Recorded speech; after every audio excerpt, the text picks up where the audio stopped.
Makoto made his living picking through the aftermath of conquest, scavenging whatever was left behind.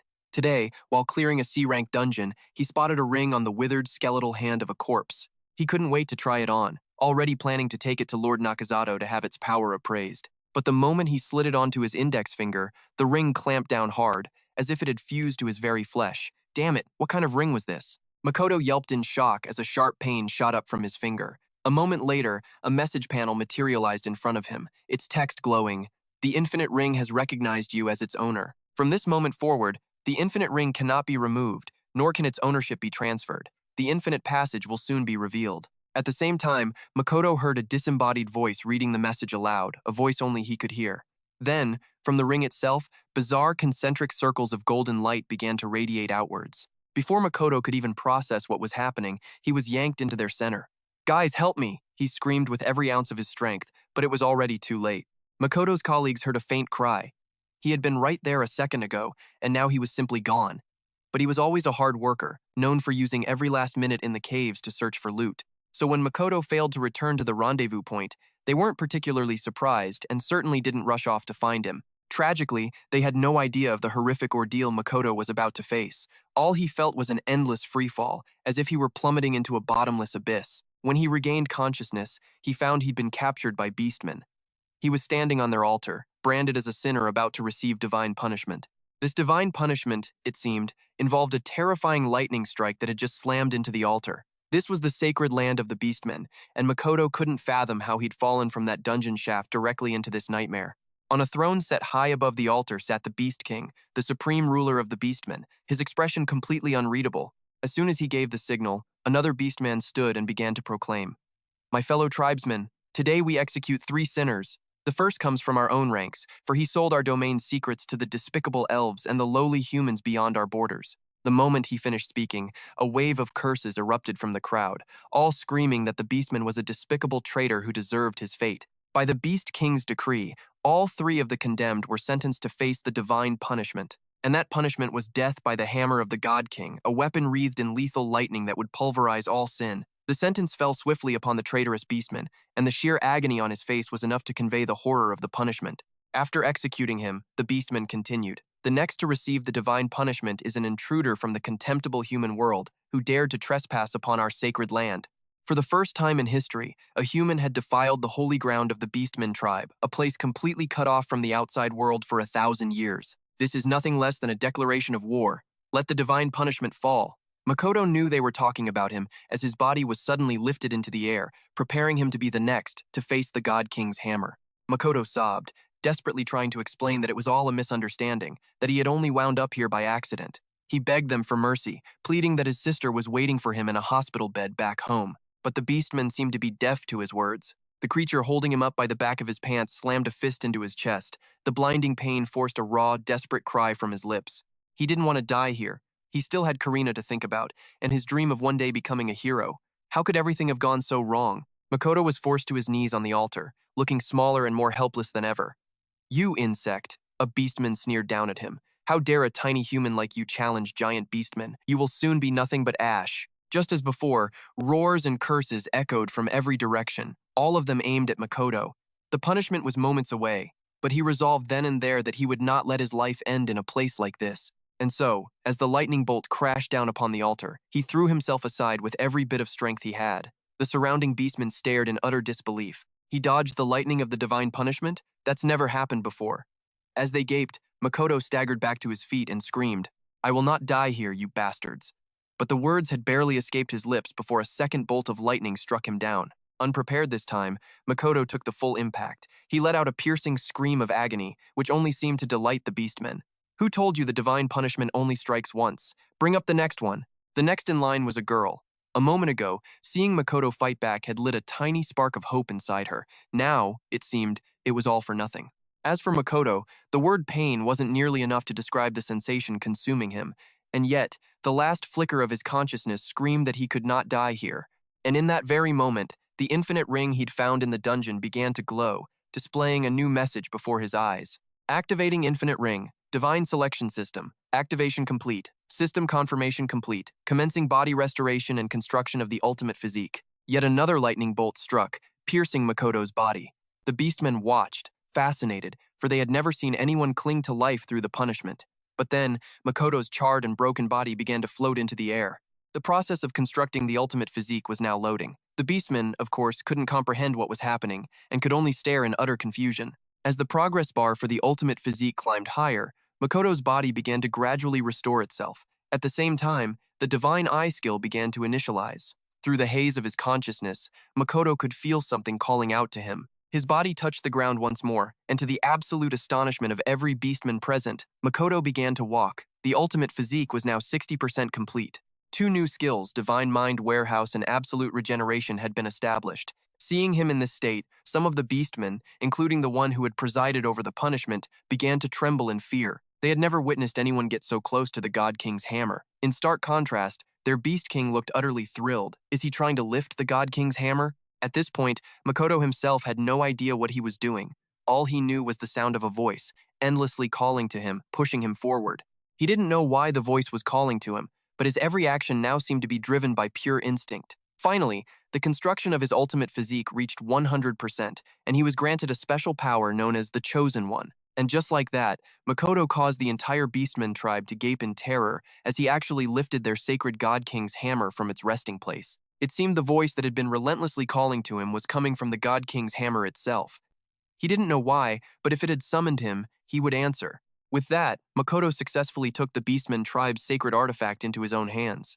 The system sent another notification, informing him that he had obtained the God Hammer and had reached level 3. The currently unlocked power of the God Hammer is 0%. Due to Makoto's insufficient ability, its true power cannot be revealed. The hammer also possesses a special effect that cannot be verified due to a lack of the required skill. There's only one path forward. Makoto must grow stronger to awaken the divine hammer's true potential.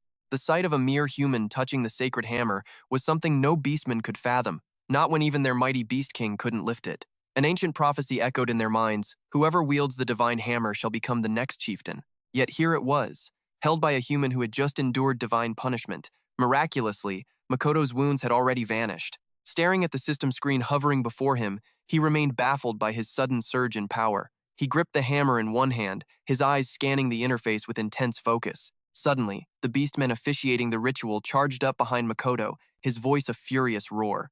"Human, don't you dare touch the divine hammer with your filthy hands!" Without another word, he lunged at Makoto, his intentions murderously clear. The beastman crowd erupted into a chaotic roar of approval. "That's great, General Ryuga," someone cried out. "He won't let a human get away with such arrogance. Please, General, restore our pride." Ryuga's eyes, burning with pure hatred, were locked on Makoto. "I don't know what trickery you used," he snarled, "but surviving divine punishment and lifting that hammer, it is an unforgivable offense.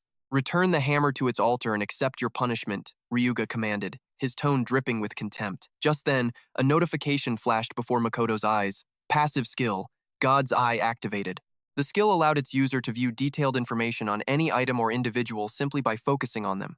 Makoto immediately used God's Eye on the beastman before him. Ryuga, title, Great General, level, 84, class, Beastman Warrior, weapon, A, rank Greatsword. A sense of awe washed over Makoto as he processed the information. Based on these stats alone, he knew one thing for sure.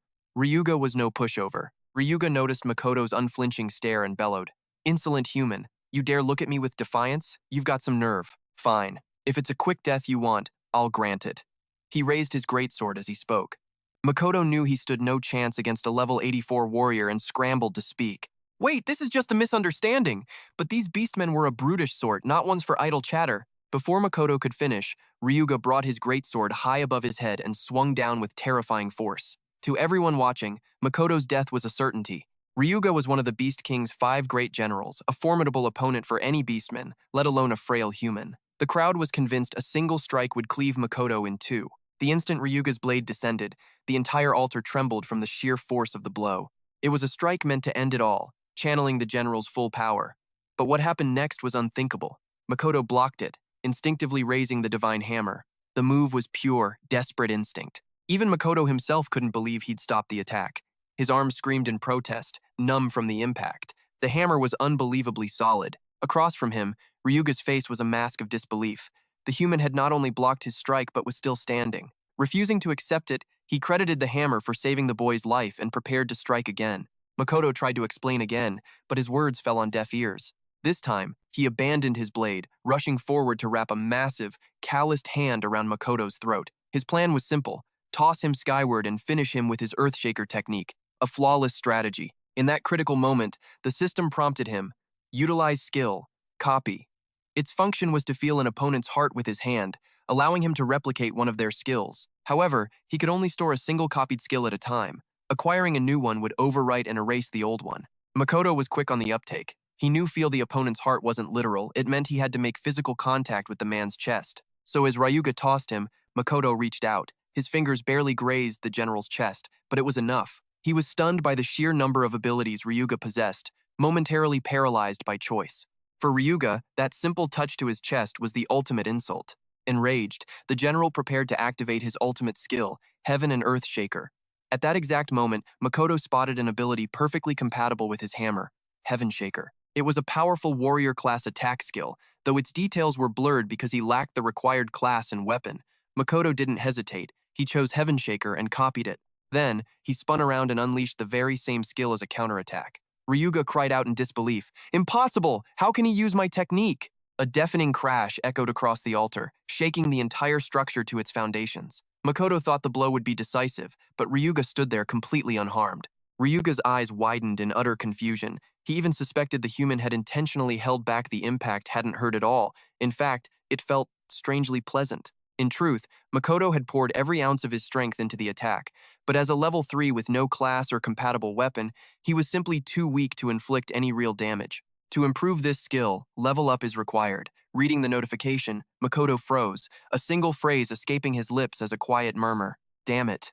To Ryuga, Makoto using his own technique against him with no effect was the ultimate mockery. The human was blatantly disrespecting him, and with that, he snatched up his greatsword and charged once more. But this time, a single, commanding shout stopped Ryuga in his tracks. A new wave of chaos swept through the crowd as they realized the Beast King himself had descended from his throne. If Ryuga was this powerful, how monstrous must their king be? The moment he landed, a massive shockwave shook the altar, throwing up a thick cloud of dust that completely obscured Makoto's vision. But what happened next was something no one could have ever predicted. The revered all-powerful Beast King was kneeling. The entire tribe was stunned into silence, and Makoto was just as bewildered. After a long moment, their king slowly rose, approached him, and spoke. "It seems you truly are the one chosen by the Hammer King. This is surely a sign from the gods. In 100,000 years, you are the first to be chosen." The king stepped closer, placing both hands on Makoto's shoulders. His gaze was one of absolute sincerity. Compared to Ryuga's explosive rage, this king seemed far more reasonable. Then, before all his people, the Beast King made a grand proclamation. "My fellow Beastmen, the Hammer King is a weapon that none could lift, yet this human has done the impossible. He is the one who will lead our tribe into the future. Therefore, we must grant him the time he needs to forge himself into the warrior he is destined to be." The Beast King's proclamation sent yet another shockwave through the entire Beastmen clan. The prophecy was clear. Whoever lifted the god, King's hammer would rule them all. But there was one glaring problem: Makoto wasn't a Beastman. How could a mere human lead their tribe? Ryuga was completely baffled by his king's decision. He felt compelled to interject. "But, Your Majesty, this individual is human. And what of it?" The Beast King snapped his head around, his gaze piercing and intimidating, a chilling contrast to the warm, inviting eyes he'd shown Makoto moments before. "Does the prophecy explicitly state our leader must be a Beastman? Are you suggesting we cast aside the very embodiment of our people's hope?" Faced with that glacial stare, Ryuga immediately dropped to his knees. Not daring to defy his king, he scrambled to explain that while the prophecy wasn't specific, entrusting their leadership to an outsider would jeopardize the tribe's entire future. The Beast King dismissed him without a second thought, his attention already back on Makoto. "What's your name, boy?" "Makoto," he answered clearly. "All right, Makoto. If you are willing to bear the weight of our future, I will grant you your freedom now. However, you are still far too weak. Within 1 year, you must become stronger and return here. At that time, we will see if you are truly worthy of being our leader." As he spoke, the Beast King created a spiritual imprint that linked directly to Makoto's mind. He explained that if Makoto deliberately failed to return within the year, he would use this spiritual link to hunt him down and end him, no matter where he ran. This seemed to appease the Beastmen, but events were spiraling too fast for Makoto to process. Before he could even form a reply to the king, a voice erupted from the crowd below the altar. "Agree to it. Take your freedom and grow stronger." Makoto recognized the voice. It was the girl who was supposed to receive divine punishment right after him, but the chaos he'd caused had kept her safe, at least for now. A flicker of curiosity made Makoto activate his divine eye to inspect her. Yet, where her name and title should have been, there were only 2 question marks. All he could tell was that she was a level 72 Beastman warrior, specializing in the short sword. Just survive. It's better to live. Don't waste this miracle from the gods, the beast woman urged again. Not knowing her name was one thing, but the fact this powerful warrior was level 72 was enough to stun Makoto. It made him even more curious about what could have made her a sinner in her tribe's eyes. But she was right, his survival in this bizarre turn of events truly felt like a miracle. He didn't have time to hesitate. First, he had to stay alive. Only then could he figure out how to get back to his own world. "Thanks!" Makoto shouted, waving to the female warrior. He then turned back to the Beast King and declared that he agreed to the proposal. However, as they forged the pact, Makoto added a condition. He would take the female warrior with him, sensing she would be useful in his training. The woman looked completely stunned that he had singled her out. In essence, Makoto had just saved her life. The Beast King ultimately consented, and the girl was officially spared from her punishment. Makoto had managed to keep his life, and though the day had been utterly exhausting, his mind was too full for sleep that night. Makoto stared intently at the ring. He vaguely recalled the voice he'd heard back then. It seemed everything originated from this ring. He had tried to pull it off, but it wouldn't budge. True, the ring had granted him these strange abilities, but how could he use them to return to his original world?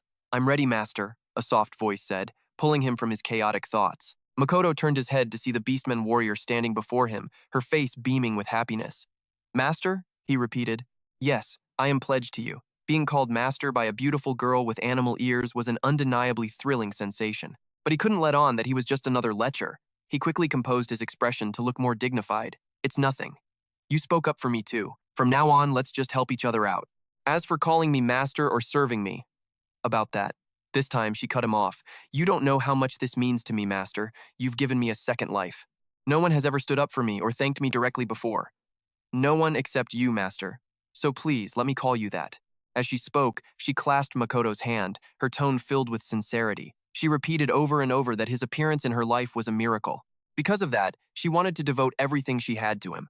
But at this close range, Makoto found it impossible to look into her earnest, pleading eyes. Who told her to wear an outfit with such a plunging neckline? He forced his gaze away. "All right, if you insist, you can call me master." "Thank you, master. Shall we be on our way then?" "It's getting a bit late." The girl led the way, reminding Makoto to watch his step as if he were a child. These were his first slow steps in this strange new world, and the feeling was surprisingly pleasant. But that sense of enjoyment vanished as soon as he remembered that Karina was still waiting for him. His mind raced, desperately searching for a way back to his own world, when a system notification suddenly flashed.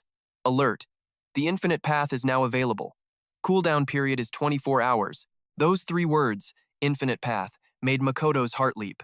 He remembered being dragged into the infinite path at the bottom of the well right before he was transported to this world. Did that mean if he took the path one more time, he could actually go home? Without a moment's hesitation, Makoto issued the command, "Infinite path, open." The sensation was intensely familiar. He was pulled into the concentric circles once more, vanishing from right behind the Beastman warrior. After a rough tumble through the distorted space-time tunnel, Makoto found himself back at the bottom of the well. He checked himself over. The system was still there. The powers he'd gained in the other world remained. He was still level 3, and the God King's hammer was safe in his inventory. The system added an explanation.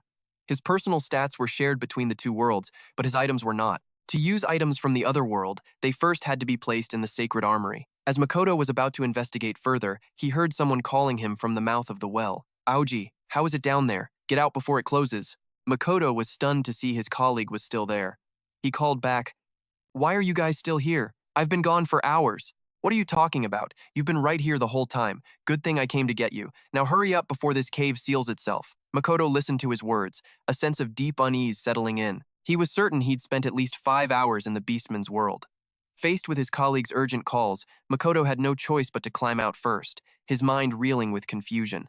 It seemed that while he was in the other world, time in this world had been frozen. The whole thing felt like something straight out of a sci-fi manga. If that was true, then time in the Beastman world must have stopped the moment he returned here. Makoto's confusion deepened. Who exactly was the original owner of this infinity ring that had granted him such formidable power? After climbing out of the well, Makoto suddenly remembered something and asked, "Oh hey, old friend, the next awakening test is tomorrow, right?" The pain and loss Makoto endured was the very forge that shaped his relentless drive to become a true hero. On that day, as rain poured down, monsters devoured the city. A small Makoto carried Karina on his back, running for his life as the feeling vanished from her legs. But the deeper agony was that their parents didn't make it out. Makoto faced an impossible choice: abandon them and run, or turn back to die. In that moment of paralyzing indecision, their neighbor Nakazato reached out, pulling the two children close. "Keep running, Makoto, or you'll die too. Don't look back, or the darkness will swallow you and Karina both. Calm down. You can't defeat the darkness." No matter how much time passed, the brutal scene of fire and ruin remained burned into Makoto's memory. And whenever it surfaced, he would drown in that bottomless sorrow. "Brother?" Karina's gentle voice cut through the memory. "Are you really retaking the awakening test tomorrow? You just got back from work." Her worry was plain in both her voice and expression. Even the nurses praised her constant thoughtfulness. "I'm fine. How about you, Karina? Do your legs still hurt?" Makoto asked as a nurse gave her an injection. Karina claimed she was fine, but her body trembled from her fear of needles. Though she could no longer stand, and the pain was a constant companion, she seemed to be accepting it as part of her life. But seeing his sister suffer was unbearable for Makoto. He activated his divine eye to re-examine Karina's injuries. Her legs were crushed when a building collapsed, he knew that much, resulting in 98% of her nerve cells dying. Her current status showed periodic nerve pain, no possibility of natural recovery, and a 0% chance of walking without assistance. Reading it again felt like a punch to the gut. With only a 1% chance of walking unassisted, Karina must have been struggling immensely. She was so young, with her whole future ahead.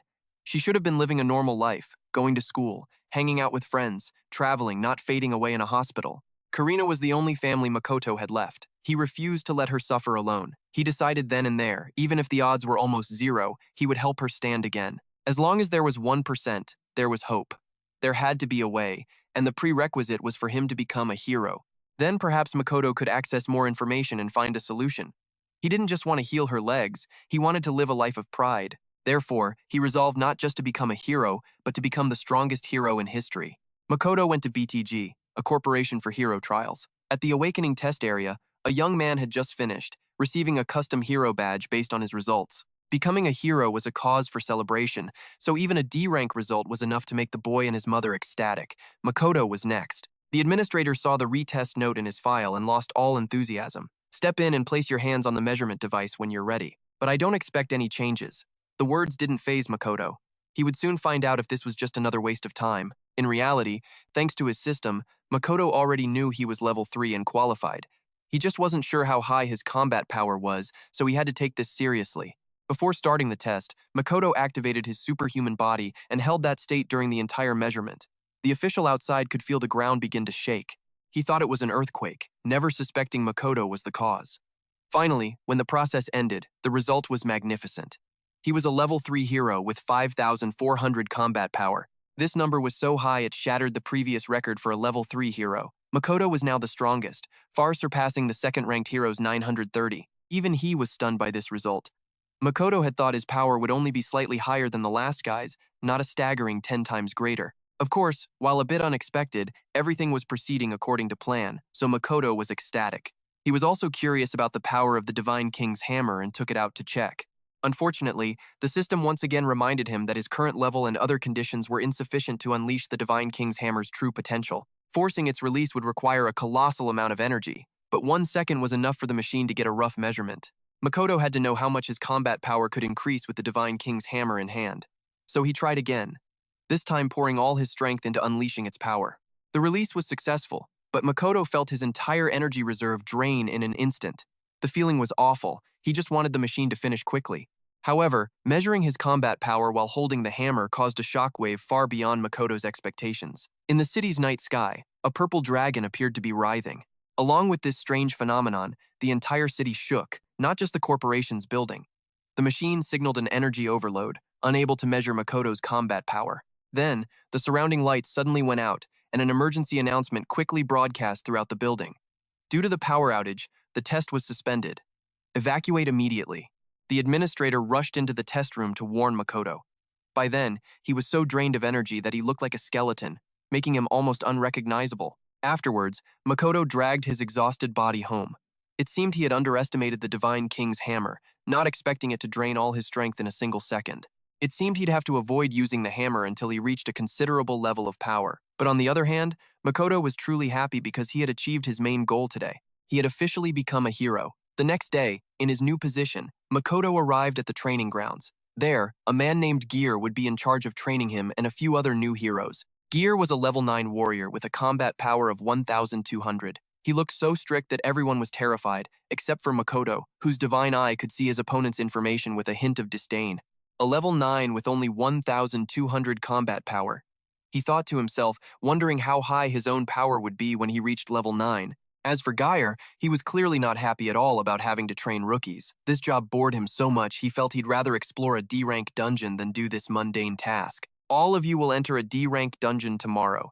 After some real experience, you'll know which profession suits you best, and you might even pick up some low-level items. Gear's announcement made everyone around Makoto's jaw drop. Rightfully so. They had just passed the test and been certified, but they had no basic skills, let alone combat experience. They were supposed to have a week of basic physical training first. Basic physical training? Gale shot back, his voice thick with annoyance. There's no time for that. You're heroes now. You'll sharpen your skills in real combat. I was once just like you. But be warned. This training is brutal. If you can't handle it, get out now. Understood? That final understood only made Tsuyoshi dislike the man more. He knew he was just venting his frustrations. It seemed even heroes were just people, so a few bad apples were inevitable. Luckily, Tsuyoshi's mood was still excellent, all thanks to the thought of a certain level 72 beast woman waiting for him. The moment Infinite Road's cooldown ended, he would use it to return to her world. That night, Tsuyoshi went home to a news report about a recent earthquake that caused power outages, though fortunately, no one was hurt. Tsuyoshi was the one who'd caused that massive tremor, but he couldn't care less. All that mattered was that Infinite Road's cooldown was finally over. Tsuyoshi was eager to return to that other world to grow stronger, maybe even choose a class and collect all the gear he needed. Without a second thought, Tsuyoshi activated Infinite Road. When his eyes opened, the scene was identical to when he'd left, right down to the clothes on his back. Just as he'd predicted, time in this world froze when he departed. Is something the matter, Master? A pair of large, round orbs suddenly entered Tsuyoshi's field of view. He'd nearly forgotten about the beast woman and quickly replied, "No, nothing at all. Let's start leveling up. Lead the way." Seeing Tsuyoshi's excitement, the girl was visibly pleased. She told him there was a goblin nest nearby and suggested they head there for him to practice. However, since Tsuyoshi was only level 3, and goblins were notoriously cunning and vicious in large numbers, they had to be extremely careful. Hearing the word goblin made the place feel like a true fantasy world, and he wondered how his godly choice system would perform. He wasn't sure, but just the thought of the upcoming goblin hunt sent a thrill through him. The beast woman was a quick guide, leading him straight to the creature's den. Since it was night, most were asleep, except for a few sentries who were only half awake. "Careful, don't wake the guards," the beast woman whispered. "You're level 72. You could easily take them out, right?" Tsuyoshi asked. His god's eye not only showed her level but also her combat power. A whopping 630,000. It was a terrifying number. Leveling with someone so powerful, Tsuyoshi felt secure. "How do you know my level?" she asked. "There's a reason I'm your master." Tsuyoshi dodged the question, as he couldn't possibly explain the system to her. Instead, he proposed, "By the way, could you show me what a fight between high-level heroes looks like?" She didn't want to refuse, but if she fought beside him, he wouldn't gain any experience points due to the massive level difference between them. Tsuyoshi was a little disappointed. He really wanted to see her in action. "In action? You flatter me, but if you truly wish, I will try. I'm not sure how helpful it will be, but please, watch." With that, she drew a dagger from her belt. Her eyes turned fierce as she shot forward with terrifying speed, unleashing an instantaneous slash that finished the monster before it even detected her. Tsuyoshi couldn't stop himself from applauding. That was the movement of a level 72 warrior, absolutely, ridiculously cool. Tsuyoshi's praise made her visibly happy. "Even against a low-level opponent, I always give my all.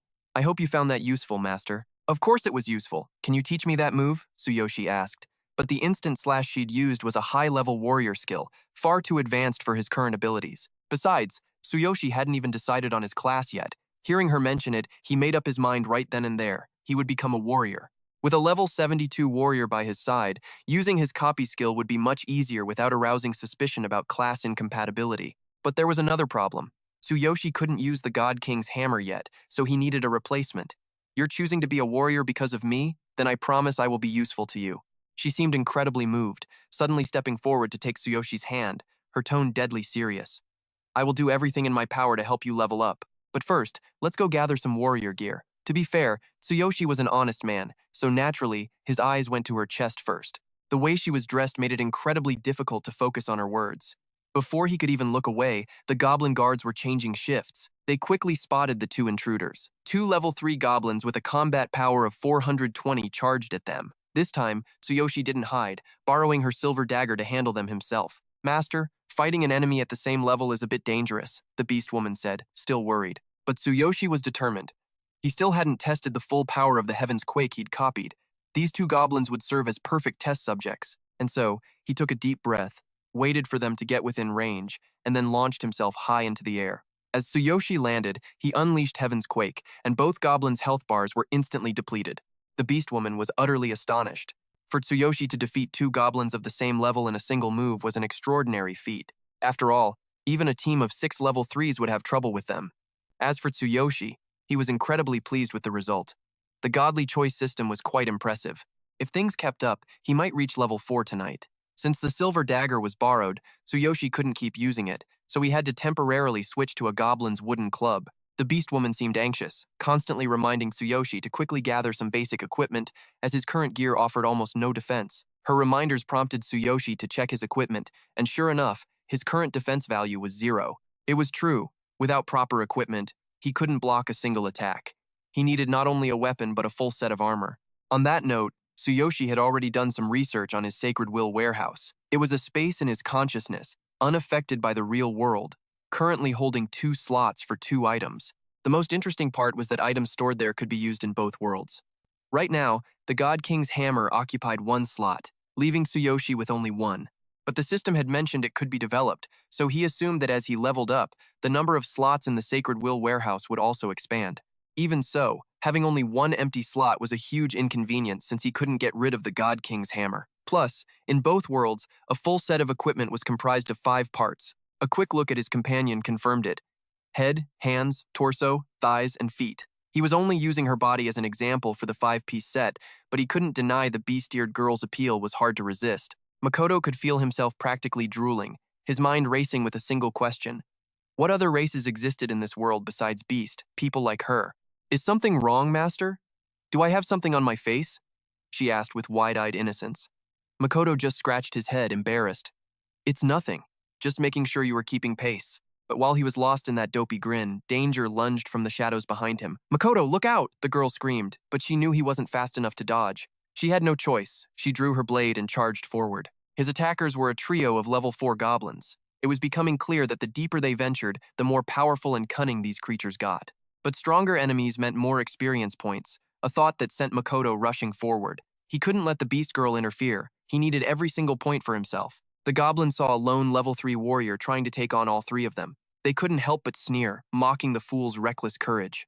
But they were the ones who would pay the price for underestimating him. Armed with nothing more than a simple wooden club, Makoto took down all 3 level 4 goblins. The club splintered in his hands. He simply grabbed another from the ground and pushed deeper into the cave. Watching him, the beast girl couldn't hide her delight. She could sense it more clearly than anyone. Makoto's potential was terrifying. A crude goblin club was a worthless weapon, yet he wielded it with explosive force. Defeating 3 opponents at once, especially when out-leveled, was a feat few could accomplish. She knew without a doubt she had chosen the right master.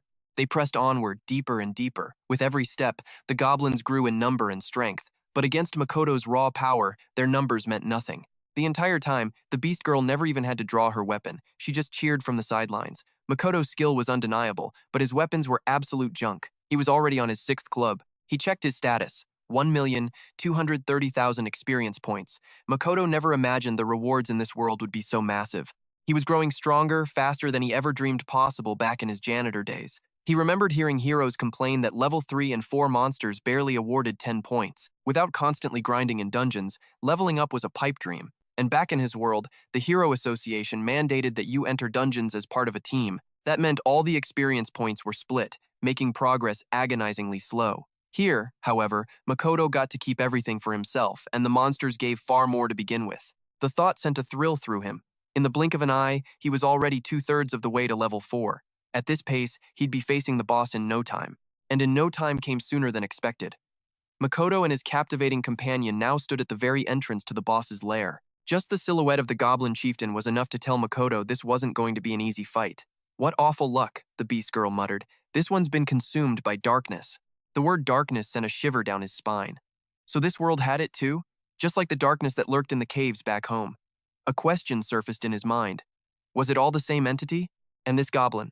It looked exactly like the one that had murdered his parents. Could it possibly be the very same creature? The mere thought made Makoto's hands tremble with uncontrollable rage. His companion, oblivious, continued to chatter beside him. An enemy consumed by darkness becomes incredibly powerful. This chieftain may only be level 6, but the corruption will multiply its strength many times over. The darkness itself is as mysterious as it is terrifying. That's why I'll be the one to handle this boss. No. Makoto cut her off, his voice sharp and absolute. He knew the danger, but the thought that this thing, this monster, could be the very one that killed his parents and destroyed Karina's life made his blood boil. He didn't understand the connection between the worlds, but he knew one thing. He had to be the one to end it, with his own 2 hands. Not waiting for a reply, Makoto burst from their hiding place. He immediately unleashed Heaven's Tremor, a preemptive strike meant to end the fight in a single blow. He poured all of his hatred into the attack, but it only managed to shave off 25% of the creature's health. In the next instant, the corrupted goblin chieftain sent Makoto flying. Its power was far beyond anything he had anticipated. Makoto slammed into the ground face first, pain exploding through his body as blood trickled from his lips. The monster's maw gaped open, and a grotesque crimson tongue lashed out. The beast girl could no longer stand by, launching herself forward like an arrow. Master! But Makoto wasn't counting on her help. Just remembering that this thing had stolen his parents and condemned Karina to a wheelchair was all the motivation he needed. He would not die here. His weapon had been knocked from his grasp, but that didn't mean the fight was over. He instantly commanded the system to activate Transcendent Body. In a flash, his muscles hardened and his power surged, concentrating almost entirely into his right arm. A system warning flashed. Crippling pain and extreme stress were imminent. He ignored it. All that mattered was ending this monster. In that instant, his body became the ultimate weapon. Makoto's punch connected, and the chieftain fell. With the boss defeated, a wave of crushing exhaustion washed over him. His right arm felt completely alien, a numb weight at his side. But it was worth it. He'd gained 1,000 experience points toward his next level, the first step on a path he desperately craved. Seeing his mangled arm, his companion couldn't hide her concern.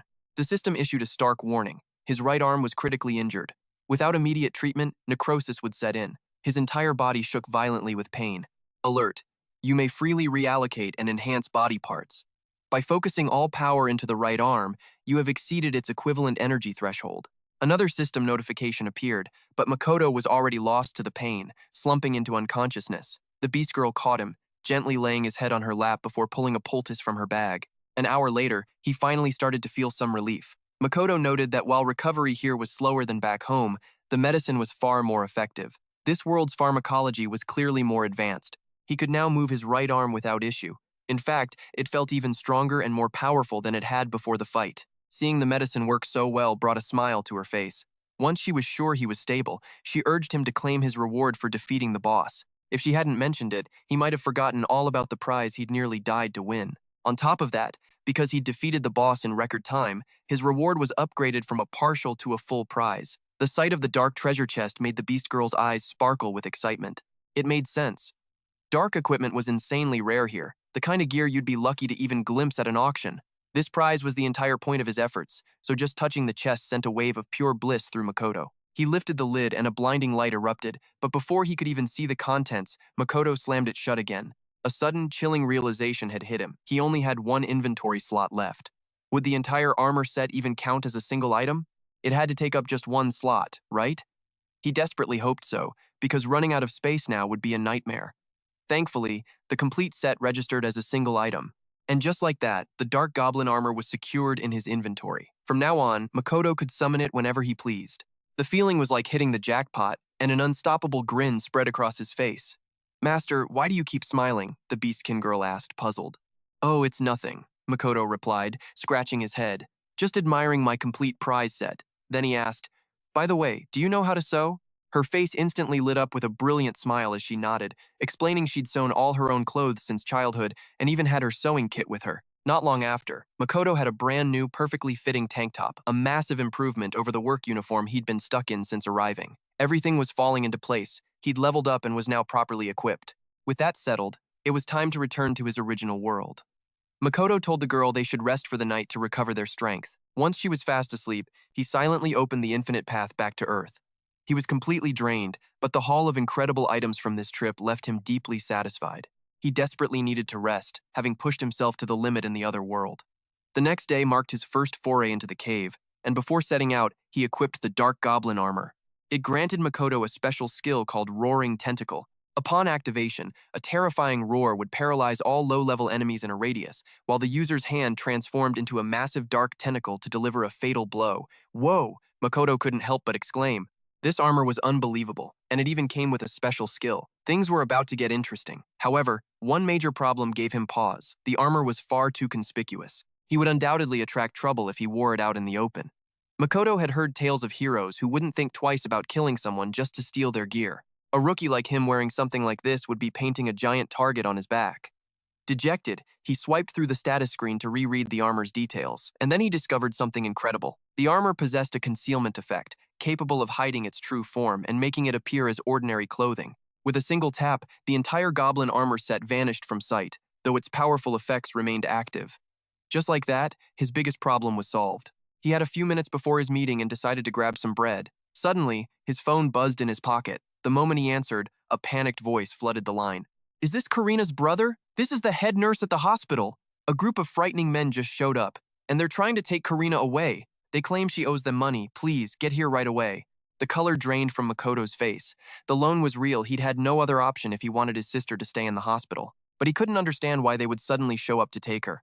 He had been making his weekly payments exactly as they had agreed. With no time to think, Makoto urged the head nurse not to let anyone near Karina, but he could hear chaos erupting on the other end before the line went dead. A surge of pure rage coursed through him, and he crushed the phone in his hand. His first training session in the cave was completely forgotten. Armed with his new gear and skills, Makoto bolted straight for the hospital. There, Karina was in a desperate struggle. She was pleading, begging through her tears for the men not to touch her, but her cries fell on deaf ears. "What do you want from me?" Karina asked helplessly, her voice choked with sobs.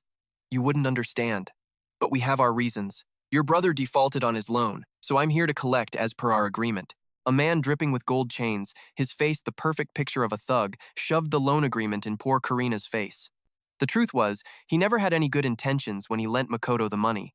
The only reason he'd agreed to the loan was because his young master had taken a liking to Karina. Her paralyzed legs did nothing to diminish her stunning beauty. In fact, her inability to walk only made her more appealing to certain wealthy collectors. And there was no doubt Karina would fetch a hefty price on the black market. This scoundrel had laid a trap in the contract, but Makoto had been too desperate at the time to notice it. And Karina?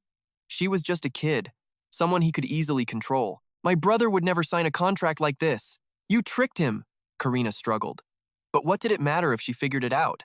These scumbags would twist the truth into any shape they needed to achieve their vile goals. The thug sneered that Makoto's weekly payments barely covered the interest, meaning he could never hope to touch the principal. "Frankly, this debt is impossible for him to repay, so we're just taking Karina, just like the contract says." As he spoke, he grabbed her chin tightly, his voice a low threat. "Let's be clear. Come with us quietly, and we'll be gentle. But if you refuse, don't blame us for what happens next, understand?" Looking at his vile smirk, Karina felt a profound sense of despair wash over her. Just then, however, the hospital room door was blasted off its hinges. Makoto stood in the doorway, his face a mask of pure fury. He snarled, "You had better prepare yourselves." Makoto stormed through the ruined doorway, the metal frame now twisted beyond recognition from the force of his entrance. Facing Takashi's loan sharks, his current status read, Level 4, Class, Warrior, Equipment, Dark Goblin Set, Special Skill, Roaring Tentacle, Weapon, None. Skills, None. Copied Skill, Sky Tremor. Experience, 0 out of 6,000. Takashi's crew turned to see who had arrived. Spotting her brother, Karina, who was sitting in her wheelchair, involuntarily cried out, "Brother!" Takashi, who had been standing with his hands in his pockets, sauntered towards him.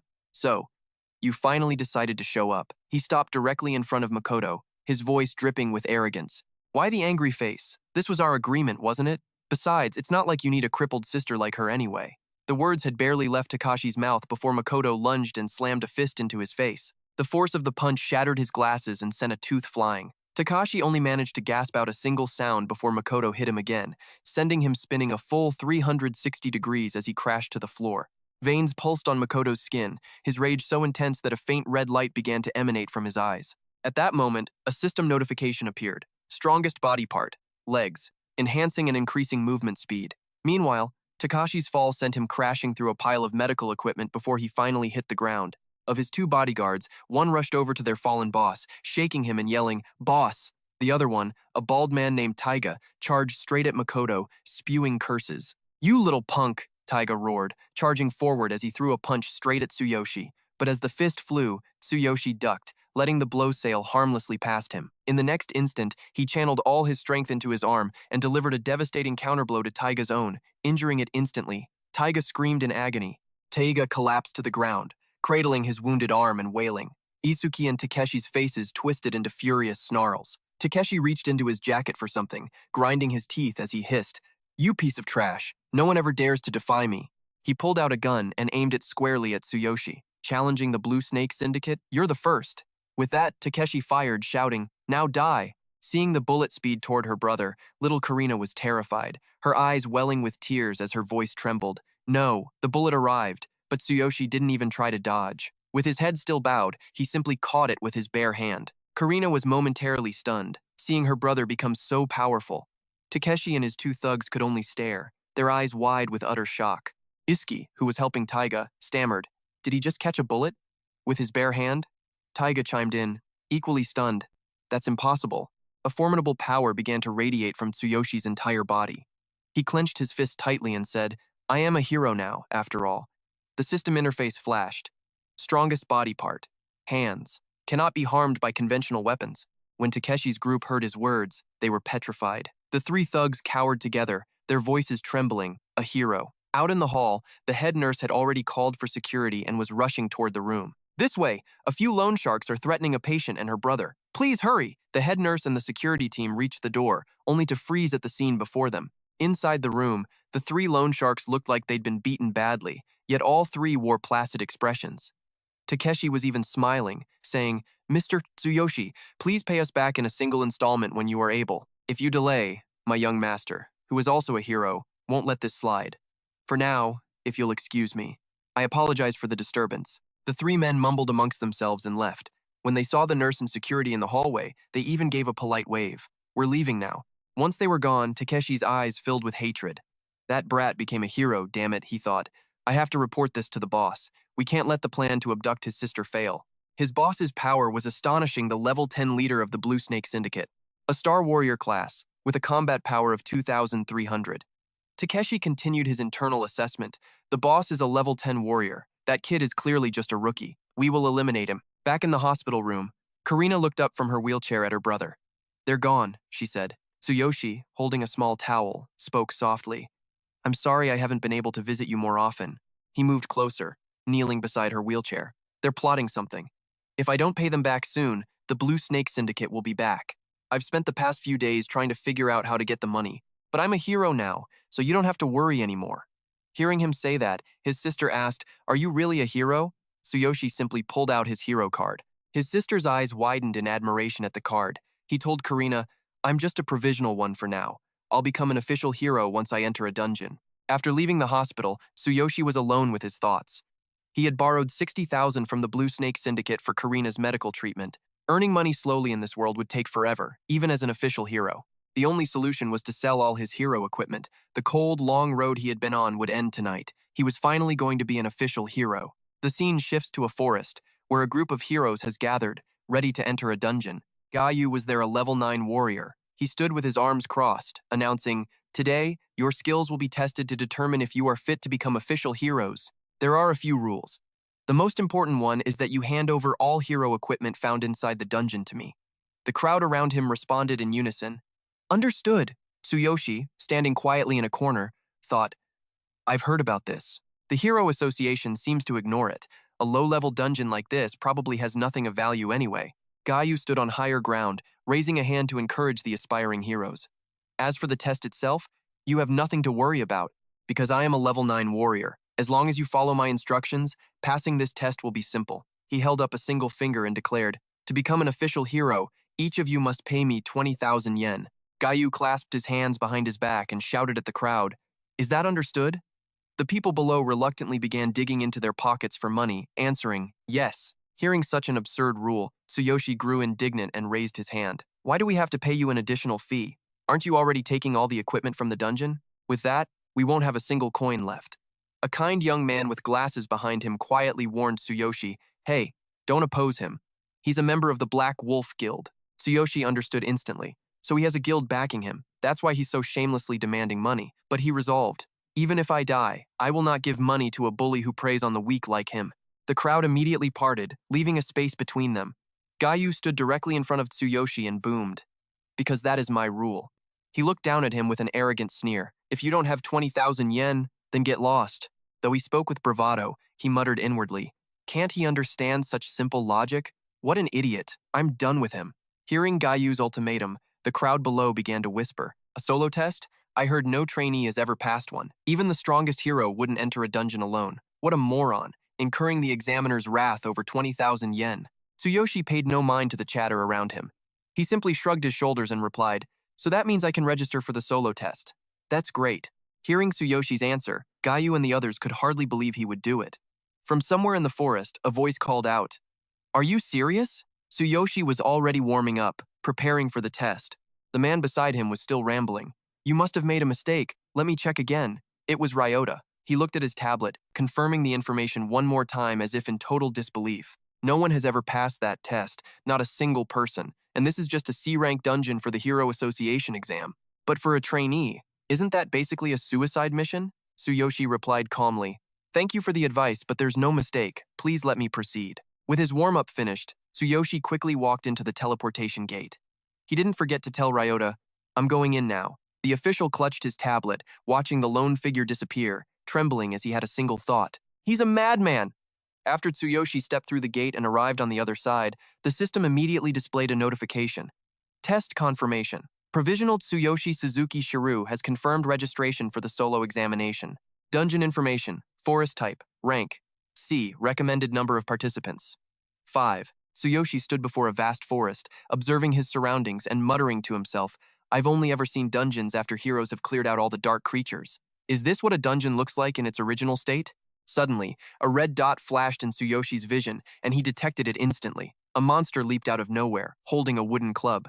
It slammed the club into his body, but the weapon immediately shattered into 2 pieces. Tsuyoshi whirled around to face his attacker, his body once again surging with power. The system displayed, Level 4. Class, Warrior. Equipment, Dark Goblin Set. Special Skill, Roaring Tentacles. Weapon, None. Skills, None. Innate Talent, Skill Copy. Combat Value, 6,400. A menacing light began to glow in his eyes as he spoke. A surprise attack? That's not nearly enough power to hurt me. Experience, not even over 6,000. He instantly sized up the monster before him, Level 3, Dark Goblin, with a combat power of 640. Makoto wasted no time on words, snatching the wooden club right out of the goblin's hands. He immediately turned the weapon back on its owner, bringing it down hard on the creature. He didn't forget to comment, this dark goblin's pretty tough. Power surged through his entire body, his eyes flashing with a brilliant light as Makoto thought. But compared to my combat power of 6,400, you're nothing but an insect. After effortlessly taking down the first goblin, he dusted off his hands. He muttered to himself, just as I thought. The experience from enemies in the real world isn't even half of what I get on the other side. No wonder the heroes here level up so slowly. The system displayed, experience 29,000. Makoto's voice turned cold as he called out, stop hiding, all of you, come at me at once. The moment the words left his mouth, a horde of goblins, large and small, swarmed out from their hiding spots. Makoto began to summon his armor, letting it slowly envelop him. This, he thought, was the perfect time. Once the armor fully formed, Makoto threw his head back and let out a massive roar. The goblins charged, eager to tear him to pieces, but were immediately wounded by the writhing, roaring tentacles that erupted from his armor. As Makoto frantically annihilated the goblin horde, he screamed, bring it on! Outside the transfer gate, Ryota remained glued to his tablet, watching intently. He pushed his glasses up the bridge of his nose and spoke. It's been nearly an hour. If he managed to hold out this long by himself, that's more than sufficient. He continued talking to himself. Aren't you afraid at all, rookie? No one in their right mind attempts the solo evaluation. The association is bound to eliminate this test soon. Just a few more minutes, and this young man's performance will be on the record. Suddenly, he looked up toward the transfer gate and exclaimed, the results for the solo test are in. Suzuki Shiro has passed. Just then, Makoto emerged from within, covered in grime, as the system display updated simultaneously. Level 4. Class, Warrior. Equipment, Dark Goblin Set. Special Skill, Roaring Tentacles. Weapon, None. Skills, None. Talent Copy Skill. Combat Power, 6,400. Makoto scratched his head, asking Ryota sheepishly, "Excuse me, is there anywhere around here I can wash my face?" The system showed, experience 960 out of 6,000. From another transfer gate, Geyer and a group of other heroes emerged. He stomped ahead of them, bellowing, "Can't even provide attack support and you still get to be a hero? 20,000 is getting off easy." His own system displayed his stats. Geyer, level 9, combat power 1,200. Class, warrior. The group trailing behind him looked dejected, whispering amongst themselves, "Didn't the instructor specifically tell us not to interfere? You also rejected my offer to provide healing magic support, and now he's unhappy with 20,000. Plus, it was our first time in a dungeon with barely any explanation. It's unfair for him to take his anger out on me. Hey, keep your voice down, it's whatever." Noticing their discontent, Geyer glanced back and warned, "Let me give you a little reminder. At your level, the fee should be 40,000. I'm already cutting you a deal at 20,000. That's more than generous." With that, he turned away. Just then, a call came through, and he tapped the device in his ear to answer. "Yeah? Hero Testing Center? I'm busy. Get straight to the point." After a moment, his eyes shot wide open, his face twisted in disbelief as he blurted out, "What? That kid passed the solo test? Impossible." The scene shifts to Makoto washing his hands when a voice calls out to him, "Hey, how did you manage to pass the solo test? Answer me, now." It was Geyer, standing a short distance away with his arms crossed. "I've already looked into you, but you're just a level 4 rookie." Makoto kept his head down, splashing water on his face, ignoring him. Seeing he wasn't getting a response, Geyer scowled and pressed on, "You used a high-grade item, didn't you? No rookie has ever passed the solo test before." After rinsing the last of the grime from his face, Makoto replied with complete indifference, "Just because no one's ever done it doesn't make it impossible, right? Maybe it's because you got charged that 20,000 fee." Hearing that, Geyer lunged forward, grabbing Makoto by the collar and roaring, "Are you mocking me? Answer me before you regret it. I'm a member of the Firewolves Guild." Makoto didn't move a muscle, staring directly into the man's eyes without a hint of fear. "With a level of 9 and a combat power of only 1,200, you don't seem like you belong to any formidable guild." Those words made Geyer even more furious. He raised a powered-up fist, threatening Makoto. "Who the hell do you think you are? Insulting me?" Reacting instantly, Makoto's hand shot out and caught Geyer's powered fist. He gripped it tightly, his voice laced with ice. "You think you can beat me with that level 9 fist of yours?" With his fist caught, Geyer trembled for a split second, the color draining from his face. Makoto then released his grip, leaving the older man momentarily speechless. "You!" Seeing Makoto lower his guard, Geyer reached for the knife hidden behind his back. Makoto held up his hands as if to explain, "Hold on a second." But Geyer wasn't waiting. He lunged, swinging the knife straight at him. On pure reflex, Makoto threw up his arm to block. Fortunately, his armor activated just in time. Dark Goblin set. Defense effect plus superhuman physique. The moment Geyer's knife struck Makoto's armor, it began to corrode. He stared at the ruined blade in his hand and stammered, "It's broken? Is that your actual body?" He immediately turned back to Makoto, demanding an answer. "You're hiding your equipment, aren't you? It has to be high grade." Makoto glanced at his own uninjured arm, remaining silent. Inside his head, he was thinking, "Oh no, I just exposed my abilities. It'll be a huge pain if the people of this world discover my secret." Seeing Makoto's silence, Geyer's eyes glinted with cunning as he pressed further. "What is it that you have? It must be something incredibly valuable. Did you find it in the dungeon, or did you steal it?" Hearing this, Makoto turned away, pretending to be terrified. "That's so scary." He clutched his arm and started making a scene, shouting, "If it weren't for that beat-up old dagger, I could have been seriously hurt." Ryota, who had been watching the whole time, finally walked over. "Sorry to have kept you waiting. Suzuki Shiro, let's go get your identity verified. With this, you are now officially a hero." Makoto immediately broke eye contact with Geyer and turned to Ryota. "Got it. I'll head over right now." He turned his back and walked away, leaving Geyer standing alone, all while maintaining his pitiful act. Makoto thought, thank goodness. He wouldn't dare pull another stunt in front of an official, right? As Geyer watched Makoto and Ryota walk away, a truly horrifying smile spread across his face. His expression was a clear mask of greed for the item Makoto possessed. As Makoto followed Ryota, he couldn't shake the feeling that something was wrong, though he couldn't quite put his finger on it. He glanced back at Geyer, calculating silently. Thanks to the system, his combat power was far beyond a normal level 4, but facing a high-level enemy was still a challenge. Night had fallen, and Makoto was lying in his bed. He thought of Sakura from the other world, a sense of unease creeping over him. Looks like I'm a target for Geyer now. There are no beastkin girls in this world, and my level is still low. I need to avoid drawing any more attention. Outside Makoto's house, two shadowy figures were lurking. One, completely hidden beneath a cloak, whispered, "Is this the place?" He held a staff tipped with a red gem, a member of the Firewolves Guild. Level 10. Class, Mage, Combat Power 3,500. He then ordered, "Break down the door, then use magic to immobilize him. We'll take him down and drag him away." The other figure was none other than Geyer. He clutched a sharp dagger, licking his long tongue with a greedy look. "We'll divide up his loot later." Staff raised, Kajero began casting a spell. "Keep quiet," he warned, "or you'll get us caught." He gestured toward the door. "Magic on the lock first." The spell hadn't even landed when the door burst open. Makoto stormed out, brandishing a menacing wooden club. Caught completely off guard, the two attackers flinched. Makoto stood before them, Molten Flame active, level 4, warrior class, clad in the full Dark Goblin armor set. Special skill, Roaring Tentacles. Weapon, none. Copied, skill, Heaven's Tremor. His combat power read 6,400. With bloodshot eyes and veins bulging on his face, he snarled, "You bastards! Got here fast, didn't you?" Without a moment's hesitation, he lunged, slamming a powerful blow into Kajero. "I'm going to tear you to pieces," he roared. Even consumed by rage, Makoto's mind was racing. He's with a level 10 mage, 3,500 combat power, but a 6-level gap. A head-on fight is suicide. Reeling from the brutal hit, Kajero instinctively stumbled backward. Makoto held his ground in the doorway, sizing them up. Combat power is a raw measure of a hero's capability, he thought. My power is 6,400, but I'm just level 4.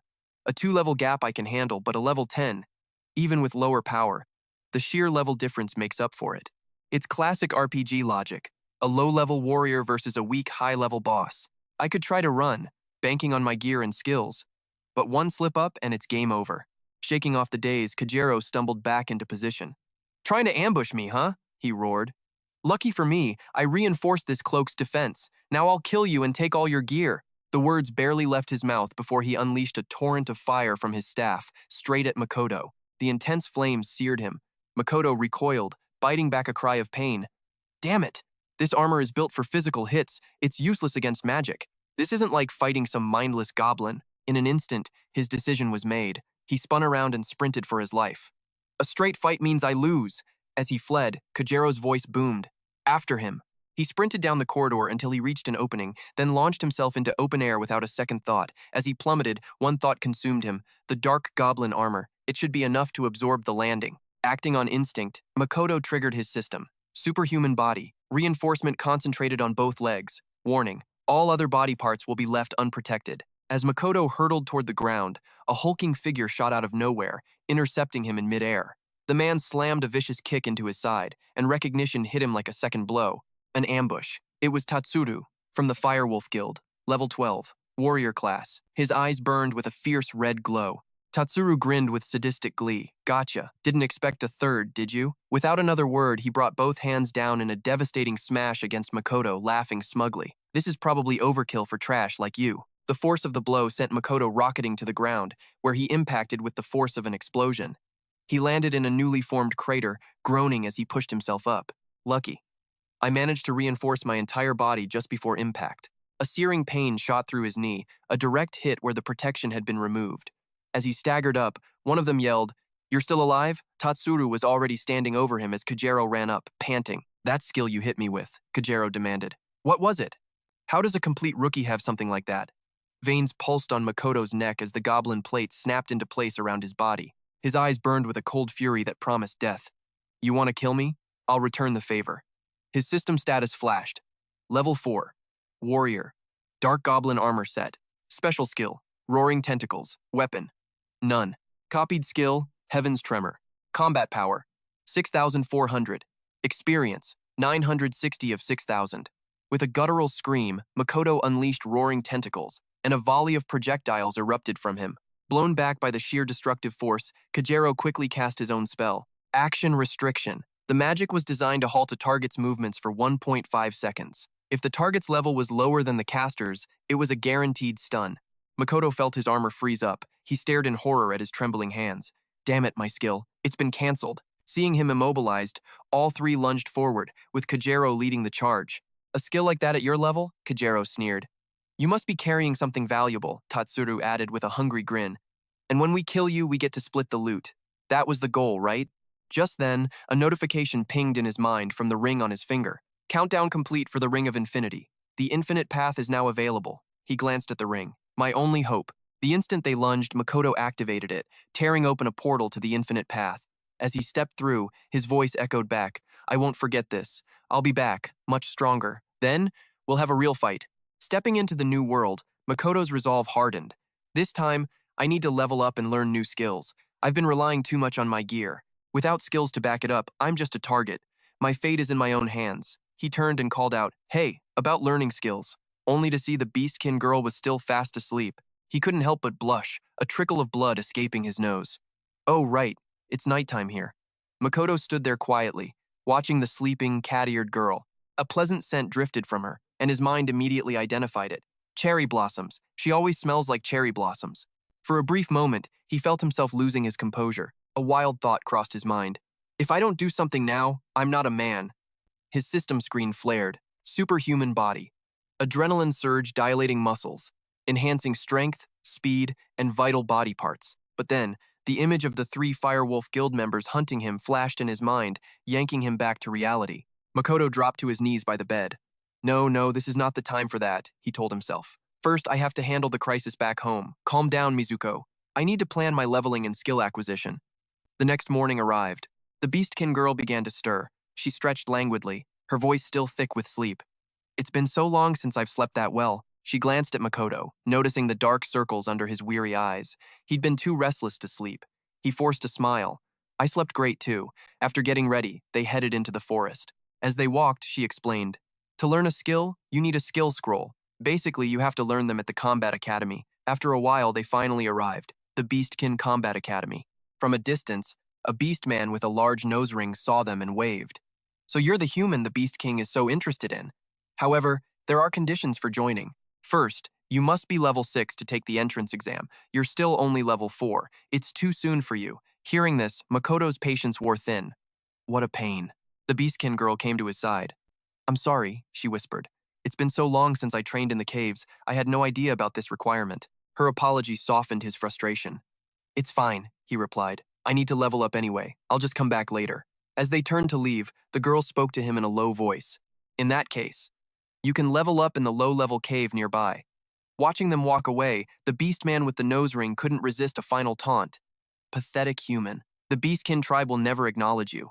You'd be torn to shreds if it wasn't for the Beast King's orders. Don't get your hopes up, you'll never pass the exam, even at level 6. Dragging this pathetic mud along with you. You two are a perfect match. His venomous words struck a chord, and a cold wave of guilt washed over the girl.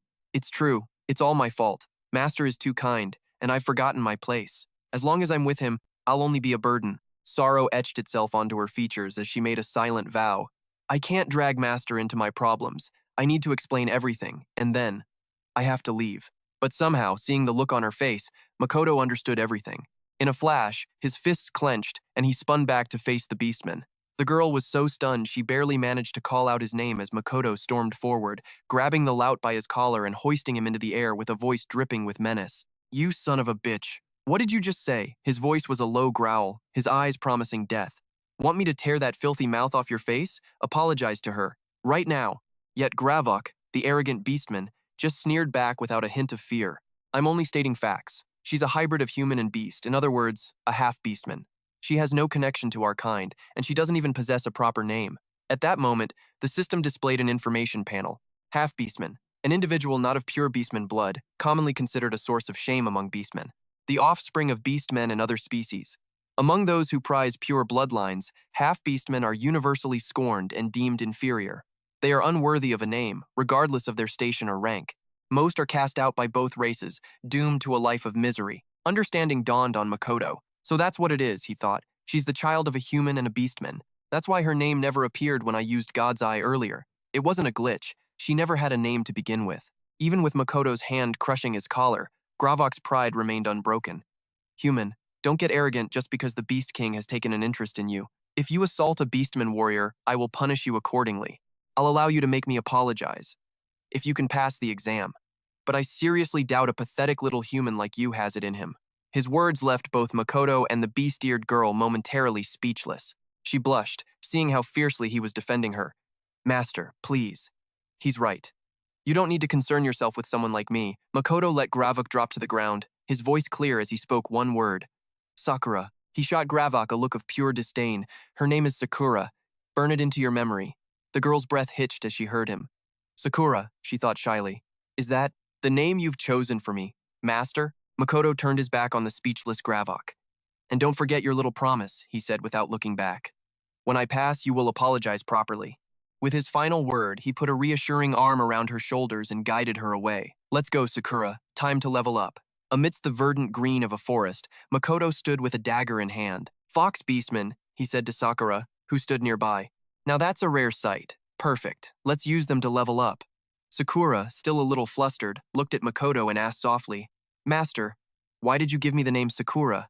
Her question took him by surprise. He raised a hand to scratch his head, looking slightly confused. Oh, you don't like it? It was just something that came to mind. Worried he'd misunderstood, she quickly waved her hands in front of her. No, I love it. I really, really love it. She shyly lowered her gaze. I was just curious about your reason for choosing it. Makoto looked away, scratching his cheek in embarrassment. This is a little cringy to say, but there's always a faint scent of cherry blossoms around you. I thought Sakura would suit you. Sorry if that was presumptuous of me. He had barely finished the sentence when Sakura suddenly wrapped her arms around him from behind. Thank you, she cried, a smile of pure bliss on her face. Master, I absolutely love this name. Sakura, she thought happily. My name.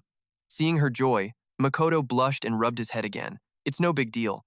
After a moment, they found themselves before an ice cave. Shall we begin? Makoto asked. Stepping inside, Sakura whispered to Makoto, How does that dagger I gave you feel? He tightened his grip on the weapon, testing its balance in his hand as he thought. It's not exactly a high-grade item, but it's way better than the Goblin's Club.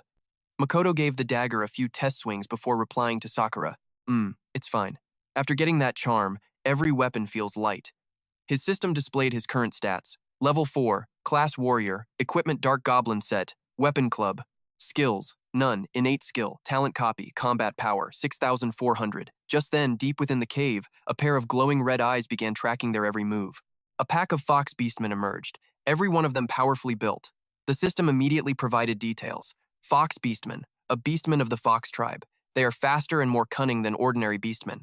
Any adventurer who looks down on them will live to regret it. Level 5, Combat Power 720. Makoto remained perfectly calm. He glanced at her and said, Sakura, fall back and just coach me like last time. I want to get a feel for this myself, so don't interfere.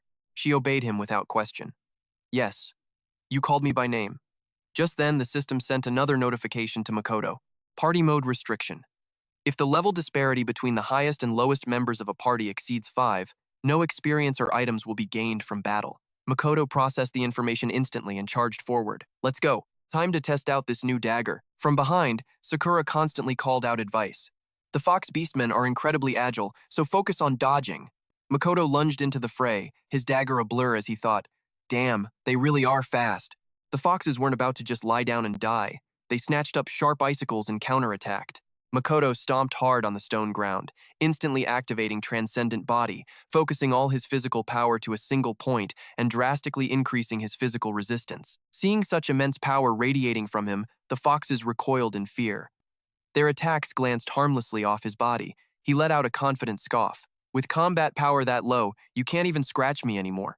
Sakura observed from a distance, her eyes filled with pride. Master's defensive power. It truly is that of someone chosen by the war god. Low-level enemies are nothing to him. He'll level up in no time. Within moments, Makoto had decimated the pack of foxes. He slashed his dagger through the air and mumbled, So, against a nimble opponent, speed is more important than strength. I get it. Makoto's experience bar climbed steadily. He looked at the dagger in his hand, speaking to himself. In any case, leveling in this world is incredibly fast, and since I get exclusive experience, there's no need to fight over resources. The system displayed an update.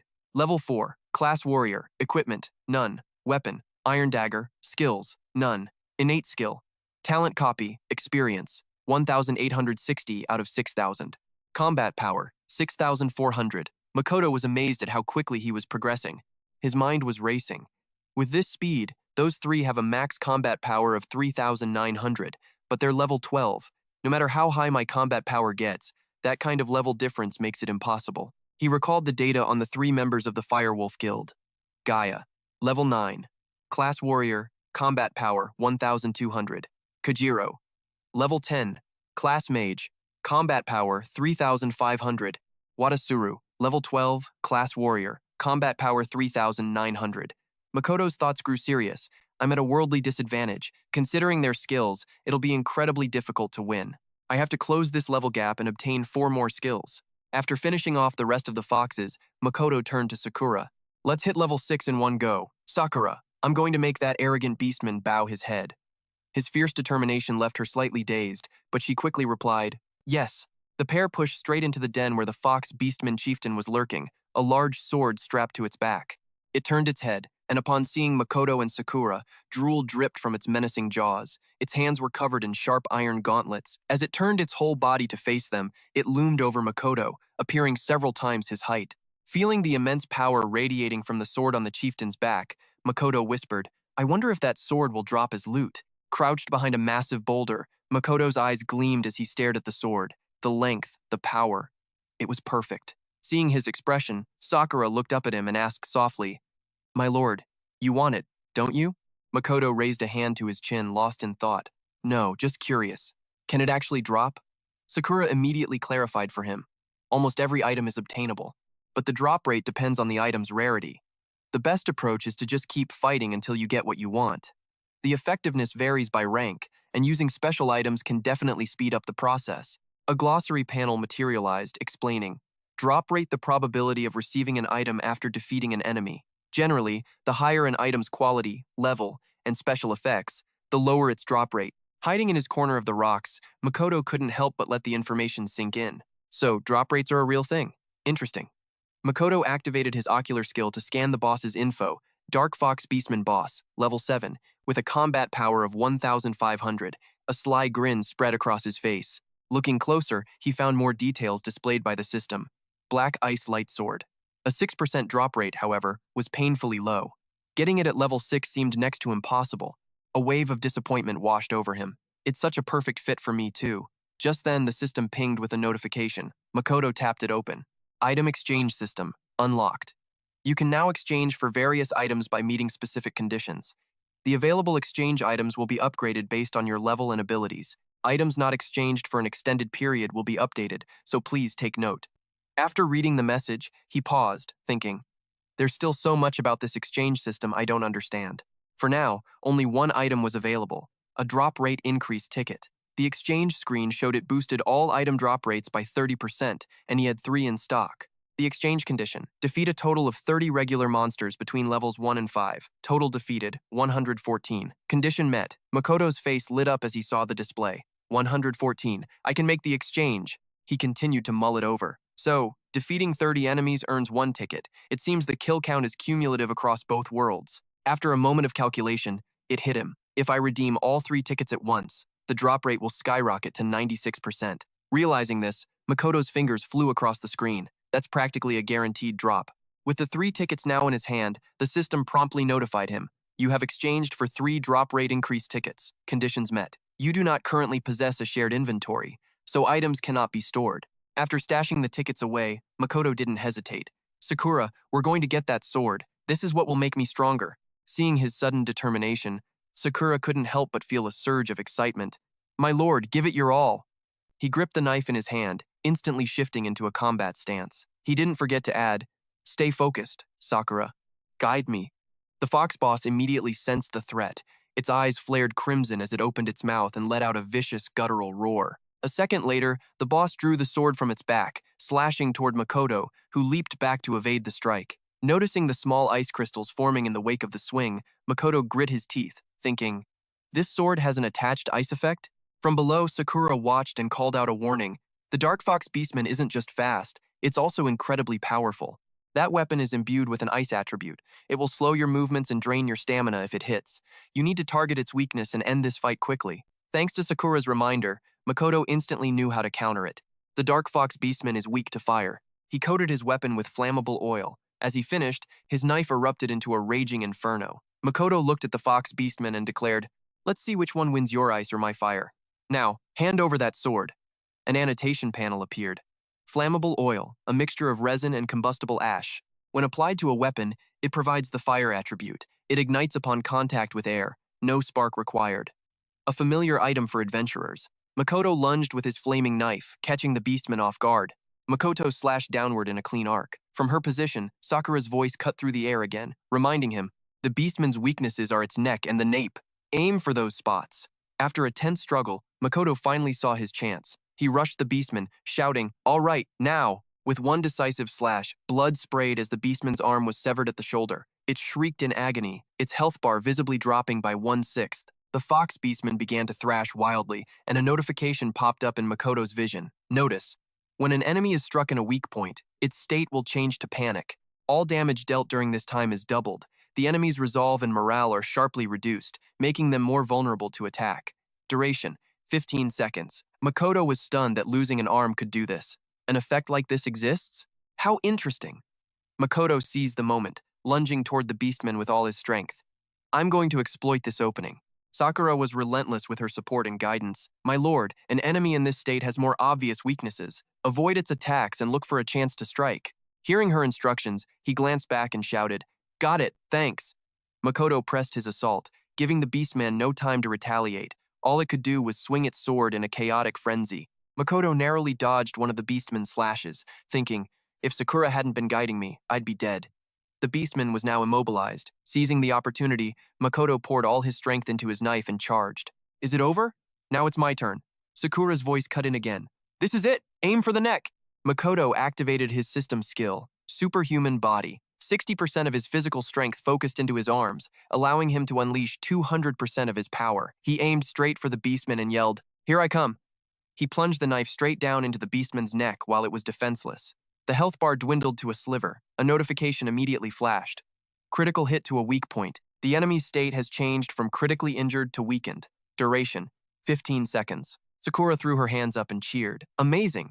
But don't let your guard down until it's completely over. She thought to herself, this might be a low-level battle, but being here with my master is the best. Makoto seized the opportunity once more. This time he leaped down from above, knife in hand, and declared, This is the end. Makoto used the skill Heavenly Quake.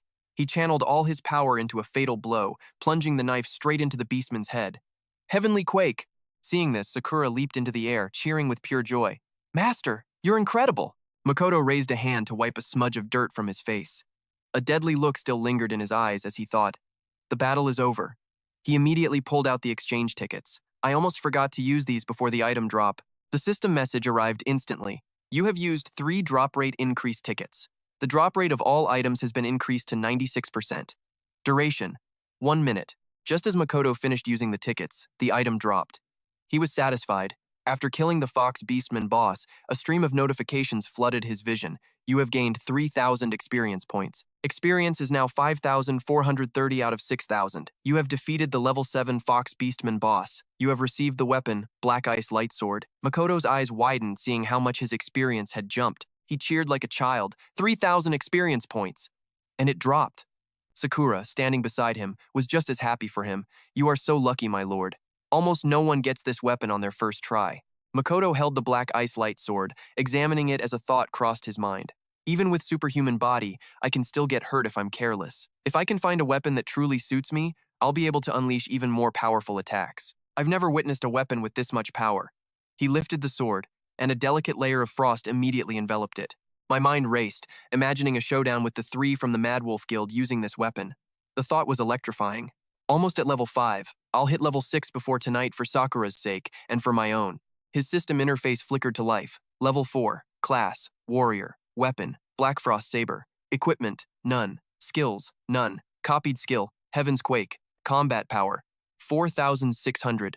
Experience, 5,436,000. Hoisting the sword onto his shoulder, Makoto turned to Sakura. Is there anywhere else we can go to level up?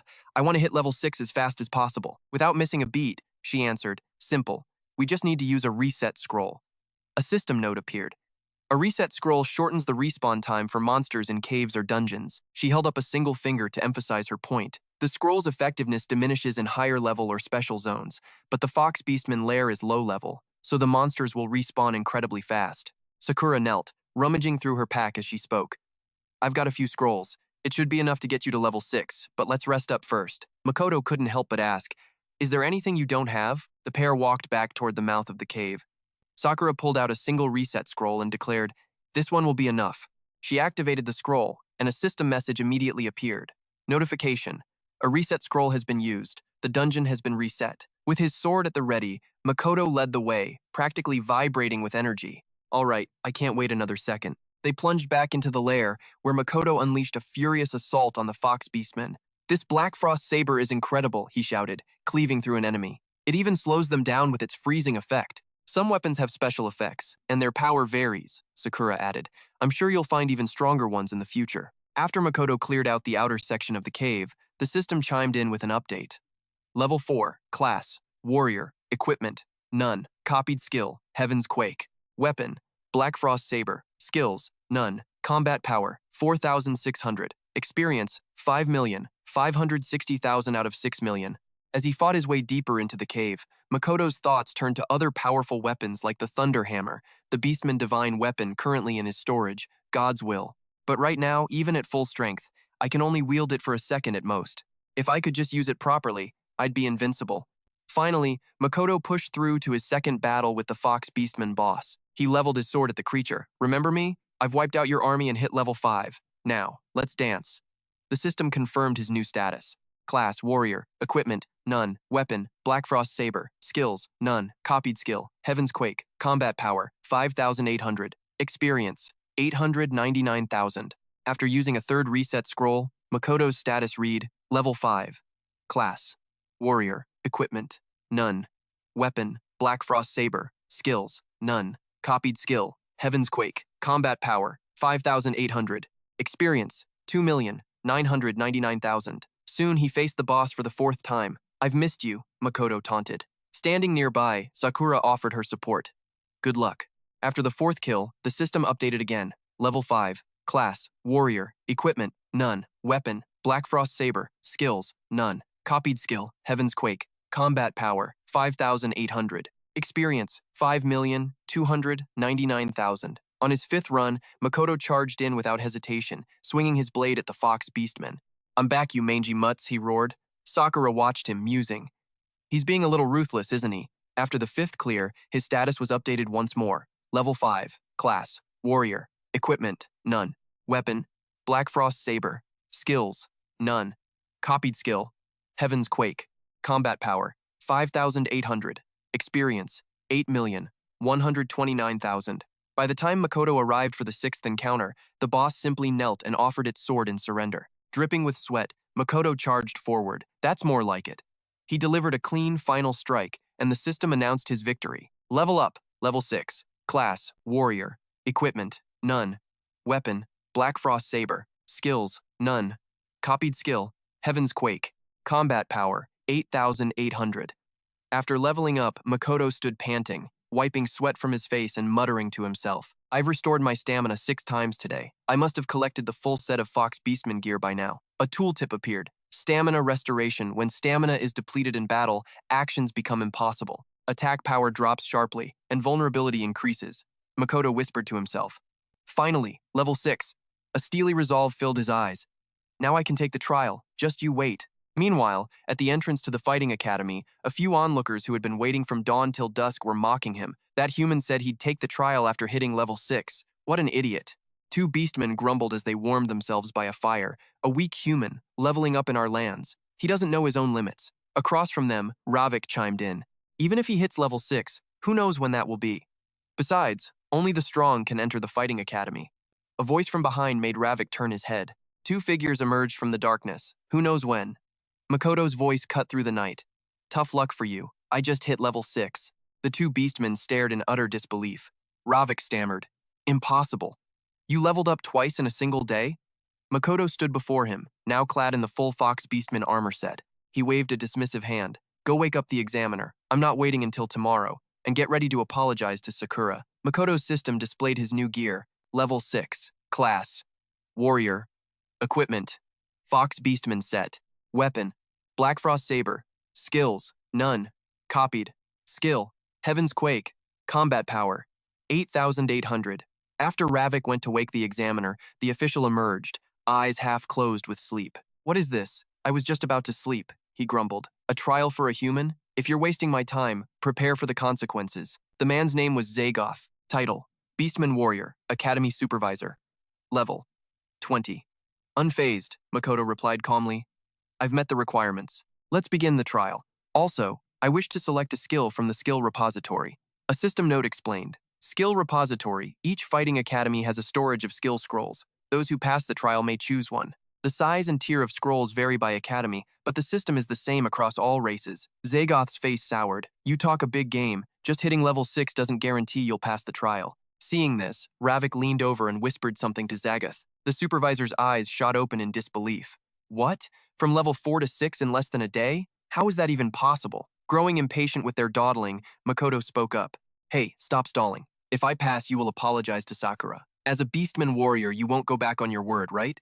Ravik, though reluctant, had to agree. Fine. But where is all this confidence coming from? Zagoth stepped in front of Ravik, sizing up Makoto. Interesting. I don't know what happened here. But very well. We'll do it your way, he conceded. The idea that a mere human could pass a trial designed for us Beastmen is laughable. After a bit more back and forth, they finally entered the trial area. The academy supervisor, a man named Obsidian, sat cross-legged. If you've reached level 6, then let's begin immediately. Among Beastmen, strength is everything, the only true measure of worth. Pass this trial, and the entire skill repository of our combat academy is yours to command. All eyes were fixed on a stone slab in the center of a platform. Dravok's voice boomed. The challenge is deceptively simple. See that slab? You must shatter it with a single punch. But both Makoto and Sakura knew it couldn't be that easy. He muttered under his breath, Shatter it? Is that all? Across from them, Dravok smirked, thinking, So, the supervisor intends to test a human with an exotic jadeite slab. Even a seasoned warrior would struggle to crack that thing. We normally use common stone. Let the human enjoy his confidence while he still can. A system notification flashed in Makoto's mind. Exotic jadeite, a meteorite used by beastmen to gauge raw power, though it is no longer viewed with fear. It was once considered a dark omen, but as more were found, its incredibly hard metallic material became a prized commodity. Zagoth rolled up his sleeves, eyeing the slab. For a beastman, this is a cakewalk. You just smash it in one hit. Here, I'll show you how it's done. His internal thoughts, however, were far more smug. Easy? Please, anyone under level 10 can't even scratch this stuff. It's not hard with regular stone, but for a despised human, this is a whole other story. He poured all his strength into a single punch, roaring with false confidence. Watch closely. This is how you do it. But inside, he was straining. Even I, at level 20, have to give this my all. When Zagoth's fist connected, a tiny fracture line spiderwebbed across the jadeite surface. Wiping a bead of sweat from his forehead, he shot a look at Makoto. See? Simple. Now let's see what you've got. At his words, Makoto clenched his fist and stepped forward. His expression was grim as he walked. All right, let's give it a shot. Behind him, Sakura cheered. Master, give it your best. Makoto let out a slow breath, his mind racing. Just leave a mark, he says. Thanks to my superhuman body, I can generate far more power than my level would suggest. But just to be safe, I'll refine the technique, more power, more impact. As Makoto channeled his energy, his fist began to crackle with arcs of raw electricity. The system confirmed his actions. Superhuman body activated at 50%. Power has been concentrated into the right arm, generating immense force. Zagoth couldn't resist one last taunt. I'm telling you now, while this is easy for us beastmen, a weak human like you won't even leave a scratch. Let alone. Before he could finish, Makoto's fist struck the jadeite. It didn't crack, it exploded into 1,000 pieces, sending shards flying everywhere. Both Zagoth and Dravok stood with their jaws hanging open, completely stunned into silence. The shockwave from the impact was so powerful it sent a gust of wind whipping through Zagoth's hair. Even Makoto seemed surprised, scratching his head. Did I use too much force, he wondered. That was way too simple. I was expecting something a bit more challenging. Sakura watched from the side, her eyes filled with admiration. Just as I expected. Now you can access the skill repository. Dravok and Zagoth, meanwhile, were completely frozen. They finally sputtered. Supervisor, did you see that? What in the world was that? He shattered the exotic stone with just one punch? That's impossible. Makoto calmly walked over to Zagoth, dusting his hands off. So, I take it that counts as a pass, right? A trembling Zagoth pointed a shaky finger at him. No, you failed, he stammered. I wasn't looking when you did it. That's the truth, I swear. The crack must have been from my demonstration earlier, so breaking the jadeite doesn't count. It means you failed because you borrowed my power. Makoto stared at him, incredulous. What? So, what's the plan for the test now? Zagoth broke out in a cold sweat at his casual tone, shouting, What? What's next, you ask? After a moment of frantic thought, he declared, We'll do it again. The next challenge is to bend this iron bar. Inside, he schemed. The iron bar bend, a classic test of pure strength. The participant has to bend an incredibly tough bar with raw force, just like this. Makoto moved to the next challenge without hesitation. Another system notification appeared. This is genuine steel. Even a Beastman warrior requires an explosive burst of power to bend it. Superhuman body. 50% power has been concentrated into both arms. Unleashing tremendous force, Makoto bent the iron bar in the blink of an eye. He looked at Zagoth. So now what? Seeing him pass so effortlessly, Zagoth denied it again. No, you failed. That bar wasn't for the test. There's no other way. So we'll use the most primitive method, arm wrestling. If you can last 10 seconds against our strongest warrior, you'll pass. Zagoth said it confidently, but thought, this time will be different. Even I can't beat him. In the next moment, Makoto slammed the champion's arm down with ease. He calmly stated, there, done. The system displayed, superhuman body, 70% power has been concentrated into the right arm. It was an overwhelming display of power. Zagoth nearly coughed up blood in rage as his warrior was defeated instantly. He didn't even last a second. Makoto's gaze turned ice cold. Hey, I've completed 3 challenges. This time, I pass, right? Seeing his terrifying expression, both Dravok and Zagoth trembled. They stammered in unison. Of course, you pass! What a frightening human! Makoto took Sakura's hand and led her to stand before Dravok. He spoke with authority. Now, as promised, you will apologize to Sakura. Seeing his unyielding resolve, Dravok knew he had no choice. Demit. Fine. A Beastman warrior must keep his promise. He bowed a full 90 degrees before her, his voice filled with genuine regret. I am sorry. I apologize for everything I said before. Sakura blushed, hiding shyly behind Makoto. I never expected this, she said softly. I just thought that kind of treatment was normal. Please, don't worry about it. Makoto waved her concern away, defending her. You don't need to be so polite. It's only natural that he apologizes. Just accept it with your head held high. Hearing Makoto's words, she blushed again but nodded. Yes, master. She lifted her chin confidently to face Dravok. I accept your apology. After passing the test, Makoto was finally led to the skill repository. At the entrance, the Beastmen guards gave him one last instruction. You may only take 1 skill scroll each time you enter. Makoto stroked his chin thoughtfully. Just 1? That seems unreasonable. Zagoth immediately turned on him. You think you can just take whatever you want? This combat academy has very strict rules. He went on to explain the repository's regulations. Once inside, you have exactly 3 minutes to find a skill scroll you like and break the seal on it. If you succeed, it's yours. If time runs out, you'll be forcibly ejected by the rules and won't be allowed back for a while. Makoto ignored him, complaining under his breath. A time limit, a seal, and a forced ejection. What is this all about? Zagoth, however, continued his explanation. Human, this combat academy is a vital place that represents this entire region. The system's notes appeared simultaneously. Skill scroll seal, a mystical ward. The scroll cannot be used unless the seal is broken. The rule barrier is a type of ward that can only be dispelled by a powerful mage or sorcerer. It can enforce rule-based conditions to allow or deny entry to living creatures. To protect the repository, high-level mages were invited to place the seals and barriers. Zagoth spoke up again. This is far more complex than I thought. After processing all this information, Makoto could only nod in agreement. That's right, the screening process is even stricter. Zagoth swung open the skill vault door. He reminded Makoto once more. If you understand, then get in. Don't even think about stealing a skill, the barrier will eject you instantly. Makoto took the stairs 1 step at a time, Zagoth's voice echoing from behind him. Got it? You have 3 minutes. Pick 1 skill scroll and get out. Inside the vault, with Sakura close behind, the 3-minute countdown began. Makoto eagerly examined 1 skill scroll after another. His curiosity was endless. I see why they need magic to guard this place, he mused. With this many scrolls, even I'm tempted to snag a few. Sakura joined him by the bookshelf. She picked up a scroll, studying it intently. This is my first time in a skill vault, she said, and every single one is sealed, so I can't see what's inside. A thought sparked in Makoto's mind. It feels like I could just force this seal open. He began to scrutinize the scrolls with newfound intensity. I was planning to use my copy skill, he thought, but finding one this way is tough. Besides, using it might be awkward. I'm not sure Sakura would be okay with it. A system prompt appeared, explaining the skill. Copy feel the opponent's heart with your hand. Then, select any skill from their skill set to replicate. Makoto was still holding a scroll in his hand. An image of the hungry wolf guild hunting him down flashed in his mind, a sharp glint appearing in his eyes. Anyway, let's get started. I just need to use my own power, right? He thought, his resolve hardening. I need a skill to deal with those 3. Suddenly, Makoto channeled his power into the scroll to force it open. The scroll's information immediately appeared before him, and he let out a cheer. It worked. The skill info is showing. A system notification displayed, Shield Bash.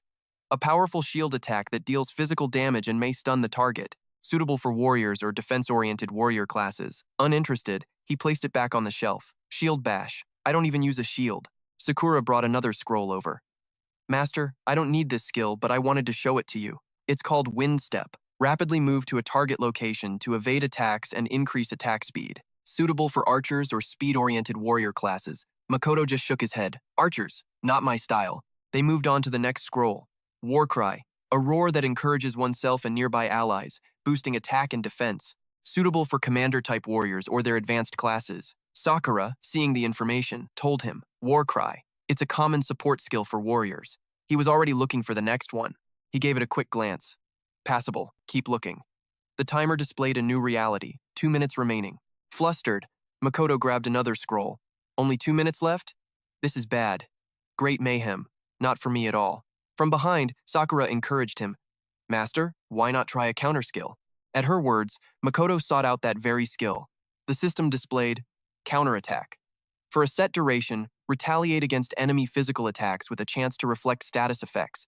Suitable for counter-type warriors or their advanced classes. After reading, Makoto rubbed his chin. Counterattack. This could be useful. Finding the first real contender, he exclaimed. All right, I'll keep this one as a candidate. Sakura returned, bringing him several more scrolls. Makoto scanned them. Rage Sweep, he scoffed. No, too flashy for me. Next was Charm.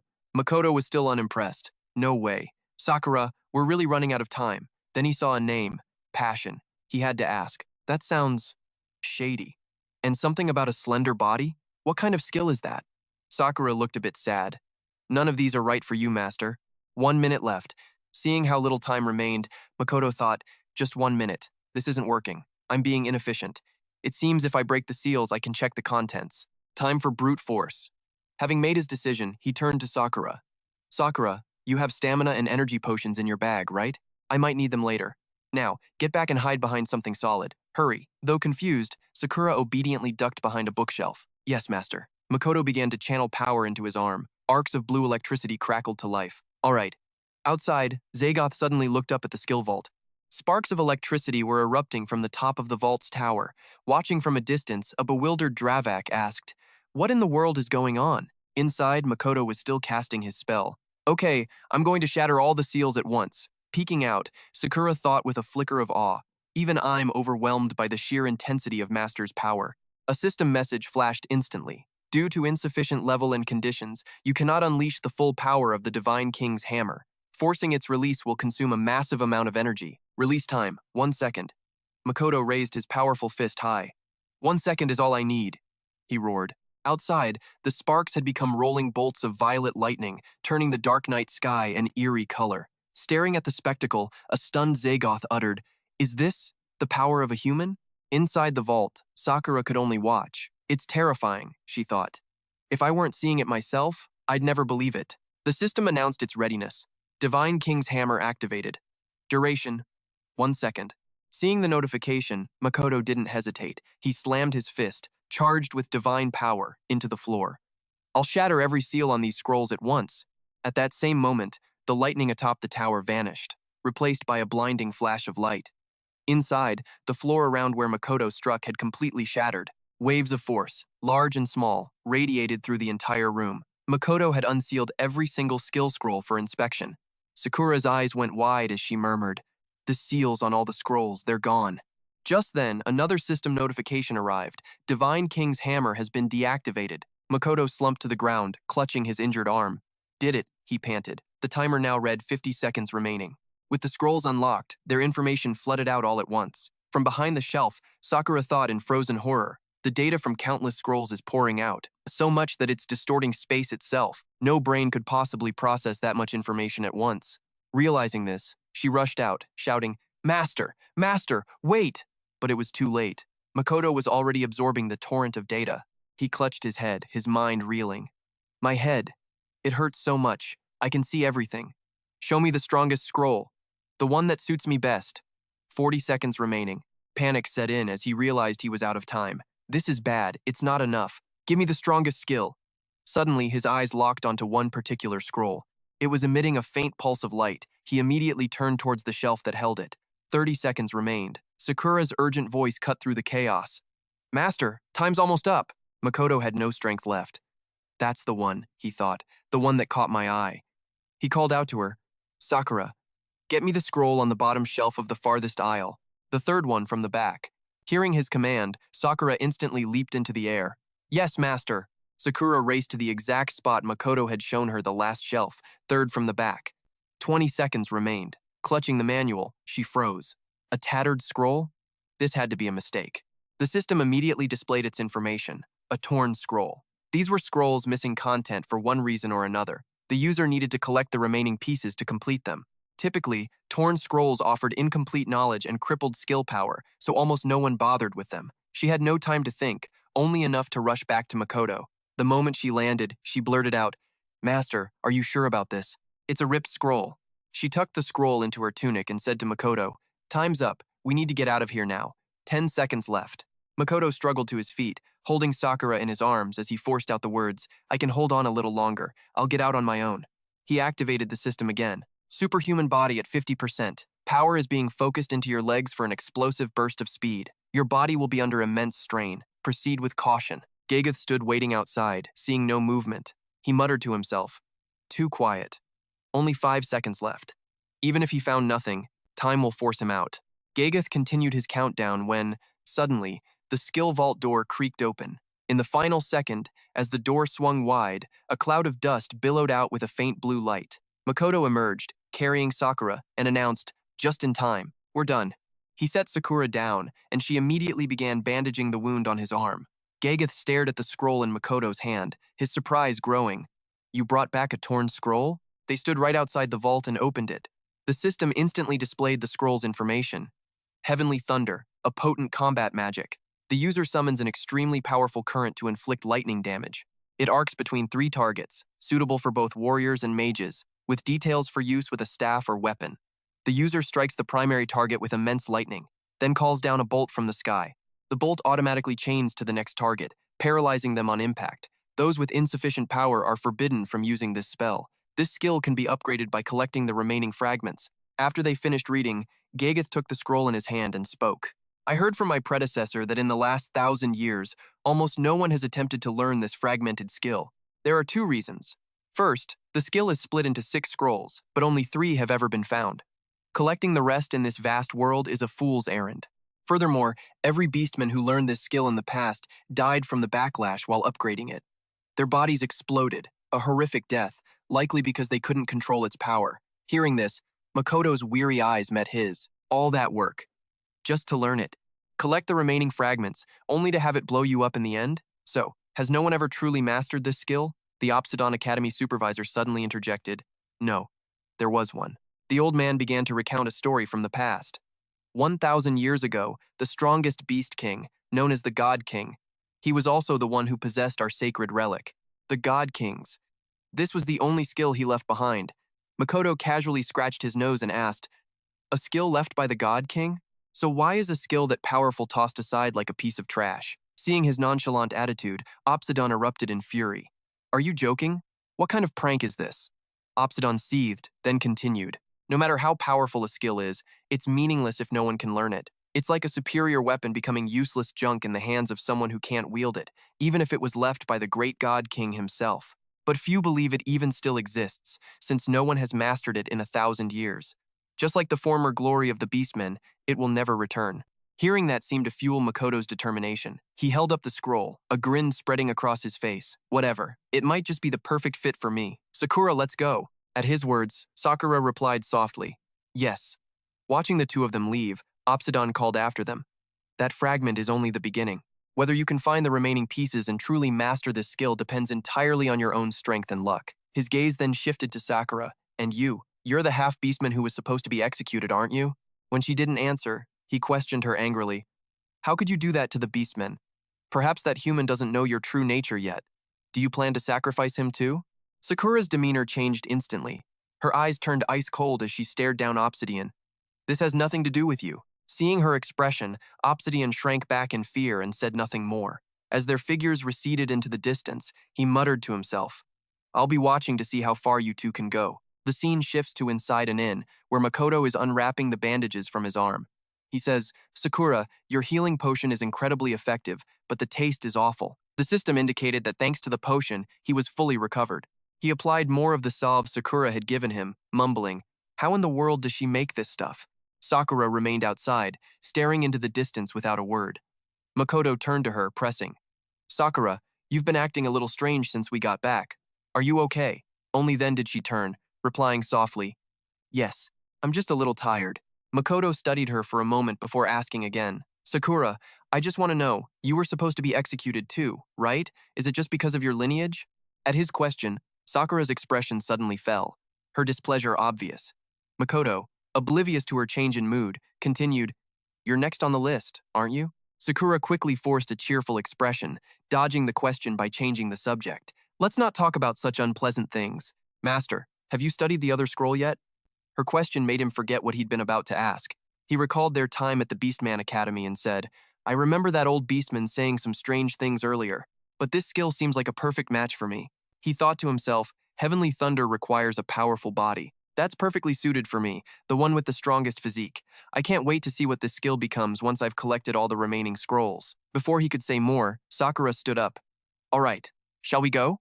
Standing outside, she stretched and added, "It's a beautiful day. Seems like a good day for you to level up, Master." Still seated inside, Makoto replied softly, "You're right, but before that, there's one more thing I need to do." At the same time, the ring on his finger sent a notification. "Time in the Endless Prison has concluded. The Endless Path can now be used." The Endless Path. Activation complete. A strange smile played on Makoto's lips as he thought, "While learning this skill, I figured out exactly how to deal with those three." The moment the Endless Path activated, Makoto's expression turned ferocious. He growled out each word. "I told them to remember my name, didn't I? I'm going to kill them." The system displayed Makoto's stats. Level 6, Warrior Class. Equipment, Fox Beastman Set. Weapon, Black Cold Light Demon Sword. Skill, Heavenly Thunder. Subskill, Earthshaker. Combat Power, 8,800. Returning to the real world, a vortex of electricity appeared in the sky.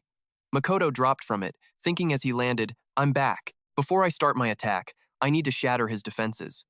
Looking at the three members of the Firewolf Guild, Makoto was still thinking that to activate his new skill, he needed a weapon. Luckily, he had the Divine Will Arsenal. He immediately opened the Divine Will Arsenal, reaching inside to pull out a weapon. The system instantly displayed, "Divine Will Arsenal activated. One item has been retrieved." Clutching the frost-wreathed sword, a glint of light flashes in Makoto's eyes. "I'm counting on you," he thinks, "on my skills." The system chimes. Frostlight Sword. Equipped. Inventory slots. 2. Remaining slots. 1. Kajiro's eyes lock onto the blade. He tightens his grip on his staff. He pulled that sword from thin air. Beside him, Guy stares with unmasked greed. Guy continues. He must have a space ring. And that sword, it looks high grade. A hungry fire lights his eyes. "I'm taking that sword." Tatsuru cuts in. "Kill him first. We can split the loot later." Makoto's grip on his sword is ironclad. His gaze sweeps over the three of them, cold as steel, his voice dropping low. "Remember, you started this." The words barely leave his lips before he thrusts the sword skyward. An immense power erupts from him, and the ground beneath his feet cracks and splinters. Kajiro stares, panic rising in his chest. "Wait, he's a warrior? What is this insane aura?" Makoto points his sword at them. A gale-force wind suddenly swirls, an overwhelming pressure radiating from his body. A brilliant bolt of lightning cracks across the sky. The three Mad Wolves members freeze, their faces draining of color at the sight of this terrifying power. Makoto unleashes his skill, Heavenly Thunder. In an instant, all three are engulfed by arcs of electricity. They can only scream. A system notification flashes. Skill, Heavenly Thunder. Wielding a staff or weapon allows the user to summon a powerful gale from the heavens after the skill strikes a target. It will then chain to another target, inflicting damage and a paralysis effect. The effect is absolute. All three are paralyzed as lightning continues to rain down on them. Tatsuru is the first to speak.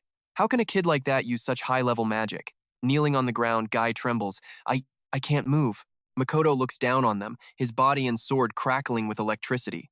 Paralyzed, Kajiro trembles, his hand fumbling for something inside his coat as a single thought consumes him. "Damn it, we completely underestimated him. He's a different person from before. What the hell is going on? This is bad. I have to get out of here." Tatsuru manages to stretch out a hand, forcing out each word. "Wait, we surrender." He doesn't finish the sentence. Makoto swings his sword in a clean, horizontal arc through the man's torso. Makoto stares at him, pure hostility in his eyes. "You think I'd spare someone who tried to kill me?" Don't be ridiculous. Seeing Tatsuru's cold body on the ground, Guy screams hysterically, "Don't you know we're from the Mad Wolves Guild? Please, spare me." Before he can finish, a single slash from Makoto sends him to his grave. Just shut up and die. Only Kajiro remains, still kneeling. His mind races. He shows no mercy. He knows he'd be dead if he let us go. After finishing the other two, Makoto turns his attention to Kajiro. Kajiro trembles uncontrollably as the boy approaches. Makoto speaks slowly, deliberately. Next, suddenly, Kajiro leaps to his feet, roaring, "You think I'll just let you kill me?" He hurls the sticky bomb he'd prepared. A system notification pops up. Item, sticky bomb. Adheres to a target and explodes. Though small in size, it packs immense power and can inflict massive damage. For these reasons, they are extremely rare and expensive. Usage. Throw the bomb at the target, and it will adhere on contact. Activate with magic. Kajiro immediately channels his power, veins bulging on his neck as he screams, "Die! Explode!" A deafening blast rips through the area, obliterating everything. Clinging to a ruined pillar, Kajiro slowly gets to his feet. He laughs maniacally. "I paid a lifetime's fortune for those. Even a level 12 hero would be wounded." "But you're only level 10. That blast should have ripped your body to shreds." He continues his crazed rant amidst the flames. "You were never in our league." The explosion subsides, leaving behind thick black smoke. Kajiro waves a hand, peering into the smoldering ruins, and then he sees him. Makoto is still standing. "No, impossible," he stammers.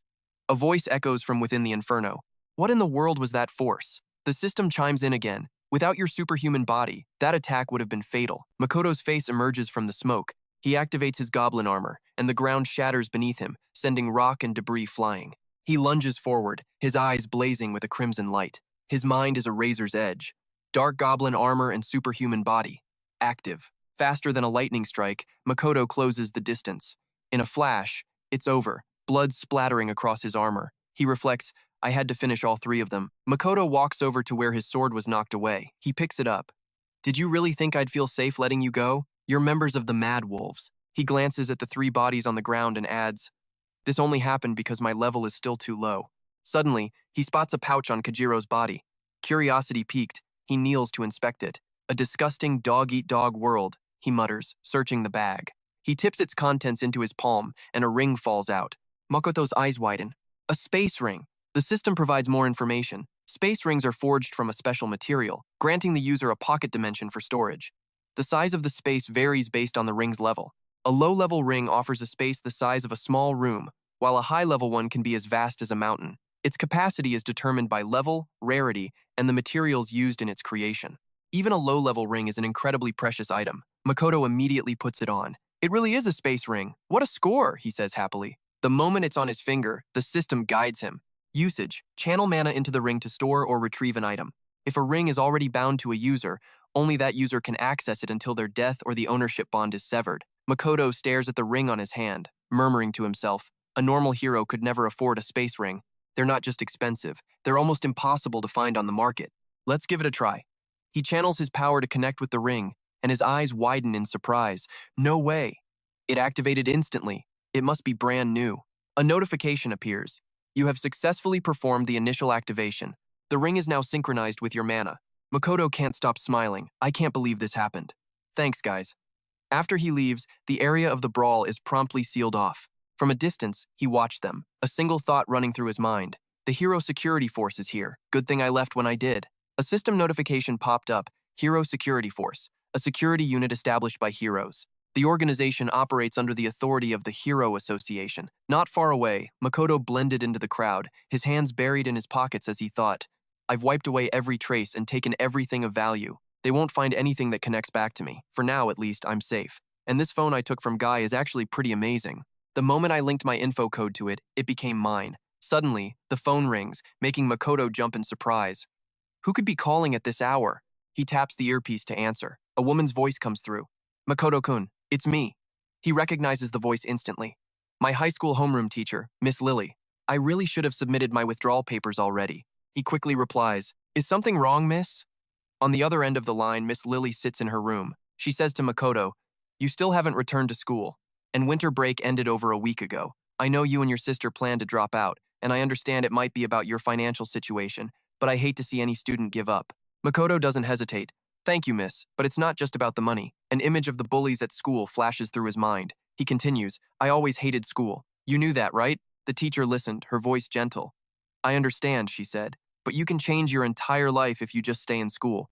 Don't worry about the fees, I'll handle it. Just promise me you'll be brave and come back tomorrow. You can't just spend your life cleaning up after your sister, can you? The truth is, you are. The teacher paused, letting her words hang in the air. Makoto just stood there, stunned and lost in thought. She had no idea he was now a hero. To him, she was the only person who ever truly worried. His homeroom teacher finally mustered her courage and declared, You are a strong young man, Makoto. Please, don't run from this challenge. Keep studying, and I will be your strength in any way I can. You can do this for your sister and for yourself. Makoto sat on a bench, head in his hands, silently processing it all. He had been so sure he was done with school, a place with no good memories, but after talking with Miss Lily, he realized something new. I'm a hero now, he thought, a new resolve hardening inside him. I'm not that powerless, bullied kid anymore. I made them pay. With that single thought, Makoto finally made his decision. Thank you so much, miss. I'll be at school tomorrow. Just then, a system notification flashed in his vision. Level 6. Class. Warrior. Equipped. Dark Goblin set. Weapon, Dark Frost Blade. Skills, Thunder's Descent and Earthshaker. Combat power, 8,800. The scene shifts to a dark room where a figure sits before a monitor. 3 of ours killed by some unknown hero, and their items looted. He drummed his fingers on the desk, his hand clenching into a fist, a snarl revealing gold teeth. You little thief. Did you really think there wasn't a tracking spell on that ring? System note, tracking spell. A magic used to determine the approximate location of an enchanted item via a paired tracking device. Typically, the magical signature is concealed upon use, but a high-level mage is capable of erasing the trace completely. Staring at the locator pulsating on the table, he whispered, I know exactly where you are. He shot to his feet, slamming one hand on the desk, the other tightening into a fist. He was the leader of the Mad Wolves, level 21, warrior class, with a combat power of 11,200. His face a mask of pure fury, he growled, I won't let you live after stealing from the Mad Wolves. Glaring at the black-clad figures before him, the leader of the Mad Wolves gave his command. Bring me that thief.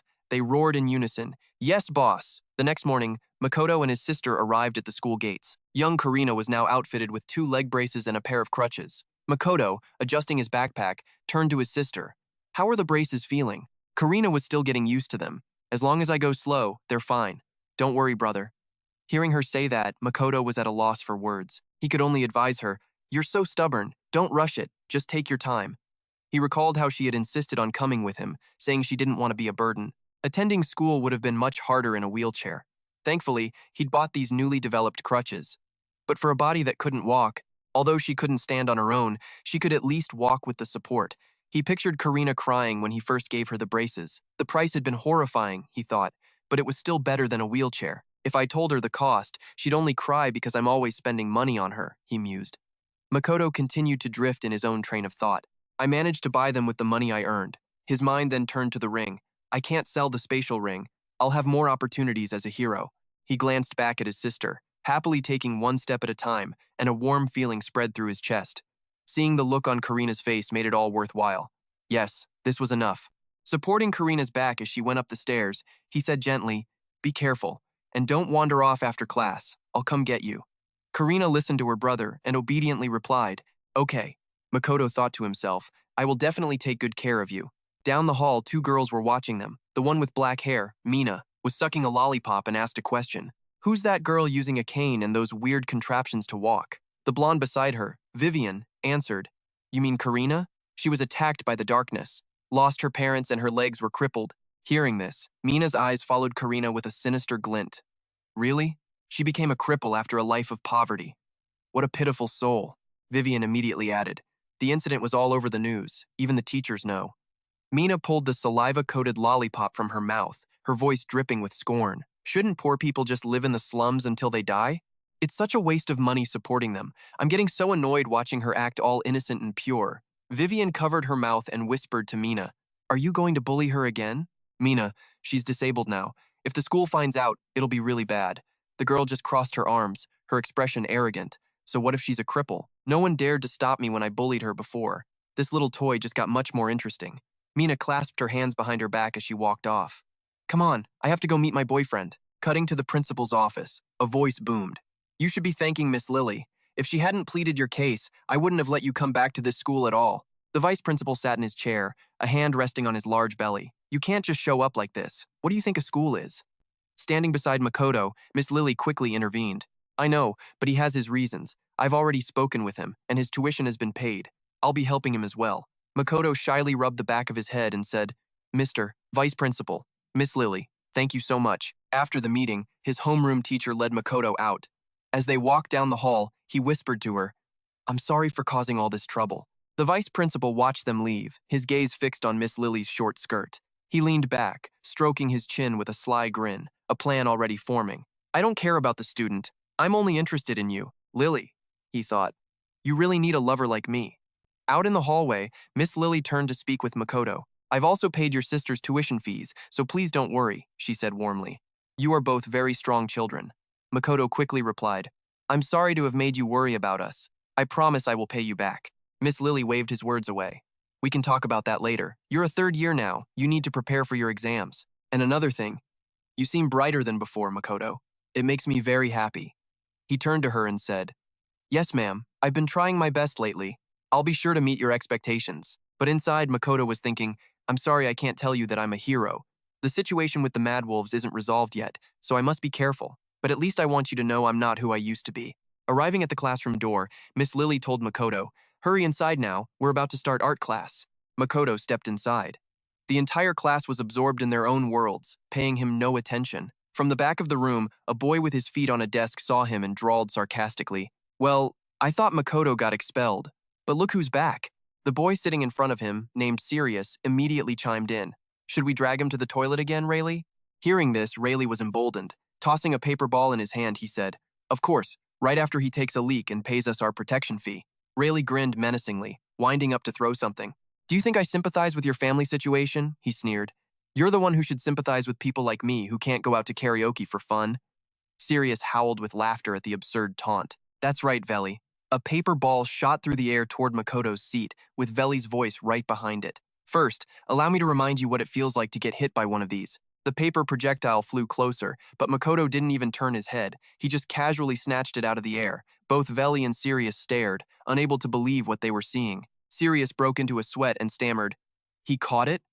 Makoto, who had been perfectly still, finally glanced back. Veli, he said calmly, meet me in the restroom. Veli looked as if he couldn't process the words. He clenched his fists and growled, What did I just hear? He's summoning me to the restroom? That bastard has gotten cocky since we last saw him. I'm going to make you taste true despair. The final school bell finally rang. Outside the men's room, a large guy blocked the entrance, turning people away. Veli's using this one. Go find another. Inside the men's restroom, Veli was taunting Makoto. I hear you're picking up trash after school now. What are you, the janitor? Makoto just stood there, his fists clenched tightly, saying nothing. With his hands in his pockets, Veli smugly continued, Where's my protection fee? Sirius, standing behind him, held out his hand. Hand over the money, or else. Makoto's face went cold, his eyes began to glow, and he asked in a chilling voice, Or else what? None of them expected a reply like that. For a few seconds, they were all completely stunned into silence. Veli's face flushed a deep red. He tightened his fists and snarled, Don't mess with me. I'll beat you down. Hearing this, Sirius and Kazama began to roll up their sleeves. We've been waiting for this. You're dead, Veli.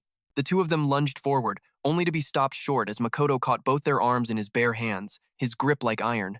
The faces of Kazama and Sirius twisted in pain as a single thought crossed their minds. This strength is insane. As Makoto held them, he thought to himself, I've grown this strong. I'm not even afraid anymore. The old me never had the courage to protect myself. But I'm different now. A system window appeared before him. Level 6. Class. Warrior. Equipped. Dark Goblin set. Weapon. Dark Frostlight Sword. Skill. Skyfall Thunder. Subskill. Innate Talent. Combat Power. 8,800. Makoto immediately activated his Divine Eye, scanning the two before him. Divine Eye activated. The stats of all three bullies appeared in his vision. Class. None. Combat Power. Not a threat. Sirius couldn't wrench his arm free and yelled, Let go! Makoto did as he asked and instantly released them, only to follow up with a swift kick that sent them both flying. Veli stood there, watching his two cronies collapse to the floor in an instant. A cold sweat broke out on his forehead as he thought, What the hell is happening? He remembered all the times his group had ganged up on Makoto in the past. How could that weakling Makoto suddenly become like this? He stared at Makoto as if he were a completely different person. Just then, the lookout at the door burst in, shouting, Veli, the boss is coming. We have to run. Veli had no choice. He turned and dragged his two friends away. Before leaving, he shot Makoto a final look filled with rage and bitter resentment. Makoto watched the group leave the restroom and thought to himself, judging by that look, the kick wasn't enough. It's a good thing I held back. If I had used my full strength, they would be dead. The scene changes. In Karina's classroom, she sits at her desk talking to a friend. I'm sorry for causing you so much trouble. It's okay, her friend Haru replied. Just call me if you need anything.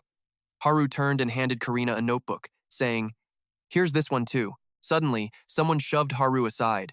Move it. I have business with this girl. It was Mina. She smacked Haru on the head, causing the girl to cry out and clutch it in pain. Vivian, standing behind her, warned, Mina, Karina has a physical disability.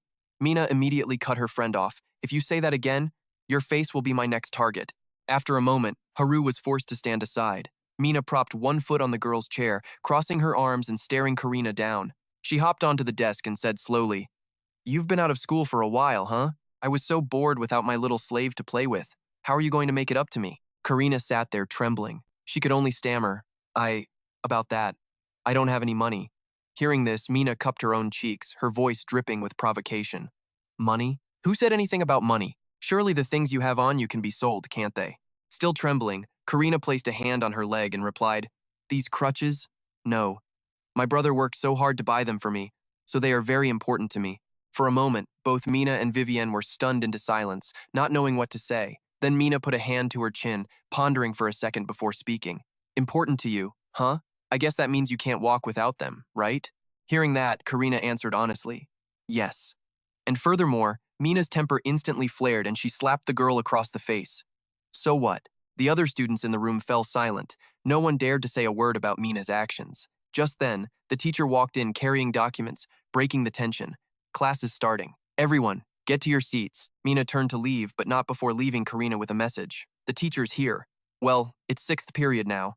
Don't even think about trying to run home after school. We're not finished talking, Karina.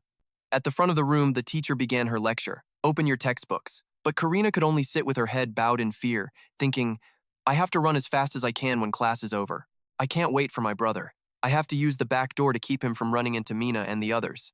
The scene shifts back to Makoto's classroom. Miss Lily closed her book and announced, Class is dismissed. Everyone be careful on your way home. The class president immediately stood and called out, Class, rise. In unison, they all said, Thank you, Miss Lily.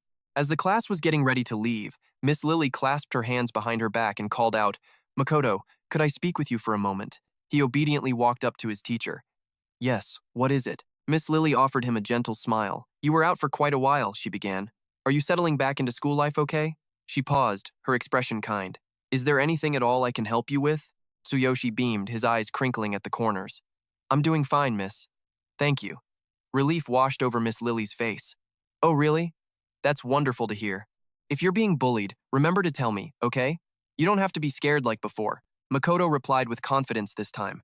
I'm really okay, miss. Thank you very much. Reassured by his firm answer, his teacher began to leave, waving her hand at Makoto. I've bothered you enough. I'm so glad you're back at school. If anything comes up, remember to tell me, okay? You should head home soon. Makoto watched her leave, waving goodbye as he replied. Goodbye, miss. The moment his teacher was gone, someone called out his name. Hey, Makoto. He turned to see it was Sirius. He stood with his arms crossed, sweat beading on his forehead, and continued. I want to apologize for what happened in the restroom. Can you come with me? We should talk somewhere else. Makoto slung his bag over his shoulder and followed him into the hallway. As they walked, he asked, Where? Sirius meekly replied, It's just over there. I want to apologize somewhere more private. He walked ahead, leading the way, a sinister smile spreading across his face. This way. The moment they reached a dark corner at the end of the hall, several figures jumped out wielding bats, aiming to beat Makoto to a pulp. Sirius ducked to avoid a swing, a wicked grin on his face as he said, Veli, don't go too crazy. Makoto immediately threw his arms up to shield himself from the onslaught of attacks. Instantly, he accessed the system, activating his superhuman body and channeling 30% of his power into his arms. Sirius, sprawled on the floor, could only watch as the wooden clubs shattered against Tsuyoshi's body. He stammered in disbelief. It's impossible. He blocked it. Tsuyoshi bent down slightly, calmly wiping a smudge of dirt from his cheek. He stared down at Sirius, his voice dripping with ice. I knew you were plotting something, but I didn't think you'd be this pathetic. The system display flared to life, showing Tsuyoshi's current status, level 6. Class, warrior. Equipment, dark composition set. Weapon, black ice light sword. Skill 1, Heaven's Thunder. Skill 2, Earthshaker. Combat power, 8,800. Fueled by rage, Tsuyoshi sent Sirius flying with a single, powerful kick, making him cry out in pain and terror. Seeing this, the surrounding mob charged at Tsuyoshi. "Take this," one of them yelled. Tsuyoshi dodged effortlessly and answered with a devastating kick of his own. Kazama hit the floor and didn't move, foam starting to bubble at his lips. Tsuyoshi looked coldly at the others. "You people never learn, do you? A complete pack of failures." Reli grabbed a bat and charged, screaming, "Just die!" Tsuyoshi simply stood his ground, watching him approach. "If we weren't at school, you'd already be dead." Reli froze mid-lunge, his body refusing to obey. He stared at Tsuyoshi, his face paling as a horrifying thought raced through his mind. "I can't move my arm." Paralyzed, all he could do was watch as his next thought hit him like a ton of bricks. "I'm scared of Tsuyoshi." Raising his hand, Tsuyoshi said calmly, "Time to go to sleep." A sharp slap cracked across Reli's face, sending the baseball bat clattering to the floor. After the blow, he crumpled, motionless. Tsuyoshi looked down at him with disgust. "I have to go pick up my little sister. Consider yourself lucky the hero laws exist. A hero doesn't kill civilians." The scene shifts to a corridor near the back gate where Karina is. Panting, she drags each heavy foot forward, her mind racing with fear. "I have to use the back gate to get away from Mina," she thought. "Once I'm through, I can just loop around to the front."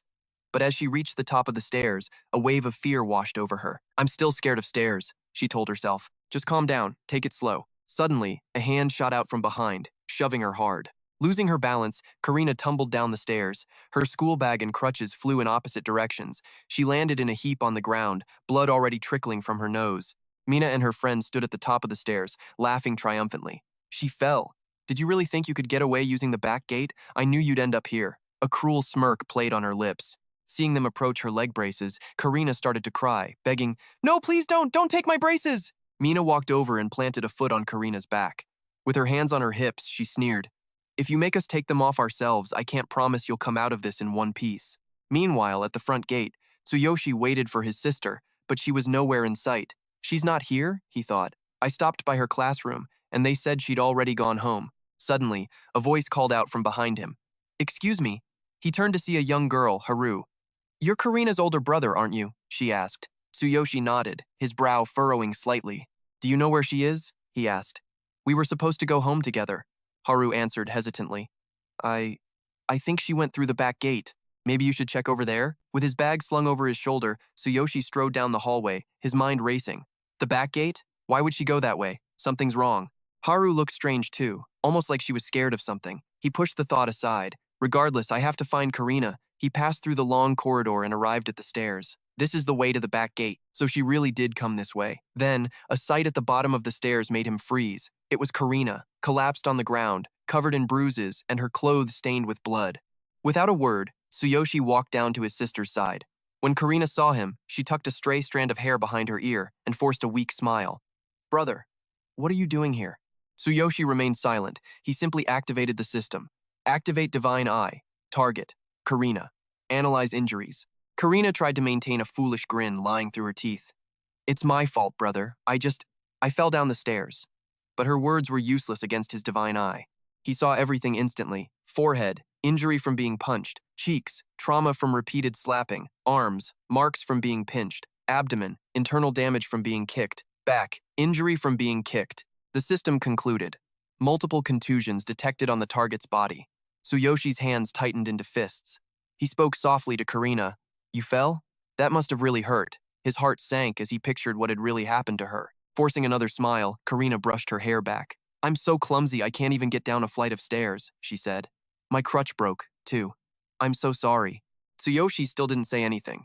He simply knelt and quietly began gathering the scattered contents of her school bag. "I didn't want to be a bother to you, brother," Karina continued, her voice small. "But the crutch is broken, so I can't stand up." After packing her bag, Tsuyoshi set it aside and finally looked at Karina with a gentle smile.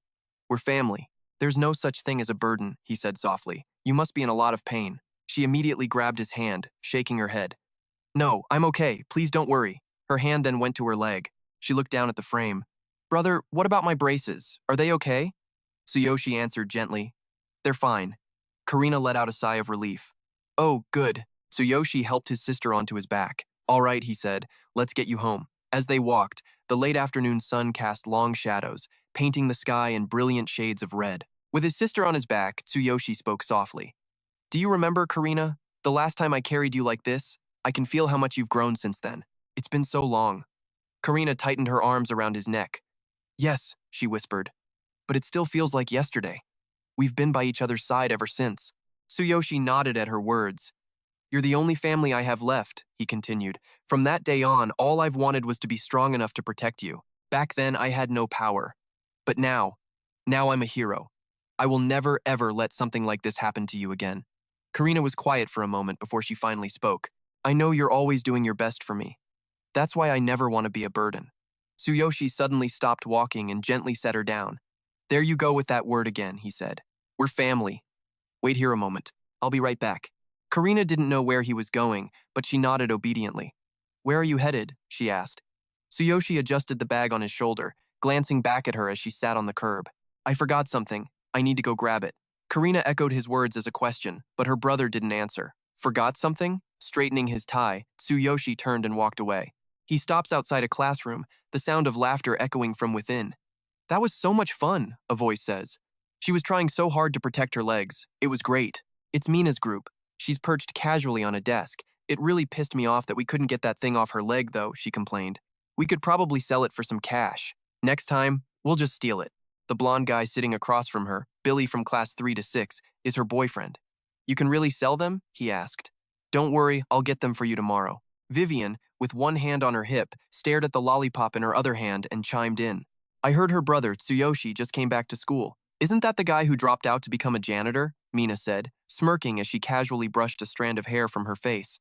A janitor is nothing but trash. With a cripple and a social outcast for relatives, just being near them is humiliating. They should both be expelled. Vivian popped a piece of candy into her mouth and added, Karina was actually really popular before her leg went bad. A lot of guys in my class had a thing for her. She was cute, someone chimed in. Hearing this, Billy propped his chin on his hand, his eyes glinting with interest. Cute and stylish, huh? I wouldn't mind meeting her. Mina's brow furrowed at her boyfriend's words, her voice a low warning. Hey, you really just said that in front of me? Billy immediately shot up, leaning towards her. Don't be like that.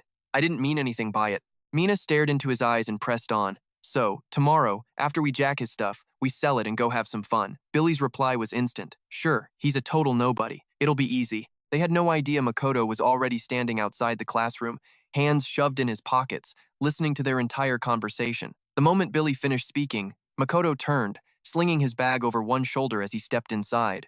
Startled by the sudden entrance, all three of them whipped their heads around, Billy's eyebrows knitted together. Who the hell are you? Makoto stood before them, enunciating every word. So you're the ones who hurt Karina. And here, she told me, she just fell down the stairs. Hearing this, Vivian piped up with a guess. He's Karina's brother. So what? Mina, still oblivious to the danger she was in, smirked. You want revenge for your little sister? You came at a bad time, didn't he, Billy? Her boyfriend cracked his knuckles, a cruel smile on his face. Makoto, the piece of trash, right? He laced his fingers together, his voice booming with false authority. You're a third year and you've never heard of me, the great Billy? We were just playing a few games with your sister, Mina added. Makoto didn't flinch, his voice chillingly calm. So pushing a girl with an injured leg down a flight of stairs is what you call a game? Billy stepped up to Makoto, feigning boredom as he dug a finger in his ear. He pointed accusingly. Hey, trash, you got a problem? Want an apology? Mina, still perched arrogantly on a desk, chimed in. I think we should teach this guy a lesson. Billy's face twisted into a snarl as he glared at Makoto. Why is a piece of trash like you wasting our time? Before he could even move, Makoto's hand shot out, grabbing Billy's pointing finger and snapping it backward. Staring at his now mangled finger, Billy let out a blood-curdling scream. My finger! How dare you, you bastard! Mina and Vivian watched the whole thing unfold, their eyes wide with shock as they cried out in unison. What just happened? Makoto stepped back, slowly pulling the classroom door shut behind him. It's not just you, he warned, his voice dangerously low. None of you are getting away. In an instant, Makoto's eyes blazed a deep, menacing red.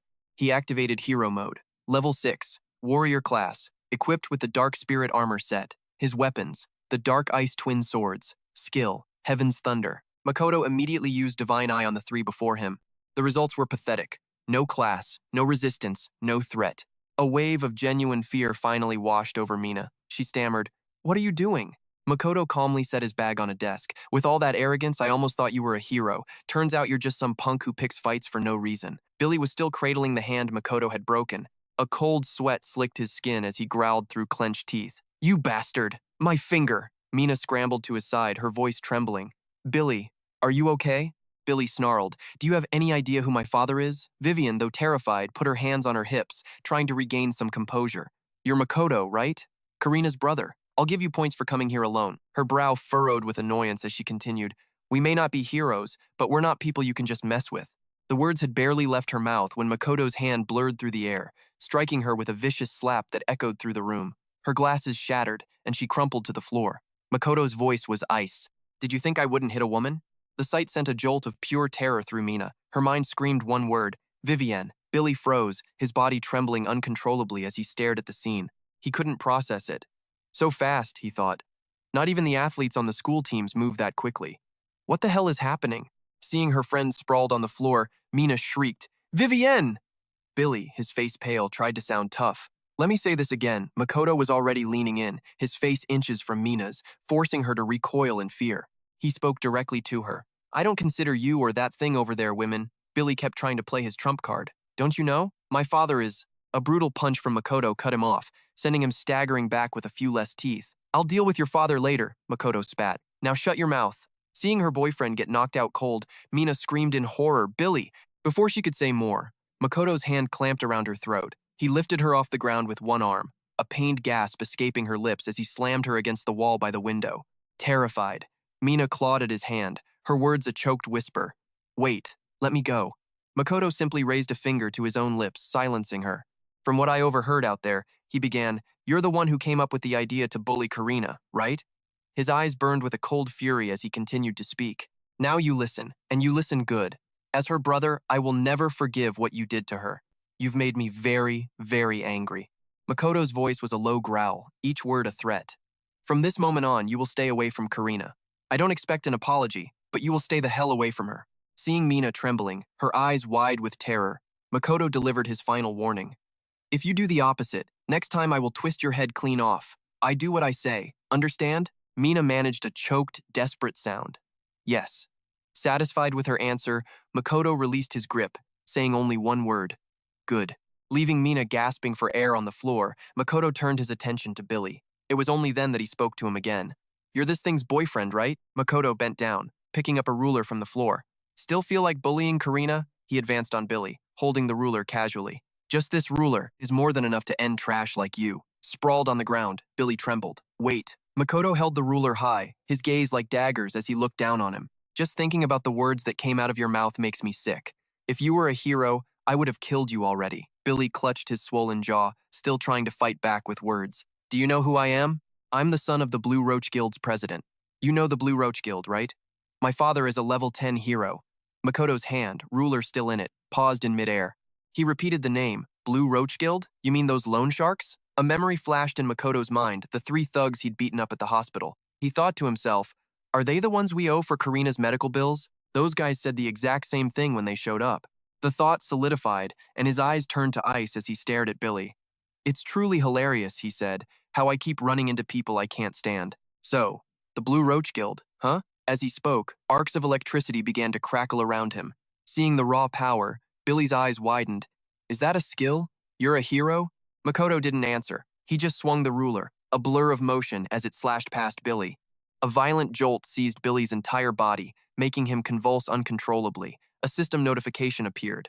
Notice, if an improper weapon is used, damage is reduced by 90%. Full damage will not be dealt. Makoto turned to leave, tossing the ruler aside. That much pain should be enough for you. Makoto walked to the desk and grabbed his bag. He slung it over his shoulder, but before he walked out, he left them with a final message. Don't forget, this is your first and your last chance to keep your promise.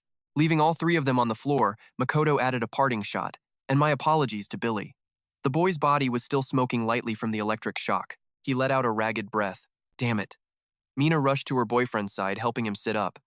Billy, are you okay? We should go to the hospital. Billy managed to pry his eyes open, glancing toward the door. No, I just need to rest a bit, he mumbled. I'm not a hero. Mina's hand shot to her own throat, showing him the handprint there. Still frantic, she pressed. What are you going to do? This can't be over, can it? Look at this mark. He has to pay for what he did. You have to tell your father. Billy's eyes blazed red as he lunged at Mina, screaming, Don't you tell me what to do. He will absolutely pay for this. His eyes burned with hatred as he vowed, "I'll make him suffer. My father." Gripped by the collar, Mina could only say fearfully, "That's right. Tell your father who did this to you." Billy turned away, his voice seething with rage. "I'm going to talk to my dad, and then I'm going to wipe him and his sister off the face of this planet." Outside, Karina waited patiently on a bench. She looked up at the sky and whispered to herself, "I hope Big Brother is okay." Glancing down at her legs, she thought, "If I could just take care of myself, he wouldn't have to go through all this trouble. I don't want to make him worry any more than he already does, especially after he just found out about his hero status." Suddenly, a voice calling her name made her jump. "Karina." It was Makoto. He had returned, now squatting down with a gentle smile. "Sorry to make you wait," he said softly. "Let's go home." "Come on, I'll carry you," Karina eagerly agreed, replying, "Okay, then I'll hold your bag for you." With his sister on his back again, the two continued down the road. Makoto's mind was already racing. So, the young leader of the Blue Snakes is a level 10 hero, and he's Billy's father. Billy is definitely going to run crying to his dad and beg for revenge. In any case, there are too many of them.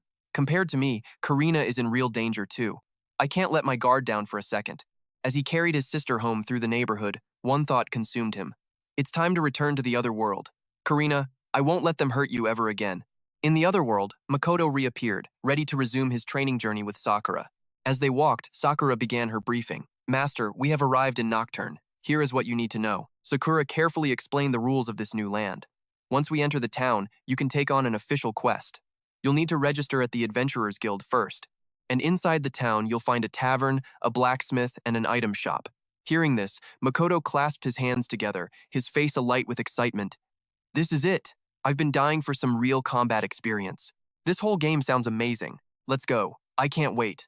Before them stood the grand city of the Beastmen, Nocturne. The system displayed Makoto's stats. Level 6, Warrior Class.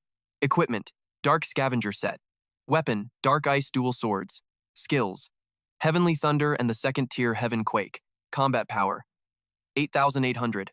As they entered the city of Nocturne, Makoto and Sakura were immediately swept up by the bustling scene. "This is incredible," Makoto exclaimed. "It seems there are so many different Beastmen tribes." Sakura, walking just behind him, covered her mouth with a smile. "From what I can tell, there are quite a few rare tribes here, each with its own unique traits." Makoto scanned the area, and something ahead caught his eye. He put his hands on his hips. That is, he had spotted two humans standing not far away. "Humans," Makoto said aloud. "Human adventurers." Sakura quickly noticed them as well. She immediately asked, "Are they like the people from your world, Master?" In a large city with a guild like this, you'll find many different races. There's also a rule that we should avoid life-threatening fights outside the arena. But still, Nocturne is a city of beastmen, so of course you'll meet a lot of them here. Sakura, still trailing behind, touched her cheek shyly and added, "Though the proud elves and noble beastmen are quite a rare sight." Makoto nodded. "I see. How interesting. This is the first time I've met other humans, my own kind, since coming here. I can feel a sort of connection between us." The moment the words left his mouth, Makoto was gone. Sakura looked up to see he had already run toward the two figures, calling out a greeting. "Hello!" She reached out, trying to stop him, but it was too late. "Master, you can't just suddenly." Startled by Makoto's abrupt approach, the two strangers were immediately on guard. The one in the green cloak hissed, "Who are you?" The girl in red behind him added sharply, "Don't come any closer." Seeing their reaction, Makoto asked blankly, "Is there a rule against greetings here?" Sakura rushed to stand in front of him. She held up a hand to de-escalate the situation. "This is..." The other two seemed startled by her presence, whispering to each other. "This feeling is..." They turned and walked away, clearly displeased. The girl in red grumbled, "What the hell was that?" After the pair departed, Makoto and Sakura continued on their way. As they walked, Sakura explained, "It seems you can't just strike up a conversation with other adventurers in this city. You'll only make them suspicious. Most adventurers, especially humans, are very wary of their surroundings." Makoto rubbed the back of his head and replied, "Got it. This world has quite a few rules, doesn't it?" Noticing the stares from the beastmen they passed, Makoto felt a strange unease. It feels like everyone around here is talking about something. Sakura just bowed her head and said nothing as the beastmen's eyes followed them. Sakura leaned close to Makoto and whispered, "I'm sorry. It's because I'm a half beastman. Beastmen hate mixed bloods. Let's just go register at the guild." Hearing this, Makoto rubbed his neck and murmured, "They should really just leave us alone." He paid no mind to how many pairs of eyes were watching them. He smiled and held out a hand to Sakura. "Discrimination exists everywhere, so don't worry about it too much. Come on." Encouraged by his words, she bravely took his hand and replied, "Yes, After exploring the storybook-like town for a while, they finally stopped in front of a building with a guild sign hanging above it. Makoto looked up at the board in front of him, just like in games and anime. It's a quest board. Standing behind him, Sakura gently reminded him, "Master, we can't accept any quests until we've registered." They immediately went inside. Standing before the receptionist, Sakura said cheerfully, "We're here to register as adventurers." The figure across the counter took a puff from a still-lit pipe. "A party with a mongrel and a human, huh? Interesting." The cat-like beast woman, Miko, continued, "Which of you wants to register?" Makoto scratched his head and spoke up. "That would be me. You're different from the others who were just staring at us out there." Miko pulled out a registration form, placing it on the counter and sliding it toward him. "I've seen countless adventurers in my time.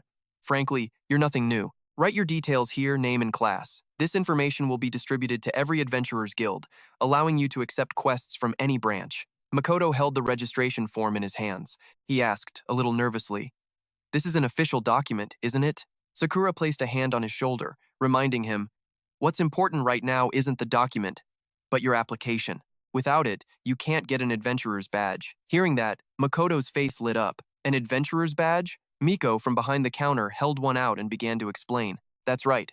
This is your adventurer's ID, and you're starting at the lowest tier, Iron rank. The higher your badge, the bigger the rewards. So get out there and start earning experience. The ranks ascend from Iron to Copper, Silver, and finally Gold. But you'll rarely see a Gold rank adventurer just hanging around the guild. Those elite adventurers typically only accept quests from the wealthy." Makoto examined the badge. Seeing it was only level 6, he muttered, "This thing looks pretty useless." Miko overheard him and explained, "The moment you receive the badge, your level is automatically registered.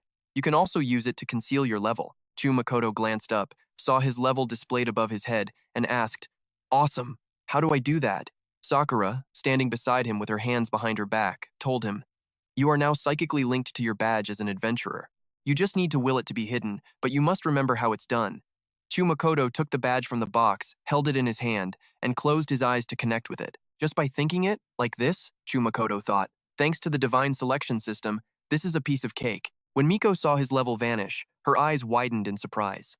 It's rare for someone to succeed on their first try. That's usually quite difficult for rookies. Suddenly, 2 hulking beastmen barged into the guild, aggressively shoving Makoto aside. The one in front snarled, "Get out of the way, garbage!" His partner, carrying something on his back, slammed it onto the counter and announced, "We're here to report a completed quest." The tall one, a brute with a tuft of black hair, was named Gloomjaw. He leaned on the counter. "Got any other quests? Even some small commissions would do." He leaned his face uncomfortably close to Miko. "If not, how about a drink? My treat." Holding a folder, Miko calmly deflected. "Unfortunately, I'm busy." She then presented a quest. "But there is one urgent commission. The pay is substantial, but the difficulty is just as high. The client is requesting an adventurer of at least level 15. Can you handle that?" The 2 beastmen froze. Gloomjaw stammered, "Isn't there anything around level 10? His companion, Schumann, also spoke up. "What exactly is this commission?" Miko explained. "A large swarm of dark carnivorous creatures is terrorizing the local farmers. A team of 3 already accepted this quest, but they were gravely injured, and one of them is still missing," Miko added. "Oh, and their levels were higher than yours." Hearing this, Gloomjaw flinched. Sweat beaded on his forehead as he spoke. Level 10 dark carnivorous creatures. A whole swarm of them. Schumann slammed his hand on the counter. "Forget it. That commission needs someone level 20 or higher." Suddenly, Makoto reached out, took the quest scroll, and declared, "We'll take it." The 2 massive beastmen immediately spun around to face Makoto. Schumann yelled, "Hey, you're in the way, trash." Gloomjaw growled, "What did you say?" Gloomjaw instantly reached for his weapon, but his teammate quickly grabbed his arm, reminding him, "Wait, you know the penalty for drawing a weapon inside the guild." Schumann crossed his arms, watching Makoto turn to leave. "Don't underestimate it, human. If you value your life, you won't take that commission." Gloomjaw added, "You just registered, didn't you? Aren't you afraid of monsters?" Makoto didn't even turn around. "If you can't do it, then get lost. Or would you rather test my fighting skills in the arena?" As he finished speaking, Makoto clenched his fist and veins bulged on his arm. A notification appeared. Superhuman body activated. Makoto thought to himself, "With the help of the divine selection system, I could take a level 9 beastman in a one-on-one duel." Schumann sneered at his arrogance, looking down his nose at him. "You should learn your place. It doesn't matter if you're Iron rank or what. We have actual experience from countless quests. That badge of yours is still brand new, isn't it?" Miko, from behind the counter, quickly tried to de-escalate the situation. Your courage is commendable, kid, but they have a point. At your current rank, the client will likely reject you. Hearing that, Schumann roared with laughter. You hear that? Garbage? Start from the bottom. A quest to find a lost dog is more your speed. But Sakura turned back and announced to them, no, we will accept this commission. A stunned silence fell over everyone in the room. Seeing that Sakura was a demi-human, Gloomjaw jeered. Your partner is a half-breed. Do you really think you're capable? Sakura immediately raised her badge for all to see, her voice cold as ice. Is this gold rank badge proof enough? The two beastmen stared in shock at the highest-ranking badge in her hand, both gasping in unison, a gold rank badge. Even Makoto was stunned to see her badge. He looked on with pure admiration, thinking, Little Miss Cat Ears, you have a gold rank badge? Miko called out from the counter. You should have said that from the start. She happily held up the commission papers, smiling. I will entrust this quest to you. I bet the client will be ecstatic. After seeing that, the two beastmen could only quietly walk away. Makoto taunted them from behind. What's the matter, running away now? Sakura walked over, smiling at Makoto. This commission will help accelerate your leveling, master. Makoto rubbed the back of his neck, embarrassed. Right, let's do it. Miko overheard their exchange, her mind racing. A gold rank adventurer calling a young boy master? Who is this kid? What an interesting party. With the commission scroll in hand, Makoto and Sakura immediately departed. Looking at the scroll, Sakura said, the farm where the dark carnivorous creatures are running rampant should be just around here. As they walked, Makoto turned to Sakura. I had no idea you had a gold rank badge. Hearing him say that, Sakura blushed slightly with embarrassment and began her story. Ah, yes. I joined the Adventurers Guild when I was a child. I took part in many quests and commissions with various teams. Eventually, I realized I met the conditions for gold rank, so I went to exchange and upgrade my badge. Is that strange? Makoto looked at her, smiling gently as he thought, she's been active in the guild since she was a kid? She must have gone through so much hardship. Makoto then said to her, No, you're amazing, Sakura. Hearing that, she blushed and replied softly, Thank you, master. The two of them stopped walking abruptly. Looking at the village ahead, shrouded in a gloomy black smoke, they both said in unison, Looks like we're here. Sakura surveyed the grim scene and added, Our opponent seems strong. The sky was dark as lightning split the clouds. All around, scattered level 10 monsters milled about. From behind an iron gate, Makoto and Sakura peered in at the scene within.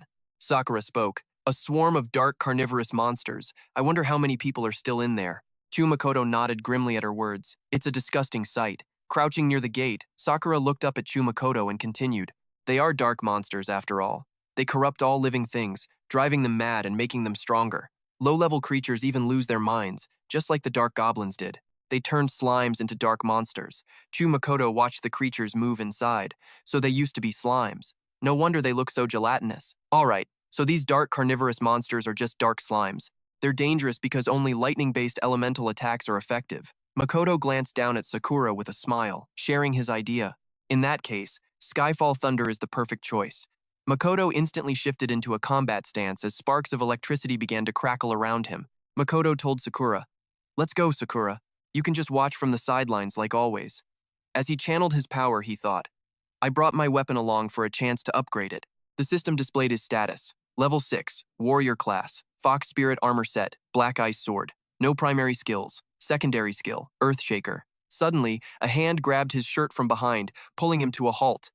It was Sakura. She spoke softly. Master, from now on, please don't do things like this alone. Confused, Makoto asked immediately. Why not? Sakura continued, This is a life-or-death battle. This area is completely different from the novice zone.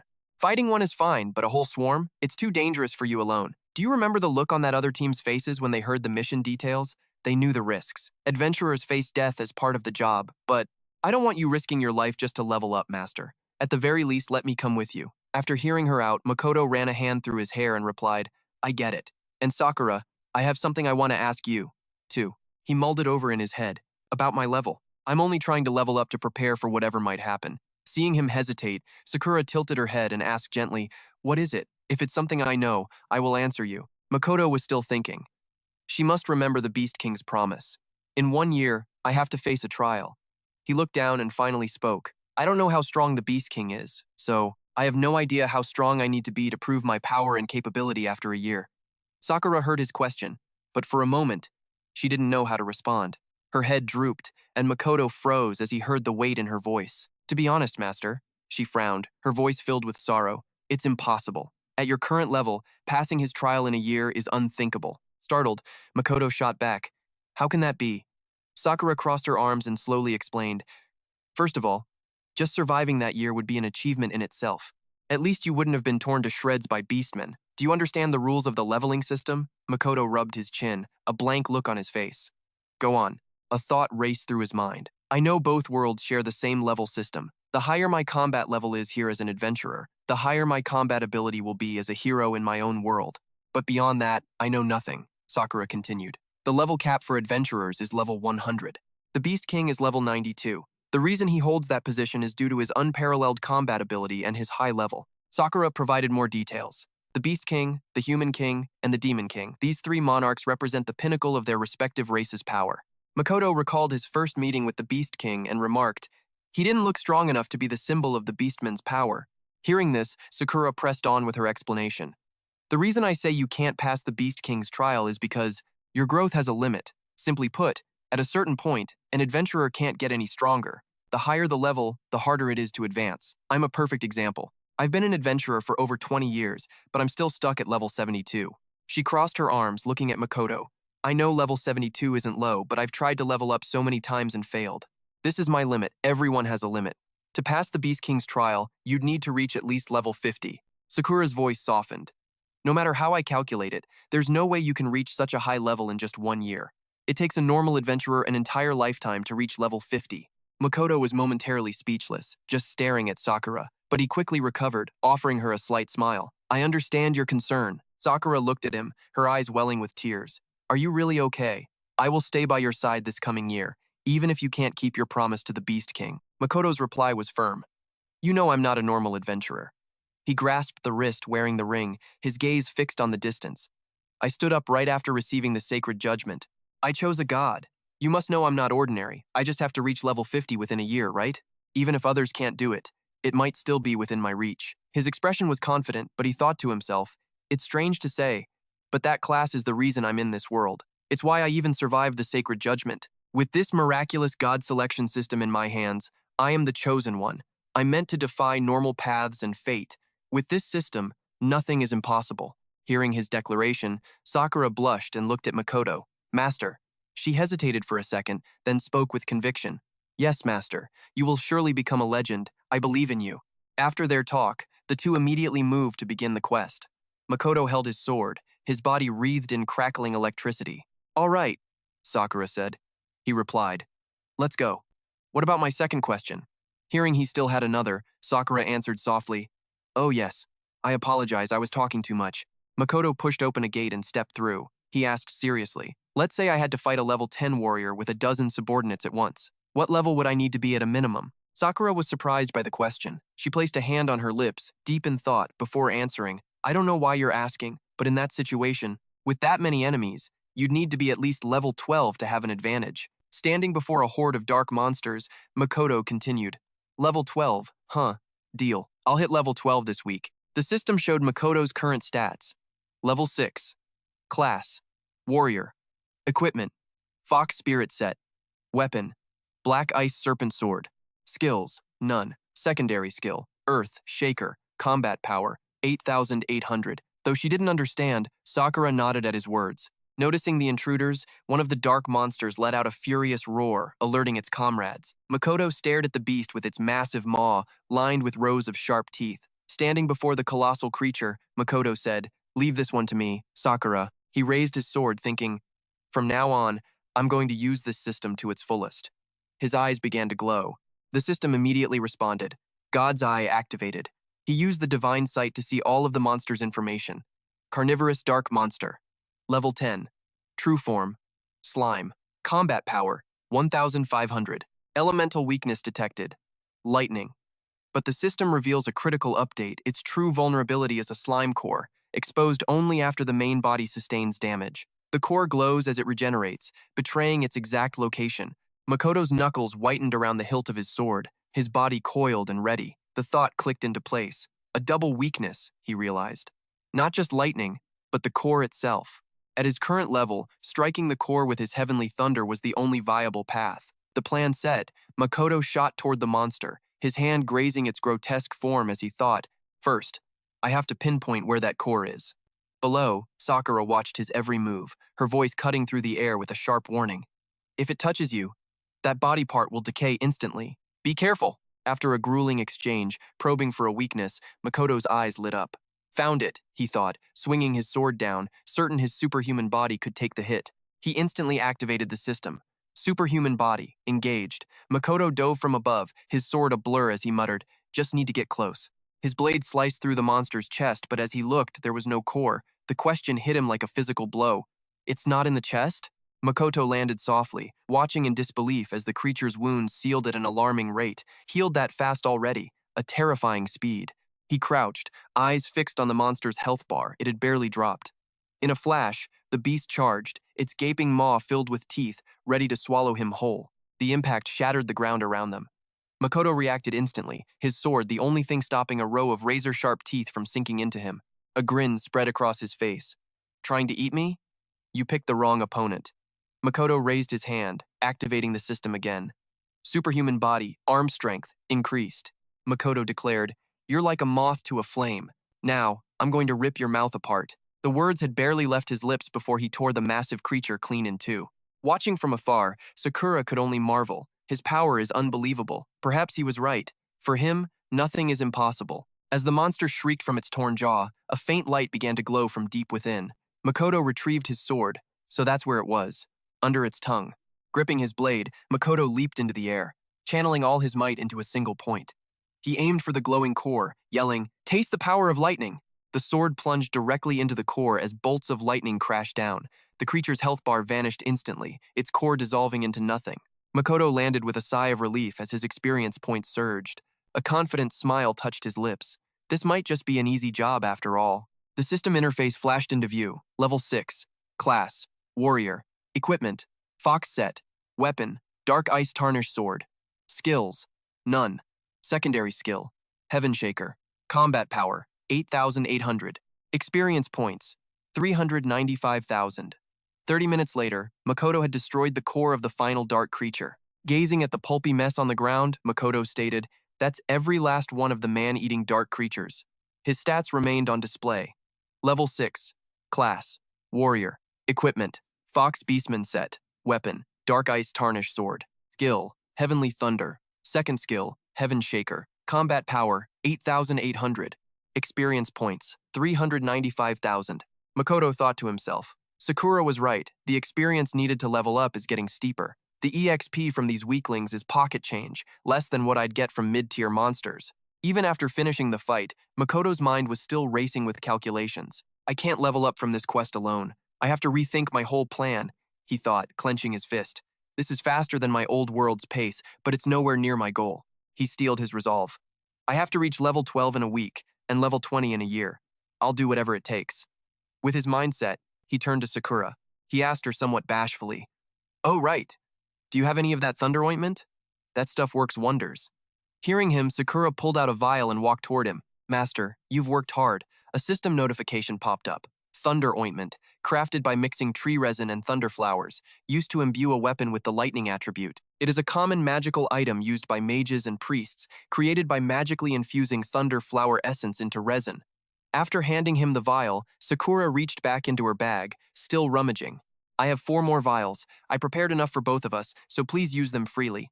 Makoto, wiping sweat from his brow, smiled in admiration. "That's my Sakura. You bought this from the item vendor before we left, didn't you? Was it expensive? Next time, we should stock up on oil-based items too. That fire-starting oil was really useful." At his words, Sakura looked troubled, pulling out a small slip of paper as she spoke in a hushed voice. "Master, we're out of money. Let me explain our financial situation. Items like this aren't cheap. I used everything we had to buy them. I'm sorry." Makoto just scratched his head casually. "No need to apologize, Sakura. How much was each vial? And what's the reward for this mission? I'll sort this out. So just give me the simple breakdown. I didn't even stop to think about our finances." As he spoke, he thought, "I've been so focused on leveling. I forgot how much money matters in this world." Even though I spent all her savings, she never complained once. Seeing his determination, Sakura simply laid out the facts. Prices vary. Since Thunder Ointment is rare, it's about 30 silver su per vial. Low-rank quest rewards depend on the task, but from my experience, a guild mission of this level pays less than a single gold desu. That's why people usually post private requests to adventurers when they lose valuable items. Makoto nodded as she explained. You really know a lot. Sakura summed it up. Basically, this is just a pest control mission. The reward will be around 50 silver to 3 gold su, depending on difficulty. Since we're fighting man-eating dark creatures, I expect 3 gold su. But it's up to the client. She stated it plainly. To put it simply, we are flat broke. Once we complete the mission, the Adventurers Guild will assess everything and pay us, Sakura continued. So, with the 3 gold we'll get, minus our living expenses and the oil you want to buy. Makoto fell silent for a moment, then looked up with teary eyes. You sound just like a responsible wife. With that settled, they continued their search through the village, finally stopping in front of a warehouse. Makoto peered inside and his face lit up. Sweet, the boss is in this food depot, right? Only one left. Let's end this. Sakura raised a fist in encouragement. Good luck, master. Suddenly, a shout came from the distance. Who are you to trespass on our farm? A beastman who was clearly the owner approached, flanked by several others. I am the master of this place, he declared. You're adventurers? What is a human and a half-breed doing on my farm? Nightcreef, a goat beastman in white, also spoke up. There are traces of lightning magic. You must have killed the man-eaters outside. Hearing this, a woman named Brush Creek, standing with her arms crossed, immediately scoffed. No way. A human and a half-breed couldn't do that. That human over there looks pathetic. A full party would struggle to clear them all. They must be after the reward, too. Rose Keen, a massive beastman behind them, voiced his suspicion. I see. You're looking for the Tam-Tang too, aren't you? We already accepted that quest. Ravonis added sourly. Any item it drops belongs to us. So, the rumors about the heart core have already spread. The words meant nothing to Makoto. He cut through their hushed tones with a simple question. What's a heart core? Ah, so you're the quest givers, Sakura interjected, sensing the tension. There's been a simple misunderstanding. We took this job from the guild. Wait a second. One of the other adventurers suddenly exclaimed. The heart core drops from this boss? The moment she said it, Makoto's gaze sharpened, a seed of doubt planted as he stared at the group. Hearing this, the farm owner nervously ran a hand through his hair. I did post the quest at the guild, of course, but I didn't expect you all so soon. So you two, you don't know about the special item that drops here? That was all the confirmation she needed. The archer instantly drew her bow, its arrow a sharp promise aimed at Makoto. If you don't know what it is, then it's ours. Now, get lost, she hissed. Interfere with our hunt for the heart core, and we won't be gentle. He didn't know what a heart core was, but he knew hostility when he saw it. His own blade lifted to meet the threat. Makoto turned to Sakura, his voice low. All right, Sakura, what is a heart core? Sakura's hand tightened on her hilt. We are not backing down from this quest, she said, her tone firm. The reward is worth more than you can imagine. As if on cue, a system notification flashed in Makoto's mind. Heart core, a rare item from shadow bosses. When purified, it connects to a dark zone. Sakura leaned in, explaining in a low, serious voice. Drop rates and experience in a dark zone are 10 times higher than out here. Any adventurer looking to get stronger would pay a fortune for one at auction, she continued. The raw material alone sells for 100 gold coins. Once it's purified, the price jumps to at least 150. The numbers stunned Makoto into silence. It's that expensive? He muttered. A new resolve hardening within him. We have to get it. This is exactly what I need to reach my goal. The air crackled with tension as both groups braced for a fight. Seeing the standoff about to explode, the farm owner quickly stepped between them. Stop, please, don't fight, he pleaded. We can sort this out without any more trouble. He gestured between the two parties. One group is here from the guild, and the other, well, I invited them personally, so why not prove which of you is more capable, he declared. There's only one boss left. Whoever defeats it gets the reward. Sakura's eyebrow arched at the proposal. She leaned in close to the farm owner, her voice sharp. We're going in first. But her plan was immediately challenged. A mountain of a man named Dravonis stepped forward, his massive hand clamping down on the farmer's shoulder. He sneered. And why should we let you do that? Go first? We both get one shot, and we're taking it. The owner of this farm invited us personally. Hearing this, the farmer nodded. He's right, I did invite them. Your group can go first. Dravonis' crew was packed with level 12 beastmen, and his arrogance showed. Before heading in, he sneered. Let's show this worthless human and that filthy half-breed what real power looks like. Brushed Creek clutched her bow, a smirk playing on her lips. The shadow boss might be tough, but the prize is worth it. We only get one shot at this. Set power to 120%. As Sakura watched them, she finally took a moment to analyze their party. It was a perfectly balanced team. A mage, an archer, a warrior, and a tank. If their teamwork is flawless, they'll definitely beat it. I guess we've lost our chance. Hearing her, Makoto simply crossed his arms and watched. Is that so? He took a step forward, cutting in. Wait, I have a proposal. How about you let me go in first? Alone. Slinging his sword over his shoulder, he displayed his level for all to see. I'm a level 6 adventurer. If I fail, my team walks away from the quest and the reward. But if I beat the boss, the prize is all mine. So, what do you say? Dravonis' group was stunned into silence. Finally, Dravonis snapped out of it, clutching his head as he pointed and laughed mockingly. Get a grip! You'd need to be at least level 18 to solo this boss. Brushed Creek doubled over, howling with laughter. A level 6? Trying to go it alone? The loot has clearly made you delusional. Nightgrip just slapped his forehead. Hey, I've got no objections. Seeing they were all on board, Makoto clenched his fist in excitement. All right then, he declared. It's settled. Hearing this, Sakura moved to stand behind him, her face etched with worry. Master, are you certain? This boss is at least level 12, and it's corrupted. This isn't an enemy you can defeat like this. I was thinking, maybe I should. Before she could finish, Makoto turned to face her. He gave her a quick wink and patted his chest with confidence. Sakura, trust me. A small smile touched her lips as she replied, Yes, master, I trust you. Dravonis overheard Sakura and scoffed. Sure, you trust him. Now get a move on, level 6. I can't wait to watch the boss rip you to shreds. Makoto put on a goofy grin, scratching the back of his head. Rip me to shreds, you say? All right then.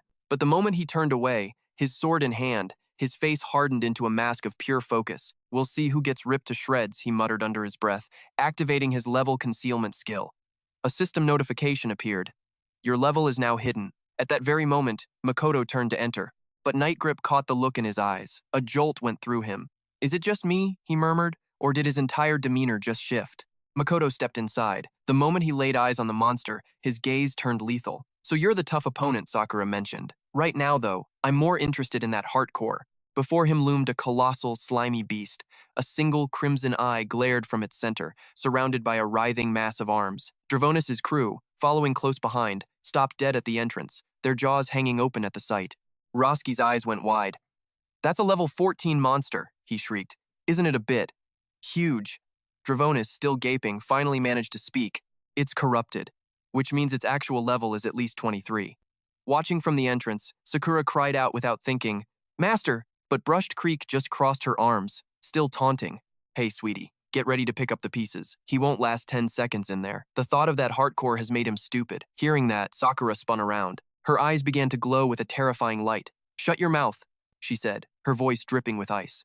The four of them froze, silenced by her terrifying gaze.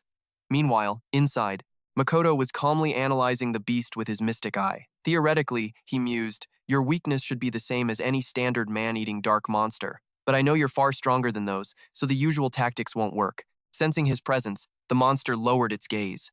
Its mouth opened to reveal rows of razor-sharp fangs, drool dripping to the floor. Makoto activated the system. Engrave. Blackest rune sword. He looked up, meeting the monster's glare. I'd rather not do this, but the longer this fight drags on, the stronger you get. Now I see what they were talking about. Makoto shot his hand into the air, summoning arcs of brilliant lightning. His eyes blazed with light as he made a bold declaration. I'll kill you in a single second. That's right. 1 second is all I need. The system chimed in instantly.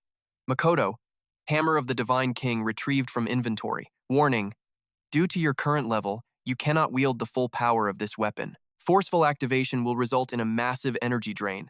Activation time. 1 second. In his hands, the divine hammer crackled, spitting arcs of raw lightning. The weakness of these man-eating dark monsters is lightning, he thought. I'll reinforce my arm with superhuman physique. Then, I'll amplify the Sky Thunder's power using true celestial form and activate the hammer at the last possible moment. That's how I'll win this. He held the hammer aloft, gathering storm energy, his mind racing. If this fails, the backlash will leave me completely vulnerable, but I have to do this. I will get that item, no matter the cost. The system displayed his stats. Level, 6, class, warrior, equipment, Fox Beastmen set, Blackest Rune Sword, skills, Sky Thunder, True Celestial Form, combat power, 8,800.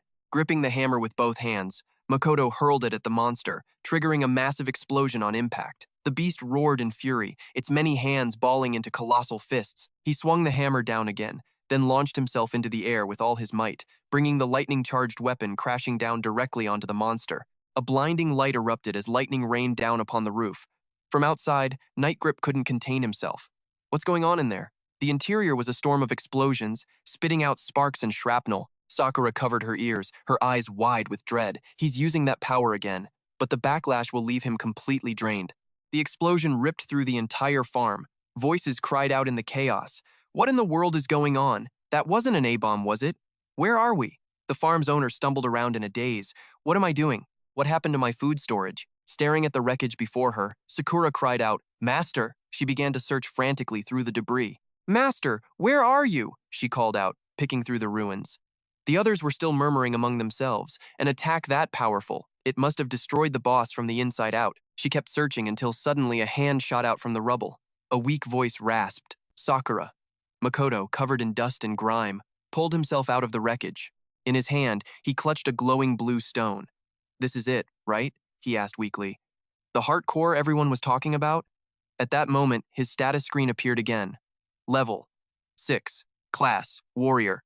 Equipment, Fox Beastmen set. Weapon, Blackest Rune Sword. Skills, Sky Thunder. True Celestial Form. Combat Power, 8,800. Experience, 6,000 of 15,000. With the commission complete, Makoto and Sakura headed straight back to the Adventurers Guild. Miko greeted them with a wide smile. "Back already? That was fast. You two certainly work efficiently. Here's your reward for the job." Miko slid a pouch of coins across the counter, a letter in her other hand. Just what I'd expect from a gold ranker. That other team the client brought in, they were completely useless. With a joyful smile that crinkled her eyes, Sakura accepted the money pouch with both hands. "Thank you," she said, "but the credit isn't mine. My master is the one who defeated them." "That's impossible." Miko, thinking Sakura was teasing her, just gave a wry smile and said, "Stop joking. There's no way he could have done that. That was a level 14 colossal carnivore.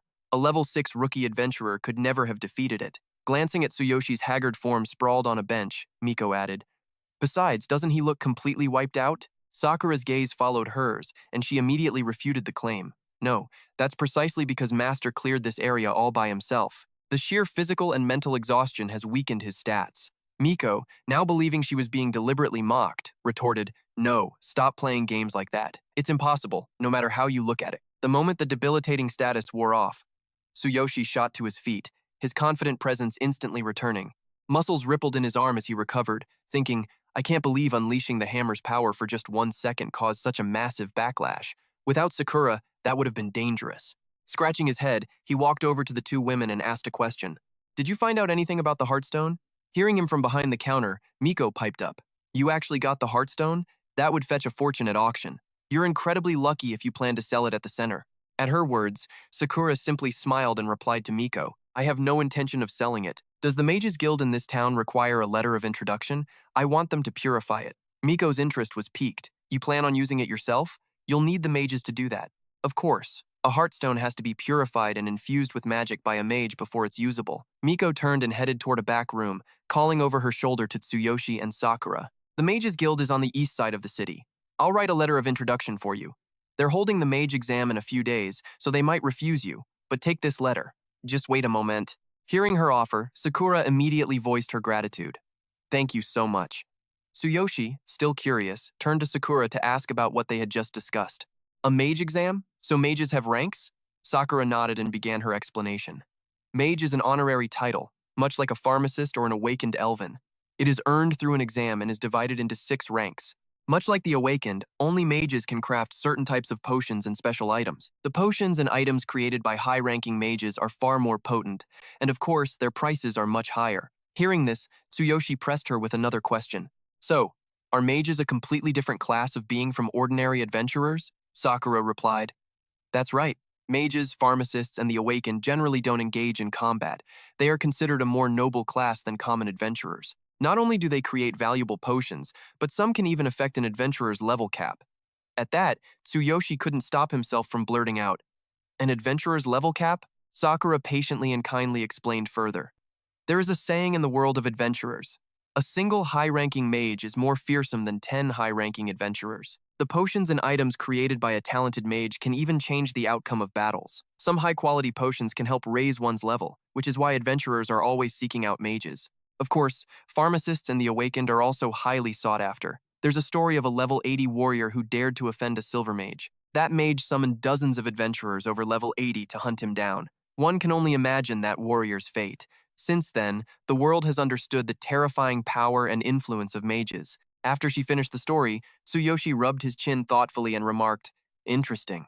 As they talked, Miko returned with the letter, handing it to Sakura. "Here is the letter of introduction. With it, you can enter the Mages Guild and have the Heartstone purified." Sakura took the letter and thanked Miko again. "Thank you so much." Holding the letter stamped with the Adventurers Guild seal, Tsuyoshi and Sakura made their way to the Mages Guild. A massive line of people was already queued up at the entrance. Seeing the bustling crowd, Tsuyoshi couldn't help but exclaim, "So many mages really do come here for the exam."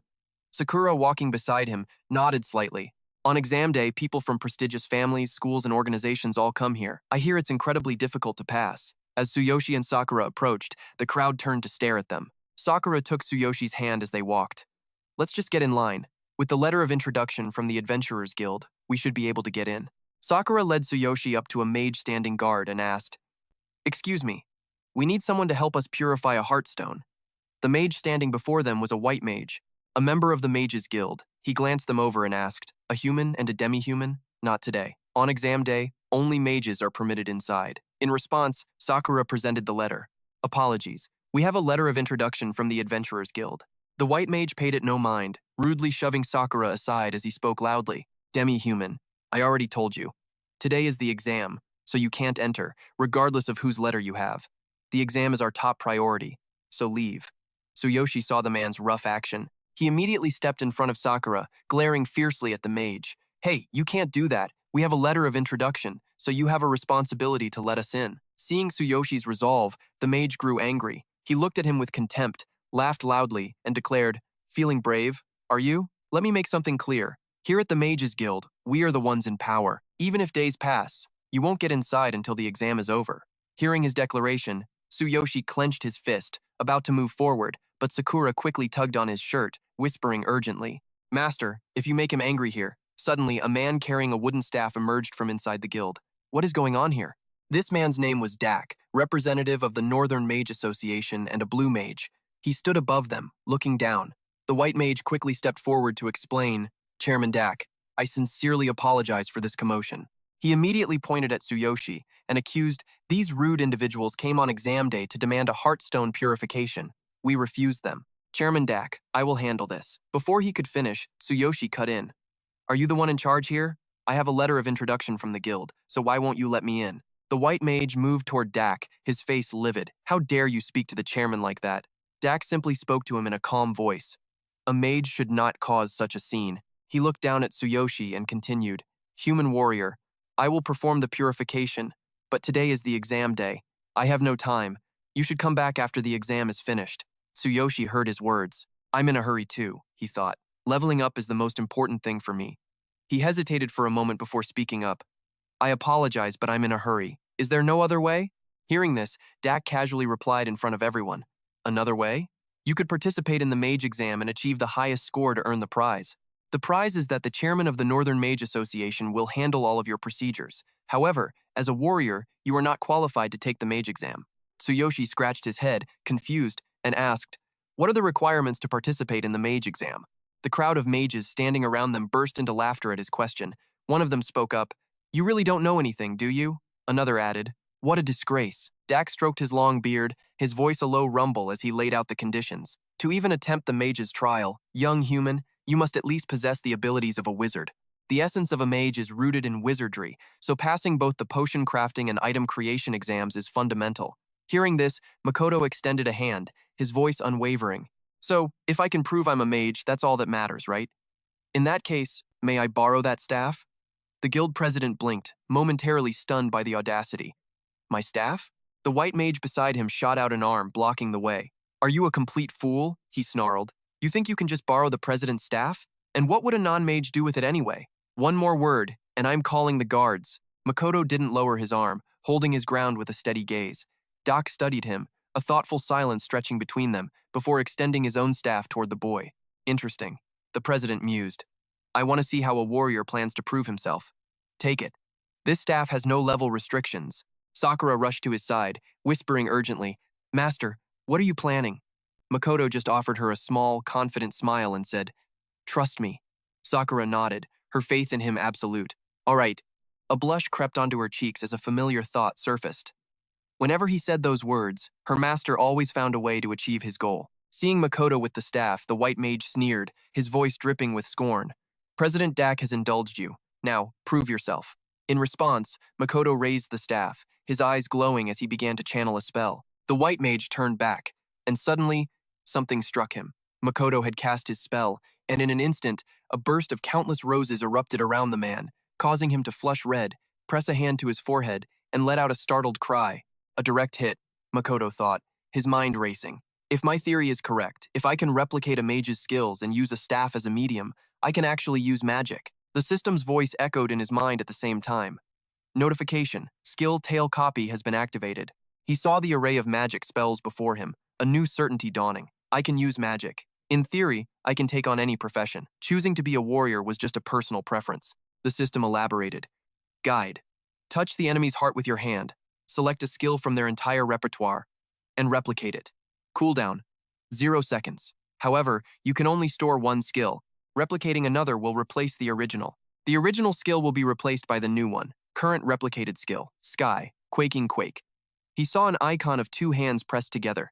Luminescence, he thought, making his choice. I'll take that one. The system immediately displayed the skill's details. Luminescence, support magic. Cost, 30 MP.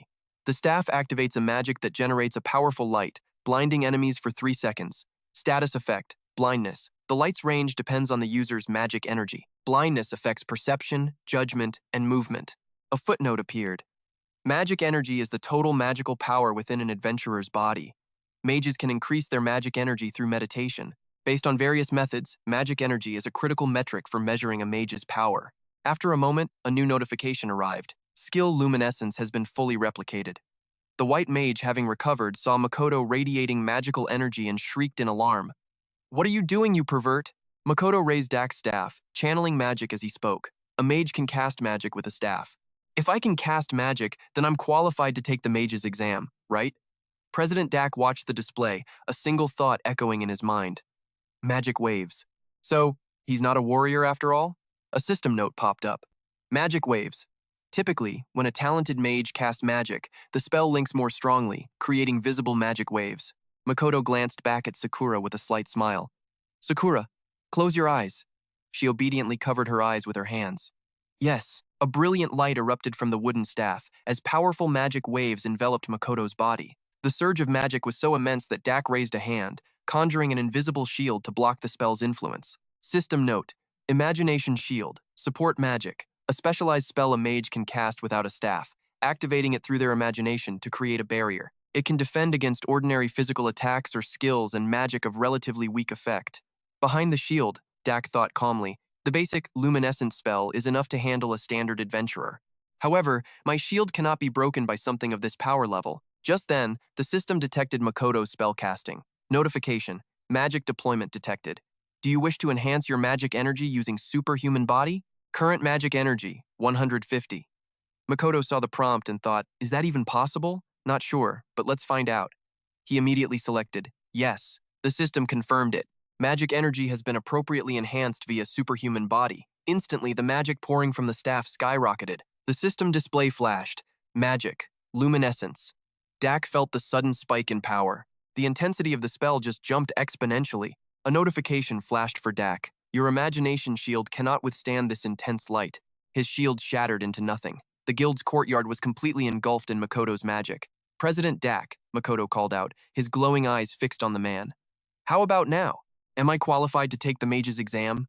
At that same moment, Makoto's system information reset itself. Level 6. Current profession, mage. Equipment, Fox Beastman set. Weapon, Dark Ice Tusk Sword. No, Limit Magic Staff. Skills, Heavenly Thunder. Copied skill, Luminescence. Combat power, 8,800. Dak shielded his face from the blinding magic. Without opening his eyes, he managed just a few words. You. I know you. And with that, Makoto was admitted into the mage exam's waiting room. The moment he entered, a buzz of whispers erupted among the Beastmen mages.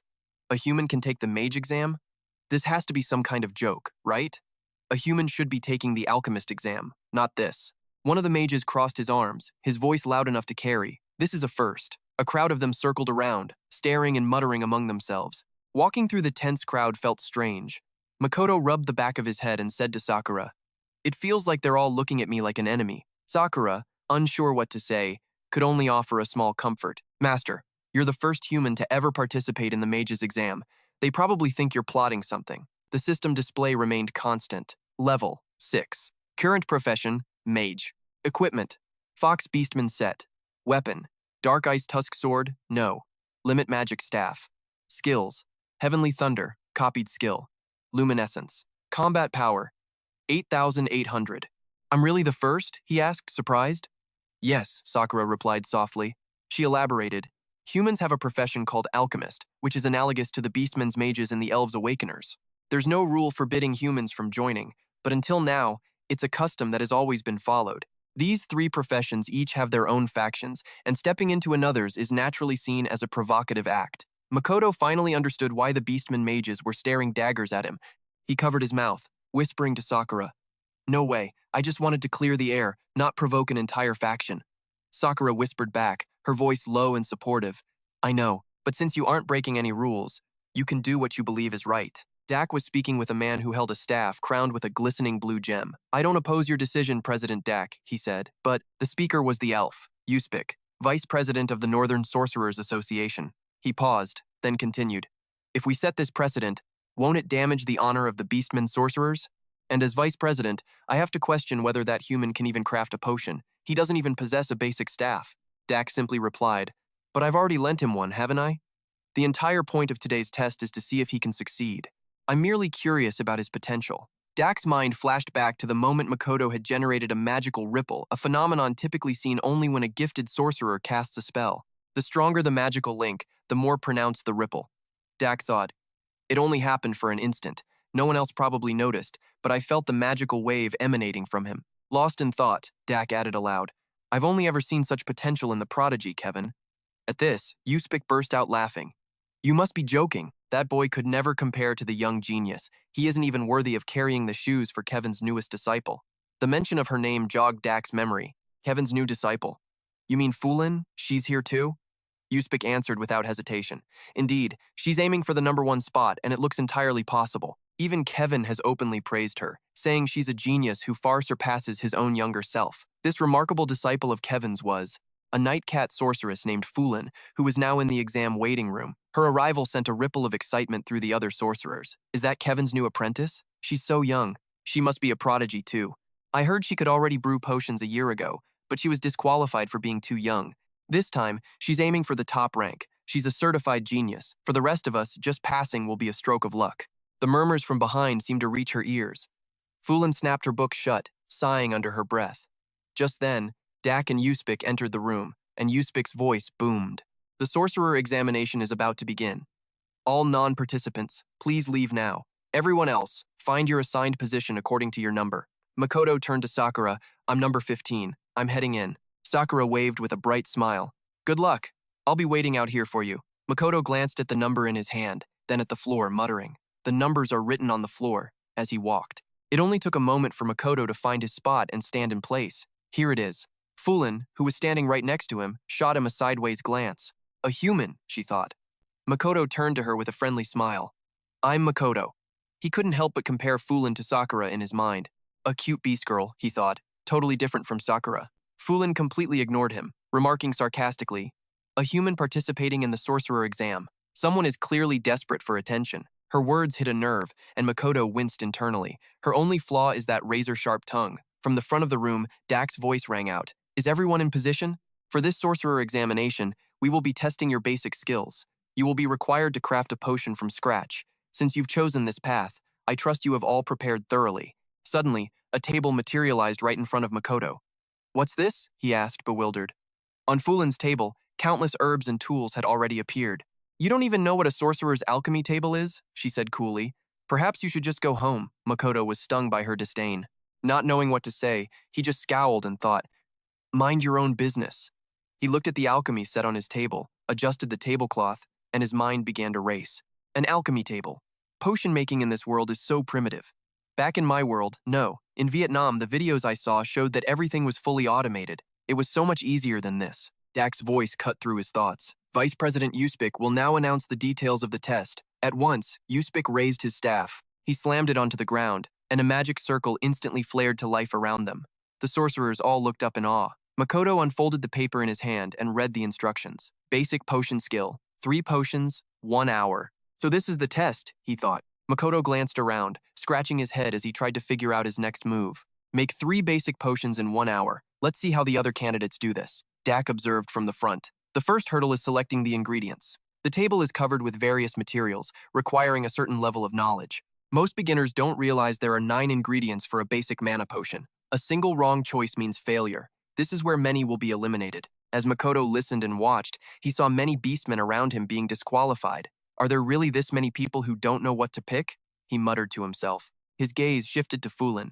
Normally, when a sorcerer crafts a potion, the ingredients are prepared beforehand. Her hands moved like a blur, and in a flash, she had made her selections. It's pathetic, Fulin scoffed, not being able to remember the basic ingredients for such a simple potion. Makoto's eyes widened as he watched her near-instant completion. Incredible. She's so fast. Fulin held her chosen ingredients, closed her eyes, and began channeling magic through her staff. Passing this first round is the bare minimum Master Kevin expects of me, she thought. I will not fail.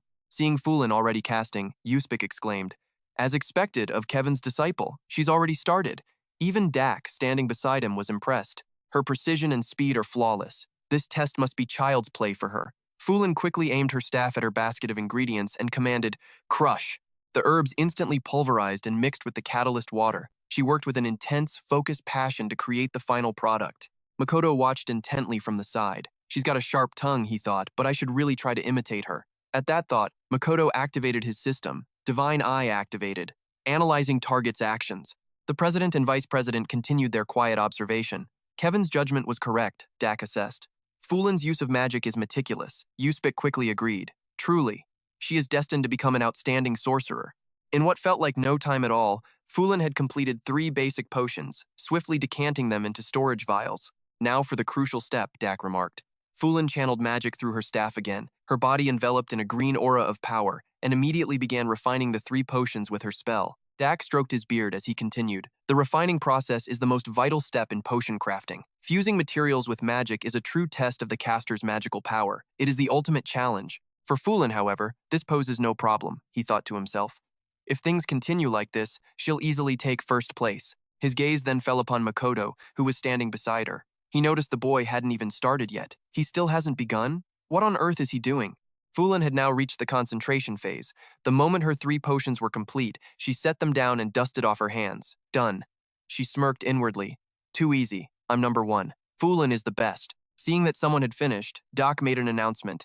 Excellent. Once you are finished, please wait until the end for your work to be inspected. Fulin let out an annoyed sigh, clicking her tongue. We still have to wait for them, she muttered. Turning, she caught Makoto staring intently and snapped at him. What are you looking at, you creep? Just then, Makoto's analysis with his divine eye concluded. A system notification flashed. Analysis complete. Deactivating divine eye. Target's actions fully parsed. Makoto simply bowed and focused on his own test. He began to cast his spell, replying, Nothing. Thank you. Hearing this, Fulin answered with pure arrogance. Well, you'd better get started. There's no time to waste, she sneered. Though even with more time, you still wouldn't. Fulin trailed off, her eyes widening in disbelief. From their vantage point, the guildmaster and his second-in-command were equally stunned by the scene. Makoto stood with his staff in hand as a new system prompt appeared. Notification. Optimize analyzed actions? Without a moment's hesitation, Makoto selected. Optimize. The system responded instantly. Correct ingredients automatically selected. Grinding process automated. High-powered refinement initiated. Fulin's eyes bulged as she watched, her mind racing. Is he selecting and grinding the ingredients simultaneously? No. He's already refining them too? I never knew he had this kind of power. Even Yuspik was forced to exclaim. He's been concealing his true strength this entire time. Selecting, grinding, and refining all at once. That's the same technique Kevin demonstrated in his own mage exam as a youth. He called it process simplification, a feat impossible without an immense reserve of magical power. Could this boy truly be on par with a prodigy like Kevin? The scene shifts to the entrance of the Mages Guild. Sakura stood there, her hands clasped tightly with worry. I wonder how Master is doing with his exam. She bowed her head with a soft, mournful sigh, her thoughts still on him. Even though I'm so worried, I believe in you, Master. Will Master struggle with the potion crafting section? Back inside the examination hall, Makoto channeled his magic, moving to complete the test with blinding speed. The process ended, and a notification appeared. Optimization process complete. The following steps have been optimized. 1. Ingredient selection and sorting. 2. High-quality material filtering. 3. Pulverization of ingredients. 4. Refinement into the finest powder and solution. As Makoto channeled his magic, a confident smirk played on his lips, and he couldn't help but think, just one look, and it feels as though I've performed this task countless times before. This is incredible. Now I see that crafting and refining are more than just a simple procedure. Being a mage is actually fun. The system then highlighted that refinement was the final, most crucial step in potion crafting. When a mage channels their magic and performs the final fusion of ingredients, the potion becomes charged with magic, activating its intended effects. As he continued to channel his energy, Makoto eyed the 3 vials before him, thinking, the potion's potency and quality are determined by the caster's magical power and elemental attribute. Fu Lin, who had been watching all this time, was rendered completely speechless. Makoto, meanwhile, focused intently. All that's left is the refinement. I have to channel my magic carefully to create a perfect potion. As the final steps concluded, a sense of relief washed over Makoto. It's finally stabilized. Across the room, an image of her own master's technique flashed through Fu Lin's mind. She seethed internally. I refuse to be defeated by this worthless commoner. Is he mimicking the same technique Grandmaster Kevin used to stun everyone during his exam? Rapid completion. The very thought made Fu Lin's eyes go wide. Witnessing the spectacle, the guildmaster spoke up. Back then, Kevin left everyone speechless by using the rapid completion technique to create a D-rank potion. That potion was far beyond what any young mage should have been able to produce. I was an examiner for that test, and even now I struggle to create a C-rank potion. A system annotation then appeared. Refined potion grades are ranked from 0 to 5. The final grade depends entirely on the skill of the creator. This rank directly impacts the potion's efficacy and value. It is said that when a C-rank or higher potion is successfully crafted, supernatural phenomena occur. Uspik, standing beside him, immediately chimed in. For an ordinary human to craft a C-rank potion would be a monumental achievement. Perhaps things are going his way. But even if he poured all his effort into preparing the ingredients, the final product is all that truly matters. Uspik scoffed inwardly. This is ridiculous. I can't even produce a C-rank potion unless I'm in a perfectly silent environment. Free from distractions, talents like Kevin are exceedingly rare. For me, even creating a D-rank potion takes a stroke of luck. The system provided more context. C-rank potions can typically only be crafted by a highly skilled mage. The process requires immense mental focus, making them extremely sought after. As for the market, D-rank potions dominate, making up roughly 80% of all distribution. Uspik continued to watch Makoto in silence as he neared the end of his test. Below, the system sent Makoto a new notification. Predicted potion rank, classified from D to S, contingent on creator's skill. After reading the notice, Makoto mused. So there are different classifications, a far cry from the standardized, mass-produced capsules of my home world. Once the 3 vials were complete, the system flashed its final verdict. Notification, prediction result, basic energy potion, rank, D. Makoto saw the D rank and a question formed in his mind. Rank D? Is that considered entry level? He wondered. Even so, it should be more than enough to pass this test. But then his gaze drifted to Fu Lin, and a competitive fire ignited within him. No, I have to beat her, he decided. If she manages to create a C-rank potion, I'll lose my top spot. He didn't even fully grasp what a C-rank potion actually meant.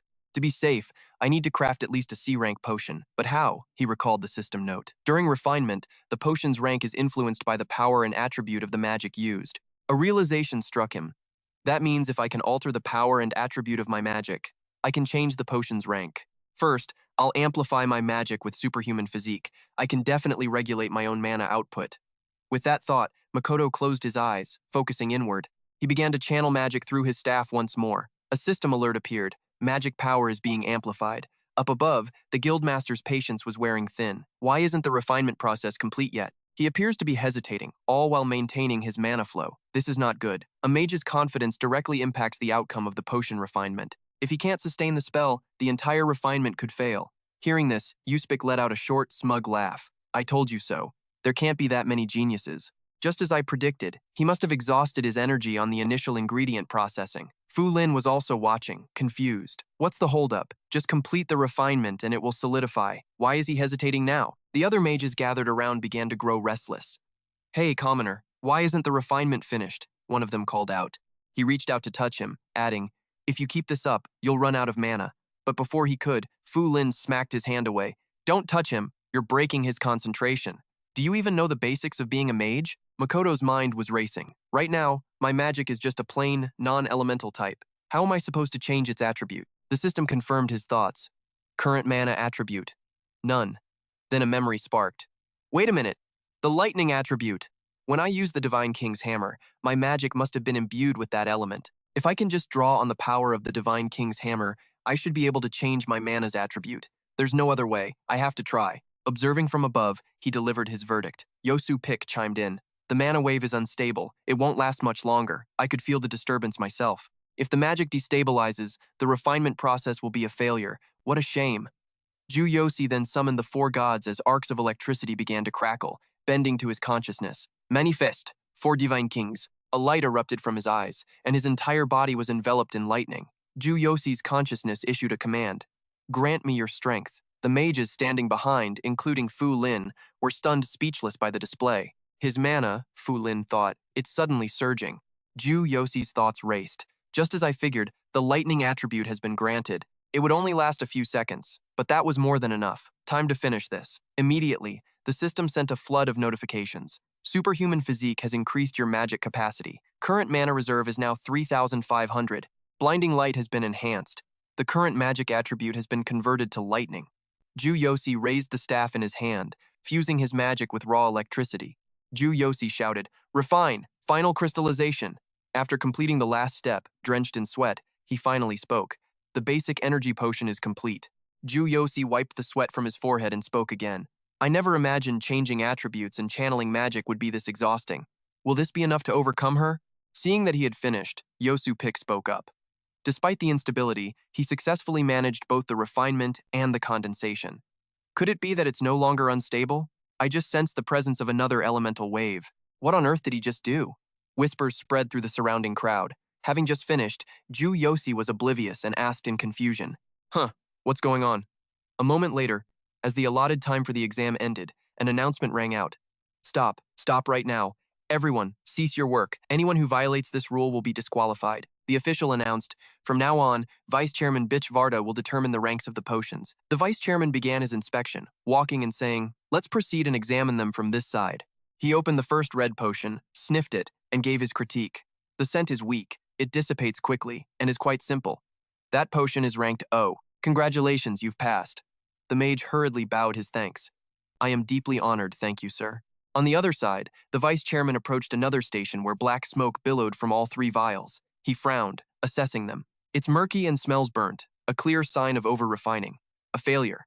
Hearing this, the mage looked up at the sky and let out a desperate cry. No. Yosu Pick continued his commentary. If you drink this, it will cause a stat reduction effect. Next, a series of other mages were judged in turn. Some cried with joy for passing, while others sobbed for having failed the test. The Vice Chairman then arrived before Fu Lin's station. It's your turn. Is Kevin doing all right? Fu Lin clasped her hands behind her back and answered him. Thank you for asking. My master is doing quite well. Hearing this, Yosu Pick smiled and replied, I'm glad.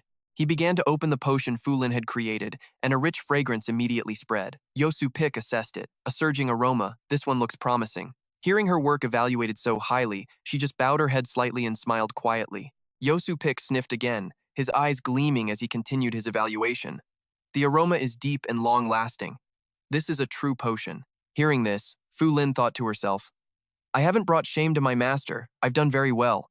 The mages in the back immediately buzzed with discussion upon hearing this. C rank. That's the same as Kevin's. A prodigy. She's as talented as he is. Just as expected from Kevin's disciple. Her talent and skill are incomparable. Without a doubt, she will claim first place this time. Hearing the mages behind her say this, Fu Lin was also smiling inwardly. Thanks to my master's rigorous training, my refinement speed is also very fast. Of course, you all can't compare to me. Yosi glanced over at her work, rubbing his chin before speaking. Inoa, a C-rank potion. Impressive. The judge had also reached his spot. He announced, Yosi, your turn. Standing before him, the man asked bluntly, How do you feel about your result? Yosi raised a hand to his head and replied, I did my very best. Vice Chairman Bitch, on the other side, interjected, Not confident? After all, it's only a C rank. The judge remained calm, telling him, If you did your best, that's fine. Let's check the result. He immediately opened the caps of his 3 vials, and bolts of electricity shot out, accompanied by a billowing aroma that surged forth like a tide. The people below began to whisper amongst themselves.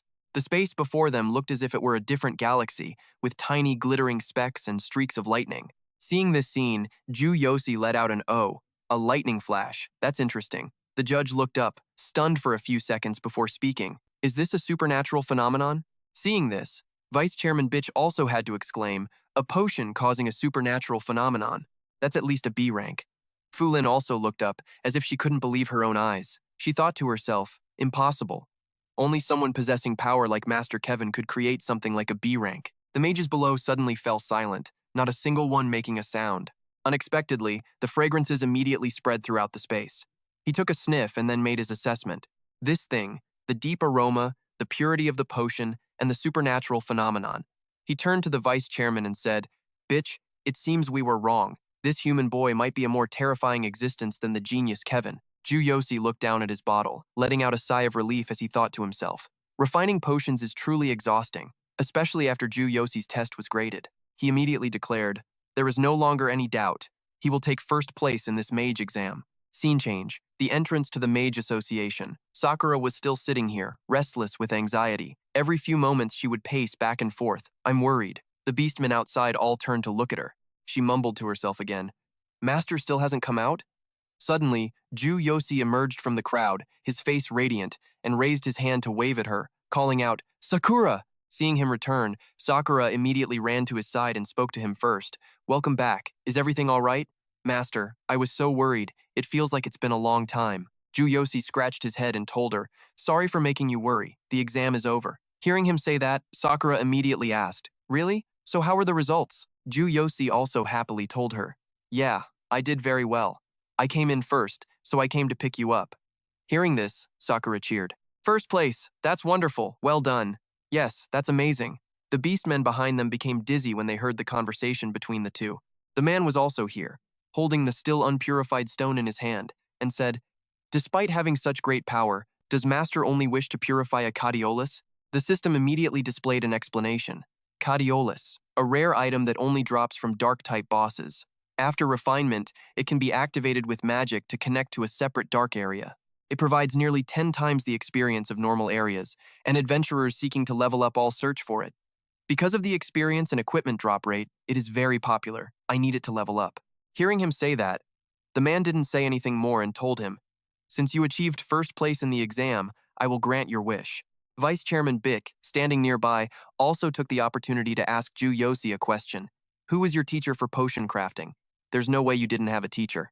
Ju Yosi was a little smug, running a hand through his hair as he said, no one taught me, I just taught myself. I see. The guildmaster and vice master spoke in unison, their voices laced with awe. You're self-taught in all of this? We feel completely outclassed. With that, he turned, leading Makoto and Sakura away. Follow me, he instructed, guiding them down the hall. Once the Cardia Iris is purified, I will bestow upon you the robes of a white mage. Fu Lin stood frozen as they glided past her, a tremor running through her entire body as an indescribable emotion welled up inside. Master Kevin, she whispered to herself. I'm sorry. I lost. To someone I thought was so weak. The name Kevin caught Sakura's ear. She spun around, her gaze instantly turning to ice. Kevin. Raw hatred flared in her eyes as the pieces clicked into place. So, she's one of his disciples. Noticing Sakura had stopped cold, Makoto glanced back over his shoulder. Sakura, what is it? Makoto's voice snapped her out of it. She turned, her entire demeanor shifting as she forced a smile. Nothing. I was just a little distracted. Makoto's eyes crinkled into a warm grin. Come on, follow me. Once the purification is done, another objective awaits us. Yes, Sakura replied obediently. The group moved on, leaving Fu Lin standing alone in the silence, her hands gripping the edge of a tablecloth. Makoto and Sakura followed the guildmaster and his second-in-command into a grand ritual chamber. A massive magic circle dominated the floor, surrounded by an array of exotic herbs and parts from magical beasts. Guildmaster Dak raised his staff, beginning the incantation.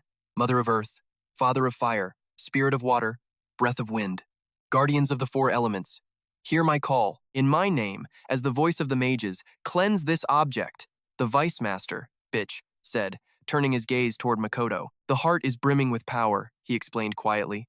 Dak's chant echoed through the chamber. Let it dissolve and be lost to the mist. Let it be illuminated by light, Yuspik continued for his master.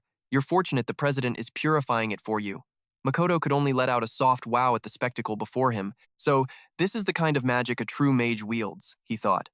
The Guildmaster's incantation continued, by the strength of earth, fortify its form, by the heat of fire, purify its heart. Sakura nodded in response to his unspoken question. Yes, that's right. For certain kinds of magic, the more powerful the spell, the longer the incantation. This purification ritual must be a highly specialized form, she added. Suddenly, the Guildmaster slammed his staff onto the ground, and brilliant golden energy erupted from the circle below. His chant never faltered. By the gentleness of water, cleanse its spirit. By the swiftness of wind, banish the darkness. Without flaw, let the light emerge. Dak thrust his staff high. A symbol materialized above them, a cross encased within a circle. He channeled the raw energy into Makoto's stone, his voice booming. In the name of the mages, I command you, complete the purification, bestow new life. I've attuned my magic to it, the Guildmaster explained. Now, only you can use this heart. Makoto reached out with both hands to receive the stone. Thank you. That was an incredible ritual. With the ceremony finished, Dak approached him. Hearts are classified as low, mid, and high grade. Even with a low-grade heart, adventurers often die in the dark zones. After all, it is a piece of the dark zone itself. This one is mid-grade. Makoto stared at the heart in his hands. Mid-grade? Lucky me. That means even more experience from the dark zone, Dak replied matter-of-factly. Of course. The greater the difficulty, the greater the reward. However, the old man began, stroking his beard as he offered advice. From my experience, your party will need a tanker, at the very least. 2 warriors, 2 attack mages, and a pharmacist. Have you decided on your party members? What is your team's composition and size? Makoto just offered a slight smile. He pointed to himself. Party? There isn't one. It's just me. Sakura quickly waved her hands, adding, I will not be joining the party. Otherwise, the experience points would be split. Guildmaster Dak and Vice Master Bitch were stunned by their casual declaration. You intend to challenge a dark zone, alone? Dak opened the portal. This is the entrance to the dark zone. Once inside, you can reset it twice. Each time, a new darkness will manifest. In other words, you can fight its challenges 3 times before you're ejected. Then, the heart will crumble to dust. Dak added one last thing. Once you enter, you cannot leave until every monster is defeated or the time expires. Vice Master Bitch suddenly remembered something. Also, if you happen to die, your body will be expelled from the zone. That's another way out. Makoto shot back a strained laugh. Are you kidding? That's not how I plan on leaving. Sakura gave the Vice Master a scornful look. You're right. How unlucky. Suddenly, Sakura held up her bag. Master, these are potions. I managed to get a few from the flesh-eating darkness request, so I've restocked our supply. You'll need them inside, so be sure to take them. Makoto took the heavy pouch filled with vials. You always think of everything. Wait for my return. He turned to the portal. Well then, I'm off. Wait a moment, Guildmaster Dak called out. You're returning the staff? Then how do you intend to use magic? He offered his own magnificent staff to Makoto. If you wish, you can. Makoto simply held up a hand, watching the faint arcs of electricity dance across his palm. He refused firmly, thank you, but I won't need it. He then summoned his sword, slinging it over his shoulder. I'm a warrior, after all. At that moment, the system updated Makoto's information. Level 6, current class, warrior, equipment, fox beastman, set, weapon, dark ice-tainted sword, skill, heaven's thunder, skill, luminous copy, unusable without a medium, combat power, 8,800. Makoto stepped through the portal. A system notification appeared, heart usage 1 of 3. Sakura bowed her head slightly, travel safely. The revelation hit Dak and Uspik like a thunderclap.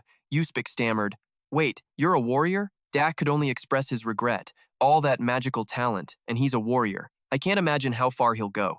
I eagerly await the results. After passing through the gate, Makoto found himself in the dark zone, the Gloomwood Forest. The system displayed the time remaining, 12 hours. If reset, it would take 12 hours until the entrance reopened. Makoto hefted the sword on his shoulder. He read the system notification and mumbled. In other words, each reset costs 12 hours before the entrance reopens. Fine, I'll just defeat these monsters as fast as I can. No more waiting. He hadn't gone far before he encountered a pack of wolves, furiously tearing apart their prey. Makoto activated his analysis skill, and the system immediately fed him the information. Dark Wolf, Level 10, Base Form, Forest Wolf, Weakness, Fire Attribute, Traits, Attack swiftly with sharp claws, a cunning and troublesome monster that typically attacks in packs. Makoto hid himself in the brush. He watched their every move, a plan forming in his mind. Dark wolves move in packs. I have to be careful not to get surrounded. Their attack speed is nothing to scoff at. I cannot underestimate them. In a sudden blur of motion, Makoto launched himself from above, descending upon the pack before they could react. They tilted their heads up to look.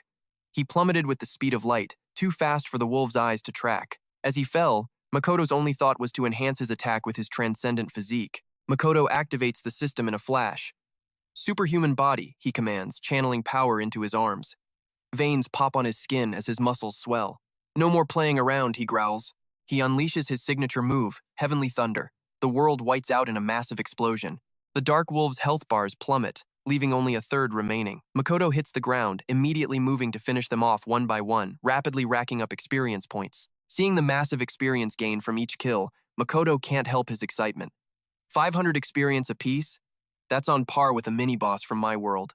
I'm on fire. The system immediately displays his new total, 6,595,000 experience points. A grin spreads across Makoto's face as he keeps fighting. The EXP rates here are way higher than outside. He throws himself back into the slaughter, fueled by pure excitement and cheering himself on with every kill. All right, he thinks. After 3 more waves, I'm out of here. I might even gain a couple of levels from this. He faces down 2 dark wolves just as a system notification pops up. Paralysis effect has worn off. The debuff's duration weakens based on the target's level and combat power. The instant they're free, both wolves lunge, aiming to tear him apart. As he parries their frenzied attacks, Makoto thinks to himself, the paralysis wore off that quickly? These dark monsters. Their resistance is on another level compared to regular beasts. One wolf lunges suddenly, jaws gaping wide to swallow him whole. Only his quick reflexes, bringing his sword up to block, save him from being devoured. He can't help but be impressed. Incredible speed, he mutters. A split second slower and my throat would have been ripped out. Suddenly, a cold dread washes over him. He spots another dark wolf attacking from behind the first. Using your packmate's body to hide your approach, he thinks. Smart. Immediately, Makoto channels all his strength into his arm. If that's how you want to play, he thinks, activating the system once more. Superhuman body. Focusing 60% of his power into his arm, his strength and speed spike temporarily, allowing him to unleash the full potential of the weapon in his hand. Harnessing his newfound power, Makoto swings his sword, decapitating the dark wolf in a single arc. I'll show you, he roars. The wolf dissolves as experience points flood in, fueling his frenzy as he tears through the rest of the pack. He says to himself, at this rate, I'll level up in no time. I might even hit level 7 in this first run. The system updates. 7,195,000 experience. Meanwhile, outside the gate, Sakura waits, her face etched with worry. The guildmaster approaches her. You're worried about him? He asks, his gaze drifting to the shimmering portal. To enter a shadow zone alone. I've never heard of anyone doing such a thing. Sakura bites her lip, her expression firming with resolve. I have faith in my master, she tells the guildmaster. The vice master, B.I.G., clasps his hands behind his back and sighs. I have seen many talented youths in my time, he says, but overconfidence has been the downfall of too many. This is the first time I've ever seen someone challenge a Shadow Zone's boss solo. I'm heading back now. Let's hope the boy wakes up to reality. Hearing the Vice Master's dismissive words, Sakura puffs out her cheeks in annoyance. Deep inside the dungeon's forest, Makoto is on his knees, drenched in sweat and gasping for air. It's been non-stop fighting, he pants. He pushes himself to his feet, surrounded by a carpet of dark wolf carcasses. His body trembles as he speaks. Stamina and willpower are completely drained. A system notification confirms it. Stamina and willpower at 50%. He continues to mutter under his breath. Pushing superhuman body this much is taking its toll. Good thing Sakura gave me these potions. She really came through for me. He pulls 2 vials from his pouch, potions to restore his condition. In one motion, he uncorks and chugs them both down. He immediately sputters, spitting the liquid out, his face twisting in disgust. Ugh, I forgot how awful these taste. After forcing down the rest of the 2 potions, Makoto feels his strength slowly return. The system confirms it with a new notification, stamina and willpower recovering. He could feel his body getting back to normal. All right, Makoto thinks. Time to keep pushing forward. Outside, Sakura and Guildmaster Dak are still waiting by the entrance. Sakura turns to him, surprised. I thought you went home, Master Dak? Dak answers her calmly. I was worried whether the boy would make it back in one piece. An image of Makoto, sword slung over his shoulder, flashes in his mind as he continues. A warrior who entered the mage trials just to clear dungeons, and who crafted a B-rank axe despite not even carrying a staff. Suddenly, the guildmaster's ears perk up at a sound echoing from beyond the gate. He lets out a soft, "Oh? I think I just heard something from inside." Sakura hears it too, her face lighting up with joy. That's my master's thunder. If we can hear that, it means he's still safe. The scene cuts back inside the shadow zone, where Makoto is in a berserker-like frenzy. He leaps from above, bringing his sword down with a mighty roar. Taste my thunder! With a single devastating blow, Makoto wipes out the entire mob. A system notification chimes in, 12,415,000 experience points. Gazing at the field of monster corpses, he declares, "All right, now all that's left is your boss." He wipes a smear of dirt from his face with a grin. A bit tired, but I've made it to the deepest level. Final boss next? I can definitely hit level 7 now. Makoto finds himself before the entrance to a cave. Carved into the massive stone door are two ominous eyes, one glowing blue, the other a menacing red. He studies the entrance. Probably should rest a bit before I take this on. The system then displays his current status. Level 6. Current class, Warrior. Equipment, Fox Beastmen armor set. Weapon, Darkest Tarnished Sword. Skills, Heavenly Thunder. Luminous copy unusable without a medium. Combat power, 8,800. Experience, 12,495,000. Makoto slumps to the ground, setting his sword beside him. He pulls out another potion and downs it in one go, letting out a loud belch. Empty vials are scattered all around him. He sighs. This taste is horrendous. I just have to get used to it. He thinks, pills from my world were tastier and easier to take, but the potions here are way more powerful. His condition fully restored. Makoto springs to his feet as a system alert confirms his complete recovery. He slings the massive sword over his shoulder, brimming with energy. All right, I'm back to 100%. Let's do this. The heavy doors to the cavern grind open, and Makoto steps inside. He drags his sword along the ground, completely unaware that he is being followed. A towering, muscular figure emerges from the shadows, its blood-red eyes fixed on Makoto. He spins around, instantly on guard, carefully sizing up the monster before him. Its level feels similar to that of the flesh-eating dark creature from before, but the pressure it gives off is on a whole different scale, he realizes. This has to be the Shadow Zone boss. Without hesitation, Makoto activates Superhuman Body, reinforcing his arms for maximum attack power. Attack power increased by 60%. The beast is a massive, dark-skinned, boar-faced monster, and it wields an enormous sword of its own.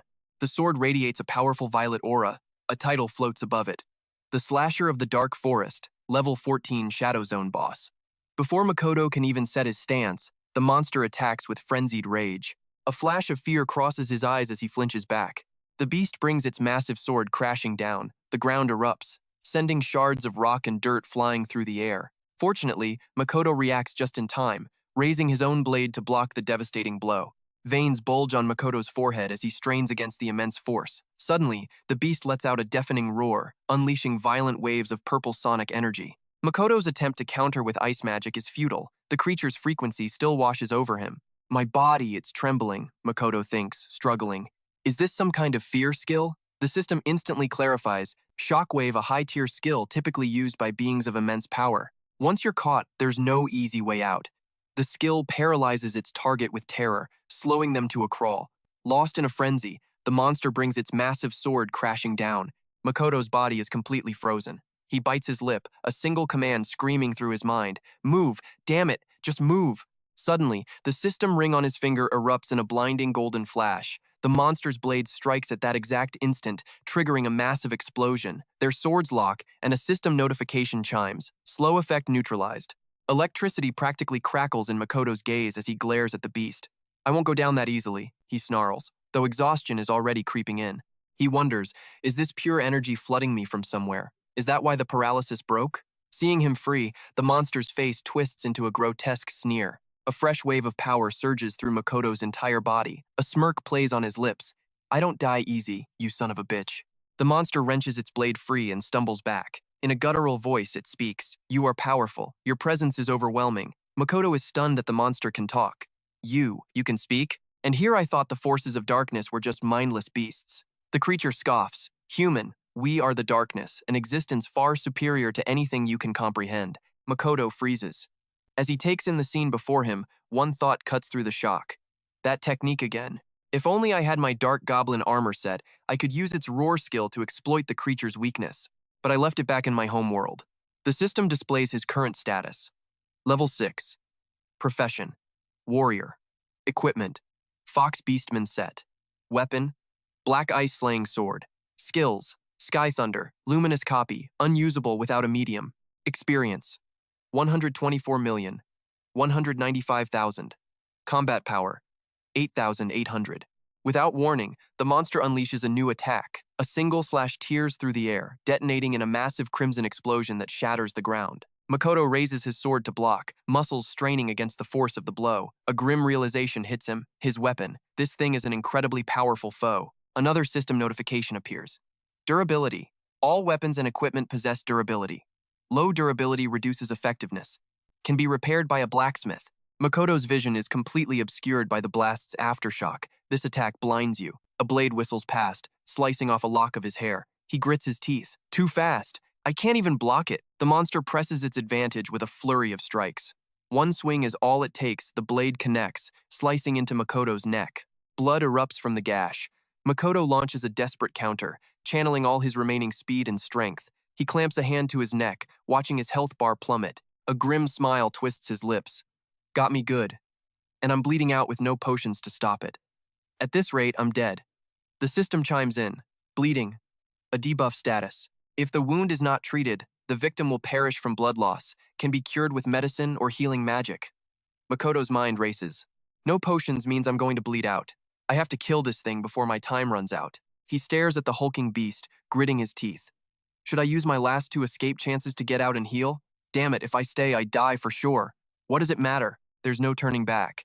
With no time left to think, Makoto lunges, pouring every ounce of strength into one final slash as his eyes blaze red. Just kill it first, he roars.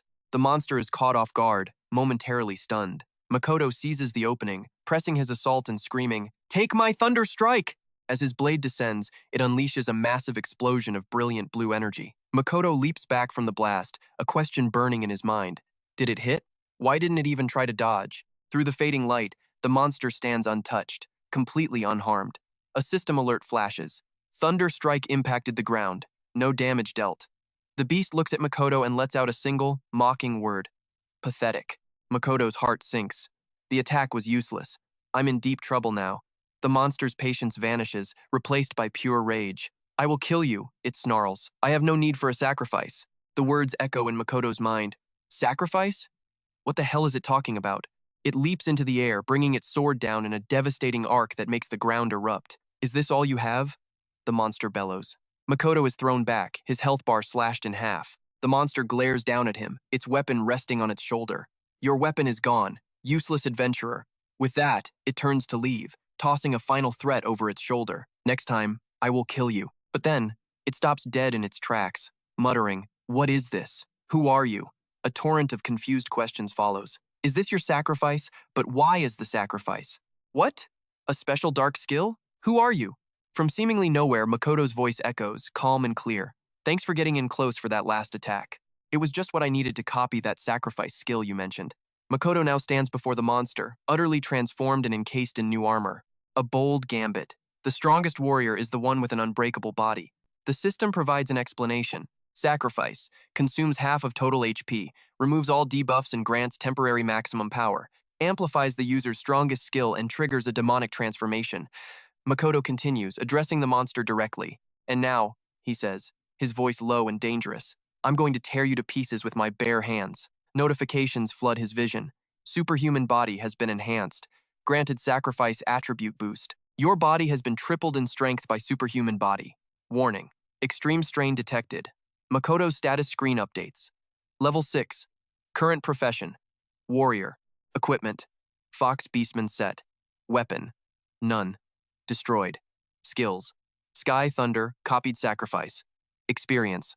124,195,000. The entire area is now bathed in a blood-red light as Makoto faces the monster. His eyes glow crimson. Body sacrifice. The system alerts keep coming. Superhuman body has been enhanced. Sacrifice attribute boosted. Effective duration, 60 seconds. Body enhancement tripled via superhuman body. Warning. Extreme physical strain. Profession. Warrior. Equipment. Fox Beastman set. Weapon. None. Destroyed. Skills. Sky Thunder. Copied sacrifice. Experience. 124,195,000. Combat power. 8,800. The monster stares, its mind reeling. Human, it asks. Bewildered. How can you wield a skill of the darkness? Makoto answers nonchalantly. For me, it's a piece of cake. Another system message appears. Special attribute, skill copy, can copy and utilize any skill, applicable to any race or level. Note, copied skill's power is dependent on the user's combat power. The ground fractures, stones levitating into the air as the monster watches, frozen in awe. It's only then that the creature realizes Makoto is already moving. That speed, it whispers. In an instant, Makoto is right in its face. The monster sees him, but it's far too late. With his bare hands, Makoto unleashes a relentless barrage. He funnels all his power into a final punch that smashes into its chest, continuing the furious, unarmed assault until the creature collapses. The monster scrambled to its feet, stunned by the sheer force. So strong, it thought, as a system notification flashed before its eyes. Your weapon has sustained critical damage. The beast muttered to itself. Even if he copied Dark Sacrifice, he can only control it. Another alert appeared. Weapon and equipment can be destroyed and disarmed under certain conditions. Special weapons and equipment are exempt. Makoto faced the monster, his health bar now just a quarter full. I don't care how, he stated, as long as I defeat you with the time I have left. Besides, under sacrifice, healing is impossible. This is my only chance. A system note clarified, while sacrifice is active, current health cannot be restored by any means. Every risk has its price. The monster swung its sword aside and let out a booming laugh. Defeat me? Have you forgotten your place? The words barely escaped its lips before it unleashed a dark spell, crimson bolts of energy striking the ground. I can use sacrifice too, you foolish human, in it roared, activating the skill and flying into a rage. Its body swelled, its eyes glowing a furious red as it bellowed. Your sacrifice is just a cheap imitation. The system immediately flashed the skill name, Sacrifice. Temporarily gain maximum power by offering half of your current health. Makoto raised his hand, summoning crackling lightning. How could I forget? He retorted. And I certainly haven't forgotten that your weapon can make my attacks miss completely. The monster's eyes widened as it finally understood Makoto's strategy. Its gaze darted to the sword it had just cast aside. Its mind reeled. Impossible. He provoked me into dropping my weapon. This wasn't a straightforward attack? Makoto extended a sharp, thorny hand, his eyes burning crimson as he spoke slowly. What I was aiming for was forcing you to use half. Realization dawned on the monster, chaotic thoughts swarming its mind. How can this be? It's just a copy, he's only a human. How is he this powerful? In an instant, Makoto lunged forward. You're unarmed now, let's see how you survive this. Makoto shot forward, plunging his hand directly into the monster's chest. You sacrificed half your blood, but this transcendent body is my ultimate weapon. Following Makoto's devastating blow, the monster's health bar vanished. As it collapsed, it stammered, how could a human possibly? Through its fading vision, the monster stared at Makoto. I'll show you who the real fool is, he said coldly. With the beast vanquished, Makoto turned and walked away. The system announced, you have defeated the Slasher of the Darkwood. You have successfully cleared the Dark Zone. Resets used. 2. The sacrifice effect has ended. Makoto wrapped his arms around his trembling body. My whole body. It hurts so much, he whispered to himself. It feels like I'm being torn apart from the inside. Sacrifice is strong, but using it with this body puts on way too much strain. Just as Makoto felt he might collapse, another notification appeared. You have acquired the weapon of the Slasher of the Darkwood. Seeing it, he began to mutter to himself again. So their equipment is this long. He dragged his weary body toward the creature's corpse. After picking up the weapon and storing it, he managed to speak. Perfect timing, just after I lost my own. What a coincidence. The system displayed another message. Weapon acquired, blood, soaked mist. The weapon used by the wandering boss of the Darkwood. It has the blade of a sea serpent, and any wound inflicted by this weapon cannot be healed. Passive effect, bleed. Subskill, blood right. Reading this, Makoto's eyes lit up. Excellent. If I use blood right, well, this will be incredibly useful. Another series of system notifications appeared before him. If you reset, you will consume one challenge attempt and can challenge the Dark Zone again. Or you can leave. Remaining challenge attempts. 2. If you continue the challenge, you will receive an additional 50% experience points. Makoto's gaze fixed on the last sentence. Continue. There's no way I'm passing this up, he murmured, immediately selecting reset. At that exact moment, the system announced that Makoto had leveled up. Level 7. Class, Warrior. Equipment, Fox Beastmen set. Weapon, none. Destroyed. Skills, Heaven's Thunder. Copy Sacrifice. Combat Power, 10,000. Experience, 3,495,000. After reading the update, Makoto looked at his hands and cursed under his breath. Damn it, sacrifice is brutal on the body. The self-inflicted damage doesn't just go away. I thought it would improve my constitution. Instead, it's just another problem. The pain subsided when I leveled up, but the damage from my transcendent body is still there. This exclusive dark skill, the price is just too high. Should I go out and rest? If I go for another round, I'll have to use sacrifice to fight them. Can my body even take another hit like that?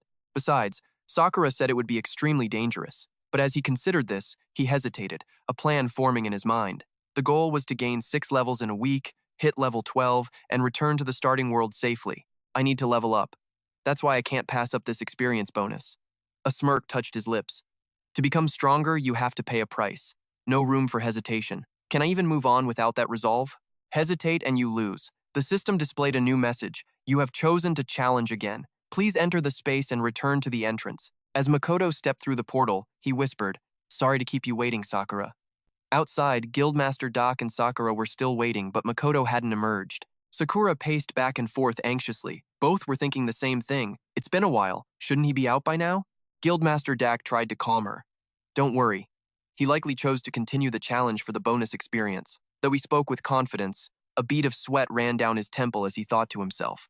Did he lose? But he wasn't ejected. Could he really be trying again? Retrying without restocking items is a death sentence for hunters, especially in a dark zone. Sakura's face was filled with anxiety. But he promised he would come out after the first round, she said to the guildmaster. And yet, I can still hear thunder. Just then, Yuspik returned, holding a cup of tea. I had a nice nap and he's still not finished? The first round is over, and no body has been ejected. Perhaps he's just hiding somewhere, trembling with fear. Hearing the Vice Master's snide remark, Dak immediately warned him. Yuspik, choose your words carefully. Yuspik just chuckled. Oh, Chairman, you can't be serious. Did you truly think he could clear a mid-tier dark zone alone? It's cruel to give someone hope they don't deserve, he said, raising an eyebrow. I told you, he's a liar. I've met so many young people just like him. If he had actually won, especially after all this time, he should have come out by now. If he cleared the first round and still hasn't appeared, it means he's trying again. A pity. That's suicide without enough potions to last. Sakura turned to face him. My master will return safely, she said, her voice like ice. Please do not speak like that. The fact that I can still hear thunder is proof that he is alive. Dak said nothing, thinking, this girl has a strong spirit. Yuspik just laughed, continuing to taunt them. Hilarious, what does thunder prove? If he dies, you'll be the one to blame for giving him such pointless confidence. Sakura spun around, glaring at the old man. If you say that one more time, the guildmaster and his vice master froze, a single, chilling thought echoing in both their minds. Bloodthirsty. Dak slammed his staff onto the ground. Silence. Not another sound. No one speaks until he emerges. Yuspik, you will leave now. Hearing the finality in his leader's voice, Yuspik had no choice but to comply.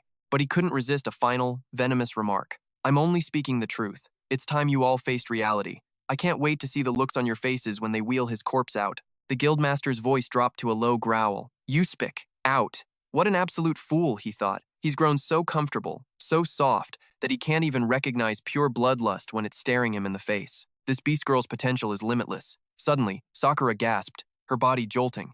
Dak was instantly alert. What is it? Her eyes were wide, vacant with shock. Master's thunder. It stopped. Yuspik, who hadn't quite made it out the door, seized the moment to sneer. Well, well, the mighty thunder has fallen silent. Is there anything left to say now?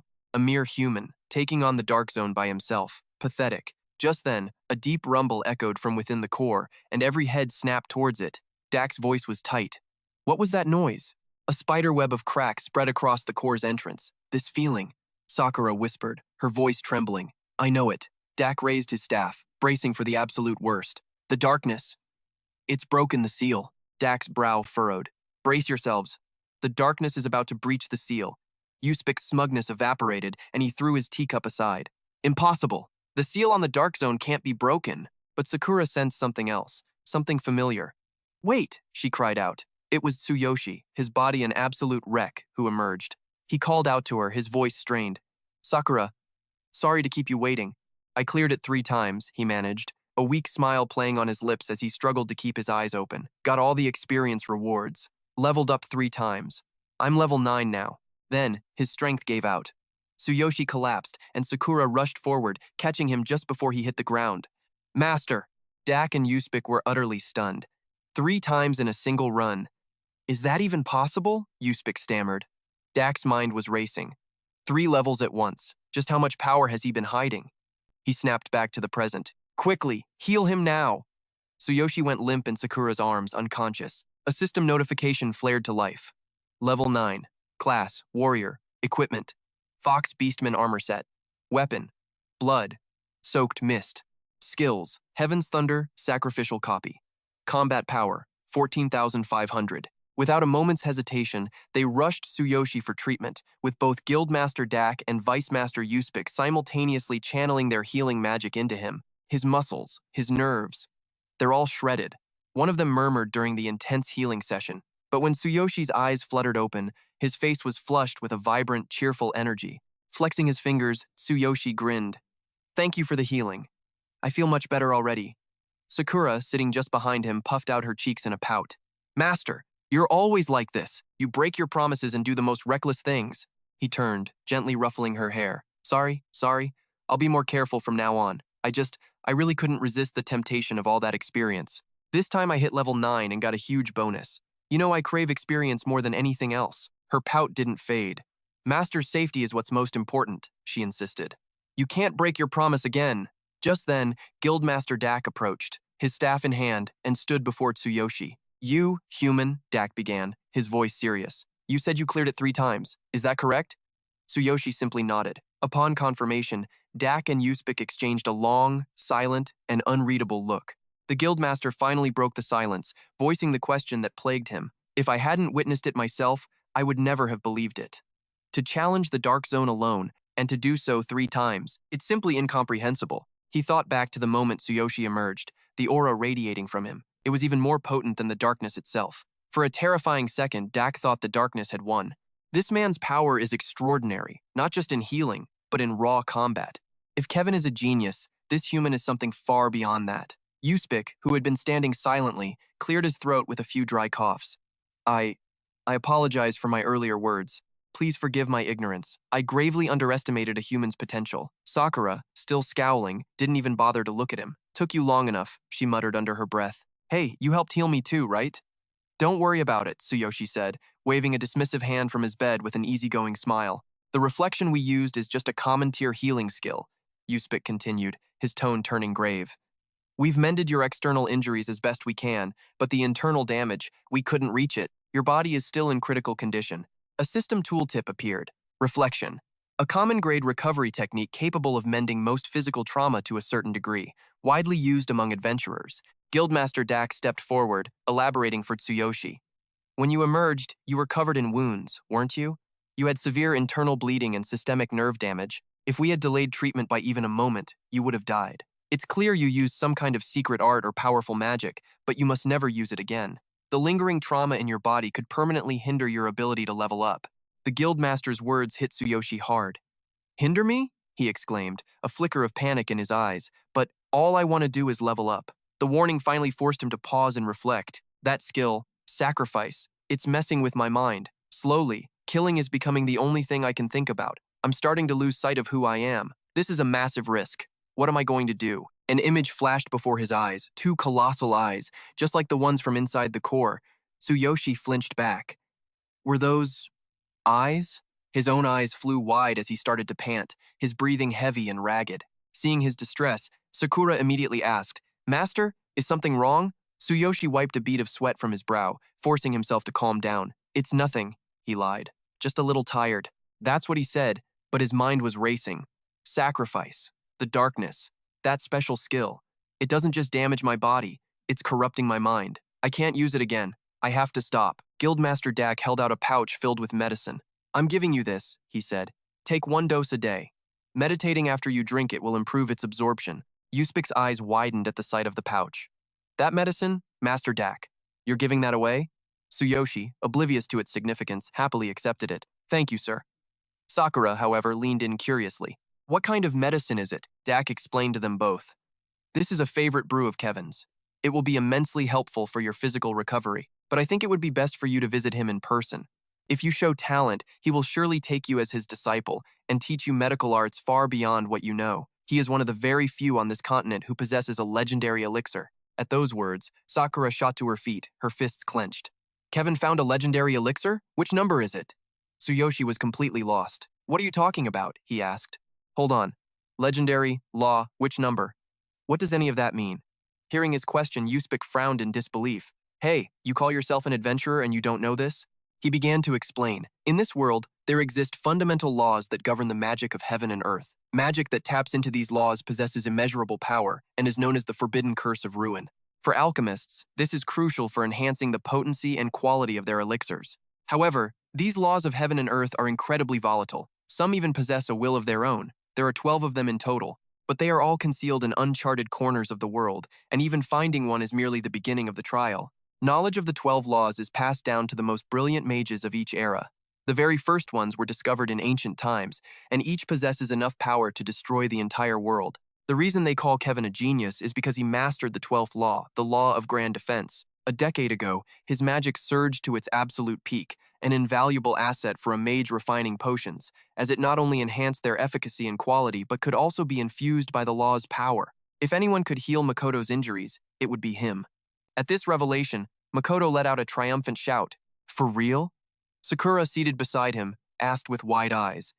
The master's body can actually be healed? The chairman confirmed, handing them an envelope. But this isn't the best time to meet him. I trained him myself some time ago. If you present this letter of introduction, he will grant you an audience. Makoto took the letter and bowed his head in thanks. Thank you. But the old man corrected him. No, you should bring along some rare items and valuable medicinal ingredients to offer in trade. After recovering, Makoto and Sakura bid the chairman farewell, with the vice chairman also seeing them off.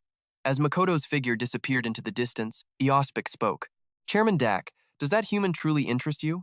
I'm quite certain you gave him a Type B hemostatic elixir. We were generous, trading what we acquired from Kevin for a large cache of precious ingredients. The chairman just chuckled and replied, I'm merely curious to see how far that human boy can go. Offering him a hand is simply an investment in the future.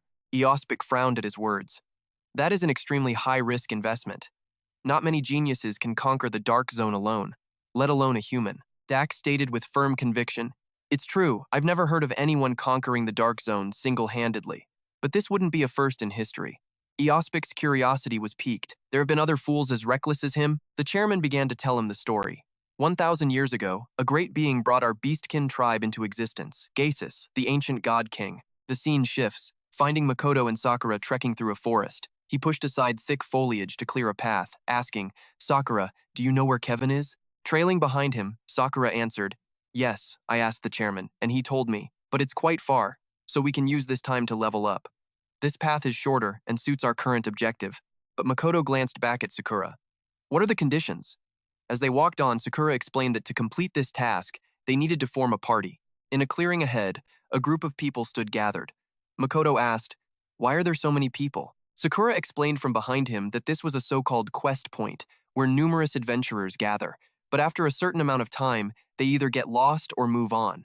I heard about it on the way, so I brought you here. A system prompt appeared. Quest point. A place where missions randomly appear for a limited time. Quests often have a limited number of participants and offer special rewards. Hearing her explanation, Makoto grew excited. He clasped his hands together and said, A place like this exists? It sounds like a mission marketplace. He wore a Fox Beastkin armor set. His weapon was a Blood Mist Ward, with skills like Heavenly Thunderfall and Sacrificial Copy. His combat power was 14,500. Makoto was beyond thrilled.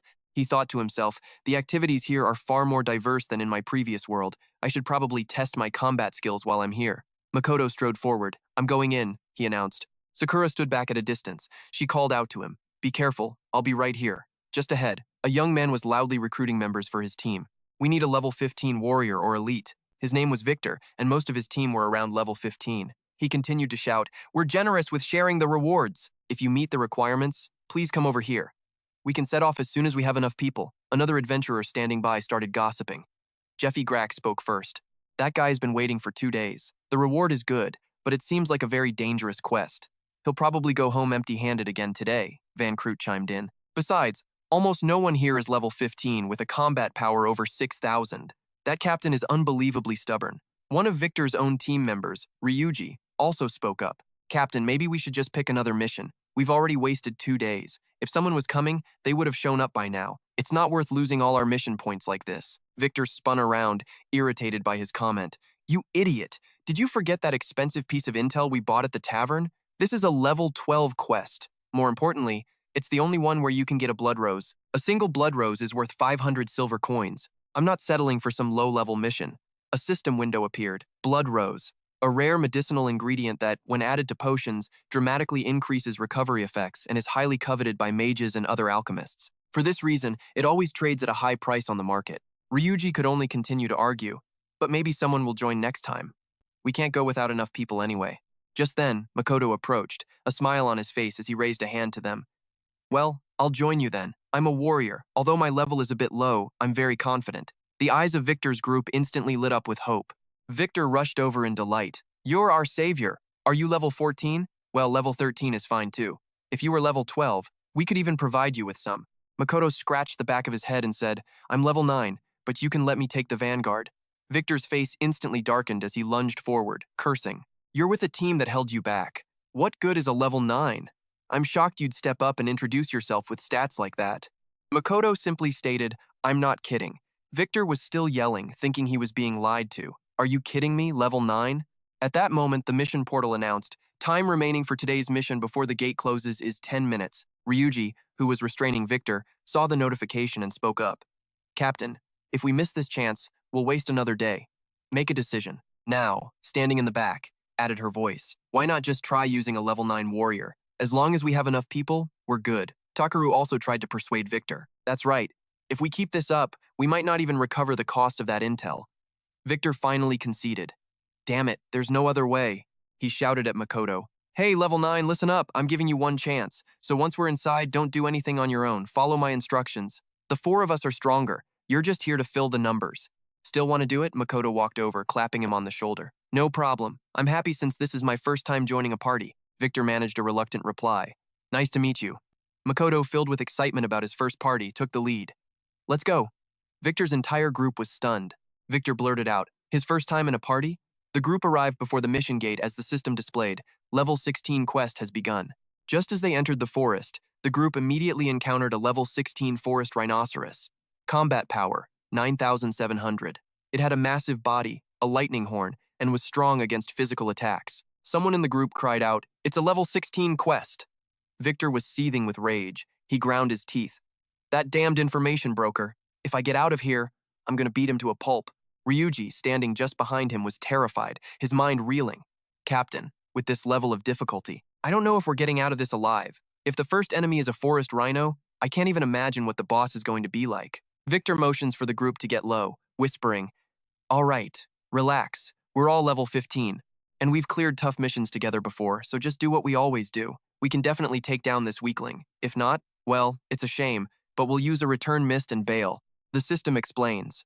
Return mist is an exceedingly expensive item. When used, it allows for an immediate escape from a mission, though its rarity prevents its use in certain special quests. Suddenly, a thought hits Victor. He looks up and asks, Hey, wait a second. We forgot about the level 9 guy. Where is he? Hearing Victor, Takeru replies, He was over there when I arrived. What was he doing? All at once, a brilliant flash erupts from the bushes, laced with crackling electricity. Victor's team could only stare, their eyes wide with shock. On the other side of the clearing, Makoto finishes tearing the rhino apart. He lets out a deep sigh and says, Now that felt amazing. A complete walk in the park compared to the things in the dark zone.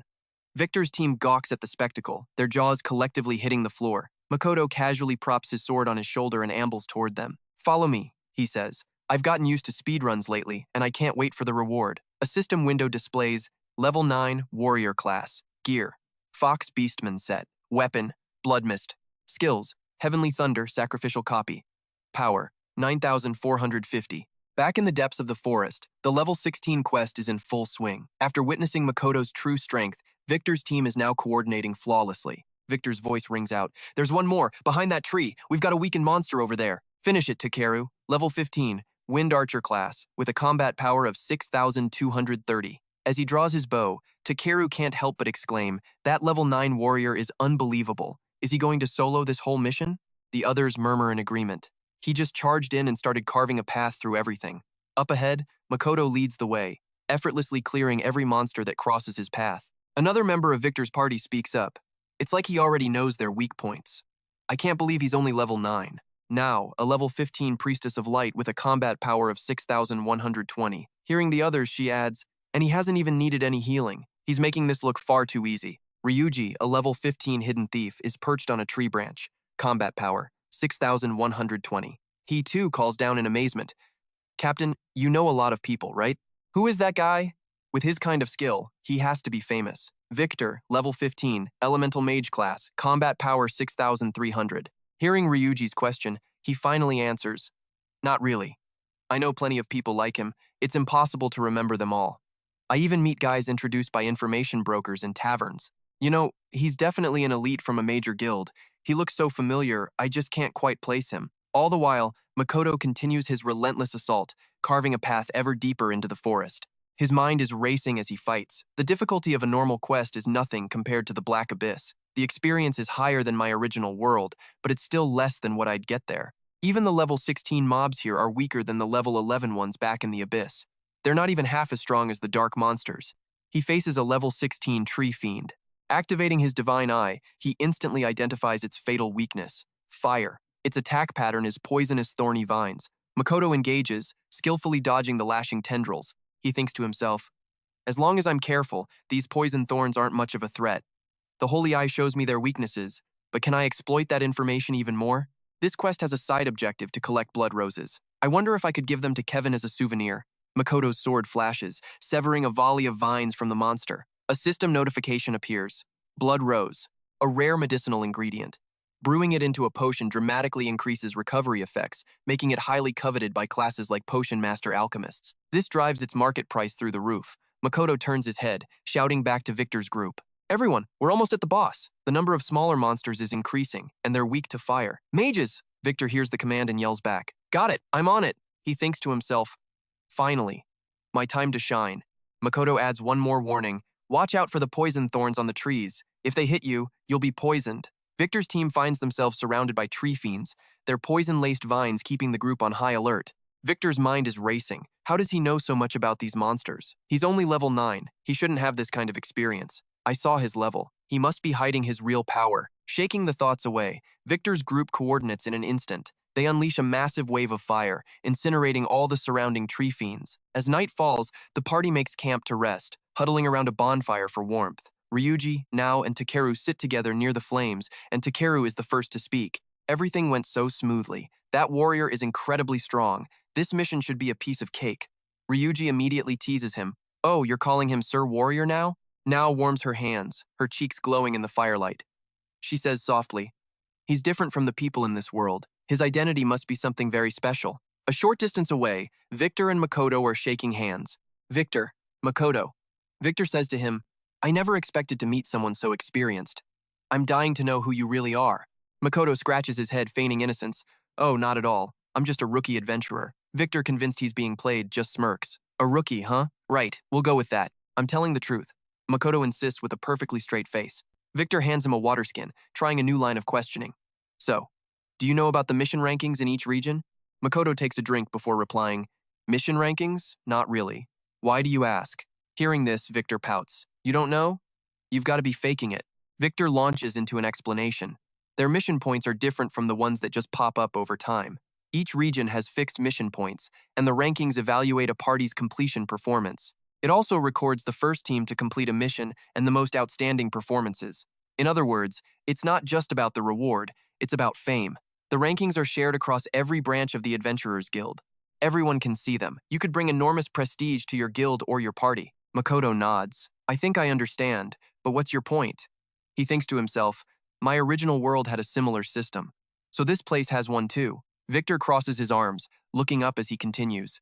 Our group of 4 might look like a random assortment, but actually, I'm a member of the Nobles Guild, an elite team of 15 vanguards known as the Ibex. Our captain is one of the guild's founders, the Shield Hero, also known as the Great Mountain Goat. Ah, okay. Makoto still doesn't get it. I understand, but what are you trying to tell me? Victor clears his throat before pressing on.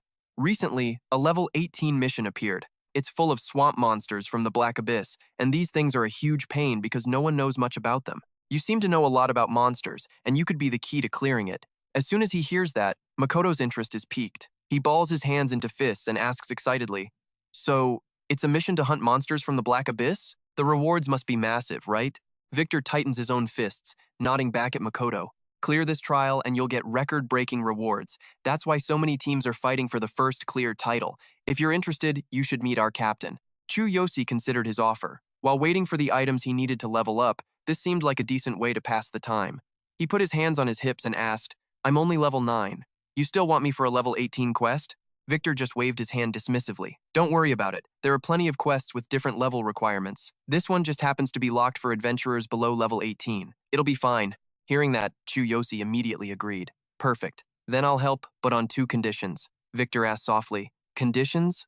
As long as they're reasonable, I'll do what I can. I'll even pay you extra. Go on. In his mind, Victor was already scheming. It looks like he's starting to trust me. If he joins and gives us intel on the dark monster, our team will have the edge to get the first clear. The achievement will go to me, boosting my standing in the guild. Hearing Victor's assurance, Chuyoshi stated his terms without hesitation. First condition. If we complete the quest, I get all of the initial experience points. I need the XP. Second, I get first pick of the rewards. Of course, after I've chosen, the rest is all yours. What do you say? Victor's face turned grim at the proposal. He stammered, That's completely unreasonable. Even if I agreed, the captain and the others would never accept it. I have to ask them first. Victor turned back to where his team was resting and told them, We'll discuss this after the mission. Rest time is over. Let's move out. The group prepared to leave and continue their quest. As everyone watched, Chuyoshi spoke up, a clean sweep. Ryuji, who was observing from behind, added, The captain's spiral fire magic was truly impressive. The man holding the staff chimed in. The boss's critical weakness was fire, so everything went smoothly. Victor was unleashing his fire skills, incinerating the monsters. After finishing off the plant creatures, he scratched his head in embarrassment. It was all thanks to Chuyoshi helping me time the attack perfectly. It would have taken me 10 seconds just to aim for its weak spot. Plus, Chuyoshi told us everything. The boss's weaknesses, its fatal flaw, how to beat it, and he protected us. You're the best, Chuyoshi. After the monsters were defeated, the rewards were distributed. Chuyoshi accepted a blood rose and said, I've got my blood rose. You all can split the rest. Victor immediately gathered the team. All right, we part ways here. I'll divide the rewards later. The 3 other members replied in unison. Thanks. Once everyone else had left, Victor approached Chuyoshi. Are you free? I was planning to thank Captain Have and wanted to introduce you. Chuyoshi quickly responded. Hang on, let me tell my partner. He went back to Sakura, who was gently wiping his face with a towel. Getting invited to a party this fast. You're really something. I didn't get an invite until I was level 30. Finishing up, Sakura told him. There. That should be good. Take care of yourself. This will be a meaningful journey for you. I'll gather intel from the next town and report back when I return. Her words brought a smile to Chuyoshi's face. He was truly happy. That would be great. If you can't find me, just wait at the Adventurers Guild in this region. Sakura handed him a small pouch. Just in case, here are a few potions and enough money for about 3 days. After taking the pouch, Chuyoshi had to leave right away. He turned to go, but glanced back and waved goodbye to Sakura. Thanks, I'm heading out now. Sakura called back to him, May your journey be safe. But as soon as Chuyoshi was out of sight, Sakura's expression turned dead serious. Perfect, she thought. I need to investigate this genius, Kevin. If he's already mastered the laws of wind and earth, my plan to kill him might need to change. The scene shifts. A man lifts a mug of ale, his voice booming. A level 9 warrior with 2 conditions attached? The man holding the mug was Captain Have, the level 18 Great Serpent King, a sword hero class. With a combat power of 7,600, he glanced over and continued. A level 9 wants to lead my elite team, where the average level is 16? You've got to be kidding me. Victor, standing in his guild's chamber, quickly tried to explain. But he's really skilled, sir. Thanks to him, we were able to get the blood rose without any trouble. A man in red armor standing nearby, also holding a mug, sneered. A level 9 isn't even worthy of carrying our boots. This was Luke, the sharp-tongued vice captain, a level 17 flamboyant dual wielder. Combat power, 6,930. He continued to mock. Victor, hanging around with those fools outside has made you lose your mind. Can't keep up with the Great Serpent King anymore? Don't waste our time. Laughed at by everyone in the room, Victor persisted. I'm telling the truth. If you don't believe me, meet him yourself. Have raised an eyebrow. Is he here? Seeing his chance, Victor answered quickly. Yes, I brought him with me. He's waiting outside the door. Luke just crossed his arms and smirked. You've got guts, bringing him here. Having been ridiculed this whole time, Victor's face flushed with anger and he shouted, That's enough. He thought to himself, You're always picking on me. This time, I'll show you. Seeing Victor's conviction, Have granted him a chance. Fine, I'll meet him. Victor was overjoyed. Thank you. He immediately went out to bring Chuyoshi inside, placing a hand on his shoulder to guide him. This way. Chuyoshi entered the room and saw the crowd. Feeling a bit shy, he turned his head and greeted them. I am Chuyoshi, a level 9 warrior. It's a pleasure to meet you. Everyone stared at him, especially Luke. The moment he saw Chuyoshi, he gave a thumbs down and laughed derisively. Look at how weak he is. Victor walked over and patted Chuyoshi's shoulder. Chuyoshi, just ignore him. Captain Have held his mug, bringing it to his nose to take in the aroma before speaking. So, according to Victor, you helped our team complete the new mission. Is that right? If it is, how confident are you? Chuyoshi answered without hesitation. 100% confident. But I have a condition. Have turned to look at him. 100% you say? What's the condition? Chuyoshi pointed to himself, speaking boldly. Let me be your captain. The entire room fell into a dead silence. Have looked slightly stunned. You want to become the commander of the 15U elite squad? Standing nearby, Luke clenched his fists upon hearing the condition, his voice seething with anger. Are you insane? This is Captain Have of the Great Division. Our team is famous here. Don't push your luck.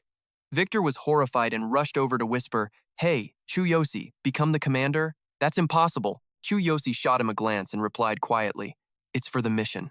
Don't worry. Have turned his back, setting his mug down. This time, other teams are also participating in this quest. They've tried many times, but almost all have failed at the same spot. We've failed 6 times ourselves. Each attempt costs us potions and supplies. The more people involved, the more we spend. We've already lost 2 gold on it. Chuyoshi understood. So it's a money problem. Let me make this clear.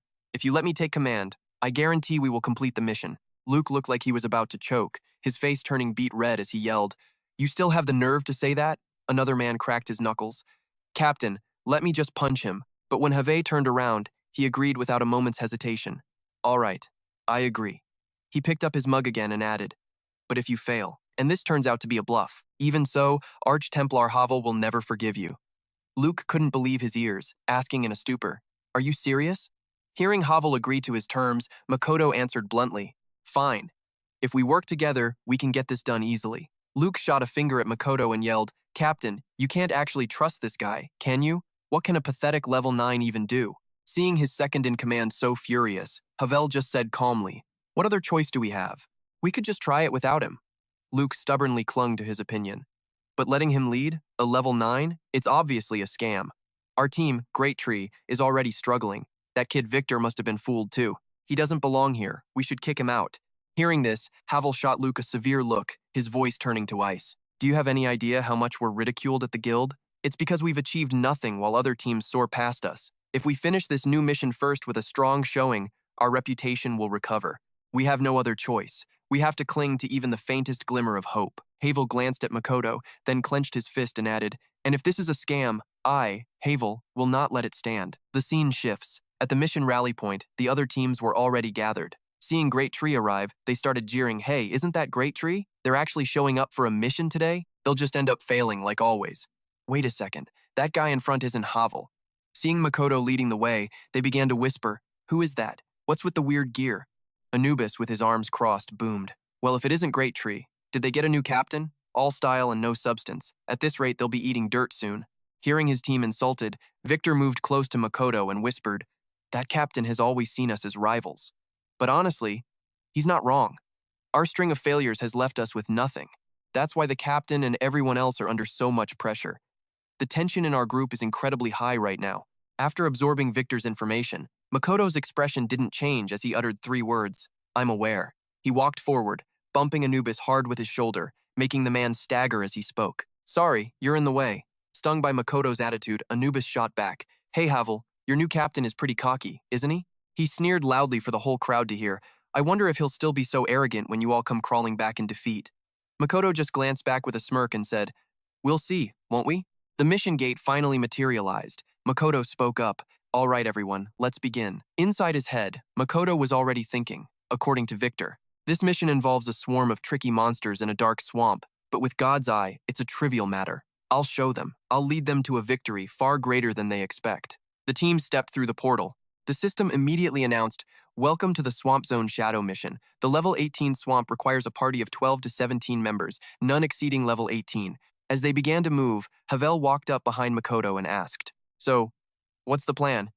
Makoto put a hand on his hip, opened the system menu, then turned to Havel and said, Just to reconfirm, I receive all the experience points, correct?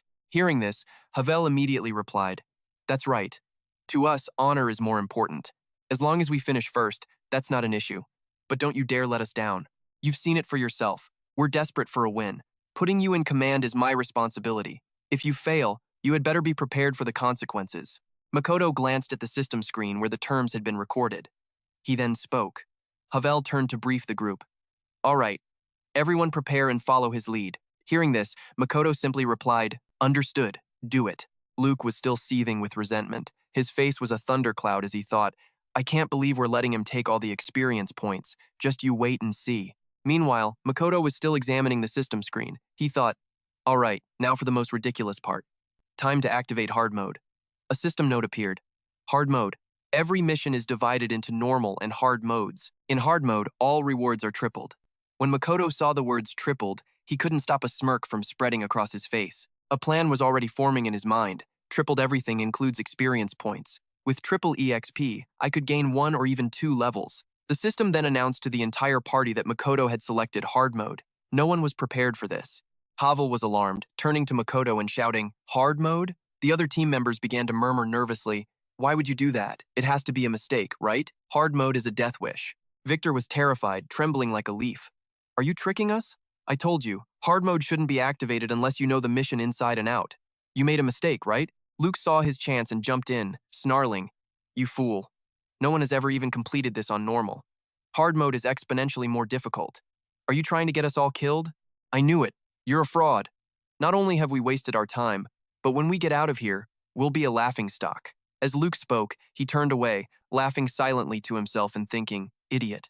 I was waiting for a chance to kick you out, but I never expected you to do it to yourself. He actually chose hard mode. He continued to taunt Makoto out loud. I've never seen such stupidity. Good thing I prepared for this. This is our last signal horn. Thanks to this moron, we're wasting a precious escape item. Let's get out of here. This guy tricked us all. Seeing him act this way, Makoto snapped. His eyes were like daggers as he said, if I brought all of you in here, then obviously I have a way to get you out. Follow me. Makoto thought to himself, hard mode is not a problem. With God's eye and this many people, we'll clear this mission without a single scratch. Hearing his confidence, Luke became absolutely enraged and screamed at him. You think we can clear it when we've always failed on normal? Stop lying! You've deceived us. Do you understand that people could die? This isn't some game. If you want to die so badly, then go die alone. After using God's eye, Makoto had already formed a hypothesis. All right, just as I predicted. Being a swamp, it's incredibly humid. The monsters here are weak to lightning. Activating God's eye, information on the creatures flashed before him. Fanged crocodile, level 18, primary water-type species, weak to lightning and fire attributes. Its hide is incredibly thick, providing extremely high defense. Conventional attacks will struggle to inflict effective damage. When they appear in packs, they coordinate sweeping assaults, unleashing immense attack power. They must not be underestimated. Weakness analysis indicates that using lightning or fire-based magic, or exploiting the conductivity of the water, can yield outstanding combat effectiveness.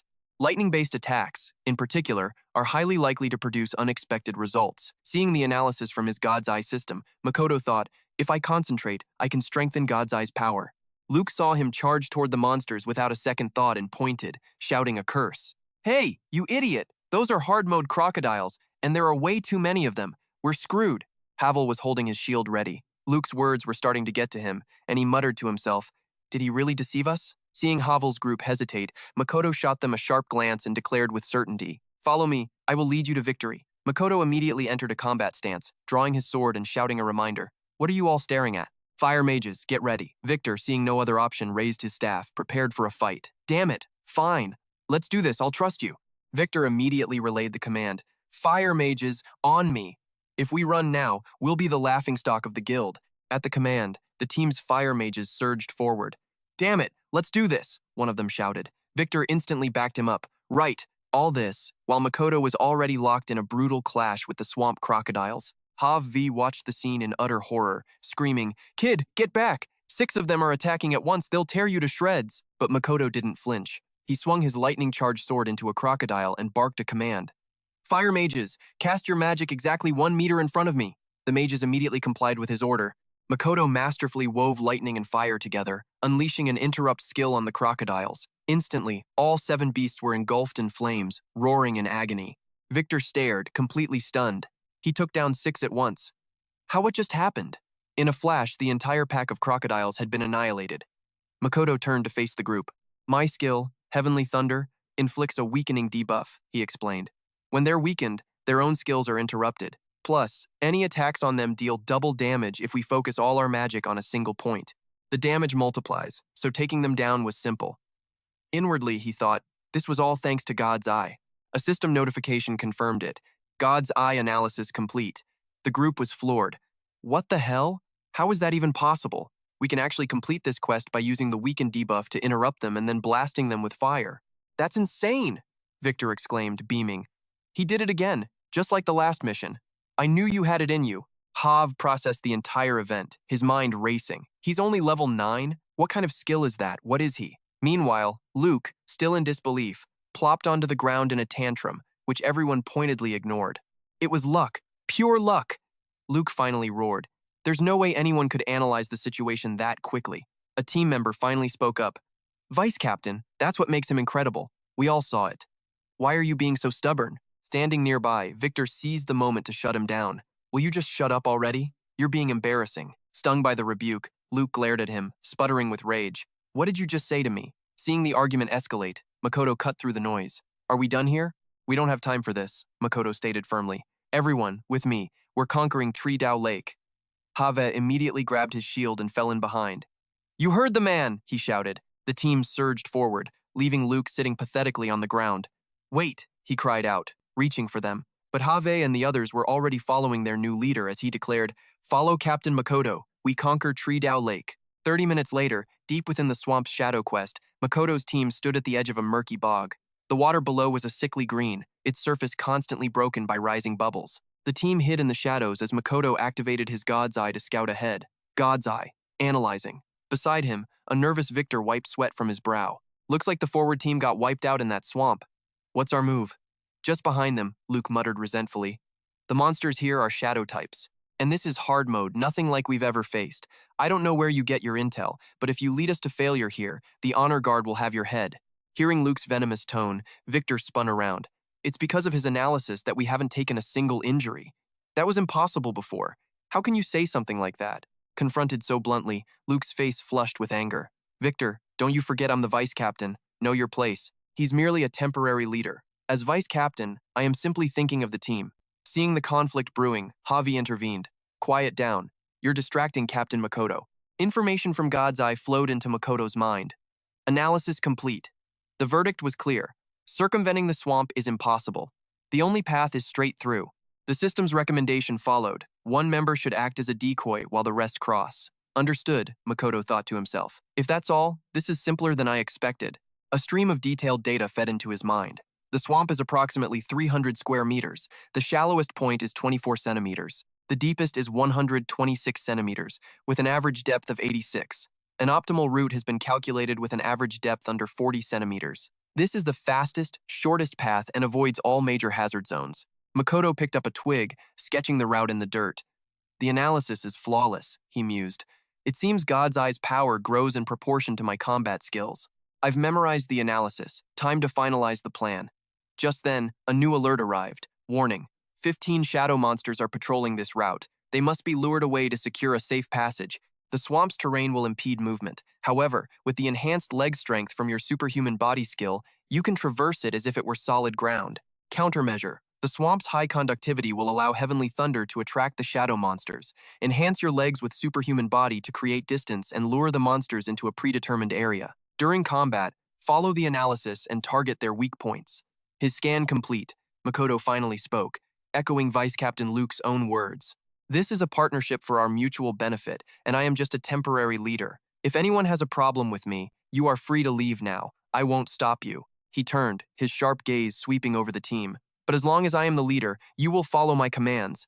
Luke clenched his fists, muttering, This guy thinks he's so high and mighty just because he knows about monsters. Javi immediately cut him off.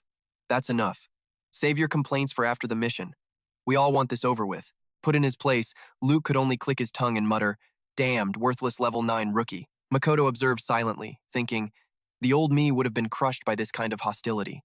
No matter the world, there will always be bullies, thugs who prey on the weak and target anyone they perceive as a threat. That kind of malice just exists. You can't reason with it or avoid it. I used to be like Karina, thinking the only answer was to get stronger, but I'm not that Makoto anymore. Makoto abruptly stood up, his voice cutting through the tension. Enough pointless chatter. It looks like we have to cross the swamp to reach the next area. Have nodded. I've made it halfway across before and saw the passage to the next zone. To reach it, we'll have to survive an onslaught from the shadow monsters lurking within. Their attacks are unpredictable. One mistake, and we use the retreat horn. Worst case scenario, we all die here. Hearing the grim assessment, Makoto stepped in to reassure them. This is an unfamiliar environment with many restrictions. It's dangerous, yes, but you don't need to worry. Hav looked at him, intrigued. You have a plan? I'll stay behind and draw the monster's attention, Makoto explained. You lead everyone to the next area. I'll catch up. Victor stared, stunned. You're going to act as a decoy? By yourself? That's far too dangerous, Have quickly added. I acknowledge your strength, kid, but we don't even know their numbers. I can't approve such a reckless plan. Luke just laughed mockingly. And here I thought you had some brilliant strategy. This is pathetic. Anyone could have come up with that. Fine by me. Go ahead. Just don't blame us when you get yourself killed. Makoto ignored the taunt, turning to his concerned friend. Victor, this is the optimal route. Memorize it so you can steer clear of the hazard zones. What? Victor exclaimed. How could you possibly know that? Makoto drew his sword, his body coiled and ready for a fight. Just luring them out isn't enough, Makoto continued, his voice steady. That's only the first step. I'll handle the swarm myself. You go on ahead. I'll catch up soon. Let's not waste any more time. Use your heads. Have I ever done anything impulsive? The group behind him fell silent at his words. Slinging the sword over his shoulder, Makoto walked forward, ordering, Get into formation and wait for my signal. He stepped into the swamp, the thick mud clinging to his boots. This is even worse than I thought, Makoto muttered to himself. This terrain was perfect for lightning-based attacks. From the bank, the others watched with their mouths agape as Makoto waded deeper. Luke spoke up. Captain, you really trust him? A level 9 rookie against a whole pack of shadow monsters? I don't know, Have replied honestly. I don't fully trust him, but that determination… Victor cut in, his voice firm. I believe in him. Rank doesn't matter. He even gave us the exact route. Just follow the plan. Below, Makoto stared into the murky water, whispering, There are 15 of them. Being surrounded by a horde of shadow monsters would paralyze anyone with fear. Suddenly, a beast leaped from the swamp, and Makoto's eyes instantly scanned its data. Level 18, Dark Soulmire. Origin, creature of the hidden swamp. Weaknesses, lightning and piercing attacks. These shadowy beings ambush any prey that passes by. Their health is extremely low. However, they are incredibly agile and shouldn't be underestimated. One bite, and it's all over. Makoto swung his blade, slicing through the monster lunging toward him. The system's analysis continued. Lightning attacks are exceptionally effective, and their round bodies make piercing strikes fatal. Makoto gripped his sword tighter. Sorry to keep you waiting, he roared. Come on, you bastards. With that, Makoto plunged into a frenzy, hacking and slashing at the swamp creatures. His body crackled with arcs of lightning, his eyes glowing as he whispered to himself. So, this is what no one knew. They're pitch black and hide in the muck after every attack. There's no way we could have found their weakness otherwise, he mused. The lightning from Makoto's attacks coursed through the water, forcing the monsters to leap out. The system flashed, monsters successfully lured. Looking at the swarm of swamp creatures before him, Makoto smirked. I've gathered every last one of them. He began to move, thinking, for a normal adventurer, this unstable ground would be a disaster, but for my transcendent body, it's not a problem. Makoto activated the system. Transcendent body. Leg strength has been enhanced. You can now walk on the swamp with ease. With the skill active, Makoto took off running, the horde of monsters giving chase. Have, he shouted over his shoulder. Lead the others through the path I showed you. The group watched, stunned by the spectacle. He can actually lure the shadow monsters, someone whispered. His agility is incredible. How is he running without sinking? With Captain Makoto, I feel like this team can clear any mission. And he's only the temporary leader? Victor shot a smug look at Luke, his hands on his hips. See? I told you so. Believe me now? Luke was silent for a moment before admitting, I admit, I underestimated him. Have took charge, yelling to the others, Don't just stand there. Move, while Captain Makoto has them distracted. Follow me. Victor guided the way. Yes, sir, the team responded, beginning their trek across the now clear swamp path. System notification. Successfully lured monsters away from the team. Reaching the designated battle area with the horde right behind him, he yelled, This is the spot. I'll finish all of you right here. Makoto gripped his sword with both hands, eyeing the monsters. Piercing attacks are effective, huh? He murmured. Then let's add some lightning. They won't escape this. A monster lunged, its jaws wide open, only to be met by a horizontal slash from Makoto's blade. The creatures behind it froze, their advance halting instantly. Lightning crackled across Makoto's body. We've got time, he taunted them. No need to rush. The scene shifted to Have's group, who had safely crossed the swamp. Cheers erupted. We've never made it this far. Every other team failed here. It's all thanks to Captain Makoto. We did it. We really made it through, Have said, a smile on his face. Just then, Victor rushed back. Pointing ahead, he reported, "The boss trigger point is right there. We've reached the boss zone." Have and Luke stared in disbelief. "Really? Fantastic," Victor confirmed. "Yes, and this boss doesn't look too dangerous. The swamp was probably the hardest part." A buzz of excitement went through the group. Everyone's eager to go in. Should we start without him?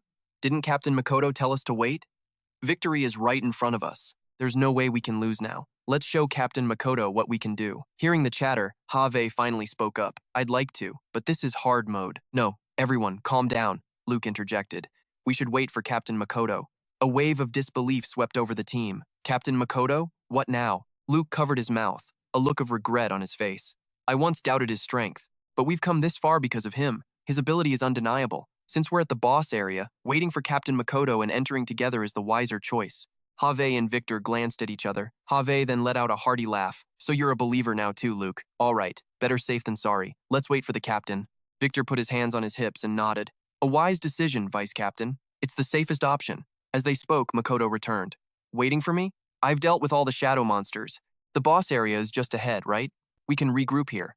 He stood before them in tattered clothes. A murderous aura radiated from him as he continued. "Let's go finish this hard mode mission." The system displayed.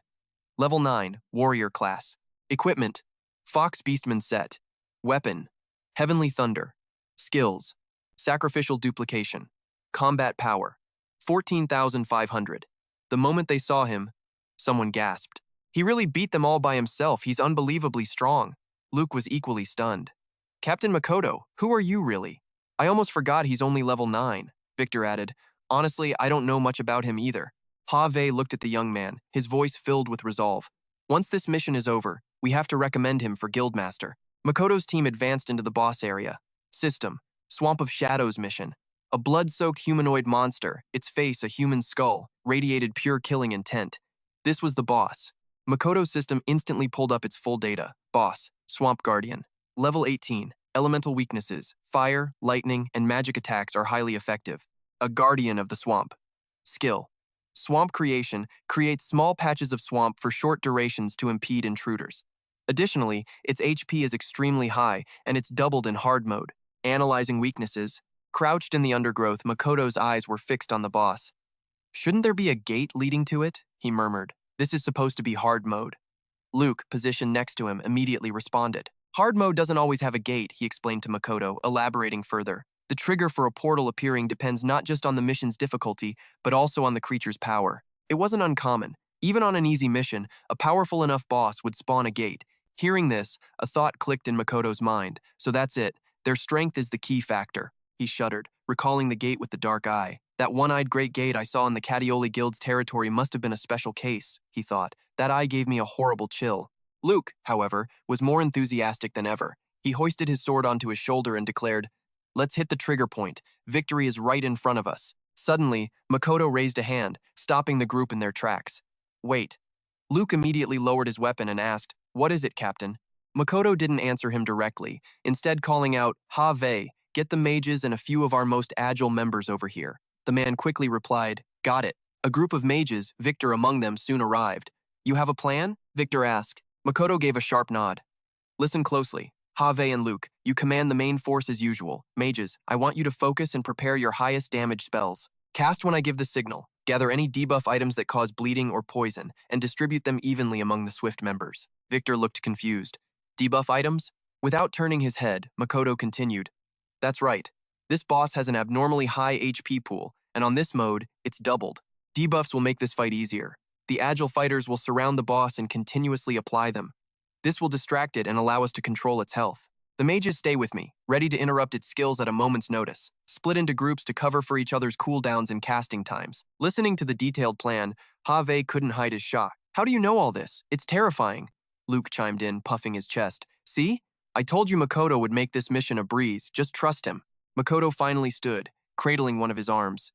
"All right," he said. "Let's make this a one-shot kill. Time to slay a boss." Elsewhere, outside the dungeon portal, a crowd was buzzing. "Is Daisan Duong really taking a rookie on a mission?" one sneered. Another chimed in, and on hard mode no less. The system noted that on hard mode missions, the entrance pulsed with a brilliant red light.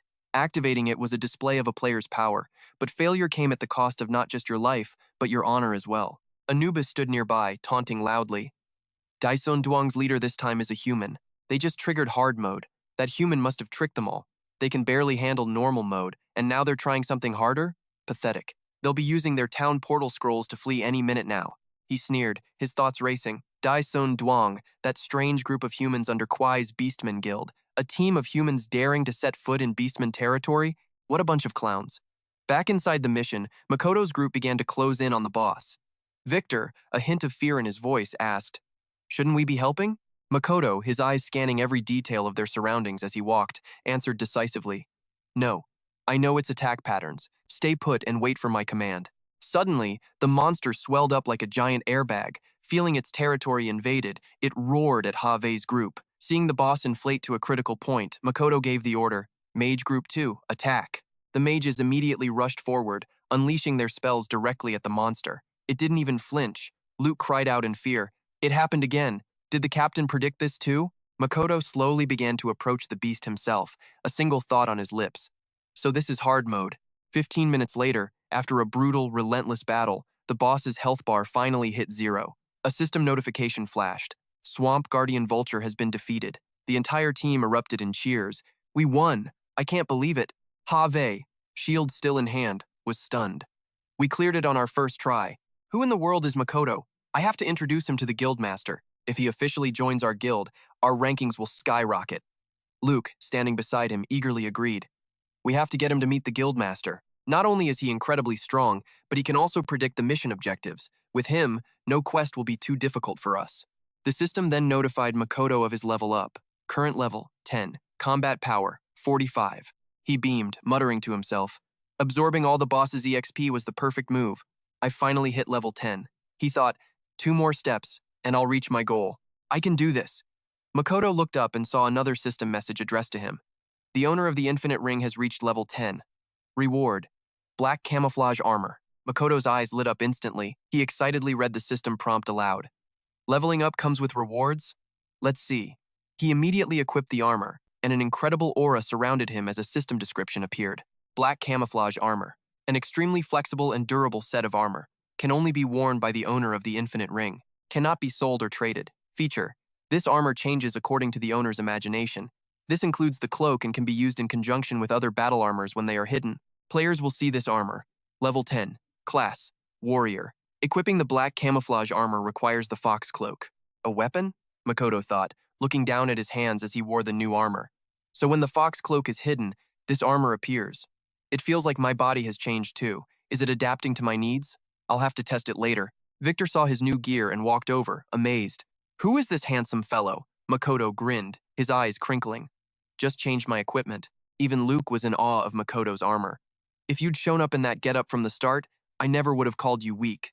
Have, standing next to Luke, finally spoke up. Makoto. Hearing his name, Makoto glanced over at him. What is it, Chief? As Makoto's team prepared to emerge from the portal, Anubis swaggered forward, hands on his hips. Look! They're coming out now! Come see the arrogant Daison Duang! Crawl out!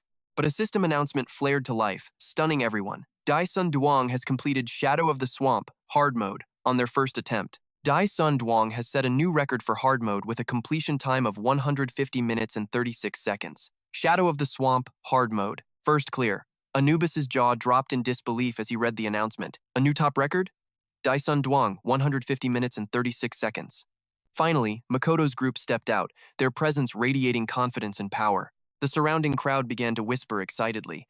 How is that possible? They cleared hard mode? Was it the guy in the black armor? That's right. The moment Daison Duang made him their leader, they cleared it. Incredible. Which guild is he from? Have practically glowed with pride at the crowd's reaction. This is unbelievable. He makes the rest of us look like failures. Luke nudged Have. I can't remember the last time we were surrounded like this. Victor also walked over to Makoto, smiling brightly. It's all thanks to Makoto. I already promised I'd take him to the guild and introduce him to the master.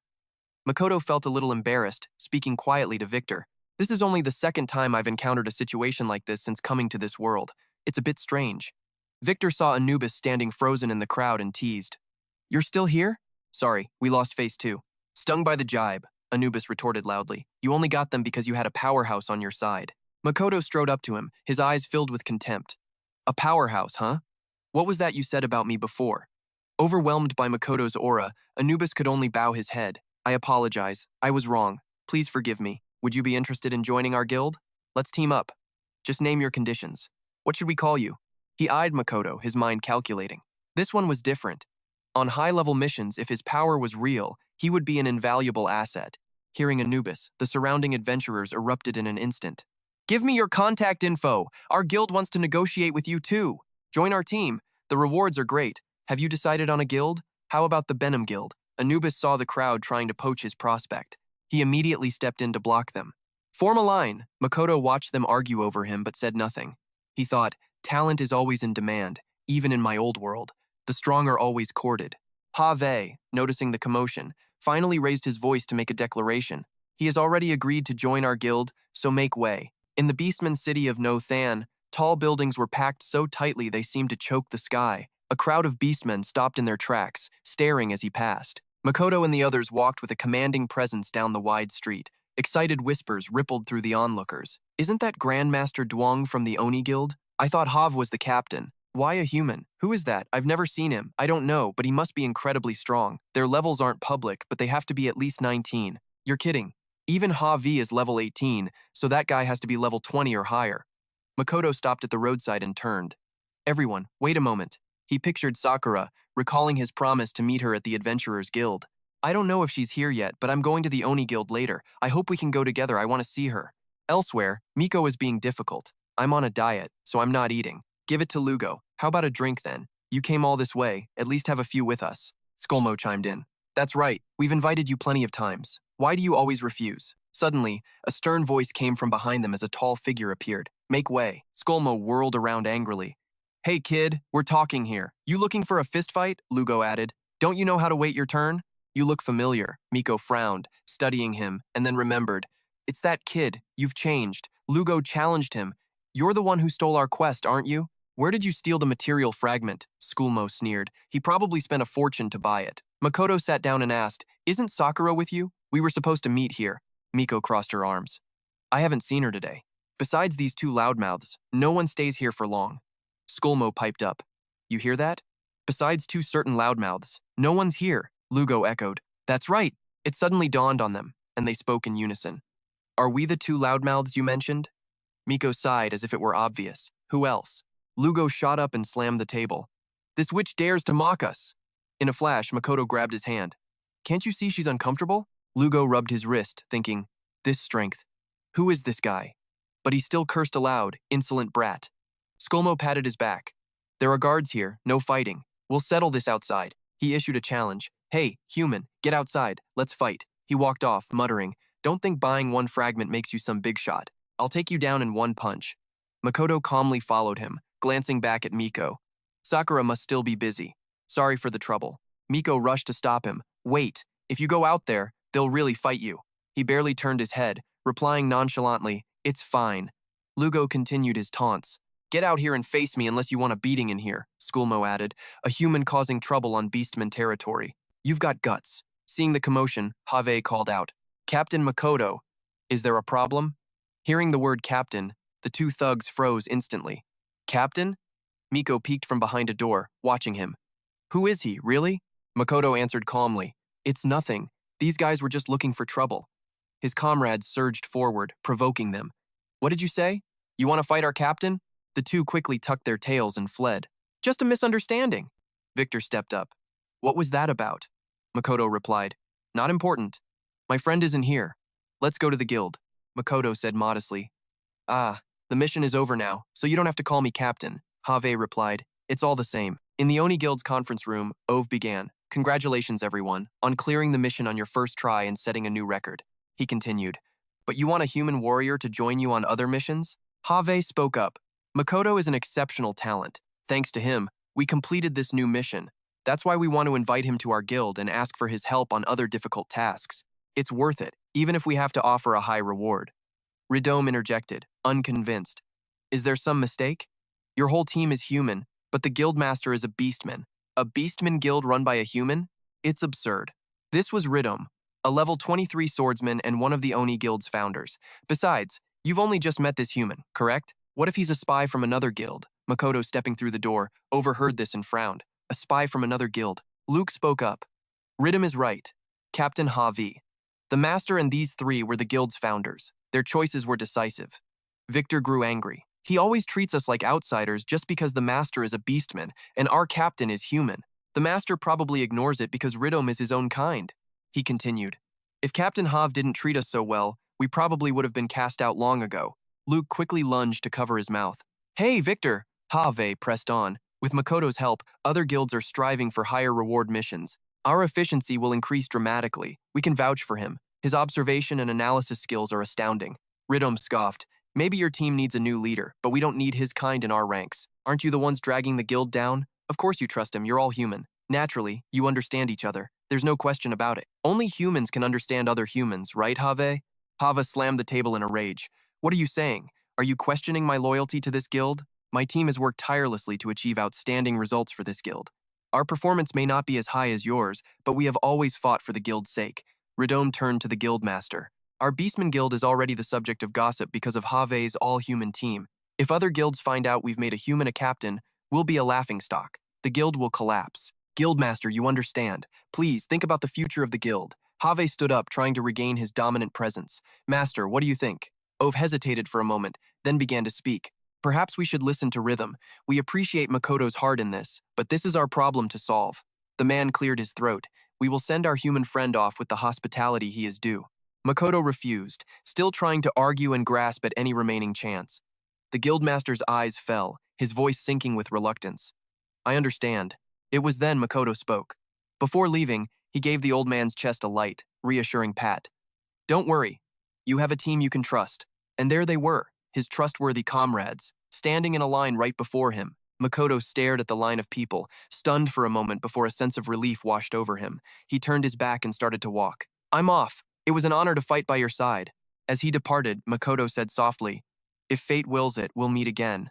Until then, I'll focus on leveling up. Riddim, slouched in a chair with his legs crossed, sneered, Don't let the door hit you on the way out, human. Riddim, don't you get it? Someone demanded. We could have become stronger with his help, and now we've lost that chance. Another member just laughed mockingly. That's rich. What can one human warrior possibly do? We only cleared that last mission due to sheer luck. The guildmaster led his troops forward. That's enough. Let's move out, with no regrets. Once outside the guild hall, Makoto wondered to himself, where should I go to level up? Maybe I should find Sakura first? I need to apologize for ruining the shirt she worked so hard to make for me. As he was lost in his thoughts, Anubis appeared from nowhere. I have finally found you, sir. Makoto was taken aback. Anubis lowered his voice, his tone pleading. Please, sir, you must help me. My guild is facing an impossible mission. Our master sent me to find a powerful warrior, and you are the perfect choice. Our guild would welcome you with open arms. I will never forget the moment I witnessed your power. Name your reward. Set your conditions, anything. Please, we are counting on you. Makoto feigned a thoughtful expression. I can choose my own reward and conditions, you say? What is the mission? He thought to himself. Well now, this could be interesting. If I can take this mission solo and keep the money? Anubis grew visibly excited. Excellent. The matter is extremely urgent. It's a mission to rescue the kidnapped daughter of a wealthy merchant. Please, come with me. Our master is waiting. On the streets, the eyes of countless beastmen followed the pair. A rescue? Kidnapping? Makoto asked. Your guild takes on commissions like this? Anubis began to explain. That's right. After all, a guild needs income as well as honor. Any guild will take on certain commissions as a source of revenue.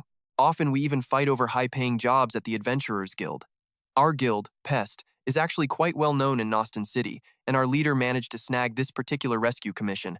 Makoto was curious. You have to fight for commissions? So the pay must be good. 5 gold coins? He thought aloud.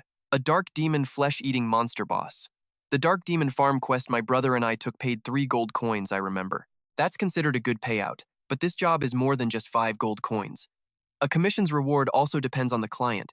The person kidnapped this time is the daughter of a famous merchant in Noston. The reward is nearly 100 times that of a typical urgent quest. 500 gold coins. It could cover our guild's expenses for an entire year. And right now, our situation is unique. If a master warrior helps us complete this task, we can give you half the reward. Makoto was utterly astonished. How much did you say? A reward of 500 gold coins, and I get half? He grinned to himself. 250 gold coins. My brother would absolutely jump for joy. At the Pest Guild Hall, Anubis led the way. Master, this way, please. Our guildmaster is waiting anxiously. Murmurs rippled through the room. Is this human the master our captain spoke of? The merchant of Nostin, Mr. Thong, spoke up angrily. 3 days have passed. Are you people actually capable of completing my commission or not? Tomorrow is the kidnapper's deadline. Let me be blunt. If this mission fails, I want your pest guild to pay me 10 times the reward. Otherwise, I will personally see to it that you disappear from Nostin. Don't think for a second I can't do it. I am not short on money. The guildmaster of Pest, a level 28 Great Mace warrior named Best, bowed obsequiously. No, not at all. Our guild is finalizing the plan. We're preparing to depart and rescue your daughter immediately. We will absolutely rescue your daughter by the deadline. She will be saved tomorrow. The vice master, a level 26 mounted archer named Fai Vu, thought grimly, 10 times the reward. That's 5,000 gold coins. Oh my gods, we're finished. The merchant erupted with fury. Planning? You told me you were making a plan on the first day, and you're still planning now? I heard your guild already tried several times and failed. Do you take me for a fool? Anubis, entering from the door, was surprised. The client came all the way here himself. So this bull-headed man is the client? Makoto asked. Well, you can tell he's rich just by looking at him. So, the guild hasn't already tried to rescue her? Master, you don't understand, Anubis replied. After we accepted this commission, we sent a squad for the rescue. The place is in the mountains, the terrain is treacherous, and we couldn't just charge in. First, we sent a squad of 15 members with an average level of 20. Vice Master Fivu even participated in that operation. Everyone was extremely confident, but he hesitated. Forget the rescue, we couldn't even get into their main camp. We're unfamiliar with the terrain, and it's their home turf. The path was littered with countless traps and ambushes. The kidnappers number around 20, with an average level of 19. We heard their leader is a level 25 bow warrior. In a straight fight, in terms of sheer power, we were quite confident, but we never even reached their base. Some died, others were wounded. We organized 3 more rescue attempts after that. Nearly everyone in the guild has tried, but every single one returned in failure. Makoto sighed. When you're on someone else's territory, you're already at a disadvantage. Sending in more than 10 people just made you the most obvious target. Besides, the first failure already tipped them off. After that, you just kept going back. Weren't you just walking into a death trap? The enemy must have been prepared and waiting for you, Anubis continued. You're right, Master. We realized that later. Brute force attacks were completely useless. We had to resort to strategy, but the previous attempts wasted precious time. That's why the guildmaster anxiously told me to find an expert. It's urgent! He suddenly reached out and gripped Makoto's arm. Anubis pleaded, tears streaming down his face. Given the time, we probably have only one last chance for a rescue. If this commission fails, not only will the merchant's daughter die, but our guild will lose all of its honor, and will be crushed by the enormous compensation payment. Please, save our guild, Master. Seeing him weep so miserably, Makoto felt a bit flustered.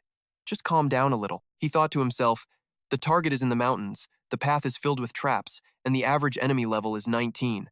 Their strongest is a level 25 bow warrior, which isn't a huge problem. It seems my heavenly eye and copy skill will finally get a chance to shine. Level 10, current class, warrior, equipment, form, annihilating dark armor set, tigerkin set, weapon, blood mist greatsword, skills, appraisal, alchemy, copy skill, blood sacrifice art, combat power, 150,000.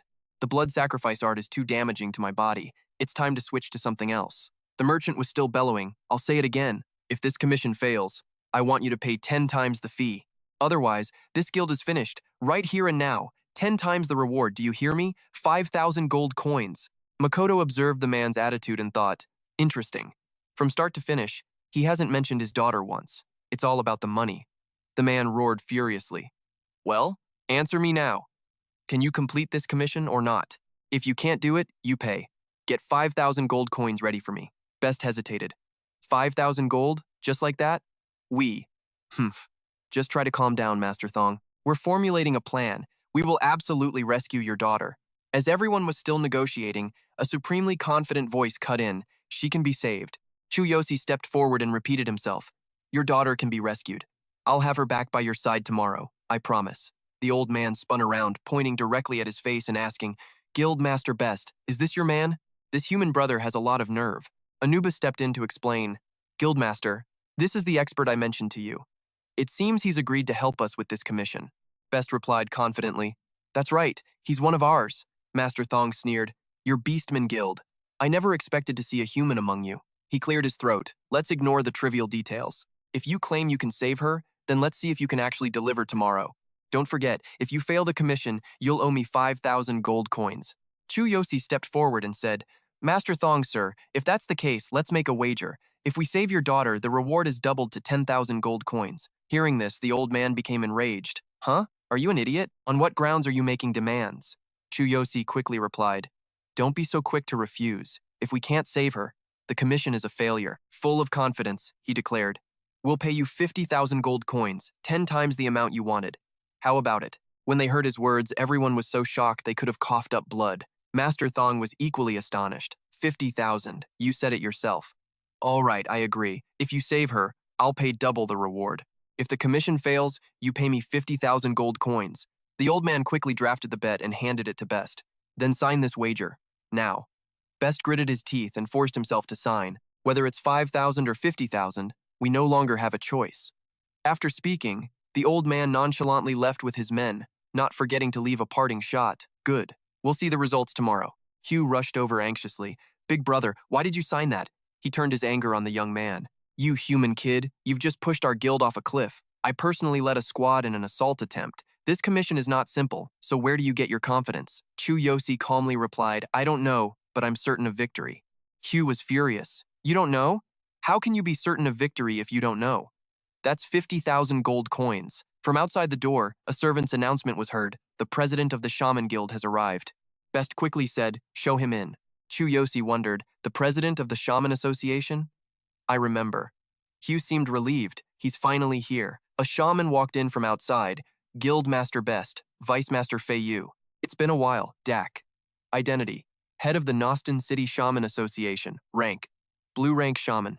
Best composed himself and greeted him warmly. President Dak, you have no idea how much we've been struggling lately, but let's not talk about that. Please have a seat. Hugh spoke up. We've invited you this time to trouble you to heal the wound on my body. The priest couldn't treat my injury, so I must trouble you, the old man said. Since I'm here, of course I'll heal you. Vice Master Fei Yu is a good vice master.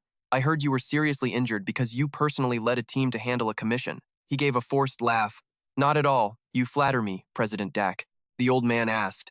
Was it the commission from that wealthy merchant, Master Thong? His daughter? Is the commission that difficult?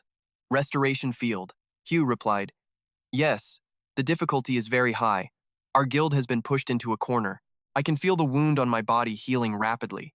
Thank you, President Dak. At that moment, Chu Yosi suddenly spoke. The difficulty isn't low, but I am confident I can complete the commission. President Dak, we meet again. The shaman was stunned to see him. Chu Yosi, what are you doing here? Hugh asked in surprise. You two know each other?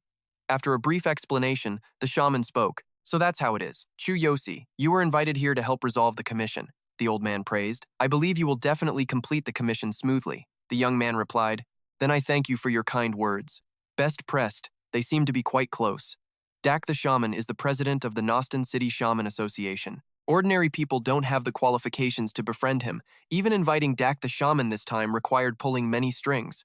What on earth is this Chu Yosi's background? Anubis replied.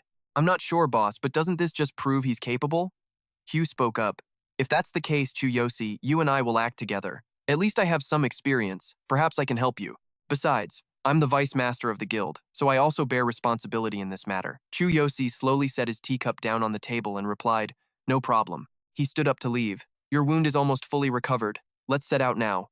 The shaman's voice called after them. I wish you a safe return. Hugh was astonished. So suddenly, we're leaving now? Best then cautiously approached and asked, President Dak, do you know Chu Yosi? To be honest, we don't know him well. We only heard he's very strong, and we were at our wits' end, so we invited him to help resolve the commission. We're worried, does he really have that ability? The shaman watched the young man's retreating back and said gently, Yes, we know each other. Not long ago, he passed the white rank shaman assessment at my place. He is the youngest white rank shaman in Nostan City. He's also the most gifted genius I've ever met on the path of the shaman. He's an extremely powerful human warrior, the only person I've ever seen pass through the Heartstone realm alone. Best was horrified. He's also a white rank shaman? Anubis was so shocked he stammered. Pass through the Heartstone realm alone? The old man stroked his beard and asked again. So, do you think he has that ability? On the way, Hugh couldn't stop asking. Hey, what's your plan? The sun is about to set. Tell me what you intend to do. Don't blame me for doubting you. Our guild has bet everything. Just thinking about it still makes me angry. That's 50,000 gold coins. Where do you get this confidence? Chu Yosi spoke up to reassure him. It's all right, I understand how you feel. I do indeed need to prepare a little. Are you familiar with Noston City? Then take me to a place. The man was shocked. Take you to a place? Do you need to restock your supplies? I've already brought regular potions and tools. There's enough for the two of us, no need to buy more. It's a waste of money. Let me tell you, our guild will not be reimbursing you. A determined look appeared in the young man's eyes as he spoke decisively. No, take me to the arena. Hugh exclaimed in shock. The arena? Now? At a time like this, you're thinking about watching a match? Are you mistaken? He thought to himself. For this commission, the warrior class is not suitable at all. The man fumed. What time is it now? Seriously. The two of them arrived at the arena. Hugh issued a warning. We're here. Let me remind you, tomorrow is the deadline. If the commission fails, I will risk my life to fight you. He stepped forward to give money to the manager and asked, Two people. Chu Yoshi's voice came from behind. We're not here to watch a match. I'm here to compete. Please register me. Hugh was horrified. Huh, you want to compete? Wait, did I hear that right? What in the world? I really can't keep up with your train of thought. The manager bowed. To compete, please come inside, fill out this information, and pay the participation fee. A thought flashed through his mind. That's right. I want to use the godly selection system to adjust my attribute coefficients to the assassin class. For this commission, the assassin class is the most suitable. Through combat, I can select and copy the most fitting assassin skills.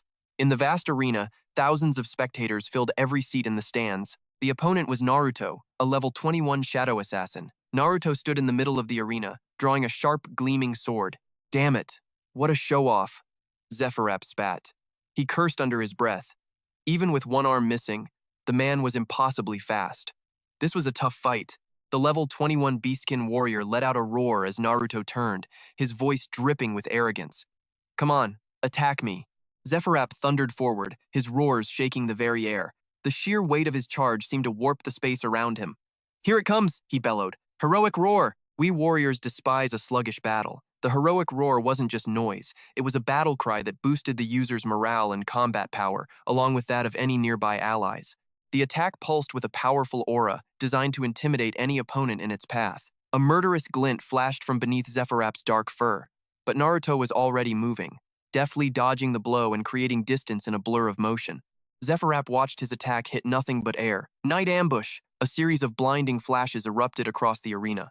Night ambush, the signature assassination technique of the Assassin's Guild. Legend said it was a close-quarters skill passed down by the master assassin, Jia Owen herself. It allowed the user to merge with the shadows, instantly closing the distance to strike a fatal blow from behind. The effect varied with the weapon, but daggers amplified its lethal power.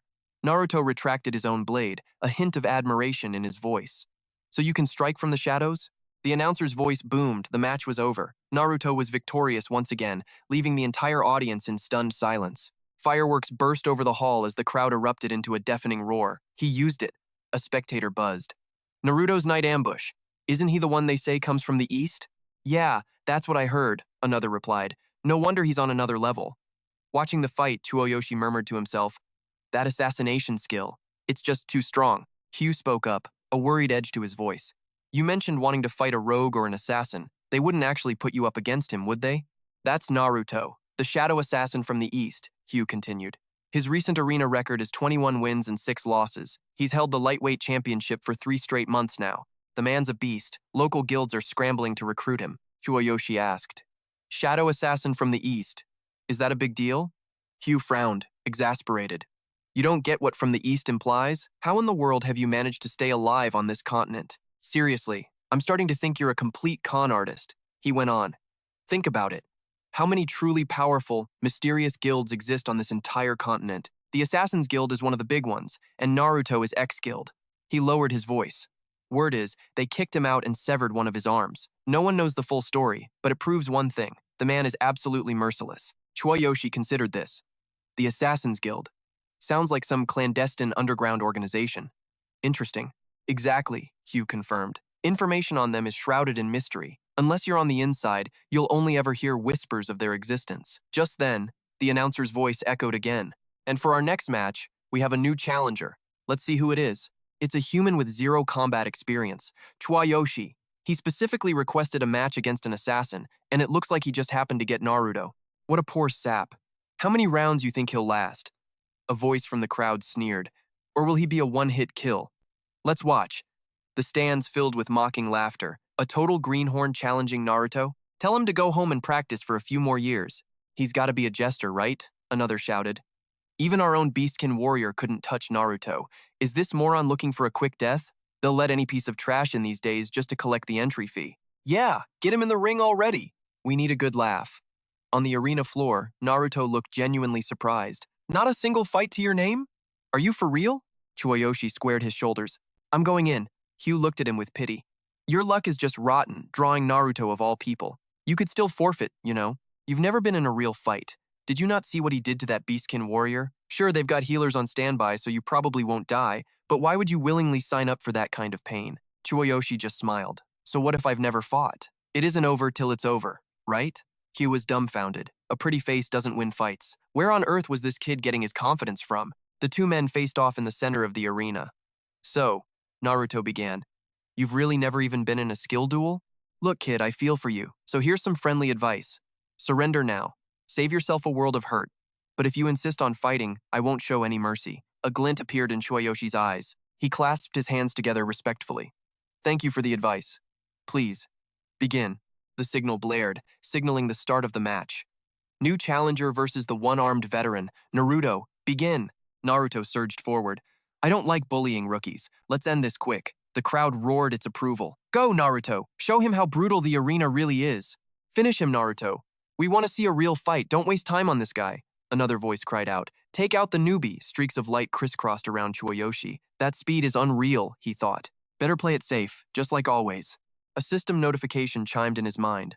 Activating strongest body. Full body enhancement initiated. Defensive power significantly increased. Activating celestial eye, scanning target, analyzing target data. An imposing aura flared out from Chuoyoshi, forcing a stunned Naruto to instinctively take a step back. Chuoyoshi paused, genuinely confused by the reaction.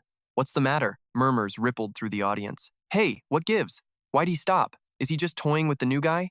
Naruto himself was baffled. This kid, what's his deal? A second ago, the kid looked like a complete amateur. But in the blink of an eye, his presence had transformed, becoming so immense that it sent a jolt of alarm through Naruto. Where did this pressure suddenly come from, Naruto wondered. And those eyes, they're unnerving. Chuoyoshi broke the silence. Well, aren't you going to attack? If you won't, then I guess I'll start. I can't get a read on him at all, Naruto thought, his instincts screaming. My years as an assassin are telling me this human kid is anything but simple. The system chimed again. System alert. Host's combat trait skill, opponent copy, has been detected. You may now directly copy any opponent skill through combat. Engage in more combat to utilize. A smile crept across Chuoyoshi's face. Opponent copy leveled up? I can copy skills just by fighting now? Incredible, he mused. Previously, I had to touch their heart to activate it, which, let's be honest, was always a bit awkward. Chuoyoshi lunged forward. Now I'm really excited. Show me what you've got. Naruto's guard went up. Why does he suddenly look so thrilled? I need to be on high alert. A new skill registered. Z-Step, a footwork technique favored by rogues and assassins, temporarily boosts body agility. Its unpredictable movements allow for superior evasion. Chuoyoshi thought, impressed. This Z-Step skill, not bad at all. Using the new footwork, Chuoyoshi closed the distance in a flash, hammering the ground where Naruto had just been standing. Naruto zipped past him. Night ambush, he snarled. Looks like you're all talk. Chuoyoshi whipped his head around, his eyes locking onto the technique. That's the one, he exclaimed gleefully, launching his own flurry of attacks that filled the air with flashes of light. Naruto's blade slid across Chuoyoshi's neck and met solid resistance, leaving not even a scratch. Chuoyoshi casually touched the spot. Strongest body. Physical power has been concentrated to the neck region. Neck defense and durability have been drastically increased. Naruto was floored. Impossible. Are you made of rock? The roaring arena fell dead silent, the sudden turn of events leaving everyone speechless. Naruto's eyes widened in disbelief. What is he? Is he actually one of the legendary masters? A menu of skill options materialized before Chuoyoshi's eyes. There were so many incredible choices. My objective is crystal clear. A system notification chimed. Absolute, copy. Scan successful. Please select a skill to replicate. A glint of light flashed in Tsuyoshi's eyes as the system's voice echoed once more. Absolute copy. Skill replication successful. You have acquired Nightfall Strike. Based on your current attributes and weapon, Nightfall Strike will evolve into Thunderclap Assassination. Naruto stammered in sheer panic. What in the world did you just do? Why couldn't my dagger even graze your skin? Is that some kind of petrification skill? He advanced, a smirk on his face. It's complicated, so let's skip the explanation, but now, it's my turn. Tsuyoshi then mirrored the man's own signature move, lunging forward.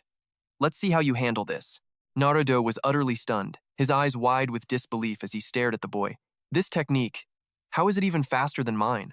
A blur of motion erupted from the faint light nightfall thunderclap assassination as a figure shot forward with lightning speed.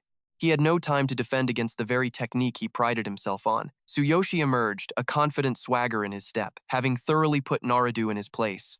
All right, this skill's not half bad. Now it's time to rescue that poor girl. The stadium erupted in cheers following the announcement. The winner is Tsuyoshi. In the waiting room outside, Hugh's eyes were sparkling with excitement as he bombarded him with questions. Oh my gosh, is that high-grade equipment you're wearing? Tsuyoshi stretched, limbering up. All right, time to use the divine selection system to adjust my stats. Optimizing for the assassin class, he instantly felt far more agile. A system notification confirmed it. You have successfully allocated your physical attributes to the assassin class. Enjoy the experience, host, Hugh asked, puzzled. The sun's already gone down. Why are we attempting a rescue at night? Won't it be harder for us to see what's going on? It's way too dark. Not a problem for me, he said with confidence. I can see perfectly. Just lead the way. Level 10. Current class, Assassin. Equipment, Shapeshifting Black Armor, Tiger, Man Suit. Weapon, Blood, Mist Saw. Skills, Continuous Appraisal Alchemy, Copied Skill, Nightfall Thunderclap Assassination, Combat Power, 150,000. They finally arrived at the kidnapper's stronghold. Bright moonlight filtered through the canopy, dappling the ground below. Hugh pointed. That's the encampment up ahead. The village chief's daughter was brought here. The two of them took cover behind a large tree. Vice Guild Master of the Pest Guild, Fai Vu, level 26, Deadeye Marksman, level 10, current class, Marksman, equipment, Shapeshifting Black Armor, Tigerman Suit, weapon, Blood, Mist Saw, skills, Continuous Appraisal, Alchemy, Copied Skill, Nightfall, Thunderclap Assassination, Combat Power, 150,000. He spoke up, his voice low. I wonder how that little girl is holding up after all this time. Tsuyoshi scanned the area. Looking at this terrain, it's no surprise your previous attempts failed. Hugh nodded grimly. Yeah, our guild tried to rescue her multiple times, but every attempt was a disaster. The terrain makes their camp a natural fortress easy to defend, nearly impossible to attack. Plus, they know this area inside and out and have littered it with traps, and that's not even counting what's inside. Even the path leading to the main gate is a death trap. To be honest, I'd say our guild has absolutely no way of getting close to them. I know you're incredibly skilled, I saw it in the arena, and by taking this commission, you've tied your fate to our guilds. But how do you possibly plan to get in there with just the two of us? The moment he finished speaking, he turned back and found himself completely alone. Hugh frantically scanned the dark woods. Hey, where'd you go? Meanwhile, the guards were chatting with arrogant disdain. Beastman Guard, level 21 warrior. Kobold Priest, level 22, support healer. Beastman Guard, level 21 warrior. That pest guild? We beat them back every time they show up. Just wait until tomorrow. It'll all be over.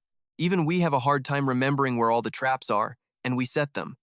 You think some outsider has a chance? Whoever comes dies. Infiltration is impossible, I'm telling you. I don't fear anyone. With the traps in this camp, even the Heavenly King himself would be sent packing.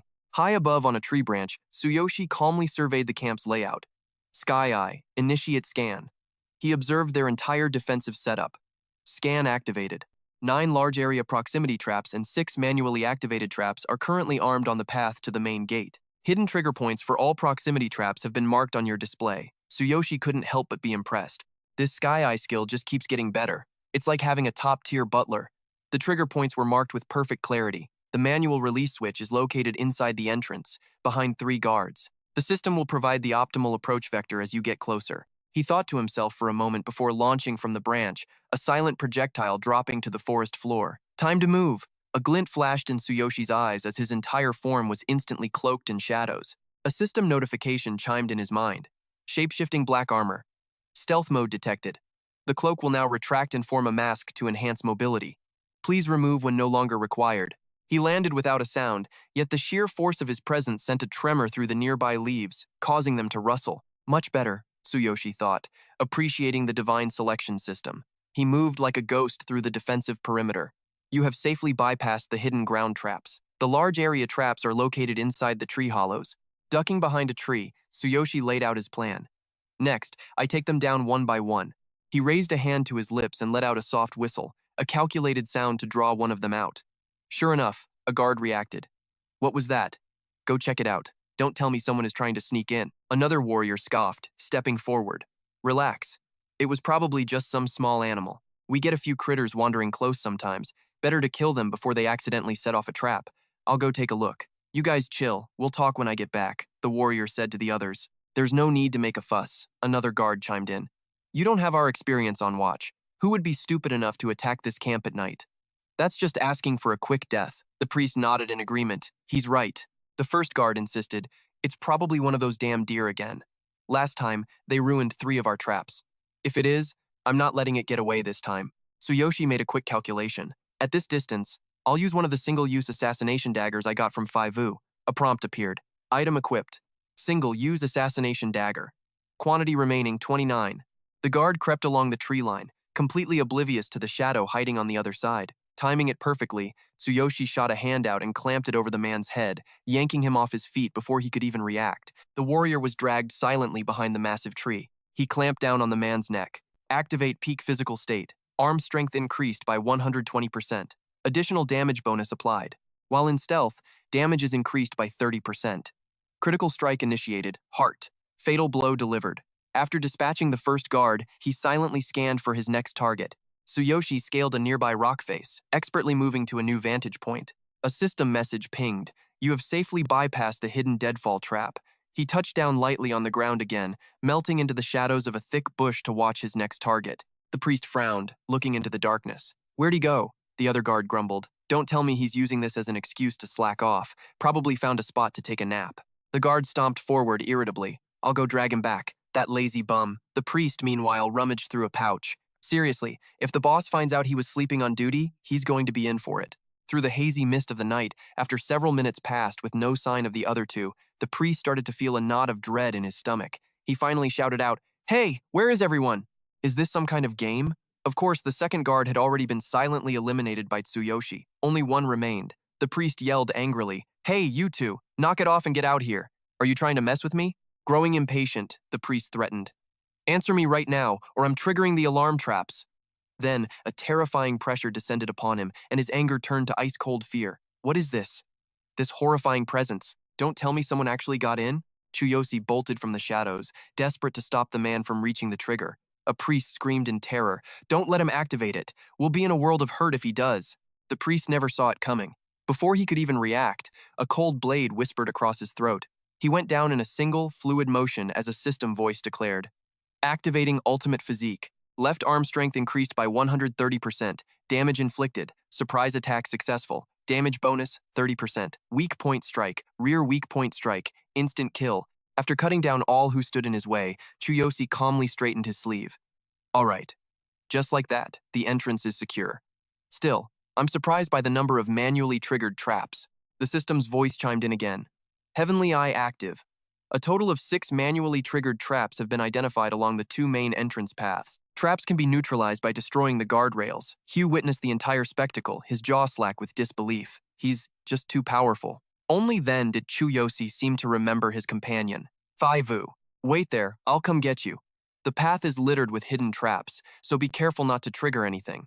As he led the way, Tsuyoshi pointed out the dangers. Don't step there, and watch out. There's a tripwire right here. Make sure you duck low here.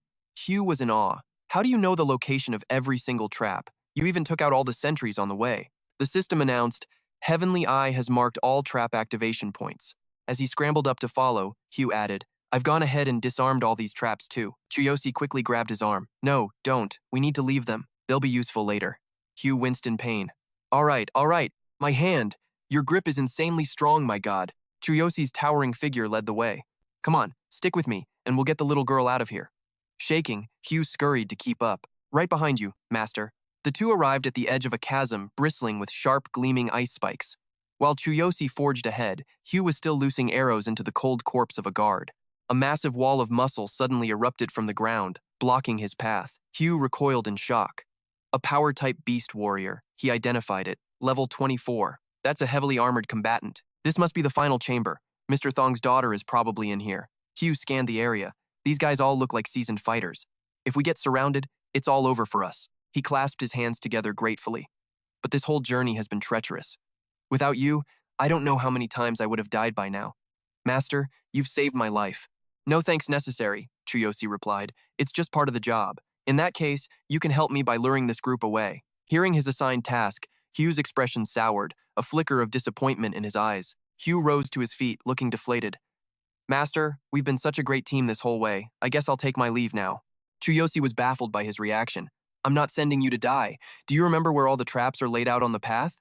Understanding dawned on Hugh's face. Of course, the traps. That's why you wouldn't let me disarm them to deal with these heavily armored beastmen.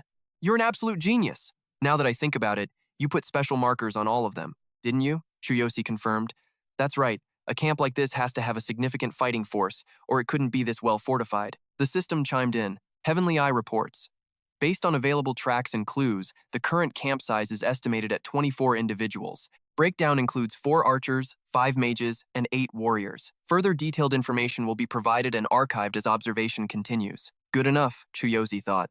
All this data had been observed, compiled, and analyzed by Heavenly Eye during the infiltration. Even their own men have a hard time navigating those traps, Chuyoshi explained. Just lead them into the kill zone and stay clear of the marked positions I showed you. Even if their own traps don't wipe them out completely, they'll be left dead or wounded.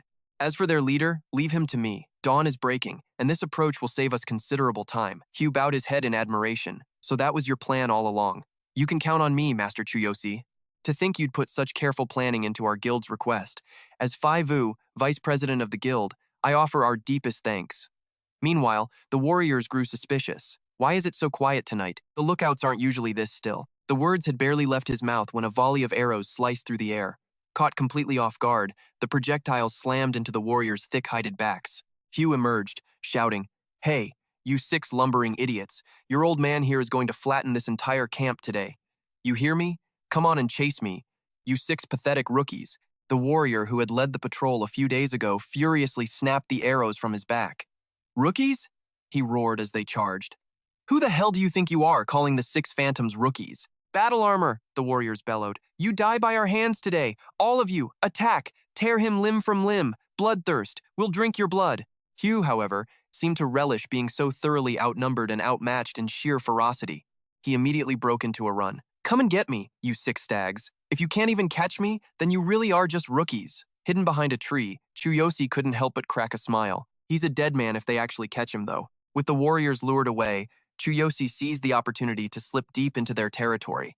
He cautiously parted the tent flap, checking to see if the little girl was inside. What he saw was a scene of unbelievable warmth. A system prompt appeared. Leader, Xiang Bao Zita. Level 25.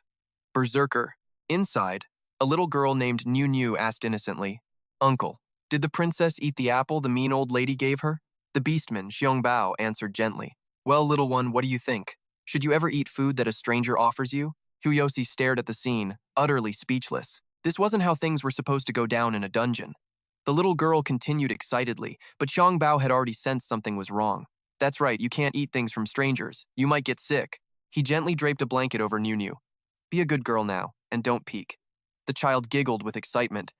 Are you going to play a game with me, Uncle? Okay. The beastman shot toward the doorway, launching an immediate attack. Chuyoshi was impressed. Incredibly fast reflexes. He really is like a panther. Without pausing his assault, Xiang Bao drove a powerful kick into Chuyoshi, sending him staggering backward. You're not from the Pesh Guild, the beastman stated. Who are you? Chuyoshi countered. Before I answer that, let me ask you something. What was all that, telling a story to that little girl? Aren't you her kidnapper? Chuyoshi straightened up, facing Xiang Bao directly as his stats displayed. Level 10. Current class. Assassin. Equipment. Black morphing armor. Fox. Kin tribe outfit. Weapon. Blood mist sawblade. Skills. Chain lightning. Jump rope. Skill copy. Shadow flash backstab. Combat power. 15,000. Chuyoshi thought to himself, if he was just trying to keep a kid calm, that gentle look on his face was a little too convincing. What is really going on here? Xiang Bao roared. An assassin, are you? And a skilled one at that. You not only bypassed our traps but also silently eliminated my subordinates. His stats flared again. Leader, Xiang Bao Zita, level 25. Class, warrior. Chuyoshi stated his purpose. I'm here on behalf of the guild to rescue Mr. Thong's daughter, the girl you kidnapped. Will you hand her over peacefully? I'm only here to complete my mission. If we can avoid it, let's not make this difficult for one another. What do you say? The beastman's answer was to charge. Never. Chuyoshi dodged nimbly. Just like a warrior, all action and no talk.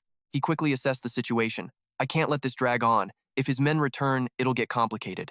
His mind raced, processing his strategy while his eyes tracked every single one of Zhang Bao's movements, allowing him to evade just in time. Twin Mountain Assault! As Zhang Bao unleashed his skill, Chuyosi's eyes flashed, gathering data. Heavenly Eye, activated. Analyzing attack patterns, each of the warrior's powerful strikes meant nothing but empty air. Chuyosi's body moved with liquid grace, effortlessly avoiding the blows. The Beastman grunted in admiration. His reflexes are incredible. Chuyosi darted forward, striking from the rear. Shadow Flash, backstab! But Xiang Bao's reaction was instantaneous. That was the perfect opening, according to Heavenly Eye's analysis. Chuyosi thought, stunned. And he still managed to react. The innate agility of a panther. It's truly on another level. Hung Bao sized him up. The man's counter-move was impossibly fast, a powerful arc that had already torn his hand open. This human assassin wasn't just quick, he had strength to match and a terrifying instinct for the perfect moment to strike. His speed was easily a match for his own. He was a seasoned killer, that much was obvious, but it was strange, an assassin who wielded a greatsword. He's only a level 10 Tsuyoshi, he muttered, then declared, let's end this quickly. A system voice echoed, strongest physique activated. Your arm has been enhanced. He surged forward, brimming with power. Then let's fight. Just then, Nunu wandered out. Mister, what is everyone doing? Seeing the little girl, Hung Bao's jaw dropped in shock. He quickly hid his injured hand behind his back. Nu, didn't I tell you not to come out here? Go back inside, quickly. He watched the scene, baffled. There it was again. Wasn't this man supposed to be a kidnapper? Why was he acting so gentle with the girl? No, gentle wasn't the right word. It was pure affection. Nu stepped forward, taking Hung Bao's injured hand to examine it. Mister, how did you get hurt? He stammered. I was just, how do I put this? I was just careless playing with a knife. The little girl's eyes welled with tears as she turned to confront him. Mister, why did you hit him? He's a good person. You can't hurt him. Hung Bao looked flustered. Nu, it's a little complicated. Tsuyoshi held up his hands, waving them frantically. No, I came to rescue you. I'm not a bad guy. The girl stared at him, thinking, right. Tuham used to make that exact face to get me to soften up. Nu shouted, I don't need you to save me. I'm happy here. The mister treats me very well. I don't want to go back. He patted her head, soothing her. All right, you don't have to go back. He let his hands fall to his sides, asking with a hint of confusion, Hey, are you going to explain what in the world is going on? Judging by how you treat this girl, there's a story here. Or do you still want to fight? Hung Bao gently lifted the child into his arms. Let's talk inside. I'll put her to bed first. She gets scared if I'm not there to tell her a story. Inside a room filled with warmth, a candle flickered softly on the table. Hung Bao let out a sigh of relief. She's finally asleep. Tsuyoshi, leaning against the wall with his arms crossed, began his questioning. She clearly adores you. You're not just a simple kidnapper, are you? He gazed at the sleeping girl and spoke softly. I am a subordinate of Ong Thong. Or, you could say, his secret enforcer. He was stunned. What? You work for that wealthy merchant, Ong Thong? Then why would he have you kidnap his own daughter? He lowered his voice. For money. To scam a massive compensation payout from the other guilds. The pieces suddenly clicked into place. A massive compensation. So that's what this is about. He thought to himself, I knew something felt off. It was all a play they staged themselves. Hung Bao continued. My crew is a band of secret mercenaries raised by Ong Thong. I handle the abductions, and Ong Thong posts quests with irresistible rewards. Normal adventurers wouldn't dare accept a mission that pits them against an entire gang like ours. As for the strength of the guilds in this area, we'd already assessed them. We were completely confident they couldn't break into our mountain fortress. All the traps and mechanisms were installed by specialists Ong Thong hired. Leaning against the wall, Tsuyoshi murmured, I see. You set up layers of traps because you knew the local guilds couldn't get through them. Then you just run out the clock until Ong Thong himself can demand the compensation payment. How clever. But I have to know, after you get the money, what happens then? This little girl can't just be seen returning safely to Ong Thong's side, can she? Right? That would raise suspicion. A horrifying thought dawned on him, and he gasped. Wait, you don't mean? Hung Bao could only nod grimly and continue. Ong Thong secretly adopts a few newborn children, raising them as his own. They exist solely for this purpose. To him, once a child has been used, she has lost all value. There's no longer any reason for her to exist. As Tsuyoshi processed this brutal information, his eyes blazed with utter rage. He said, there isn't a word vile enough to describe that level of depravity. So then this little girl, why is she? He replied, because I was the one who secretly took this child, and I was the one who quietly cared for her. Hung Bao's voice dropped sadly. The more I watched her grow, the deeper the guilt in my heart became. He spoke in a low tone. If Ong Thong succeeds again this time, can her fate be changed? With your skills, taking her and leaving this place wouldn't be difficult, would it? He explained. When I had no home, nearly starving to death, it was Ong Thong who took me in. He gave me food and clothes, gave me the chance to train and become a powerful warrior. I never once considered betraying him. He tried to reason with him. In this world, there's no such thing as true freedom, is there? Everyone lives for a purpose. It's clear Nunu has no feelings for her so-called father. Ong Thong, on the other hand, she sees you as her real father, doesn't she? For Nunu's sake, you should leave that monster Ong Thong. Take her away from here. Hung Bao was torn. If Ong Thong hadn't saved me all those years ago, I would have starved to death in the streets long ago. But Nunu, to me, she is. Tsuyoshi turned to leave. Over all these years, you've more than repaid your debt to Ong Thong. Take Nunu away from here. Give her a new life, and give yourself a chance. Hung Bao's voice suddenly rose. You don't understand. If I betray him, he'll never let us go. He replied calmly. Don't worry. I understand your struggle. Offering that comfort, he recalled his own story. Relying on each other to survive is hard, but don't give up hope. Something good will happen. He hesitated for a moment before speaking slowly. Then, what about Ong Thong? He reassured him. What you can't do, just let me help. A piece of filth like Ong Thong, lower than scum, will no longer be a threat to you and Nunu. Hye, waiting outside, saw him emerge and rushed over excitedly. Master, you're back! He boasted enthusiastically. I had those big brutes running in circles, just like you predicted. They couldn't even handle their own traps and mechanisms, but I had the symbols you left as markers. I dodged every single trap. They were furious. Hugh couldn't stop laughing. You really should have seen the looks on those idiots' faces. He simply gave a faint reply. Good. Suddenly, Hugh realized something was off. Wait a minute, Master. Where's Ong Thong's daughter? You didn't manage to save her? Why are you out here alone? No way. It's over. Tsuyoshi placed a hand on his shoulder and replied calmly.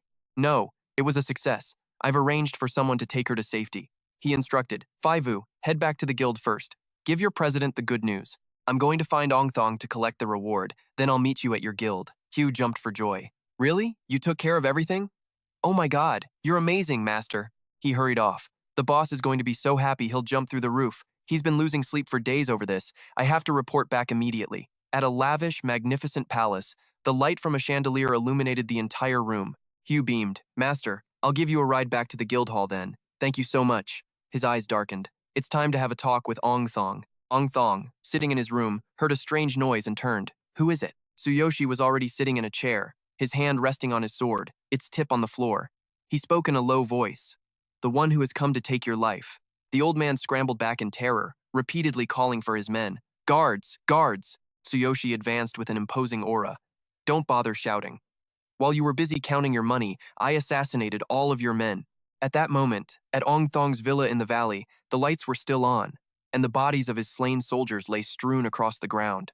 A furious voice boomed down the corridor. You're from the Pace Guild, aren't you? What is the meaning of this? Are all my guards dead? Inside the room, the man was a quivering wreck on the floor. He stammered.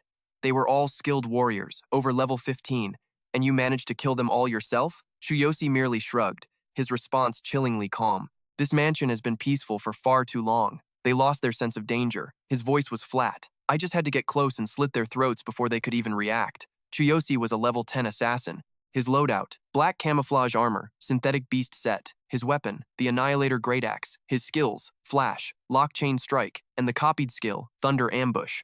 Combat power, 15,000. Quentin's face twisted with rage, and he snarled at the heavens. Useless fools! I feed them every single day, and this is how they repay me. If you want money, just name your price. I swear I won't let this go any further. Tsuyoshi sat down in front of him and said, Regarding money, I expect you to repay the 5,000 gold coins you owe the Pace Guild. You do remember our little bet, don't you? Technically, we've already fulfilled our mission. Your daughter has been brought to safety. Tsuyoshi's icy gaze locked onto him as he continued. Tsuyoshi drew a knife, pressing the cold steel to Quentin's throat. Seeing this, the man froze completely, not daring to utter another word. Tsuyoshi's voice dropped lower. And those children, they were bringing in money for you, weren't they? You are, aren't you? I'm extremely curious. With a blade pressed to his throat, the terrified interpreter raised his hands. Take it easy, we can talk about this. His voice was heavy with dread as he finally answered. Curious? Of course I am. If my plan goes off without a hitch, they'll fetch me a massive sum. But if you help me, I can make them even more useful. I can arrange kidnappings and organ harvesting. Just let me live and I'll transfer half of my assets to you. It's money you want, isn't it? But it was the mention of organs that caught Chu Yoshi's attention. He pressed closer, his voice dropping. Organs? You're planning to harvest organs from those kids? The man didn't even try to hide it, speaking the truth to Chu Yoshi. That's right. It's faster and involves fewer risks than kidnapping. Upon hearing this, Chu Yoshi simply gave a cold reply. Understood. Seeing the lack of expression on his face, Quentin quickly spoke again. Is that still not enough? All right, just take everything. You can live the rest of your life in bliss. That's enough to satisfy you, isn't it? Hearing this, Chu Yoshi's eyes narrowed into a grin as he replied. No, I'm feeling a little greedy. There's still one more thing I desire that I haven't taken. When Quentin heard this, he immediately told him, Name it. If it's within my power, it's yours. What do you want? The man had barely finished speaking when Chu Yoshi ended his life with a single slash, executing the move, lightning ambush. Chu Yoshi spoke the final 3 words to him. Your life. The following morning, a dense crowd of beastmen stood before the old man's villa, murmuring among themselves. No signs of a struggle. It was probably a surprise attack. His back and neck. All fatal blows. They were completely wiped out in a single night. Why was Quentin found in the guy's bedroom? But the condition of his corpse was just tragic. Who could be that brutal? There's evidence showing he was stabbed through the heart from behind. Stabbed through the heart? That must have been an agonizing death. The killer must have hated him down to the bone. The guards found a confession letter on him. After all the crimes he committed, getting killed is hardly a surprise. The culprit forced him to write that letter before he died. It listed all of his crimes, including faking kidnappings and many other illegal acts. A figure was concealed within the crowd. Listening to the chatter, a thought crossed the man's mind. A stab through the heart from behind. Unmistakable. I know that kind of injury better than anyone. This was the one-armed cat beastman, Naruto. Level 21, a shadow assassin. He began to form a hypothesis in his mind. All the fatal wounds bear the hallmarks of a surprise attack, especially the one on Quentin's body. The surprise attack is a unique move of the Assassin's Guild I once belonged to, but according to our intelligence, Quentin was never a guild target. Then who could it be? Connecting the dots, he suddenly had a thought. Could it be that human warrior? I distinctly remember his final blow in the arena. It was nearly identical to my own surprise attack, but he's not from the guild, he's obviously a warrior. Then, a realization hit him as his thoughts continued. Or did he steal my skill? If I report this to the branch manager, maybe I'll be allowed to return to the guild. The Assassin's Guild never forgives traitors or those who dare to steal their techniques. This could be my chance to atone for my mistakes. The man turned and walked away from the crowd, his mind racing. I must report this immediately. Meanwhile, in the Pace Guild meeting room, Bestie was in disbelief.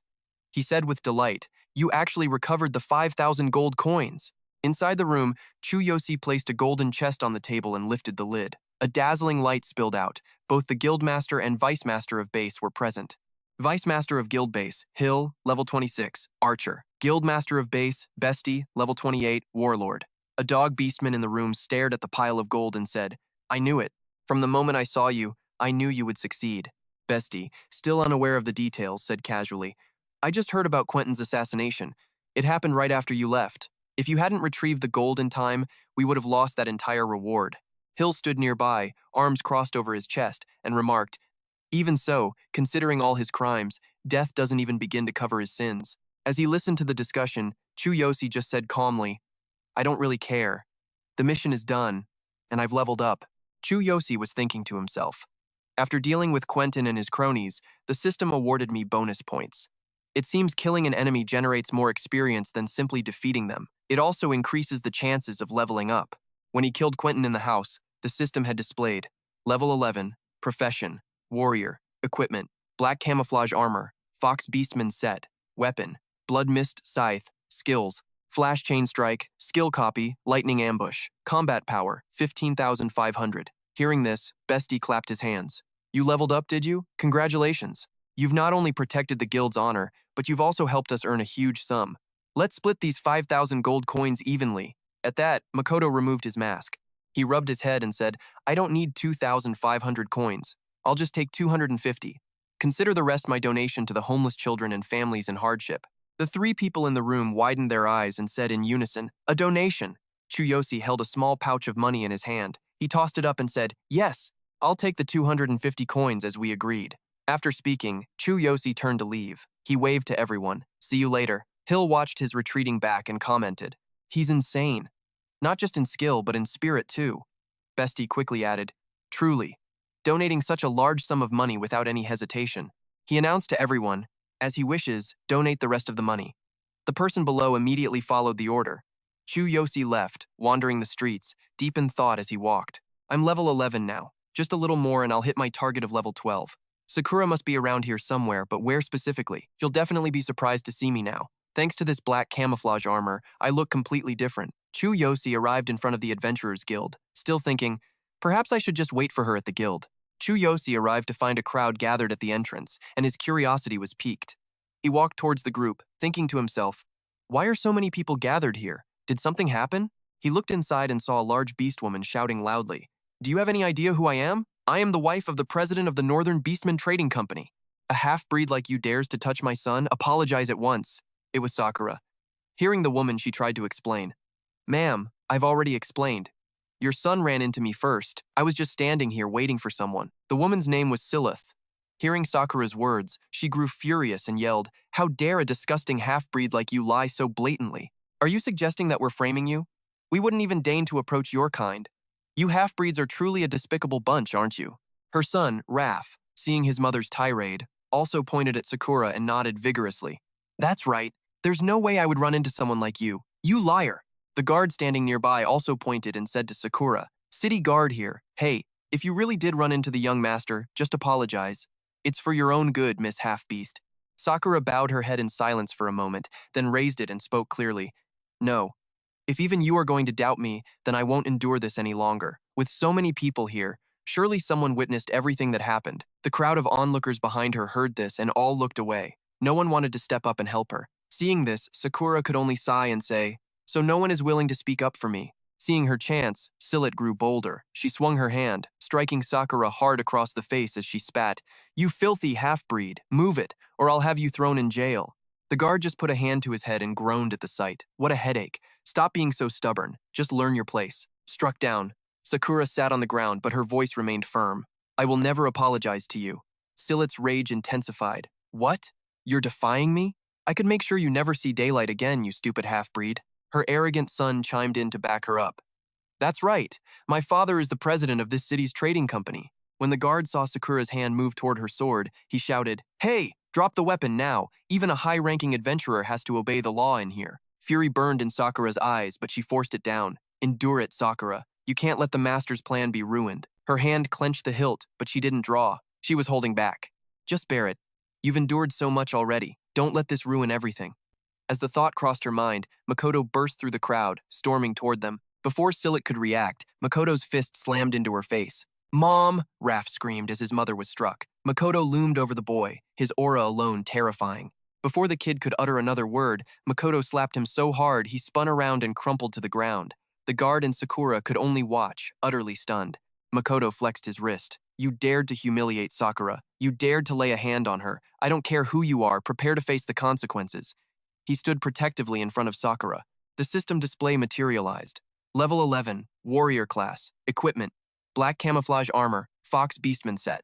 Weapon, Blood Mist Edge. Skills, Certain Hit, Chain Strike, Skill Copy, Lightning Ambush. Combat Power, 15,500. The scene shifts. Naruto now walks through a dark, damp corridor. He moved cautiously, thinking, 3 days.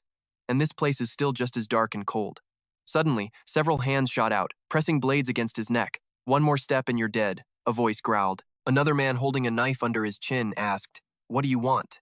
Naruto recognized them instantly. He raised one hand in surrender. It's me, Naruto.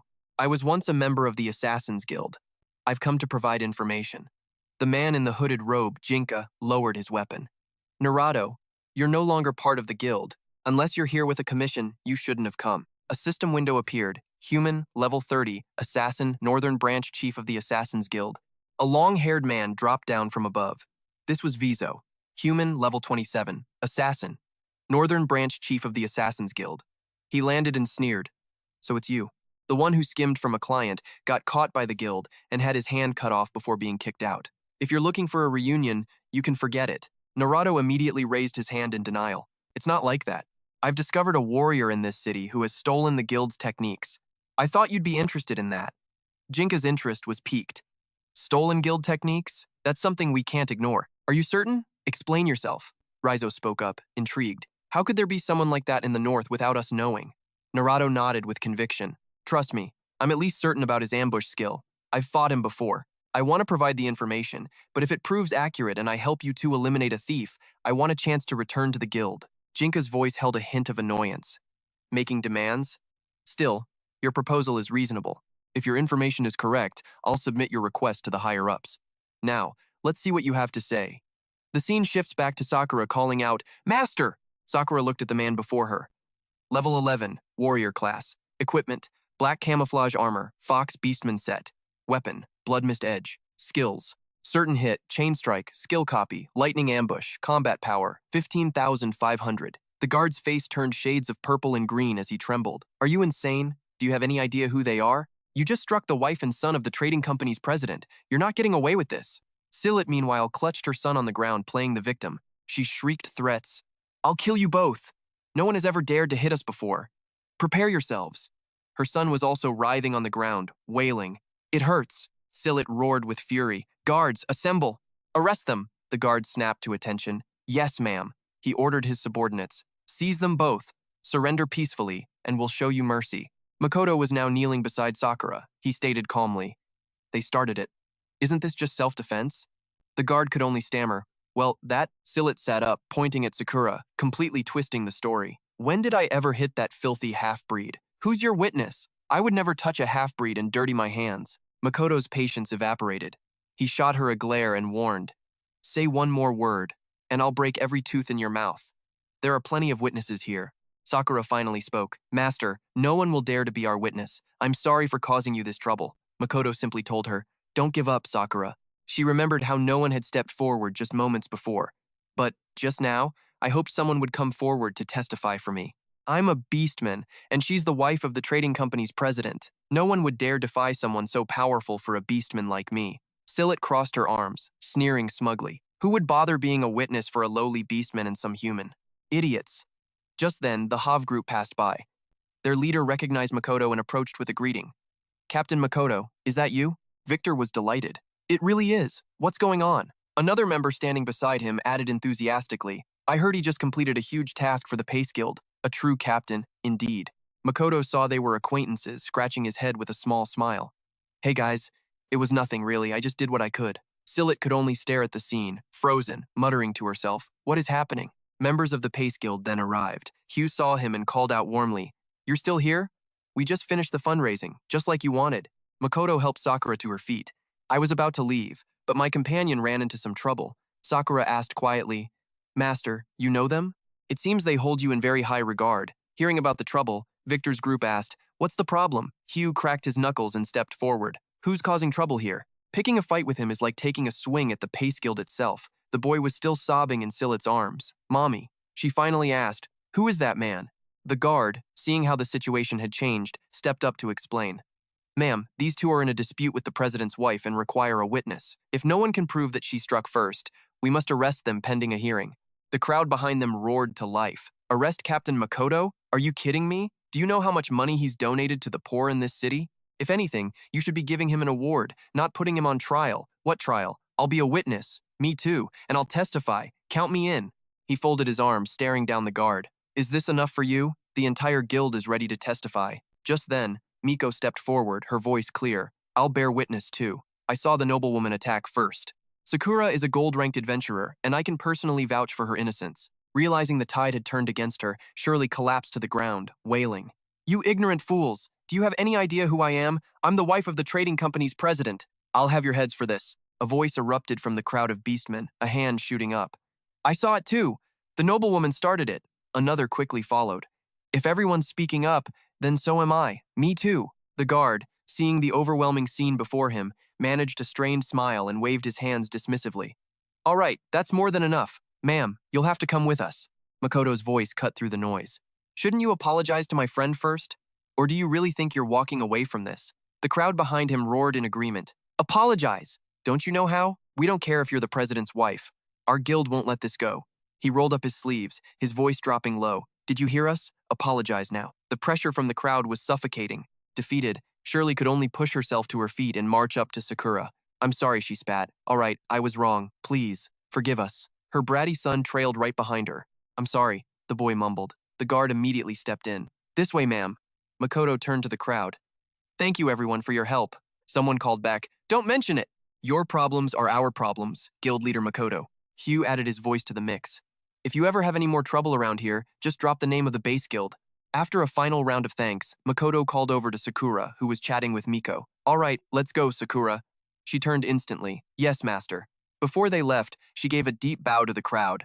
Thank you all so much. As they walked down the road, Sakura looked over at Makoto. You look so different, master. I almost didn't recognize you. Makoto turned to her, his eyes crinkling into a smile. Is that so? I found some equipment that helps me alter my appearance a little. Sorry, but the clothes you made for me got ripped during my last mission. Sakura just smiled warmly. That's all right. It isn't just your appearance that's changed, you know. You seem more mature too. And your aura? You've leveled up, haven't you?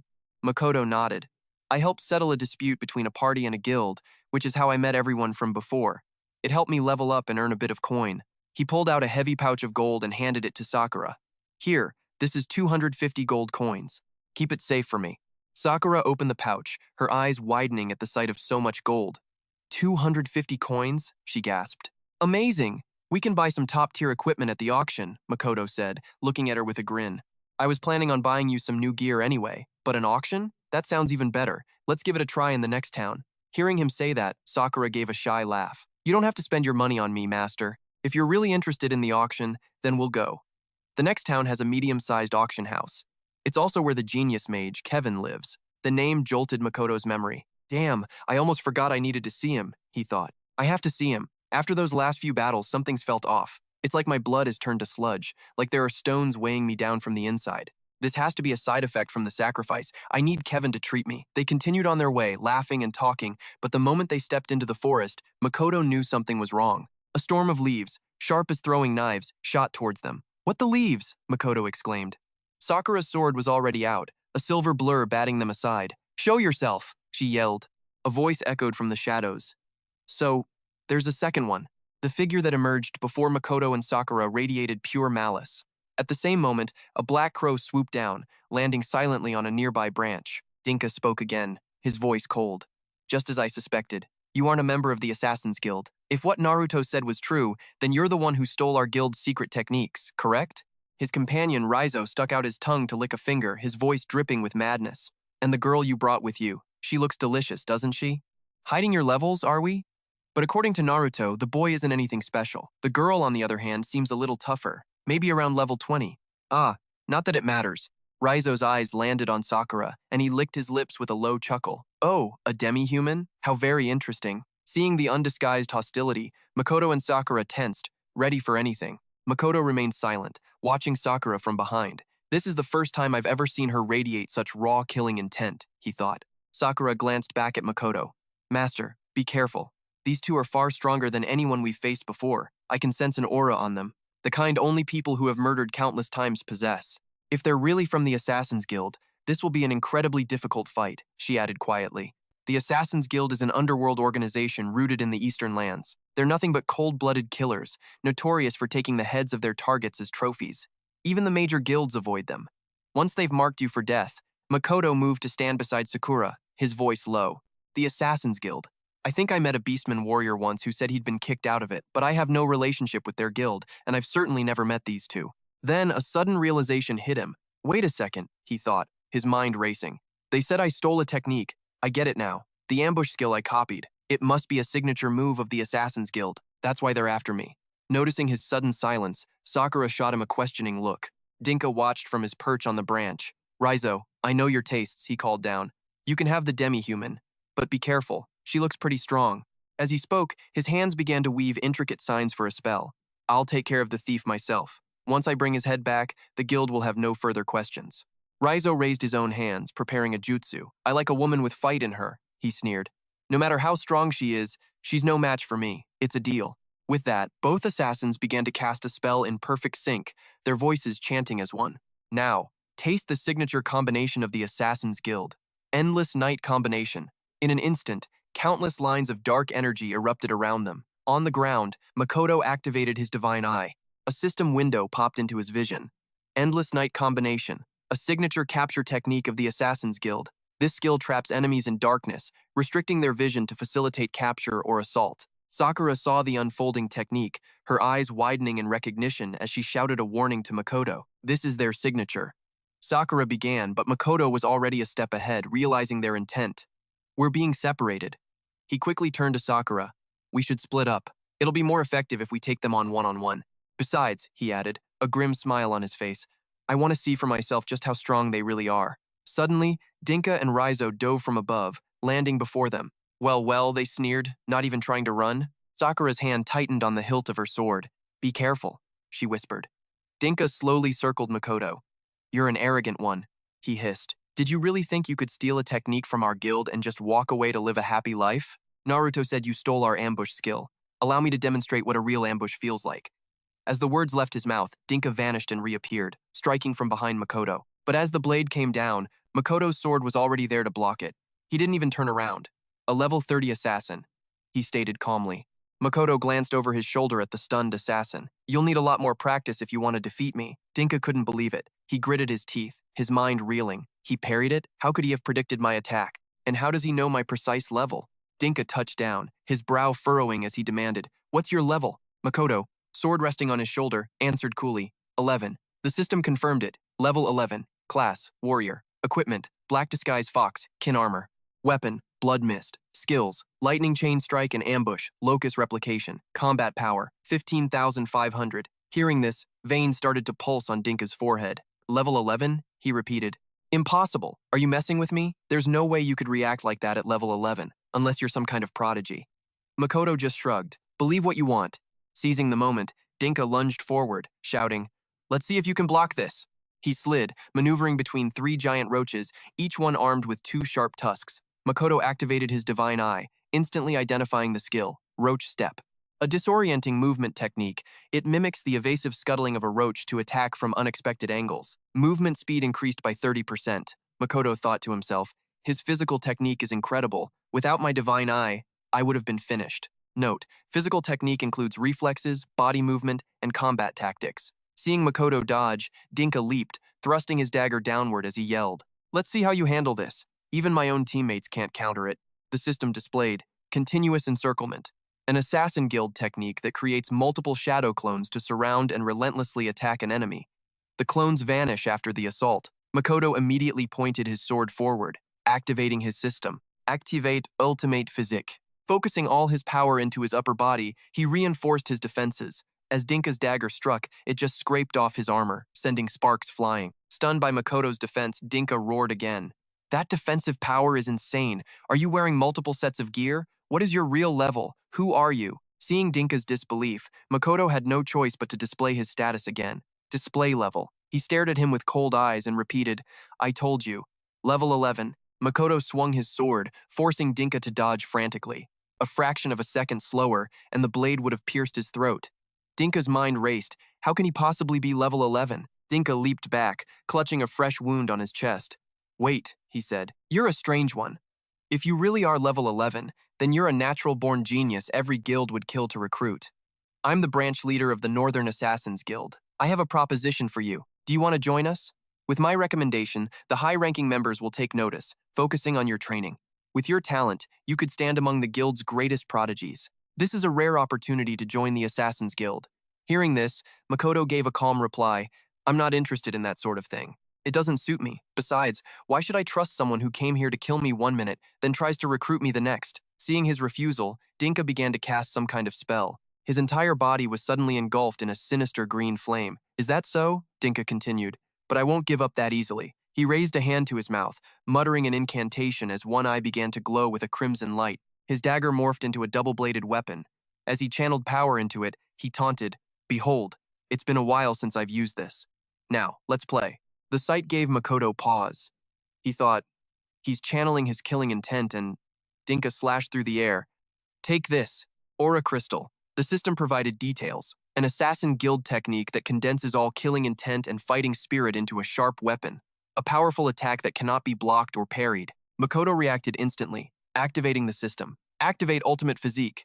Dinka's slash tore a clean line through Makoto's armor. He cursed internally. Damn it, my right arm. Even my body, enhanced by ultimate physique, couldn't withstand that blow.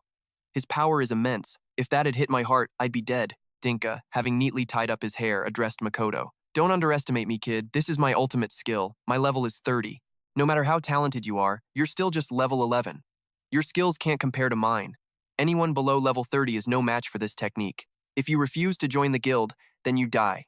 Finishing his words, he lunged forward, swinging for a second strike. You won't escape this time, he roared. I'll kill you and admire your skull later. Makoto's mind raced. If ultimate physique and my normal weapon are useless, then I have to try that. With that thought, he sheathed his weapon. Sparks of lightning began to crackle around one of Makoto's hands. Dinka saw this and froze, thinking, what is this aura? Makoto's entire body was now wreathed in lightning. A system notification appeared. Heavenly King's hammer has been retrieved from the system inventory. Warning. Due to insufficient level and conditions, Heavenly King's hammer cannot unleash its full power. Forced activation. Activation time, 1 second. Makoto glared at Dinka, his eyes filled with killing intent. Now, let's see if I can block it. The system displayed. Level 11, Warrior Class. Equipment, Black Disguise Fox. Kin Armor. Weapon, Blood Mist. Skills, Lightning Chain Strike and Ambush Locust Replication. Combat Power, 15,500. In the sky above, lightning bolts converged over Makoto's head as he hovered in mid-air. His aura was overwhelming. He thought to himself, to beat an opponent this strong, I have to seize the perfect moment for a fatal blow. The key is speed. This hammer only works for 1 second, but that's all I'll need. Dinka, still on the ground, watched him intently. That move just now. What kind of weapon possesses that much power? He asked. Makoto, holding the hammer, looked down from above. You came for my head, right? He said. Then watch closely and see if you can handle this. Dinka burst into laughter, mocking him. A pathetic level 11 warrior like you dares to challenge me? Don't make me laugh. I won't fall for your little tricks. The moment Dinka finished speaking, Makoto brought the hammer down from the heavens. Prepare to die, he commanded. As Makoto's hammer struck, a massive earth-shattering explosion erupted from the ground below. The system then displayed Killing Aura, Demon Spirit Crystal, an advanced assassination technique of the guild. A stronger version of the Aura Crystal, it fuses the assassin's weapon and body with their killing intent, unleashing an unblockable lethal attack. Makoto still held the hammer, knowing his chance had come. This is it, he thought, the 1 second I need. Meanwhile, in another part of the dark region, Sakura was observing the fight. The young master is using that power again, she murmured. It seems I don't need to worry about the outcome of this battle. She glanced at the demon she was effortlessly tearing apart. Back with Makoto, Dinka flew up to meet him head-on. Makoto immediately used the system. Activate Heavenly King's hammer. Time, 1 second. Instantly, Dinka was blasted back to the ground, his impact creating another massive crater. Dinka was completely drained. He gritted his teeth, his voice strained with disbelief. What is this? This power is monstrous. There's no way he's level 11. Hanta raised his hand again, muttering a strange incantation. A terrifying blue-eyed rope of energy materialized before him, which he sent slithering away. Still kneeling, the assassin's voice was laced with venom. Kill me, and you'll become the next target for the entire Assassin's Guild. The power of the Heavenly King's hammer had faded. He could no longer call upon its full might. Landing heavily, Makoto looked drained, gasping for breath as his mind raced. The hammer's power. It felt stronger than before. Is it growing as I do? The thought flickered through his mind just before his legs gave out. I need a healing potion. Sakura appeared just in time, catching him as he fell. Master, are you all right? Let me handle the rest. She supported his weight against her and pulled out a small vial. Taking down that one-eyed assassin in a single blow, she continued. Put a massive strain on your body. As Sakura brought the potion to his lips, Makoto drank it down with a grimace. Ugh, still as disgusting as ever, he muttered. Sakura teased back. That's precisely why I don't drink them, sir. Sakura let Makoto rest his head on her lap, but her tone turned serious. That last attack was incredibly powerful, Master. But please, don't use it so recklessly. What would you do if you collapsed like this and I wasn't here? It would be a disaster, Makoto conceded with a sigh. You're right, but he was a formidable opponent. I couldn't have won if I held back. That's true, Sakura agreed. He was a high-ranking member of the Assassin's Guild. Ending the fight quickly was the wisest choice. Speaking of which, do you remember the story you told me? About the level 10 warrior who faced down a dozen enemies alone? With your current strength, you have nothing to fear. Makoto blinked in surprise. You remember that silly old story? Your memory is incredible. Sakura simply smiled. Of course I do, Master. As he recovered, Makoto's thoughts drifted. I've been in this world for a long time now. I'm almost level 12. Maybe it's time to go back. I'll handle everything quickly, for Karina. Last time I clashed with Mina's group while dealing with those thugs harassing Karina. And Mina's boyfriend's father. He's the vice leader of the Blue Serpent gang. When I go back, I'll make the first move. His thoughts were interrupted as Sakura produced 2 more vials. Oh, Master. These assassins were carrying high-grade potions. They might be useful. A system notification appeared. Grade A experience booster potion. Increases experience point gain by 45%. A rare item among adventurers. It was extremely expensive and hard to find on the market. Makoto's eyes lit up. Experience boosters, amazing. With these, I might hit level 12 before we even reach Kevin's town. His mind was set. All right, the moment I hit level 12, I'm going back. I want to see Karina. Clutching the two potions, a wave of energy surged through him. I'm fully recovered. Let's get moving. Sakura beamed. Yes, master. Along the way, they encountered swarms of lesser monsters and even a mini-boss. Makoto and Sakura dispatched them with ease. They soon came across an adventuring party that had failed their quest. Makoto joined their party and practically completed the mission single-handedly. That final push earned him level 12. Class: Warrior. Equipment: Black Beastmen, Fox Disguise Armor. Weapon: Blood Mist Giant Hammer. Additional skill: Chained Lock Strike. Copied skill: Thunder Peak Ambush. Combat power: 16,000. The pair continued their journey. We're almost at the town where Kevin lives, Sakura remarked. Upon arriving, she suggested, let's rest here for the night. A Beastman innkeeper suddenly stepped out with a wide smile. Looking for a room? We have one premium suite left. Makoto stepped forward. Do you have 2 regular rooms available? Nothing fancy. The innkeeper glanced between them with a knowing grin. I'm terribly sorry, but we only have that one room left. You're both adventurers, aren't you? Heading to Kevin's refining tournament in Katneo, I presume. Nearly all our guests are, which is why we're lucky to have even one room available. Hearing this, Makoto's brow furrowed in confusion. Kevin's refining tournament? The innkeeper stared at him, suddenly suspicious. Are you two really adventurers? You haven't heard of it? It's been held countless times. Sakura quickly stepped in. It's a major alchemy event, organized by the reigning master alchemist. There are competitions, exhibitions, and many rare potions available. It's quite famous among adventurers, she added. I did some research. We've arrived on the very first day of the tournament. We can look around or purchase some things. Makoto nodded. Sounds interesting. Let's check it out, the innkeeper cut in. So, will you be taking the room? Makoto scratched his head, considering it. Well, sharing a room? If you don't mind, he began, turning to Sakura, who was already turning to him. If you don't mind, master, she replied. They faced the innkeeper in unison. We'll take the room. Suddenly, a voice boomed from behind them. We'll be taking a premium suite. The speaker was Vincent, a level 15 blue wizard. The innkeeper's face lit up as if he'd struck gold. Ah, Lord Vincent, please, come in, come in.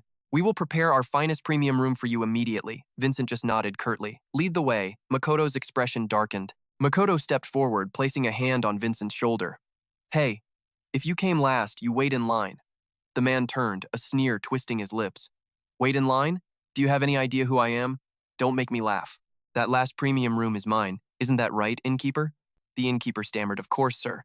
Sakura spoke up. But we arrived first and we already requested it. You should reconsider. The innkeeper wrung his hands. You truly don't know who this is?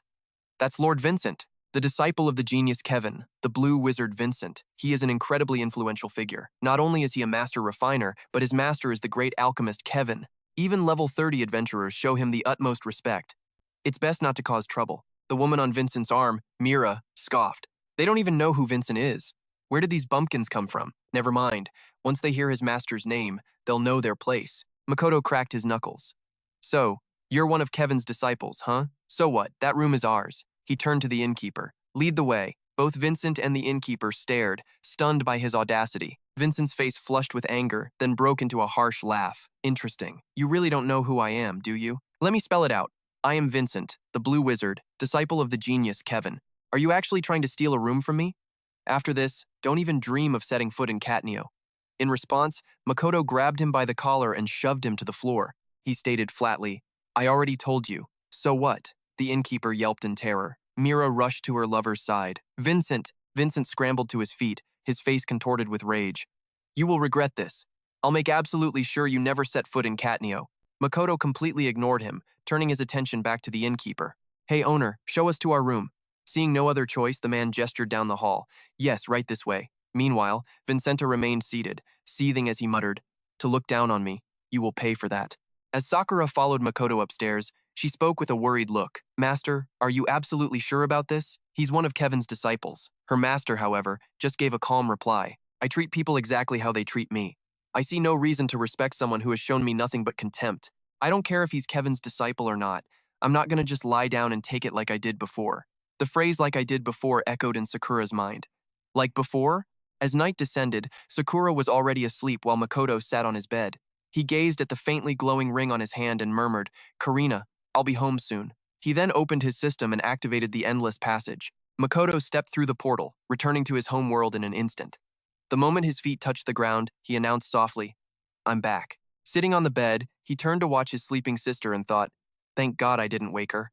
He gently pulled the blanket over her legs, but was startled to hear Karina murmuring in her sleep, "Big brother, I can't feel my legs. Will I ever be able to stand up again? But it's okay if I can't. Just don't make that sad face anymore. I won't give up just because I can't walk. I don't want to be a burden to you." He glanced up and noticed her crutch, now fully restored. That crutch. Wasn't it broken? He thought. Did she fix it herself? She's even protecting her own belongings now. Makoto let out a quiet sigh of relief.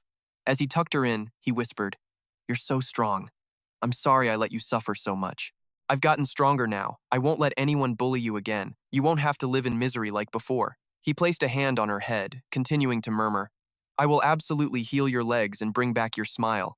Foregoing sleep, Makoto opened his system to review his status. Lying on his bed, he muttered to himself, "Good thing I could squeeze that into one slot. It feels weird not wearing it. All my gear from that world is still intact. Now that I'm back, I'll handle things one at a time." The next morning, on the way to school, Karina felt like something was off. "What is it?" she finally asked. "Brother, what's wrong with you? You look like a completely different person after just one night." Hearing this, Makoto just smiled at her. "I just got a haircut and did some training, that's all." His system displayed, Level 12, Class, Warrior, Equipment, Black Armor, Fox Beastmen Disguise Set, Weapon, Blood Mist Scythe, Skills, Lightning Chain Strike, Copy Skill, Thunder Peak Ambush, Combat Power, 16,000. Hearing his explanation, Karina immediately praised him. "That new hairstyle makes you look like a whole new person. You seem so much more mature, brother, even taller." Makoto just laughed it off. "You're imagining things. Don't worry about me. Just take care of yourself. Don't wander off and wait for me in the classroom after school ends. Got it?" Karina, remembering the bullying incident from the other day, nodded meekly. "I know. About what happened." At school, Mina and Vivienne immediately shot them glares as they arrived. Karina saw them and froze, too scared to speak. Makoto returned their look with a cold, sharp stare. Vivienne nudged Mina. "Isn't that Karina's brother? Why does he look so fierce?" Mina snapped back, annoyed. "Shut up, you idiot." Makoto looked down at his sister, reassuring her. "It's okay, Karina. From now on, no one will dare to bully you again." Hearing his words, she replied obediently. "Okay. Is it because you've become a hero?" she wondered. "Big brother is so different now." As Karina walked past Mina and Vivienne, she noticed they kept their heads down, which she found strange. "What's wrong with them?" she thought. "This isn't like them at all." Mina watched them pass, her heart filled with resentment. "How dare they humiliate me like that? I'll use my family's power to teach them a lesson. I'll make them kneel before me." Makoto and his sister continued through the crowd and into their classroom. Inside, Jelly's group was already there. Kazama spoke first. "Riley, they told us not to mess with Makoto anymore." Sirius, perched insolently on a desk, chimed in, "Yeah, last time I thought he was actually going to kill me. So now you want to play nice with him?" Riley, remembering the beating he took from Makoto, snapped. "Shut up! You guys are such a bunch of cowards. This whole mess happened because you underestimated him. I'm not afraid of some guy who used to run errands for me." In his mind, however, he was thinking, "I was careless then. Next time I'll show him." Sirius kept muttering from the side. "Wasn't it because our surprise attack plan went sideways? We were the ones waiting for Makoto." Riley, infuriated, yelled, "I said I was careless, so I was careless." Suddenly, Kazama pointed toward the classroom door. "Riley, it's Makoto." They all looked and saw Makoto talking with Miss Lily in the hallway. Sirius broke into a cold sweat. He looked so different. What the hell? Riley could only stare in stunned silence. Miss Lily entered the classroom and stood at the front. "The Future Star Tournament is coming up soon. Is anyone planning on participating?" She looked out at the class. "This year's event is a collaboration with many nearby schools, and our school strongly encourages students to compete. This is a chance for you, and for our school, to shine." Riley slouched in his seat, spoke up dismissively. "Are you kidding, miss? The Future Star Tournament is only for students from the hero classes. What's the point of a regular student joining? Every year some regular students enter, but have any of them ever won? The hero class kids always sweep the top spots. Joining is just a waste of time and a public humiliation."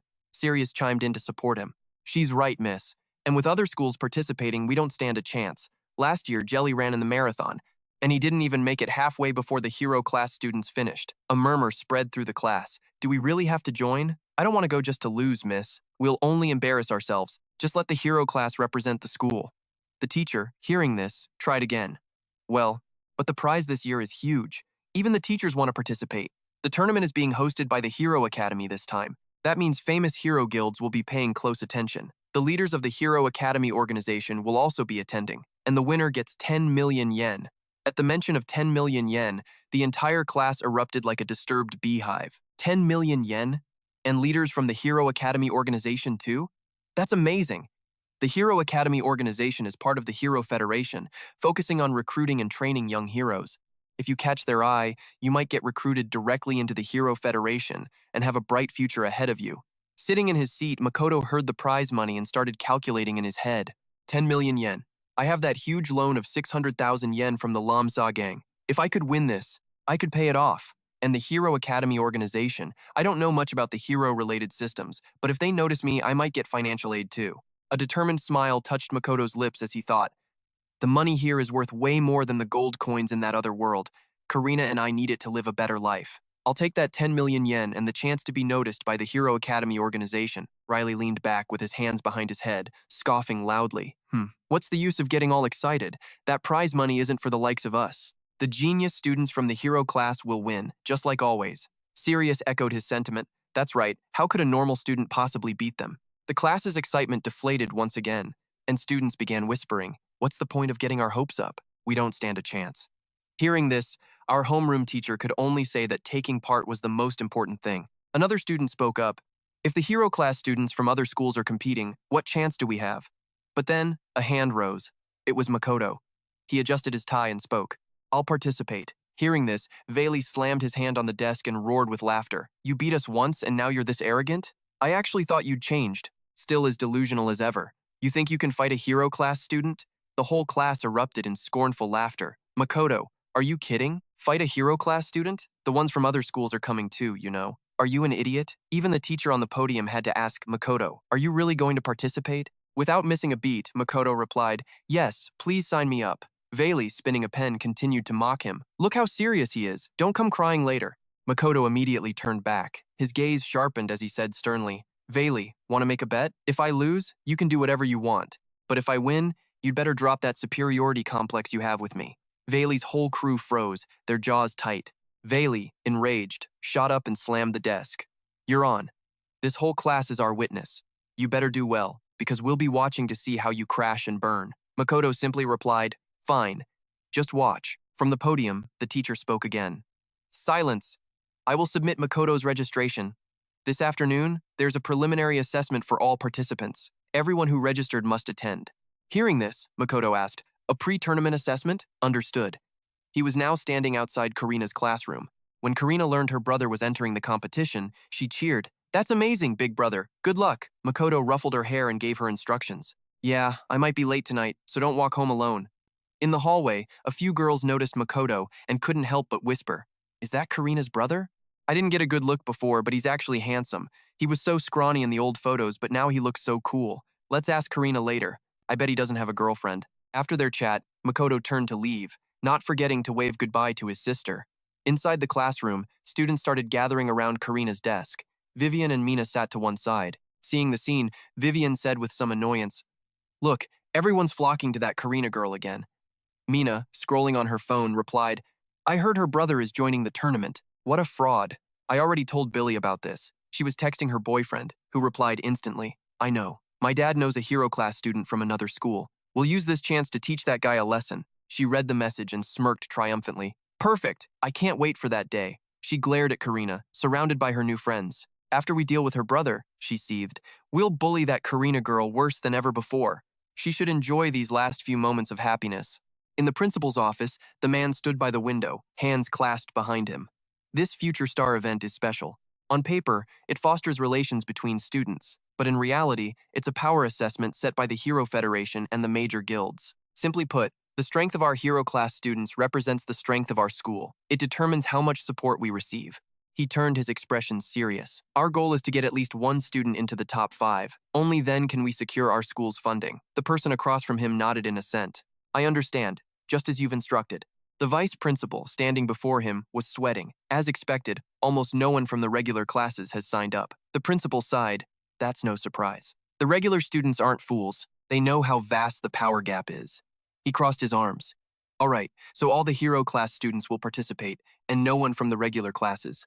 Is that correct? A representative from the Hero Federation will attend this afternoon's assessment. Make sure the preparations are perfect. There can be no mistakes.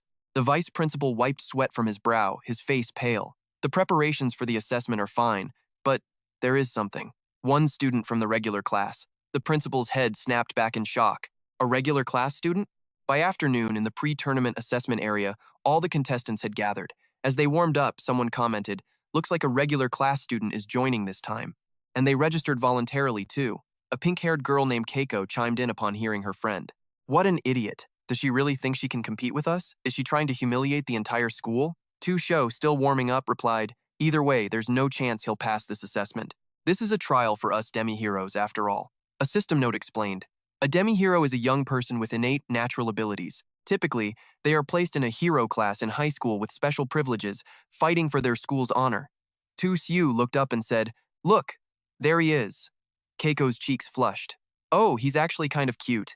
Tu-Shu continued his warm-up, his eyes fixed on Makoto, muttering to himself, "Really? Compared to the hero class, there's nothing special about him at all." Kazuhiro, the teacher in charge of supervising the test, scanned the student list with a frown. Why is a regular class student taking this test? What a waste of time. Hearing this, Tu-Shu added with a smirk in his voice, "See? Even the teacher says so. A regular student has absolutely no chance here." The scene shifts to an observation room where a group is watching.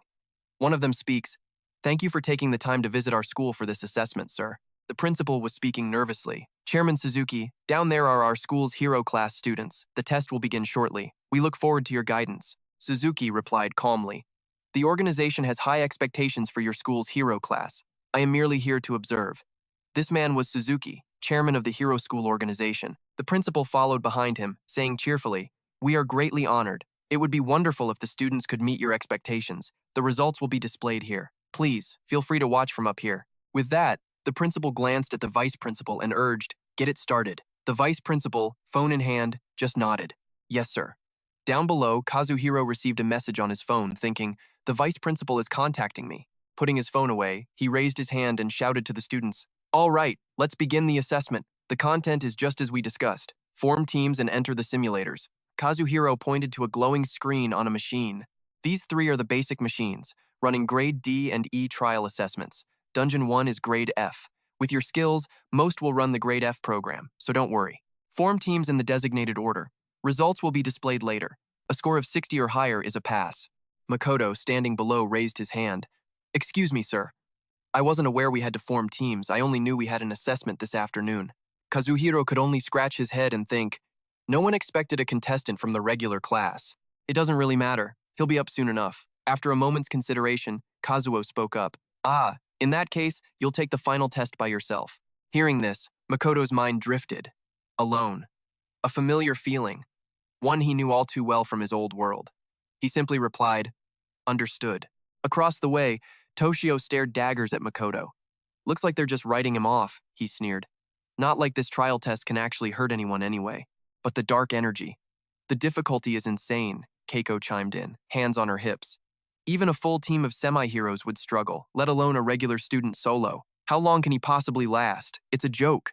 From an observation deck above, Suzuki stood with the principal and vice principal, watching as student teams filed one by one into the simulator. Arms crossed, Suzuki observed in silence, his mind racing. This entire test was designed to scout for potential semi-heroes. The Hero School's true purpose was to secure these talents for the Hero Association before rivals could snatch them up. In this climate, even the most powerful guilds were at war for these prospects. A single moment of hesitation meant a promising candidate would be poached. Down below, the teams continued to enter in succession. The system chimed. Student entering simulator. As Toshio stepped into the virtual forest of Island A, he let out a low whistle. Even for a simulation, this looks incredibly real. The others brought up their system menus. Toshio added, "Oh, we can pick basic gear right from the start?" After equipping his armor, he turned to his team. "Everyone ready? Let's move. We need over 60 points to pass, so stay sharp." Outside the testing chamber, other teams waited in line for their turn. Just as Toshio's team emerged, the system display lit up. Team size, 5, trial test rank, F, time elapsed, 24 minutes. All 5 members have passed. As he stepped out, He let out a sharp exhale, turning to Keiko. That was brutal. We almost. From his vantage point, Suzuki watched them, lost in thought. The results were in. Difficulty rank F, max score 100. Most teams were scoring between 70 and 80. Not a single one had broken 90. It seems this hero class has no standout prospects. They're all still too green. The highest score in recent years was a 93, and that's it. That score came from a two-person E-rank trial. They're full-fledged heroes now. The talent gap between rank E and rank F is immense. Pass an E-rank trial, especially with a high score, and you can write your own ticket to any hero academy. The major guilds take notice of scores like that. But a prodigy of that caliber is a rare find indeed. Will I find anyone like that here today? He then gestured below, smiling at the principal. They're doing wonderfully. With a bit more training, they'll have bright futures. Is that the last of them? At his question, the vice principal answered hesitantly. There is one more student from the regular course, still preparing. The principal, clearly displeased, cleared his throat. Ahem. Suzuki, however, simply clasped his hands behind his back, a cheerful tone in his voice. Oh, a student from the regular course decided to participate? Quite brave of him. Since he's the last one, let's see it through. If he struggles, well, he is just a regular student. Below, Kazuo was jotting notes, not even looking up as he spoke. Congratulations, you've all passed. Now for the student from the regular course. Step up. If it gets too much in there, you can withdraw at any time. Hearing this, Makoto offered no argument, only a quiet, yes, sir. Behind him, the crowd began to murmur as he stepped forward. Toshio and his cronies watched from the sidelines. Toshio crossed his arms, his voice dripping with scorn. That dark energy from the simulator is going to make him piss his pants. Am I right, guys? One of his lackeys jumped in. How long before he comes crawling out, begging to quit? By then, Makoto was already inside. A system notification appeared. Trial test difficulty set to F-rank dungeon. Please select your profession and equipment. Makoto saw the prompt and muttered, Profession and equipment? I have what I need. Let's just begin. The system displayed his stats. Level 12, Profession, Warrior. Equipment, Shadow Weave Armor, Fox in Disguise Kit. Weapon, Blood Mist. Skills, Flash Step, Chain Strike, Copy Skill, Thunder Ambush, Combat Power. 16,000. He wasted no time. A pack of level 1 goblins erupted from the shadows, their eyes glowing red as they charged. Makoto just raised an eyebrow. Level 1? Of course, a trial for semi-heroes would be this simple. He dispatched the creatures with barely a thought, strolling forward. Karina's waiting. I should wrap this up. A flash of light erupted within the simulator. Makoto faced the new threat, and moments later, the beast's corpse lay still on the ground, dispatched just as easily. Makoto gave his blade a casual flick. This is almost insultingly easy. Only 6 minutes to get this far? The last creature had been a level 3 dark beast. The system immediately displayed completion, but then a flashing red warning appeared. Data error. User abilities far exceed trial parameters. Initiating D-rank trial. Makoto read the new message, a hint of surprise in his voice. So, there's a D-rank dungeon trial, huh? I thought I already, the system interrupted. Please begin the test. Without hesitation, Makoto stepped through. Whatever, at my level, there's no difference between rank D and rank F.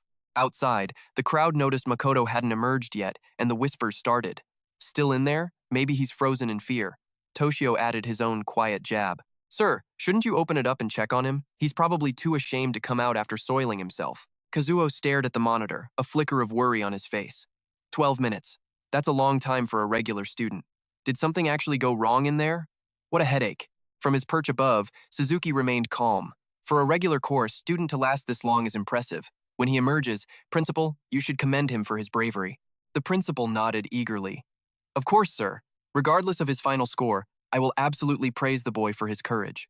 Suddenly, the simulator shuddered. The doors hissed open, releasing a cloud of smoke as a voice announced, Test concluded. Makoto emerged, and the system screen flashed. Congratulations. You have passed with a perfect score. Team size, 1. Trials completed. Rank F and rank D. Total time, 12 minutes. Score, 100. Below, every jaw hit the floor as Makoto walked out, muttering to himself. I guess that's it then. On the observation deck, all 3 men were stunned. Suzuki was the first to speak. Is he really from the regular course? Down below, Kazuo stared at the screen. A nervous sweat beaded on his forehead. What is this? 100 points? And he cleared the D-rank trial too? How is this possible? It has to be an error. Toshio couldn't believe his eyes, his face flushed with anger. It's a mistake. There's no way some nobody from the regular course passed 2 trials in 12 minutes. And it says he beat a D-rank trial. Impossible. Makoto walked past them toward Kazuo. Sir, I don't really care about the score. As long as it's a passing grade, I'm fine. I need to go pick up my little sister, so I'll be leaving now. The instructor could only manage a stunned nod. Ah, right.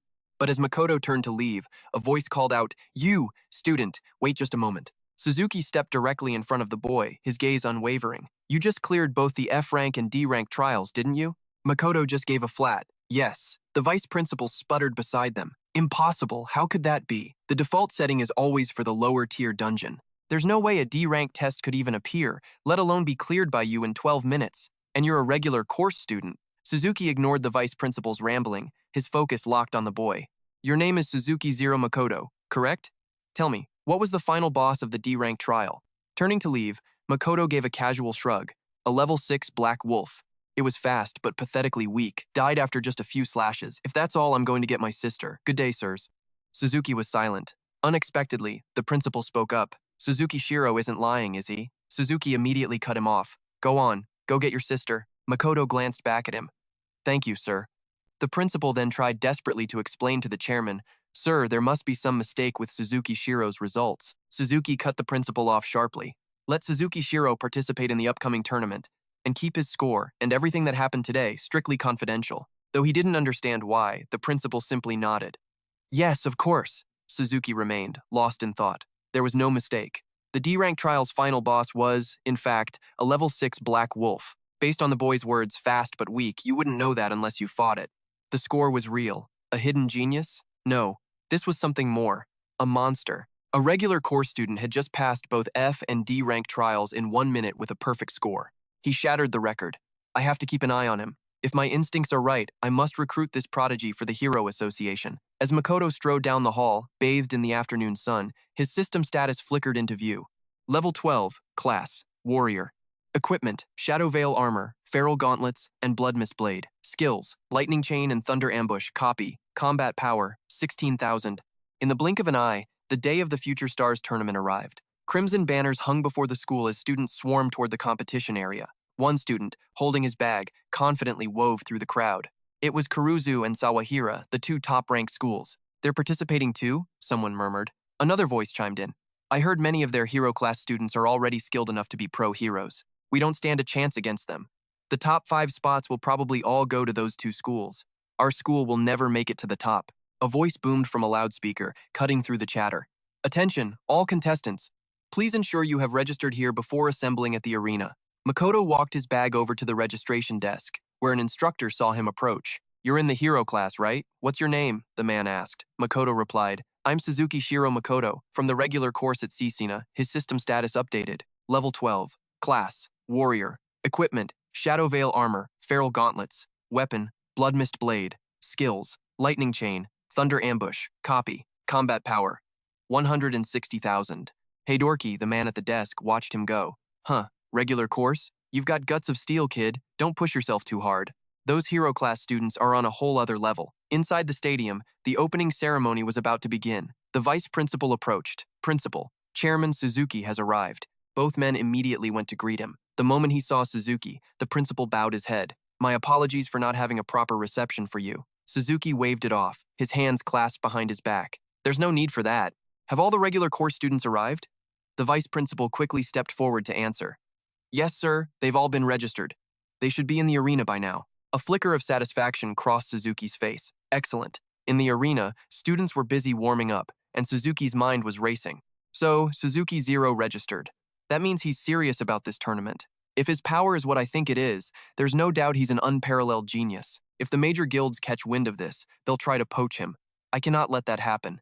In a corner, the vice principal shielded his mouth, whispering to the principal, "The representatives from the guilds have all arrived. We should begin the opening ceremony." The principal nodded in agreement.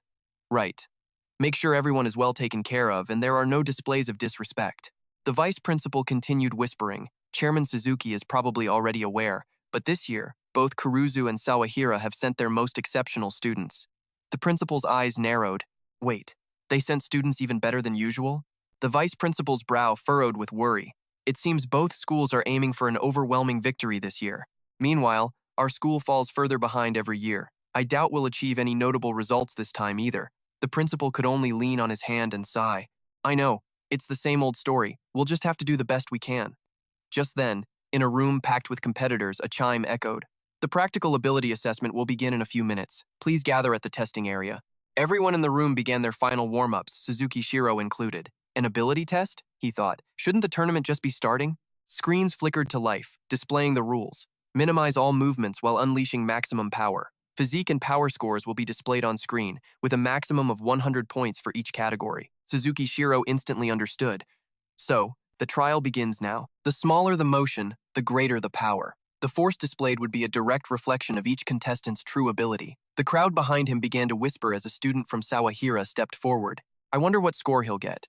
The Sawahira student took a stance before the machine, focused his energy, and threw a devastating punch. The screen lit up instantly. Physique 72, power 74. Seeing his score, the student smirked and muttered, "Nice." The group of contestants behind him immediately erupted. Both over 70, that's above average, but if he was over 80, he'd definitely be a contender for the top 3. One student turned to his friend. What did you get last time? The other replied, Physique 76, power 66. The movement restriction really messed with my power output. His friend advised, you need to work on your power control first. Suzuki Shiro overheard their conversation, thinking to himself, so, over 70 in both categories is pretty good. I wonder what my score will be. Students took their turns, one after another. The system flashed continuously. Testing. SS School, Physique 62, Power 69. Sawahira School, Physique 73, Power 65. SS School, Physique 76, Power 72. Sawahira School, Physique 78, Power 68. SS School, Physique 56, Power 62. When the last SS student's score appeared, the group behind began to mock them. Is that really the best SS has to offer? 56? That's just average. Laughter rippled through the crowd. A male student sneered. I heard a regular course student from CXX is participating. I'm dying to see their adorable little scores. The crowd buzzed with whispers. Pathetic CXX. Did they have to add a regular student just to fill a spot? Meanwhile, in the stands, the guild representatives watched intently, each with their own calculations running. It seems Kuruzu School is taking the lead. With dedicated training, those kids could absolutely become top-tier heroes. I'm adding them to my recruitment list. That student from Saugahira shows promise. No, never mind. They're already falling behind. From the observation room, the principal shielded his face with his hand. He muttered under his breath about the shameful scores, while Suzuki thought to himself, compared to the other schools, our students are clearly being left in the dust. My hopes are riding on Suzuki 0. In the stands, Makoto's class watched alongside Jelly's group. The other schools know all about it, Sirius said. This is humiliating. Hey, Rally pointed out, isn't that Makoto guy supposed to be competing? Karina, observing from above, murmured to herself. Big brother, Nina began, arms crossed, watching from her class's section. She scoffed, Karina, is your brother planning to disgrace our entire school in front of everyone? Vivian chimed in to support her. Yeah, if he's so strong, he should be able to handle students from other schools, right? Especially after all the trash he talked to us that day. Hearing this, Karina immediately shot back. I believe in my brother. Her reaction only enraged Mina, who yelled, you and your brother are both idiots. I'll be laughing my head off when he fails. Down at the arena, Suzuki was observing intently, his brow furrowed. So far, no one had scored above 80 in both categories, but the strongest contenders always show up last. He pursed his lips in anticipation. When is Suzuki 0 finally up? Can MA Academy even stand a chance against the best from Kuruzu and Sawahira? Suddenly, a stir went through the group of contestants. Someone shoved past another student, who spun around angrily. Hey, watch where you're going. The student who'd pushed him turned back, and everyone froze. It was Vinslav, the hero from Sawahira Academy, who passed the level 4 D-rank hero exam with a combat power of 580. It's Vinsker. Someone in the crowd recognized him instantly. He's Sawahira's ace. He even passed the hero exam. He's a seeded contestant aiming for the championship title. Then he's definitely a top contender for the title. The student who'd been shoved lowered his head. If I had known, I would have kept my mouth shut. Vince stepped up to the testing machine. He placed a hand on the sphere in front of him, gathered his strength, and then unleashed a powerful punch. The screen flashed. Saugahira School, Physique, 86, Power, 90. The crowd behind him erupted in awe. Incredible, his movements were so light. Suzuki saw it too, making a judgment. Saugahira's ace is truly the strongest. It looks like he's the best student this year. I'll talk to him after the event. Down below, the students buzzed as another person entered the ring. Hey, it's Kurozu's ace. He walked in and immediately shouted, anyone who can't break 80 should just shut up. Open your eyes and watch the real ace of Kurozu in action. That's Boniface from Kurozu's hero class. He passed the level 4 D rank hero exam with a combat power of 620. Boniface approached the machine, and with a light, casual tap, sent the ball spinning wildly. The display lit up. Kurozu School Physique, 89, Power, 92. The crowd below stared, jaws agape, before bursting into cheers. He's just shy of 90 in both categories, and he barely even moved. Kurozu is on another level. I think we've already found this year's winner. Suzuki saw it too, thinking, such immense potential. A truly gifted student from Kurozu. I'll definitely speak with him later. When Vince saw Boniface's score, his expression darkened. Boniface walked past Vince, sneering, "You're the only real competition here, but the championship title is definitely mine." Suddenly, someone stepped forward, cutting them off. "Excuse me, but it's my turn now." The crowd saw it was Makoto and started to jeer. Makoto from Zishin Academy, General Studies. I can't believe he actually showed up. Don't you dare embarrass our school, you hear? How dare he stand right behind Boniface like that? Makoto walked up and stood before the testing sphere. He was still thinking. So, I just need to use as little movement as possible and release as much power as I can, right? The crowd, seeing him hesitate, started to laugh and heckle. Hurry up! From her seat in the stands, Mina smirked as if watching a joke unfold. So he finally shows his face. Pathetic. He's just gonna make a fool of himself. Don't get so scared you pee your pants. Karina watched from the stands, worried for her brother. Come on, big brother, you can do it. Suzuki, seeing Makoto finally step up, was filled with anticipation. Here we go. Let's see what he's got, he thought. If he scores between 72 and 80, that would be impressive. The principal even covered his face, unable to watch. That's the general studies student. He's done for. Down below, Makoto let out a soft breath, thinking to himself, in that case, I'll just use a little of my ultimate physique in the celestial system. With that thought, he activated the system and reached out, lightly tapping the sphere with a single finger. Ultimate Physique had reinforced his middle finger, drastically increasing its defense and shock resistance for a brief moment. His finger unleashed an immense power. The system displayed a notification. Celestial System 60%. Body strength has been focused into the middle finger. Power from other parts of his body was reduced. The instant Makoto's finger touched the sphere, a massive blast of light erupted, knocking back the nearby students, who all threw their hands up to shield their eyes. Everyone watching was left completely stunned. The screen flashed repeatedly. Zishin Academy Physique, 100. Power, 100. Then, Zishin Academy Physique, undetermined. Power, undetermined. Seeing the result, Makoto thought, I might have overdone it. The testing sphere shot off the machine, soaring into the air. Makoto sighed in frustration. After flying high above the arena, the ball crashed back to Earth, dented, warped, and smoking. What just happened? The stands exploded into chaos as murmurs turned into shouts. The ball just flew away. Is he really that strong? No way. The machine must be broken. Or maybe he cheated? Over in the guild section, everyone was on their feet. Who is that student? What was his score? If the machine isn't broken, does that mean his power surpasses every other student here? It has to be cheating, right? No high school student could possibly have that much power. Below, a teacher was inspecting the broken machine while on the phone. I'm confirming with the school now. Please wait a moment. Standing nearby, Makoto overheard and spoke up. So, my score can't be recorded? I have no objections. Boniface, still in disbelief, shouted, Impossible. The machine is definitely broken. Or he used some kind of equipment to cheat, he added. Vince, with his arms crossed, chimed in, I don't know. Let's see what the school decides. Just then, the principal pushed through the crowd. Let me through, please. We need to inspect the machine. Suzuki also walked over immediately, stopping in front of Makoto. Suzuki 0, let me see your hand.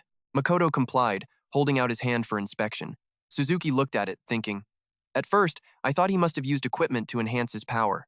But there are no signs of any equipment or cheating. His hand is covered in calluses. For someone so young. The man frowned and asked the boy, How did you get so many calluses and scars on your hand? Hearing Suzuki's question, Makoto answered frankly, I've been working part-time jobs to get by for almost 10 years, sir. The man could only stare back, momentarily speechless. The technical team finished their check, with a technician finally stepping forward to announce, The machine is fine. After restoring the data, we remeasured the impact force. Both candidates scored a perfect 100 points. The headmaster, unable to believe his ears, had to ask again, 100 points? In both categories? For Makoto of Seizen Academy? The crowd behind them erupted instantly. Power strong enough to break the machine? That's ridiculous. It has to be cheating. They're rigging it because Seizen is the host school. The technician, Naoki, visibly shaken by the uproar, nervously asked, Headmaster, is there a problem? The headmaster turned to Suzuki and said, Chairman, I don't have the authority to alter Makoto's score. Hearing this, Suzuki immediately stepped forward to address the situation. As the representative of the Hero School organization, I officially recognize Suzuki Siro's result. I have personally inspected the machine, and there is no trace of fraud. Once more, for the record, he declared, I decree that Suzuki Siro of Seizen Academy has achieved 100 points in both categories. Boniface and Vince, hearing the final verdict, couldn't believe it, exclaiming in unison, What? 100 points in both?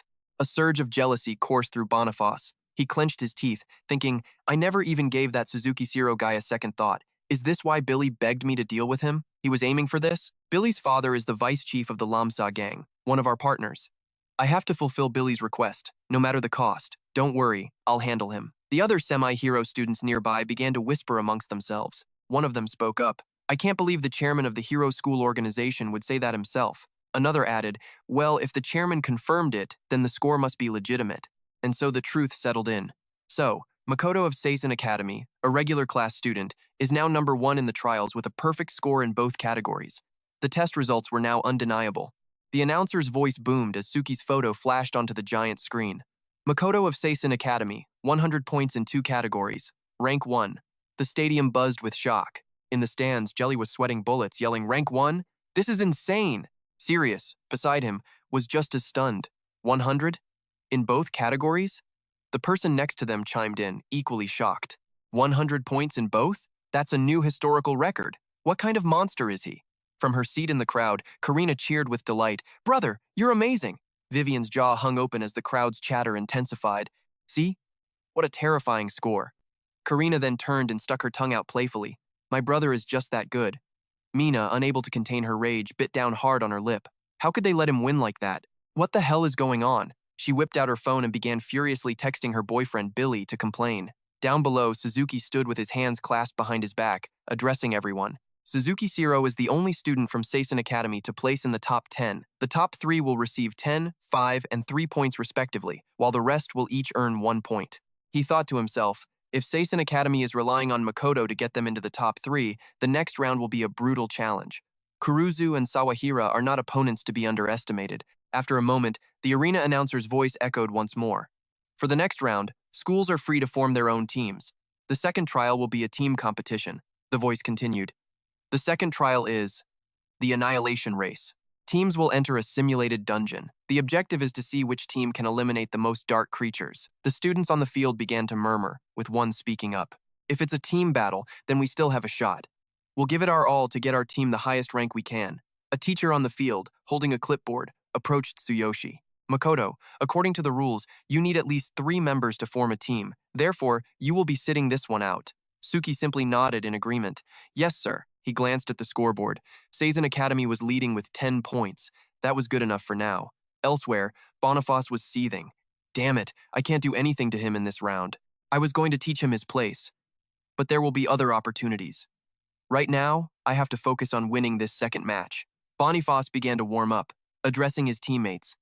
We've run this drill 100 times back at our school. We are the strongest team from Kuruzu, and we've undergone special training for this exact scenario. We will absolutely take first place. His teammates roared in response. Yes, sir. Across the field, Vince was also rallying his squad. Kuruzu and Sawahira have both assembled their strongest teams to claim the top spot. But in terms of raw power, we're not weaker than them. We can win this. His team members shouted their agreement. All right, we'll give it everything we've got. Over at Sawahira, the Seizen Academy team members were talking amongst themselves. The teams from Kuruzu and Sawahira are insanely powerful. First and second place are practically already theirs. We'll just have to earn as many points as possible and aim for the top 10. The Seizen team looked grim. One of them spoke up, his voice filled with resignation. So this is what a real power gap looks like, huh? Our team is completely outmatched. The announcer's voice cut through the tension. The trial begins now. Each team will proceed into the simulator one by one. As the teams filed in, Jelly sat in the stands, kicking his feet up. Hey, look at Makoto, standing all by himself over there, he sneered. Sirius, sitting next to him, let out a loud laugh. Ha ha ha, looks like nobody wants to be on a team with that guy. Tsuyoshi stood alone in a corner, arms crossed, as other students began to taunt him. See, who's gonna believe that some unknown regular class student could have a power score that high? In the stands, Mina and Vivian started teasing Karina. Looks like your brother doesn't even have a team. So impressive. What a shame. Karina, getting visibly annoyed, muttered. Everyone always underestimates him. Tsuyoshi stood in line, arms still crossed, his mind focused. The ultimate winner will be decided by the final total score. On top of that, the contestant with the most outstanding performance who scores in a match will be named the MVP. A true honor. I'll take it easy in this second round. My real goal is to become the MVP. If I can secure a good score in the individual competition, that 10 million yen prize will be all mine. Once inside the simulator, all the schools fought desperately. On the system display, the number of dark creatures eliminated by Sawahira's team, led by Vince, read 48. Meanwhile, Kuruzu's team, led by Boniface, had a system display showing a current kill count of 62. Outside, the audience watched the action unfold on the giant screens. One person commented, "We're halfway through, and just as expected, Kuruzu's team is in the lead with an unbelievable score." Others agreed. Both Kuruzu and Sawahira display incredible teamwork. Suzuki observed quietly, stroking his chin in thought. I had hoped Suzuki Shiro could accomplish something remarkable. But in team-based competitions like this, there's little he can do alone. Regular class students are often ostracized by the hero class. This is the unfortunate reality. Just then, one of Seisen Academy's teams stumbled out of the simulator, their faces pale with exhaustion. They couldn't go on. The system announced their results. Simulation terminated. Time, 6 minutes and 39 seconds. Dark creatures defeated, 7. The student at the front was supporting Toshio. Why did everyone pass out? It's just me and the vice captain left. At this rate, we won't even make the top 10. The student behind him retorted, Captain, even though this is a simulation, we still take real damage, we can't go any further. As they emerged, the seasoned team captain glanced at the ranking screen and broke into a cold sweat. Damn, Kuruzu's top team has already taken down 86. How many more can they possibly get in 10 minutes? Toshio heard this and turned to look at the scoreboard. Sawahira's already at 63. The gap between our rankings is massive. Damn it, the captain muttered. They walked over to the support desk where a teacher was stationed. Excuse me, can we go back in? The vice captain and I can still fight. The teacher overheard them and spoke up. But you need a minimum of 3 people to form a team. Everyone else is already exhausted. Even if someone joined you now, there wouldn't be enough time. The team captain snapped at his teammate. You useless bunch, we just need one more person. Suddenly, Toshio grabbed his arm and said, There's someone. He pointed to Makoto, who was standing in a corner with his arms crossed. Shuki Shiro, from the regular class. The captain immediately marched over, dragged Makoto in front of the teacher, and declared, We need a third for our team. You're coming with us. Don't let the points go to waste. Hearing his school's captain, Makoto simply replied, I'm fine with that. Immediately after registering, the 3 of them stepped into the simulator. The captain clapped Makoto on the shoulder and said, Now that we have 3, it's fine, let's go. The teacher watched them enter, remarking, But I don't think you can make any difference in the last 3 minutes. Inside, the captain immediately turned to Toshio. 3 minutes left. Let's go, Vice Captain. Toshio gripped his sword. We've taken down 33 so far. If we can get 10 more, we'll make it into the top 10. Without turning around, he spoke to Makoto. Hey, Shukishiro. I don't know what you're capable of, but if you can help, you'd better help. Before them swarmed countless one-eyed monsters as Makoto stepped forward. He stated calmly, You two should close your eyes. Toshio, confused, asked, Huh? Close our eyes? Makoto began to unleash his power, adding, It'll be better for your eyes that way. Just close them. As Makoto opened a dimensional space, the system display flared to life. Summoning 4th weapon, Netherlight Frost Blade. The system then displayed his status. Level 12. Class, Warrior. Equipment, Camouflage Black Armor Set, Fox Beastmen Set. Weapon, Netherlight Frost Blade. Skills, Chain Lightning Strike, Copy, Ambush. Combat Power, 16,000. Hearing his command, the 2 behind him quickly covered their eyes. Okay, got it, but we're out of time. We need 10 kills to get into the top 10, Makoto replied. Leave it to me. His entire body was suddenly enveloped in crackling lightning. With a single downward slash, the ground exploded. Makoto charged forward, a whirlwind of destruction, thinking, Let's go. I'll tear right through them. He accessed the system. Activate Ultimate Physique. Strength amplified. He swung his blade, unleashing the Chain Lightning Strike. Thunderbolts rained down everywhere as the system's notifications flooded in. Kills, 43, 53, 73, 103, 180, 240, 330. He rampaged through the horde of monsters until he figured it was about enough, then stopped. He slung the blade over his shoulder and said casually as he walked, This should do it. The other 2 stared at the scene, utterly stunned, and yelled out, Hang on, in just one attack? Did you really kill 300 of them? Just then, the buzzer sounded, signaling the end of the time for all teams. The screen flashed with the final results. First place, Season Academy, 330 kills. Second place, Kurozu Academy, 102 kills. Third place, Saogahira Academy, 86 kills. As Makoto's team of 3 emerged from the simulator, the crowd was already buzzing with disbelief. Seizen Academy? Suzuki had appeared on the arena floor at some point and rushed over to Toshio. Impossible! Did he truly take down 300 monsters right before the match ended? The boy trembled as he spoke. We don't know what happened either. Suzuki Shiro just told us to close our eyes, so.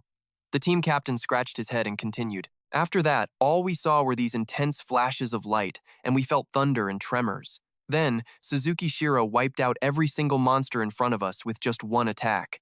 Toshio, standing beside him, backed up the story. We didn't do anything wrong, I swear. Hearing this, Suzuki looked at Makoto in a completely new light. He thought to himself, so, it was all thanks to Suzuki Shiro. This kid is definitely a hidden genius with overwhelming power.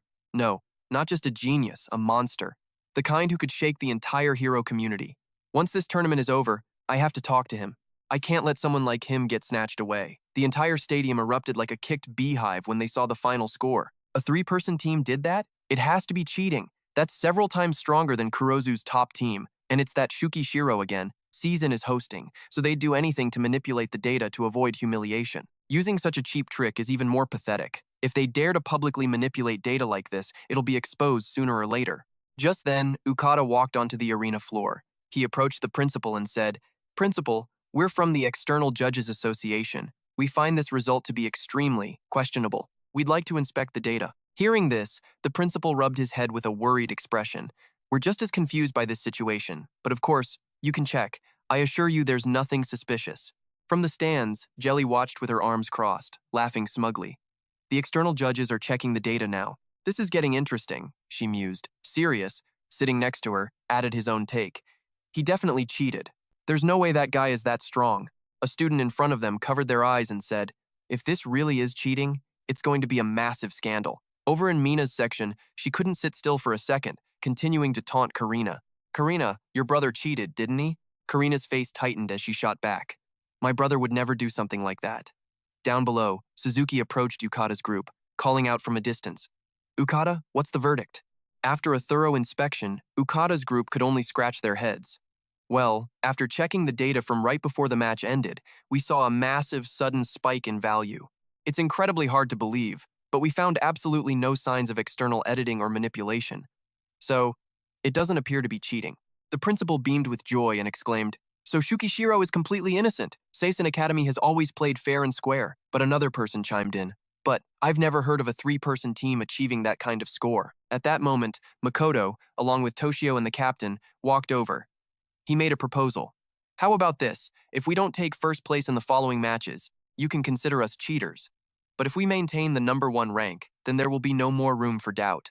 The principal, hearing this, quickly tried to intervene. "Shukishiro, calm down. First place in every single event is a bit." Before the principal could finish, Makoto cut him off. "Don't worry, sir." Boniface smirked when he heard this. Such big words. "The rest of the events are individual competitions. Let's see if you can keep your promise." Vince, standing nearby, clenched his fists and spoke up. "I thought this was going to be a battle between you and me for the championship. We've already passed the hero exam, yet we're being outshined here. Well now, I quite enjoy fighting people who are overflowing with confidence like this."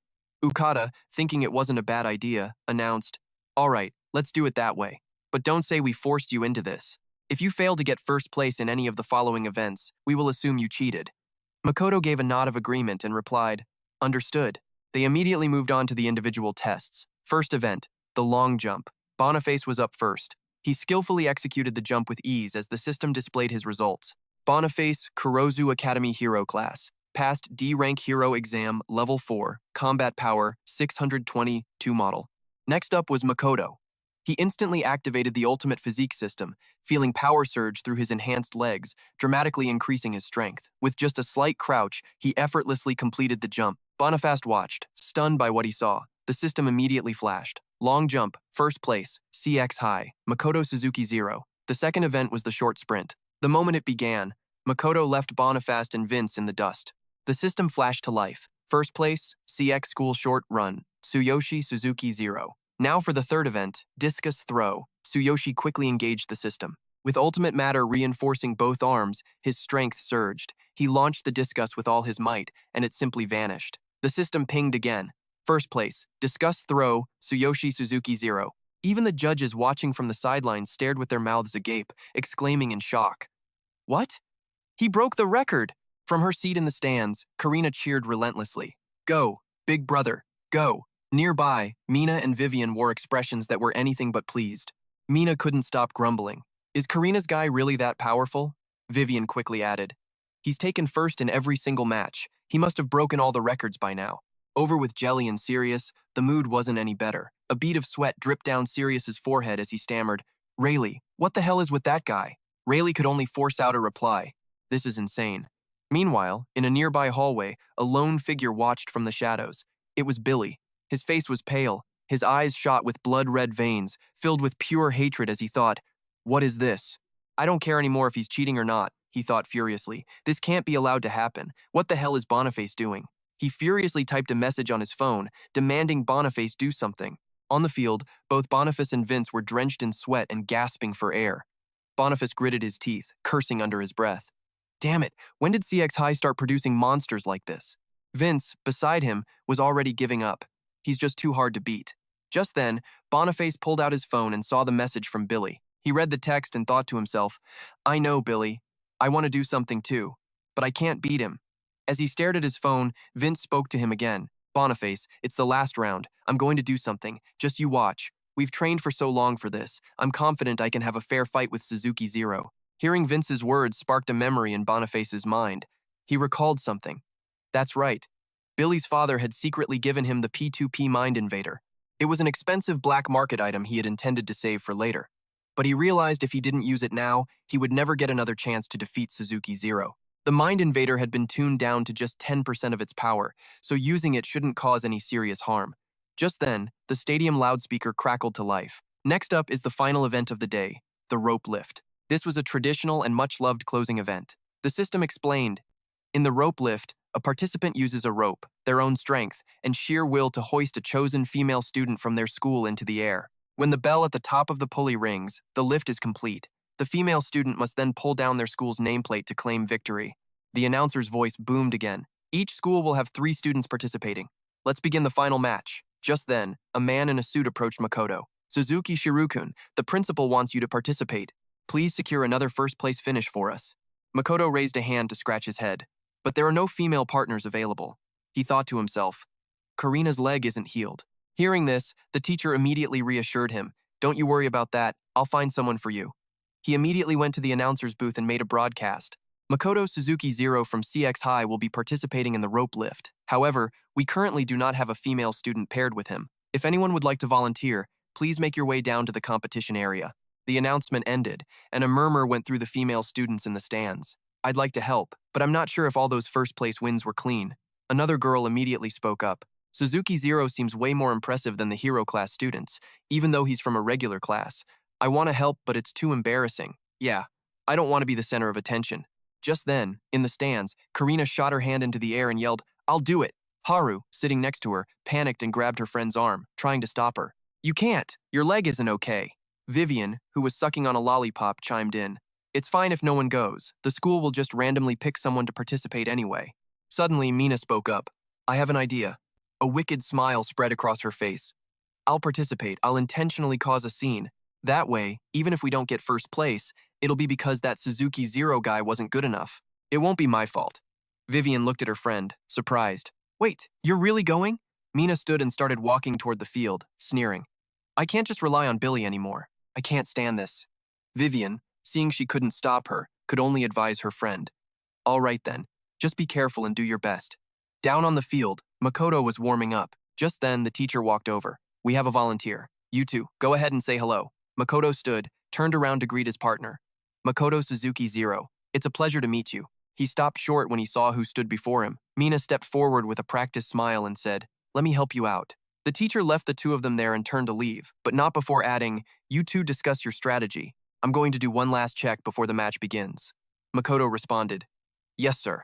He then turned his gaze to Mina and said, What are you doing here? You're definitely not here with good intentions. Mina casually twirled a strand of her hair as she replied, I came down because no one else would. You should really check your attitude. Just then, the loudspeaker boomed again. All contestants, prepare yourselves. The final rope lift match will begin shortly. Hearing the announcement, the contestants moved to their positions. Mina brushed her hair back and climbed onto the lifting platform. As she ascended, she remarked, So this is the lifting platform, huh? I've seen it before, but this is the first time I've ever been on one, Suzuki Zero. Make sure you pull me all the way to the top and secure first place for our school. Makoto paid her no mind, his focus entirely on preparing for the competition. Mina fumed at being ignored. He dares to ignore me? Fine, have it your way.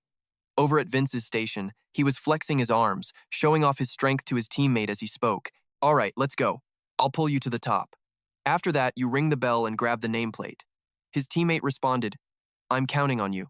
At Boniface's station, his teammate offered words of encouragement. Boniface-san, I'll do my absolute best. He didn't respond. He just clenched his jaw, his mind consumed by a single thought. Just you wait, Suzuki Zero. I will not let you win this match.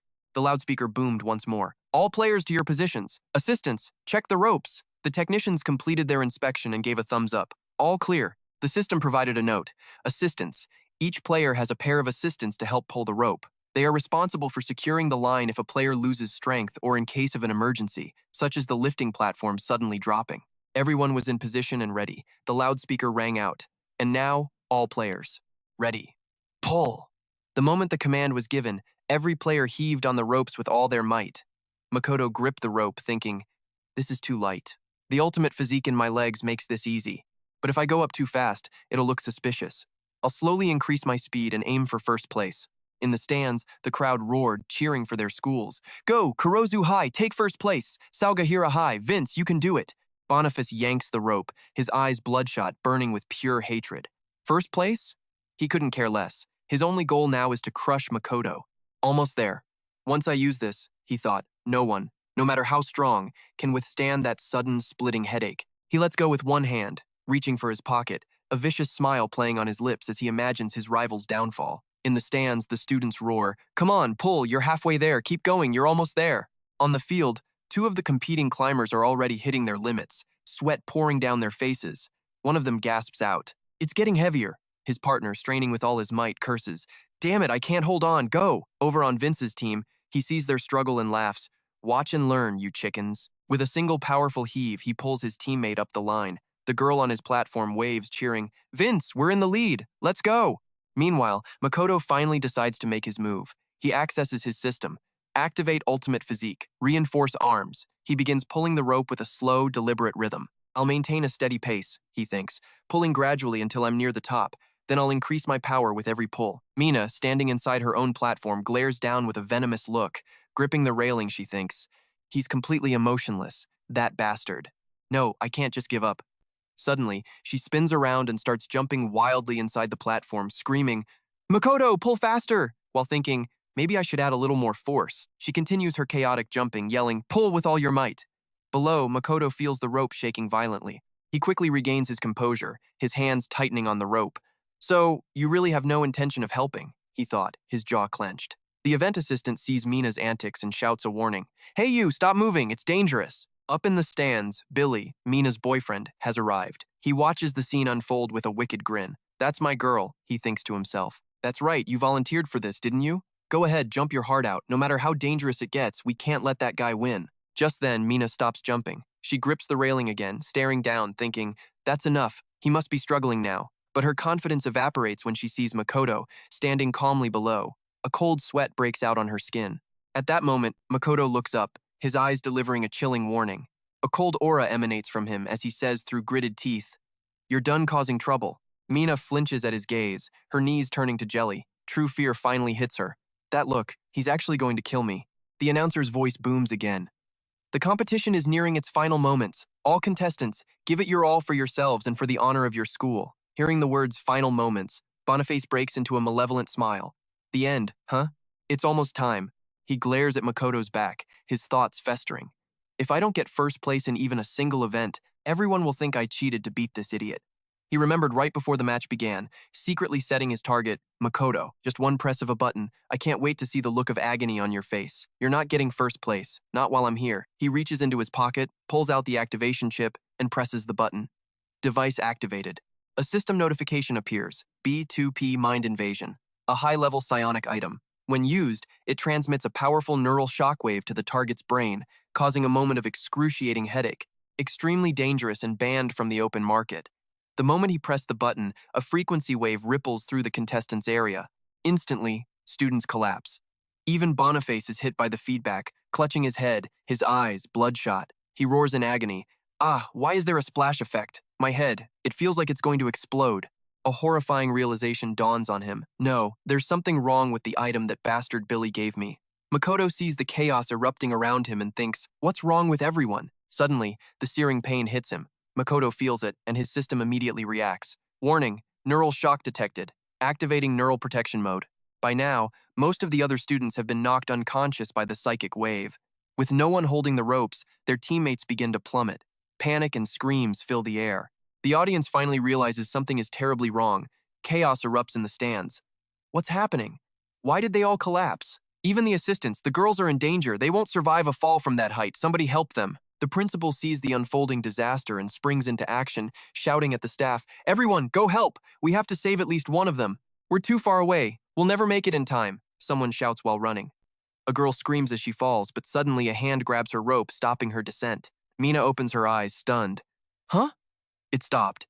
She rushes to the railing to see who did it. Who could have? Her eyes widen when she sees Makoto holding the line. Down below, his eyes glow with a faint light. I can't let this happen, he thinks. If I do nothing, those girls will die. Without hesitation, Makoto commands, activate ultimate physique. Reinforce both legs. Maximum explosive power. The system responds instantly. Ultimate physique activated. Explosive power of both legs has been reinforced. Seeing the girls falling in unison, screaming in terror, Makoto launches himself into a sprint. He grabs every single unattended rope as he runs. I have to catch all of them at once, he thinks. I can't let a single one slip. From the stands, the crowd watches in disbelief, shouting, oh my god, it's Makoto. He caught all the platforms. After a full circuit, Makoto finally has all the ropes gathered in his hands. I can't let anyone fall, he thinks, straining. This is heavy. The combined weight is no joke. Focus all physical strength into both arms. The system immediately responds. Ultimate physique activated. All power focused into both arms. Warning, pressure on legs is critical. Suddenly, the girls on the platforms all start cheering. Come on, don't give up. You can do it. Mina, standing on her platform, can only stare at the scene before her and whisper, Makoto! The entire stadium is speechless, mouths hanging open. People murmur. Each platform is 50 kilograms. There are over 10 of them, plus the girl's weight. What is this insane strength? You can do it, Makoto. Makoto is now using every ounce of power he possesses. He grinds his teeth, his only thoughts a desperate mantra. So heavy, have to hold on. His gloves begin to tear apart. The proctor sees this and shouts his name, Makoto. He thinks to himself, that kid, he's going to be a legendary hero. No matter what, I have to get him on the elite hero team. At that moment, the principal and the staff arrive. Hurry, help him, he commands. Only then does Makoto dare to ease his grip. 2 staff members rush to support him while others grab the ropes. We've got him, one shouts. Makoto, you did great. Everyone, grab a platform. Move. Everyone quickly secures a rope. Makoto, however, doesn't let go of his own. I'll hold this one, he says. A staff member looks at him, concerned. Are you sure you don't need a break? After all that, Makoto cuts him off. The match isn't over yet, and I said I was going to win first place in every single event. Mina, watching from above, murmurs to herself. He's going to keep going? He must be completely exhausted by now.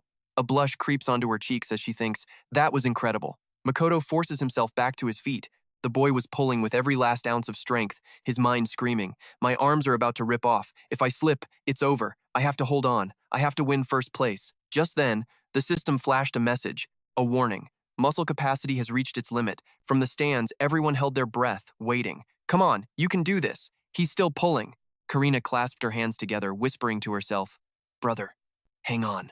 The crowd erupted, roaring for him. Go, Makoto. Give it your all. First place, go. Tsukishiro heard their cheers, and it reignited his spirit as he kept pulling the rope. Seeing the finish line so close, a voice from the crowd yelled, now the girl just has to pull down the school's nameplate for them to win. Billy saw it too and began screaming desperately, Mina, don't lower it. If you pull it down, we won't get first place. Don't move. Mina hesitated, caught in the moment, muttering, I. From her high vantage point, she could see the sheer, exhaustive effort on Tsukishiro's face as he held onto the rope. In that instant, she made her choice. Mina turned, grabbed the rope for the finish line, and pulled. In the stands, Billy clenched his fists until his knuckles were white. That girl, Mina. Below, Tsukishiro saw what was happening and allowed himself a small smile. The banner dropped. On it were 2 words, Seishin High. The entire stadium witnessed the scene and exploded into a unified cheer. Seishin School, Makoto, first place. The announcement echoed across the entire arena. First place goes to Makoto of Seishin School. Rally and Sirius could only stare in stunned silence, whispering, first place. Vivian stood in the stands, completely won over. That's insane, she said. Karina's eyes welled with tears of joy. Brother, you did it. In the guild surveillance room, the atmosphere was electric. It's been so long since we've seen a prodigy like him. We absolutely cannot let the other guilds get him. I want every piece of information you can find on Makoto, now. We have to recruit him to our guild, no matter the cost. At the Lamsaw gang headquarters, Koji leaned in and whispered to the man on the sofa. Boss, isn't that Tsukishiro the kid our young master has been finding so irritating lately? The incident just now was also caused by an item the young master gave to one of the contestants. The boss looked up. The young master? The head of the Lamsaw gang rubbed his forehead, a headache setting in. Making an enemy out of a genius like that. He trailed off, grabbing his coat and standing up. We're leaving. Tsukishiro is beyond our ability to handle. I need to have a word with your young master. Back in the competition area, a man in a vest spoke up. Congratulations. Your school has produced a truly promising hero. He even helped the school win the championship. The principal beamed with pride. Thank you, sir. Winning the Future Star Scholarship is a great honor for our school. Just then, someone rushed over, his voice urgent. Principal, Chairman Suzuki, we have something to report. The principal turned. What is it? The newcomer was Yoshio. We found a B2P device on one of the contestants. It seems the incident was caused by this item, which, according to our investigation, is listed as an extremely dangerous object. What should we do now? Suzuki was startled. A banned item? The principal was equally alarmed. It wasn't one of my students, was it? Which contestant? It was Boniface from Kurozu School, Yoshio replied. He's their ace. At first, we thought our investigation was wrong. Has Boniface been apprehended? Chairman, shall we let you take over the investigation? Suzuki's voice was low and heavy. Why would Kurozu School? Let the investigators continue. I will contact Kurozu's principal myself. Beside them, Principal Ando let out a sigh of relief. Thank goodness it wasn't one of my students. For a second there, I thought our results would be disqualified. Makoto walked up, drenched in sweat. Principal, were you looking for me? Suzuki spoke. You're just in time. The principal grabbed his hand tightly. You are the star of Seishin School. You performed brilliantly in the competition. From this day forward, the school will support you with everything we have. If you need anything, just let me know. First, your tuition fee, no. All of your expenses will be waived. Your sister's too. Makoto quickly pulled his hand back, declining. Thank you for waiving my school fees, but I don't need any special treatment. Suzuki then stepped forward. Makoto, on behalf of the Hero School organization, I am officially inviting you to join the elite hero team. It's unprecedented for a high school student to join, but you have more than enough ability. Please, think it over. Furthermore, as the future star champion, you will be awarded prize money and an apartment in the #1 hero mansion. That's prime real estate. Makoto and the principal were stunned. I get a mansion, too? He asked. The principal's face was serious as he thought to himself. The chairman is dead serious. Recruiting this prodigy will be a massive achievement.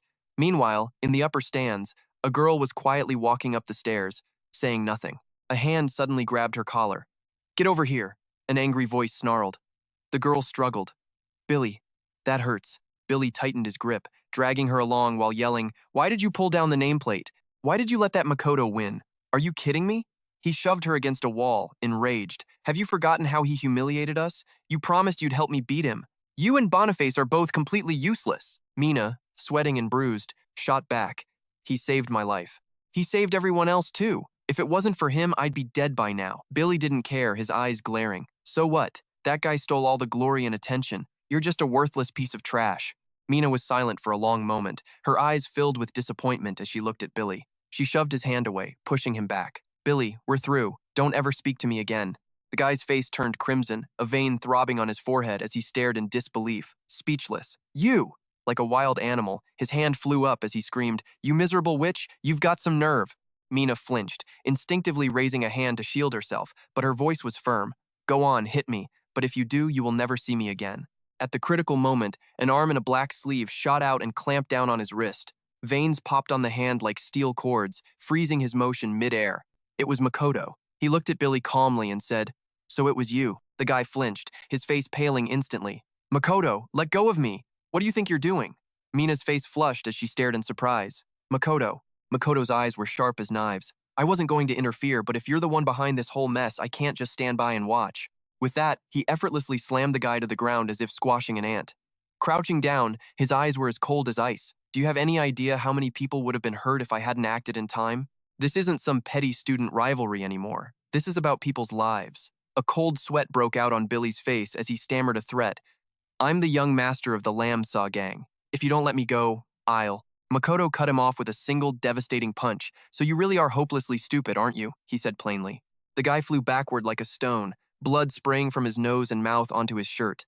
Mina gasped, horrified by the scene. Billy scrambled to his feet, terrified. You dared to hit me? You'll regret this. I'll make you pay double for this. Makoto watched him stumble away in a panicked retreat, unconcerned. Bring it on. Just then, Vivian ran up. Mina, are you okay? That psycho Billy was looking for you. She then jumped, noticing the person beside Mina. Makoto, what are you doing here? Chuiyoshi's gaze was pure ice. He shot her a look that made it clear. Even if you took down that nameplate, don't expect a word of thanks. I haven't forgotten what you did to my sister. Panic flared in Vivian's chest. Pretending she heard nothing, she rushed toward Mina, but as Mina turned to leave, a voice called out from behind. Makoto. Makoto turned his head slightly. What else do you want? Vivian's voice trembled with alarm. Mina, what's wrong? It was Mina. She was dropping to her knees. I am so sorry for how I treated your sister. I deeply, deeply regret my actions. I apologize. Vivian stared, completely baffled. Mina, what are you doing all of a sudden? Mina didn't answer, her plea continuing. I swear I will never bully Karina again. No, I'll never bully anyone again. I'm sorry, please. Please forgive me. Apologize, Mina insisted. Vivian finally bowed her head. I get it. I'm sorry. Please forgive me. Chuiyoshi's voice cut in, slow and cold. Your apology doesn't change the fact that you bullied my sister. It doesn't erase the injuries you caused. Your apology doesn't mean that Karina and I are required to forgive you. His face was a stoic mask as he asked, if I hurt you and then said I was sorry, would the wound just instantly heal? A heavy silence stretched between the three of them. Mina and Vivian had absolutely no idea how to answer that. But then, he broke it. Even so, I've heard your apology. Get up. Later, in the locker room, peeling the shirt off his back, Makoto said, once I'm changed, I'm going to see Karina. He mused to himself. Tomorrow I'll get the prize money. A mansion like that has to have an elevator, right? Just then, a violent slam against the locker room door shattered the peace. It sounded like someone was trying to force their way in. The door flew open, revealing a crowd that quickly surrounded him. It was Jelly's crew. Makoto didn't seem to care. He slowly pulled on his shirt and asked, What? You looking for a fight? This time, I'm definitely going to. Before their leader could finish, the entire group fell to their knees, bowing their heads to the floor. We're sorry for treating you like an errand boy all this time. Makoto just found it tiresome, thinking to himself, why is everyone kneeling before me today? Outside the school gates, a crowd followed him, cheering his name. Bailey yelled, You were incredible today. I really admire you. The people behind him echoed the sentiment. Especially that last round. I almost bet on you. So annoying, Makoto thought, as a beaming Sirius gushed beside him. That jump was absolutely insane. Even Bonnie First went pale. Karina watched as the crowd swarmed her brother.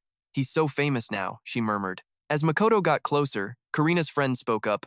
Hi there. At that moment, Mina and Vivian came sprinting toward them, completely out of breath. Mina screamed, Makoto, you need to run, right now. Billy is bringing his gang here. Before she could finish, a hand grabbed her collar, yanking her violently to the side. Get out of the way, you witch! Vivian cried out in horror. Mina! Just then, Billy arrived with a massive crew of his own. He glared at Makoto, his eyes filled with pure hatred. Don't you dare look down on me, Makoto. Even without my father, I have plenty of followers. Come and get me, you poor kid trying to act tough. I'm going to tear you to pieces. A cold sweat ran down Bailey's back. That's Billy. He's the young master of the Blue Dragon Gang, right? You really made an enemy of him? He's not someone you should mess with. Though his whole body was shaking, he stood with surprising loyalty. But I admire you, so I'll back you up. Let's go. Makoto's expression was unreadable. No need, he replied. Stay out of it. Just look after my sister for me. He tilted his head, cracking his neck. After today, there's no more reason to hide it, he continued. It's become obvious that I'm a hero. His eyes began to shift to a glowing purple, his aura flaring. He glared at Billy. I'm about to show you. The vast difference in our power levels. In an instant, a suit of battle armor materialized over his body as a status screen appeared in the air. Level 12. Class, Warrior. Equipment, Camouflaged Black Armor, Fox Beastkin Set. Weapon, Emblem of the Savior. Skills, Decisive Chain Strike, Skill Copy, and Thunder Peak Ambush. Combat Power, 16,000. Billy's followers stared in absolute terror.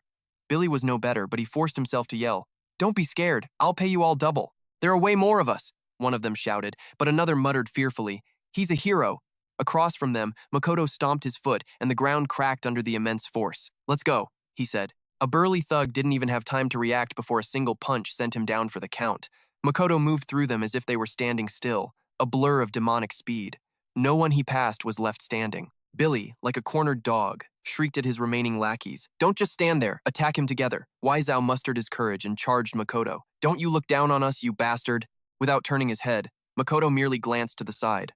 An armor function activated, activating ultimate physique. At that moment, the thug swung a steel pipe down with a savage expression, his eyes fixed on Makoto. Seeing the pipe make contact, the goon lit up with glee. I did it! Then, his jaw dropped in utter disbelief. He stared at the steel pipe, now bent and twisted into an unrecognizable shape. He couldn't speak. Then, Makoto's voice rang in his ear like the Grim Reaper himself. An unstoppable fist, eyes blazing with intensity. Makoto roared, "Take this!" A punch with devastating force sent the man flying backward like a rocket, slamming him straight into his boss, Billy. He didn't stop. Like a god of war, Makoto swept through the remaining scum. Bailey watched, mesmerized, whispering in admiration. Amazing. Makoto is the real deal. Sirius, standing nearby, added, at this rate, he could take over all the school gangs. Karina watched her brother and thought, Big brother, it's like he's a completely different person. Her friend couldn't stop staring at Makoto. Karina, your brother is so cool. What's his type? On the other side of the field, the fight continued, with Billy's underlings being taken down one by one. Glancing around, he saw there were still a fair number left. Still more of you, huh? He said. Fine. I'll end this in one more attack. As he finished speaking, he raised a steel pipe to the sky, and crackling purple lightning immediately swarmed around it. The gang members felt a cold sweat cover their bodies. Elsewhere, two figures appeared on a rooftop, clearly observing the conflict below. One of them spoke, assessing the scene. To be this ferocious. His precision and his power. Makoto's abilities are on a completely different level. One of the three great guilds, the guild master of the Final Glory Guild, an old man smiled. He was an S-class hero. Level and combat power. Unknown. The other was from one of the 5 great gangs, the chairman of the Raging Dragon Gang, Gakdong. Sando, an S-class hero. Level and combat power. Unknown. The man with the cane spoke up. Very impressive. He might be the best D-class hero I have ever seen. We must recruit him for the Final Glory Guild. Sando, standing beside him, scoffed in return. Don't even dream of it, Den. My Raging Dragon Gang has stayed out of talent disputes for a long time, but this time, we definitely will not back down. He continued. During his awakening test, there was an anomaly in the data. The entire area experienced a temporary power outage. I suspect he was the cause. A brilliant talent. Den spoke slowly. This year, he's already made such huge waves, winning the Future Star Award and preventing a major accident. That's not something just anyone can do. The Supernova tournament is coming up, and he is the talent everyone is targeting. This year's tournament will be even more intense than before. The rankings will directly affect the allocation of resources for the year. Even the Hero Alliance is sending their best rookies, such greedy bastards. In other words, every guild eligible for the tournament is frantically searching for potential new recruits. And now, the true power of Makoto has been fully exposed. Our business here is done. With that, the dark figure vanished, leaving behind nothing but a wisp of dissipating green smoke. Watching his companion depart, Sando crossed his arms. What a cunning old fox, he muttered. I'll have to meet this Makoto myself. And with that thought, a pair of massive, field-sized wings erupted from his back, launching him into the sky with a powerful beat. Down below, as colossal bolts of lightning crackled before everyone's eyes, Makoto unleashed his attack. Everyone, down, he roared. Billy's entire crew was caught in the onslaught, writhing in agony, completely powerless to resist. Billy himself stood frozen, trembling like a leaf. His underlings could only think in terror. Is this the chasm between a normal person and a hero? Makoto slowly advanced, watching the once boastful clown cower like a dog with its tail between its legs. He swung the iron pipe in his hand, the metal whistling straight for the gangster's face. All the color drained from the man's features. He was ghost white, too terrified to speak as the pipe slashed past him. The force was incredible. Makoto, his face in a motionless mask, slammed the pipe into the ground. Get out, and don't ever show your face here again. The man trembled, stammering, yes. As Billy scrambled away, Mina approached. Makoto, are you all right? He looked at her and said, thanks for the warning. Mina blushed, turning her head. It was nothing. Just then, Jelly and Sirius rushed over with a group, shouting, Makoto, let's start a gang. We'd be invincible. Yeah, let me be a captain. Makoto sighed in exasperation. A gang? Just go home, you guys. As the sun set, only he and Karina remained. Brother, she said, you've gotten so much stronger. Even our classmates are jealous. Everything's a double-edged sword, he explained. Getting stronger attracts attention, and not all of it is the good kind. Then, something dawned on him. Oh, right. Since I won, the chairman of the Hero School organization is giving us a bonus. 10 million yen and a house. Her eyes widened in shock. 10 million yen? And a house? Are you serious, brother? He nodded. I'm not lying. It's a gift from the chairman himself. If the apartment has an elevator, you won't have to climb those stairs every day. Karina beamed, her face filled with pure happiness. Brother, you're always thinking of me. Thank you. Makoto simply smiled, a warm, affectionate look in his eyes. He gently flicked her forehead. You're my little sister. It's my job to look after you. You never have to thank me. A voice suddenly called out, Suzuki Makoto! It was Suzuki. He approached them and asked, Could we have a word? I wanted to discuss the upcoming Supernova tournament with you. Later, inside their apartment, Makoto handed him a cup. Chairman Suzuki, please have some tea. The man accepted it. Thank you. Have you and your sister been living here all this time? Yes, ever since our parents passed away, but the stairs are a real challenge for her legs. Does that mansion you mentioned have an elevator? Suzuki's answer was immediate. Of course, I actually came today to set a moving date. How about we make it right away? It's a fully furnished mansion, so there's nothing to worry about. Makoto hesitated.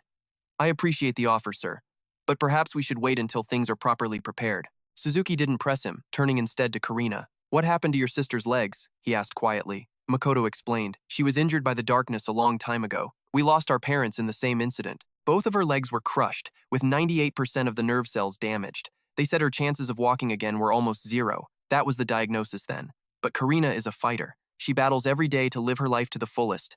A pained look crossed Suzuki's face. I'm so sorry. The darkness has brought tragedy to far too many families. However, I've heard that the Kim Dan tasing will be auctioned next month. If we can get it, her legs might have a chance to recover. Makoto shot to his feet. The Kim Dan tasing? Are you serious? Suzuki confirmed. That's the word. But there are two conditions to even enter the auction. The Kim Dan tasing, a rare golden liquid able to restore lost bodily functions. It only appears on rare occasions when high-level heroes defeat special shadow creatures inside A-rank dungeons. It is incredibly rare and valuable. Suzuki stroked his chin. First, you need to achieve the rank of a class hero. And second, Makoto cut in. And second, what? Tell me. Suzuki's face grew grim. You also need at least 1 billion yen in cash.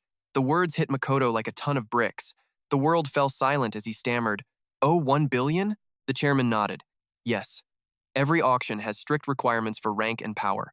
You can get the C-Class Hero title by placing in the top 3 of the Supernova tournament. Make the top 3, and you can apply for promotion. But financially, even as chairman of the Hero School, I can't provide that kind of funding. That amount is far beyond the usual 10 million yen prize. Staring at the money, Makoto thought, money. It isn't everything, but right now it's what I need most. How can I? He suddenly recalled a conversation. This medicine works wonders, but the taste is horrific. If only I could combine it with a capsule. The person he spoke to had been confused. A capsule? An idea ignited in his mind. That's it. This world has convenient capsules, but the potions from my world are far more potent. If I can recreate those otherworldly potions here, I could make 1 billion yen in a month. Snapping out of his thoughts, he heard Suzuki ask, Makoto, are you okay? It's nothing. I can apply for the C-Class Hero title, correct? The chairman replied, yes. The Supernova tournament is a major event for new C-Class and D-Class heroes. It draws a lot of attention. All the guilds, including our Hero Alliance, send their best rookies. A good performance also grants more influence over dungeon resource allocation. You understand how important those resources are, don't you? Makoto placed a hand on Suzuki's shoulder, his voice firm. I understand completely. Please, allow me to. Suzuki interrupted, surprised. Are you sure? This isn't some high school match. It's going to be extremely dangerous. Makoto waved off the warning. I don't care how dangerous it is. I'm ready. Where do I sign up? Suzuki was dragged along like a rag doll, his eyes wide. At the Hero Alliance headquarters, I'll arrange a car. Just take it easy. Nearby, Karina looked up from her homework, completely baffled by the sudden chaos. Staring at the empty room, she wondered, what just happened? Later, at the Hero Alliance headquarters, Makoto stared at the massive building. This place is huge. By the way, Chairman, why did you specifically seek me out for this? The chairman scratched his head. Well, it's a mutually beneficial situation. As the chairman of the Hero School organization, I'm under pressure to produce results. It's been a year since we've discovered any promising talent. Meanwhile, powerful outside guilds offer special treatment. Many young heroes dislike the strict rules of organizations like ours and prefer the freedom the guilds provide. Makoto nodded. I see. That explains everything. I'll do my best not to disappoint you. Suddenly, a woman's voice cut in. It was Misuko. Makoto, model. You don't currently meet the requirements for the Super Rookie Tournament, the registration official stated. A stunned Suzuki shot back. What? I thought there was still one of the 3 open slots. What am I missing? That's correct. 1 reserve spot remains, she replied. But Suzuki Zero lacks the required records for consideration. To participate, you need a top 3 finish in at least 2 public dungeons. I've checked, she continued. Aside from 1 run in a trial dungeon, Suzuki Zero has no other achievements. He doesn't qualify. Suzuki's jaw tightened, his fist clenching. My oversight, the tournament was only a week away. Competition in the public dungeons was absolutely savage. Securing a top 3 spot in 2 of them in a matter of days was next to impossible. Tsuyoshi finally spoke. These 2 public dungeons and a top 3 finish. What are you talking about? Suzuki sighed. My fault. It means there's no way to enter the tournament now. There are 6 public dungeons in total. 3 C rank, 2 D rank, and the hardest, 1 B rank. To qualify for the Super Rookie Tournament, you and your party must achieve a top 3 rank in any 2 of them. However, countless rivals are vying for the same spots, so the competition in those 6 dungeons is incredibly intense, and we have less than 1 week left. With a calm confidence, he declared, It's fine. I'll secure top 3 finishes in at least 2 public dungeons before the tournament starts. Suzuki stared, shocked. Are you serious? Misuko scoffed, such a braggart. How could you possibly do that, you fool? Turning to leave, he said calmly, I'm heading out now. Just make sure you save that last spot for me. You'll see soon enough whether I'm a fool or not. Pointed to a man with partially. A notification materialized. Endless corridor activated. He thought, perfect timing. I need another world right now. I'll get formulas there and hit level 15 before I return. Blinding light erupted as a vortex of space-time tore open a path to a distant, unknown realm, another world, in Kevin's city of geniuses. Tsuyoshi's thoughts were clear. Level 15. Then I will conquer all 6 dungeons alone. He read the new notification. Important announcement. Due to system instability, you cannot remain in the other world for more than 3 days. Staying longer will result in being permanently unable to return to your original world. He stared at the message. Why would this happen now, he muttered. So, I have less than 72 hours. Going from level 12 to 15 in 3 days will be difficult, but I can manage. Sitting on his bed, he gazed out the window and sighed. It seems things are about to get much harder. The next day, a cheerful Sakura appeared. Good morning, Master, he replied. Morning, Sakura. It's been a while. She looked at him, confused. A while? He didn't explain, instead saying, We have a lot of work ahead of us. Hearing this, Sakura beamed with energy. Yes, sir. I will prepare for our departure immediately. On the street, taking in the scene, Tsuyoshi noted, This place is as bustling as ever, Sakura replied. That's to be expected in Kevin's city. He's recently organized a refining tournament with very generous prizes. That caught his interest, as it was drawing young mages and Fulios seeking rare potions. He asked, A refining tournament? The Fulios must be searching for good potions then. What are the prizes? She replied. I already checked. Since Kevin is the one hosting, the rewards are extremely attractive. 3rd place receives a basic potion formula. 2nd place includes an internship, a common formula, and a spirit grade formula. And 1st place becomes Kevin's direct disciple, receiving 1 basic and 2 spirit grade formulas. The formulas alone are an incredible draw. For mages, they're extremely valuable. A single basic potion formula can sell for up to 300 gold coins. Tsuyoshi's eyes widened in surprise. The prizes are formulas? A grin spread across his face. Perfect. If I can get my hands on enough of those, I could easily make 1 billion yen back in my own world. Sakura watched him and confirmed. Yes, 1st prize includes 1 basic and 2 spirit grade formulas. Are you interested, Master? A corner of his mouth lifted. Absolutely. I'm joining this refining tournament and I'm taking 1st place. Sakura looked puzzled. I thought you came here to meet Kevin? He replied. I can't just shamelessly show up and beg for formulas. That wouldn't be right at all. I'll win them fair and square. Let's go register. Sakura watched him, thinking. So the Master is joining the tournament. It looks like our plans are being delayed again. At the registration table, name, Fulin, class, white mage, race, dark elf. She spoke with a sneer. What's a frail little human doing here? Do you actually intend to participate in the tournament organized by my master? Tsuyoshi, with a look of pure ignorance, asked. And who might you be? Her face flushed with anger. It's me. I sat right next to you during the mage exam. I lost 1st place because of you. He offered a cold smile. I'm joking. I remember now. I want to join the refining tournament. How do I sign up? Fulin spun around, answering. You truly know nothing. This tournament is nothing like that exam. Even blue mages are participating. My own senior, a talented blue mage, is competing. If you don't want to humiliate yourself with a crushing defeat, you should just give up. But the man before her ignored her completely. Don't ignore me. I'll guide you to the right place. He had already turned to lead Sakura elsewhere. This is the registration desk, right? Let's go, Sakura. A sharp voice cut in. Fulin, you're making too much noise. The speaker looked over and saw Tsuyoshi standing beside her with a smile. It was the blue mage Vincent, level 15. The newcomer was Vincent. He glared. You again. How dare you show your face here? Fulin hid behind him, saying, That weak human? You know my senior? Just because you're the master's top disciple, you act so arrogant? He replied. I know him? Ah, so he's your senior. Vincent glowered at him. I told you I would make it impossible for you to stay in this city, and now you've walked right into the trap yourself. He roared, Boys! Shadows flickered, and figures appeared. Yes, Vincent, what do you need? Fulin spoke nervously. Senior, please stop this. He may be weak, but he's not a bad person. He's just trying to enter the tournament. Silence, Fulin, Vincent bellowed. Not only did you disappoint Master during the exam, but now you're siding with this weakling? I will deal with both of you at once. As the figures charged toward him, Tsuyoshi calmly stated, If that's how it is, then I'll consider this self-defense. At the tournament registration office, Tsuyoshi stood shielding Sakura. Sakura, stay out of this. You'll only get your hands dirty. Fulin watched him prepare to face them all, asking worriedly, Are you really going to fight all of them by yourself? A status window appeared. Level 12. Class Warrior. Equipment. Dark Disguise Armor Set. Fox Beastmen Outfit. Weapon. Ancient Relic. Skills. Flash Chain Strike and Lightning Ambush Copy. Combat Power. 16,000. The Boarman grips his gleaming green dagger, glaring at the boy. Don't you dare underestimate us? Acting tough for a girl when you've got nothing? Someone pushes through the crowd. Move. Vincent's enemy is my enemy. Let me show them what happens when they cross us. The Boar Tribe's Gillette, a level 18 warrior of fury. The onlookers stare in shock. Is he really going to fight? Gillette. A grin spreads across Vincent's face as he claps the warrior's shoulder. All right, Gillette, I'll leave this fool to you. Does he really think some lowly mortal can join the refinement tournament? What a joke. And as for that half-beast girl, if she behaves, you can do whatever you want with her. Makoto and Sakura watch the vile display in silence, but a cold change comes over Makoto's expression. Gillette grunts in reply. A half-beast brat is beneath my notice.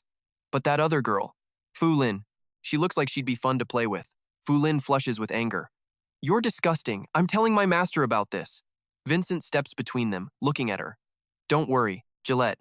I'll deal with my master, Fulin seethes. Senior brother. He always bullies her, she thought, just because he's the senior disciple. A wicked smile twists Gillette's face as he lifts his spiked mace. Is that so? Fine, little girl. After I'm done with this mortal trash, I'll make you mine tonight.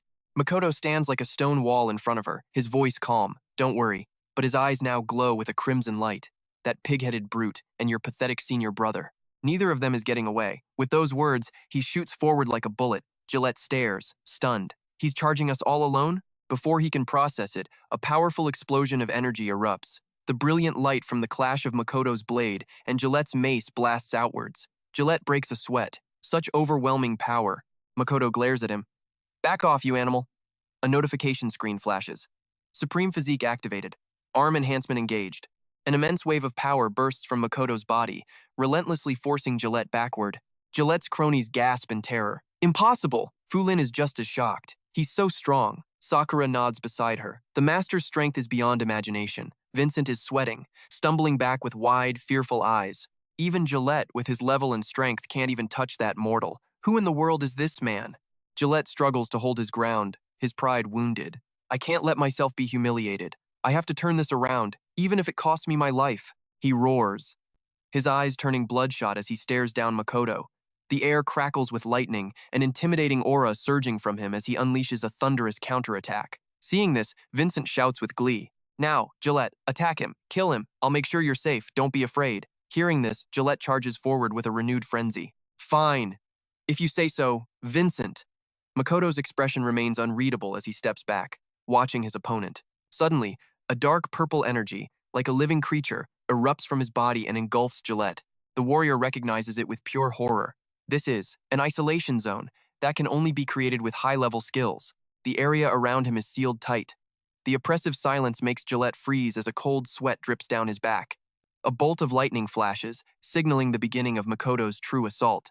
In the next instant, hundreds, then thousands of lightning bolts appear, swarming Gillette like demonic shadows. He has no time to react. Surrounded by lethal danger, he thinks in a panic. It's over! I can't defend or counter in time. I'm actually going to die here. But at that exact moment, a jet of blue flame energy shoots toward them with terrifying speed. The energy slams into the barrier Makoto created. Startled, he looks back. The blue flame has torn a massive hole through his skill, and the strange fire still burns on the ground. Makoto's mind races. Blue flames? And it completely nullified my skill. A clear voice cuts through the chaos. The tournament is about to start. Stop causing trouble. Vincent. Fu Lin. Don't make a scene at the entrance. Hearing the voice, both of them flinch and turn around. A man appears, a blue flame dancing on his fingertip. Name, Kevin. Class, Genius Sorcerer, Level 36, Red Sorcerer, Wielder of Earth and Wind Laws. You are embarrassing the entire sorcerer community, he says. Vincent turns pale, stammering, Master Kevin! Kevin cuts him off. Why are you here instead of preparing for the tournament? Fu Lin runs to him like he's her savior, crying, Master, Senior Vincent won't stop bullying me. Sakura's expression grows serious. Kevin, she thinks, he's finally here. From a distance, Makoto considers the newcomer. Kevin? Could he be the one who created those blue flames just now? Vincent scrambles to explain himself. I was just teaching this disrespectful mortal and Fu Lin a lesson on your behalf. Kevin looks down at him, his gaze ice cold. On my behalf?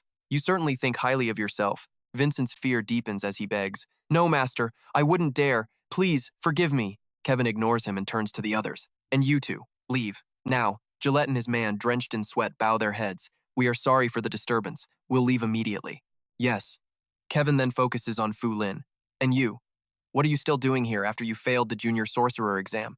Fu Lin doesn't know what to say, stammering. Master? I wasn't doing anything. I was just guiding the mortal sorcerer who defeated me in the exam to the refinement tournament, that's all. Hearing this, he glances at Makoto. The mortal sorcerer who beat you is participating in this tournament? Makoto steps forward. I didn't expect to meet you here. Kevin. I came on the recommendation of Chairman Dak. This is his letter. I heard a refinement tournament was happening, so I thought I'd try my luck. Kevin looks surprised. A letter of recommendation from Chairman Dak? I see. So your body still has some lingering problems. If this is from my esteemed senior, I won't treat you carelessly. Follow me. He turns to Vincent. You. Go prepare your materials for the tournament. Don't you dare embarrass me as my top disciple. Yes, sir. Makoto turns, looking around for Sakura, and thinks, wait, where did Sakura go? Kevin speaks to him. According to Dak's letter, you've been tormented by darkness, and you're using a forbidden elixir to ease the symptoms. Is that true? To maintain both your mental and physical strength in that state, you must be refining some kind of special medicine, aren't you? Please, call me Makoto, he replies. Perhaps my body is just strong, or maybe I was just lucky not to be completely consumed before I could fight back. I risked entering. Kevin stops walking, turning in shock. You risked entering the shadow zone, alone? Makoto scratches his head with an innocent look. Well, I am a warrior, but I needed Chairman Dak's help with a request, and there just happened to be a sorcerer exam, so I thought I'd give it a shot. Kevin is even more stunned. You just casually participated and defeated Fu Lin to win? Makoto, just how much have you studied medicine refinement? Who was it that taught you? I've never had any formal training, he answered hesitantly. No mentor, I just rely on my intuition. Hearing this, Kevin stared hard at him, thinking, this commoner, could he truly be a genius who surpasses even me? After a moment, Kevin spoke. I understand. That was impressive, Makoto. Follow me. With Chuyoshi leading the way, Kevin made a silent vow. He had to witness this man's abilities firsthand, refusing to accept that a genius greater than himself could possibly exist. As they walked, Kevin questioned him. The Guildmaster sent you to me because I wield the law of earth and wind, correct? The elixir I refine holds its power. It can purge the darkness from your body. Chuyoshi scratched his head and replied, Yes, I'm counting on you. They stopped before a massive door, from which pulsed waves of strange magical energy. Kevin pushed the door open, announcing, This is my refinery. Inside was a vast, elegant room overflowing with herbs. I enjoy collecting herbs, he explained, and I love studying them even more. I pride myself on understanding herbs better than anyone. Chuyoshi gazed around in awe and asked, This refining platform is incredible. Does it also boost the refinement's effectiveness? Kevin answered dismissively, I suppose it helps. Glancing at the boy, he smirked, thinking, was I worried for nothing? This man can't even distinguish high-grade herbs or grasp the value of a superior refining platform. If this is the limit of his talent, he's hardly impressive at all. Kevin looked at him and said, However, I've never considered myself inferior to anyone in refining, especially after acquiring the law of earth and wind. Allow me to take a drop of your blood. I need to assess your condition. Chuyoshi agreed. Yes. Fresh blood from the cut dripped from the knife onto the table. A blue wind swirled around Kevin, his eyes glowing as a scepter materialized in his palm. Chuyoshi watched the scene unfold, thinking, a blue wind? Earlier, it was a blue flame. Is this the power of the law of earth and wind? A deep blue magic circle appeared behind Kevin, pulling the swirling wind into its vortex. As the blood drop fell, it splattered, and Kevin was stunned. The traces of encroaching darkness were real. He stared at the calm man before him, finding it unbelievable. How could he be perfectly normal when the darkness had penetrated so deeply into his body? If this dark aura was inside a typical adventurer, they would have lost their sanity long ago. Seeing Kevin's silence, Chuyoshi innocently scratched his head. Is my condition that bad? Kevin shot him a look. I understand your condition now. A simple elixir won't suffice. I must use the power of the law itself to remove the dark aura from your body. Kevin then opened his palm, where a blazing blue energy appeared, emitting a strange and beautiful light. As he thrust his hand forward, the energy shifted, forming a runic circle around his wrist. He aimed his hand and pushed towards Chuyoshi, and the energy surged forward to meet him. The boy didn't resist, letting the energy enter his body. A sharp pain followed. It feels like my body is starting to burn from the inside out. Kevin frowned, thinking, this dark aura is harder to remove than I expected. I need to channel more power, he announced to Chuyoshi. The dark energy in your body is stubborn. I'm sending more power, but this will be quite painful. Try to endure it. The boy heard him and replied, pain? I understand. Kevin's hand strained as more energy gathered in his palm, pressing it firmly into Chuyoshi's back. As the magic circle spun relentlessly, the dark energy was rapidly drawn out of his body. Chuyoshi clenched his teeth, drenched in sweat, whispering, compared to before, this is nothing. Behind him, Kevin thought, even I couldn't bear this pain without taking an elixir first. Just consider this ordeal a training exercise, he said aloud. If you can't take it anymore, just tell me. At that moment, his body was reaching its limit. This is bad. I'll suppress it with my supreme physique. Supreme physique activated. Internal defenses engaged. Activating his physique, Chuyoshi breathed a sigh of relief. Much better. Kevin froze, staring in shock. What is this? A strange power inside him is resisting my own. This man could be trouble later. I need to take precautions. With that thought, his fingertip grazed the swirling blue flame. A secret art, a form of high-level magic. It uses the caster's immense power to etch a mark onto a target. When activated, the seal detonates, resulting in the target's death. The flame vanished in an instant. The removal of the dark energy is complete, he thought. Kevin walked over to Chuyoshi. It's done. I've erased every trace of the darkness. How do you feel? To think such a persistent dark energy could be cleared so easily, it must be due to the incredible power of the law of earth and wind. The 12 laws of earth and wind. The one Kevin possesses is the 12th in the legendary series of destructive laws. So what is the first law, I wonder? What kind of power does it hold?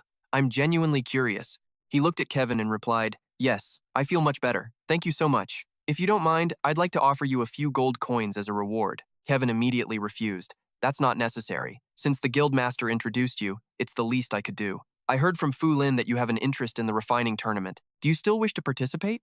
Chuyoshi's face lit up with excitement. Of course. Am I allowed? Kevin replied. If you took first place in the pharmacist exam, you are certainly qualified. The tournament is about to begin. If you don't need any special preparations, you can join immediately. But let me be clear, even with the guildmaster's recommendation, I will not go easy on you. Not even my own disciple, the blue mage Vincent, receives special treatment. Chuyoshi replied, just being able to participate is enough. I expect no favors. Kevin said softly, joining my tournament without any preparation. Just what I'd expect from the man who defeated Fu Lin. This time, show them what you're truly made of. Let everyone see your talent. This way, the tournament is about to start. Chuyoshi quickly followed, saying, yes, sir. They headed to the main tournament venue. The arena was already packed with hundreds of thousands of people, the air thick with roaring crowds. In the center stood a figure in a robe that swept the ground, with jars and a few books displayed before him. Fu Lin led Chuyoshi forward. She said, Master has entrusted me to guide you, so follow my instructions precisely. Your registration is complete. Where's that woman who was with you? Did she abandon you? He looked at her, his voice innocent. Thanks, Fu Lin. And Sakura, she would never abandon me. Fu Lin's face flushed with angry embarrassment. Don't you dare call me by my name so casually. Only Master is allowed to do that, you pathetic human. He held up his hands in surrender, smiling placatingly. I understand, Fu Lin. She turned and continued walking. All the mages in this tournament are young and full of confidence.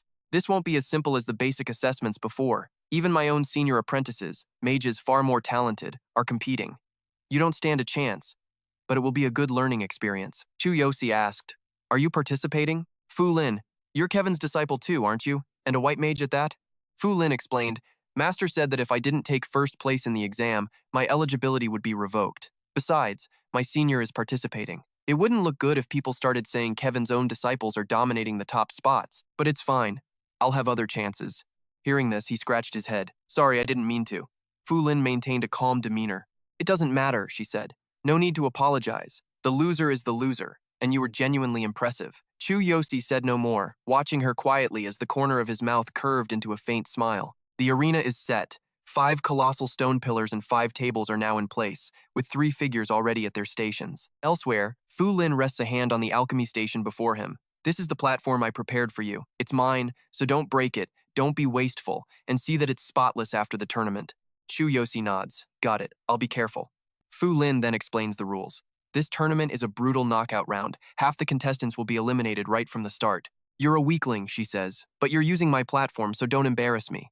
A serious nod is his only reply. Up in the stands, whispers ripple through the crowd. A human? Or is he a sorcerer? Even strange types like him are joining this noble tournament lately. He's probably just here to watch. What a waste of a spot. He must have bribed the official in charge of registration. Below, Chu Yosi narrows his eyes at the crowd. Fu Lin leans in. "Don't pay them any mind. To them, a human's presence here is an anomaly." She tugs his collar down, whispering, "Most of the skilled contestants here are blue mages. They're your rivals, but careful observation could be very useful for someone like you." Chu Yosi smiles faintly as she adds warmly, "Understood. Thank you, Fu Lin." A voice echoes throughout the stadium. "The alchemy tournament will now begin. Contestants, please prepare. The first match is the herbalism test. 2 participants, holding test tubes, chat cheerfully. For the first match, we'll demonstrate a mage's basic skills by selecting herbs for potion crafting. This is my specialty." Standing nearby is Drastool, a level 17 blue mage. He stares skeptically at a vial.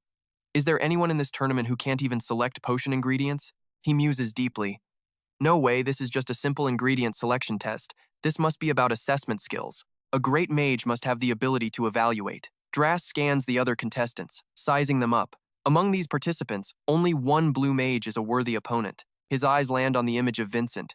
The greatest threat is probably Vincent, Kevin's genius disciple. He specializes in final stage refinement. Kevin must have passed down many secret techniques to him. Drast shoots a contemptuous glance at the others. As for the white mages, they are no match for me.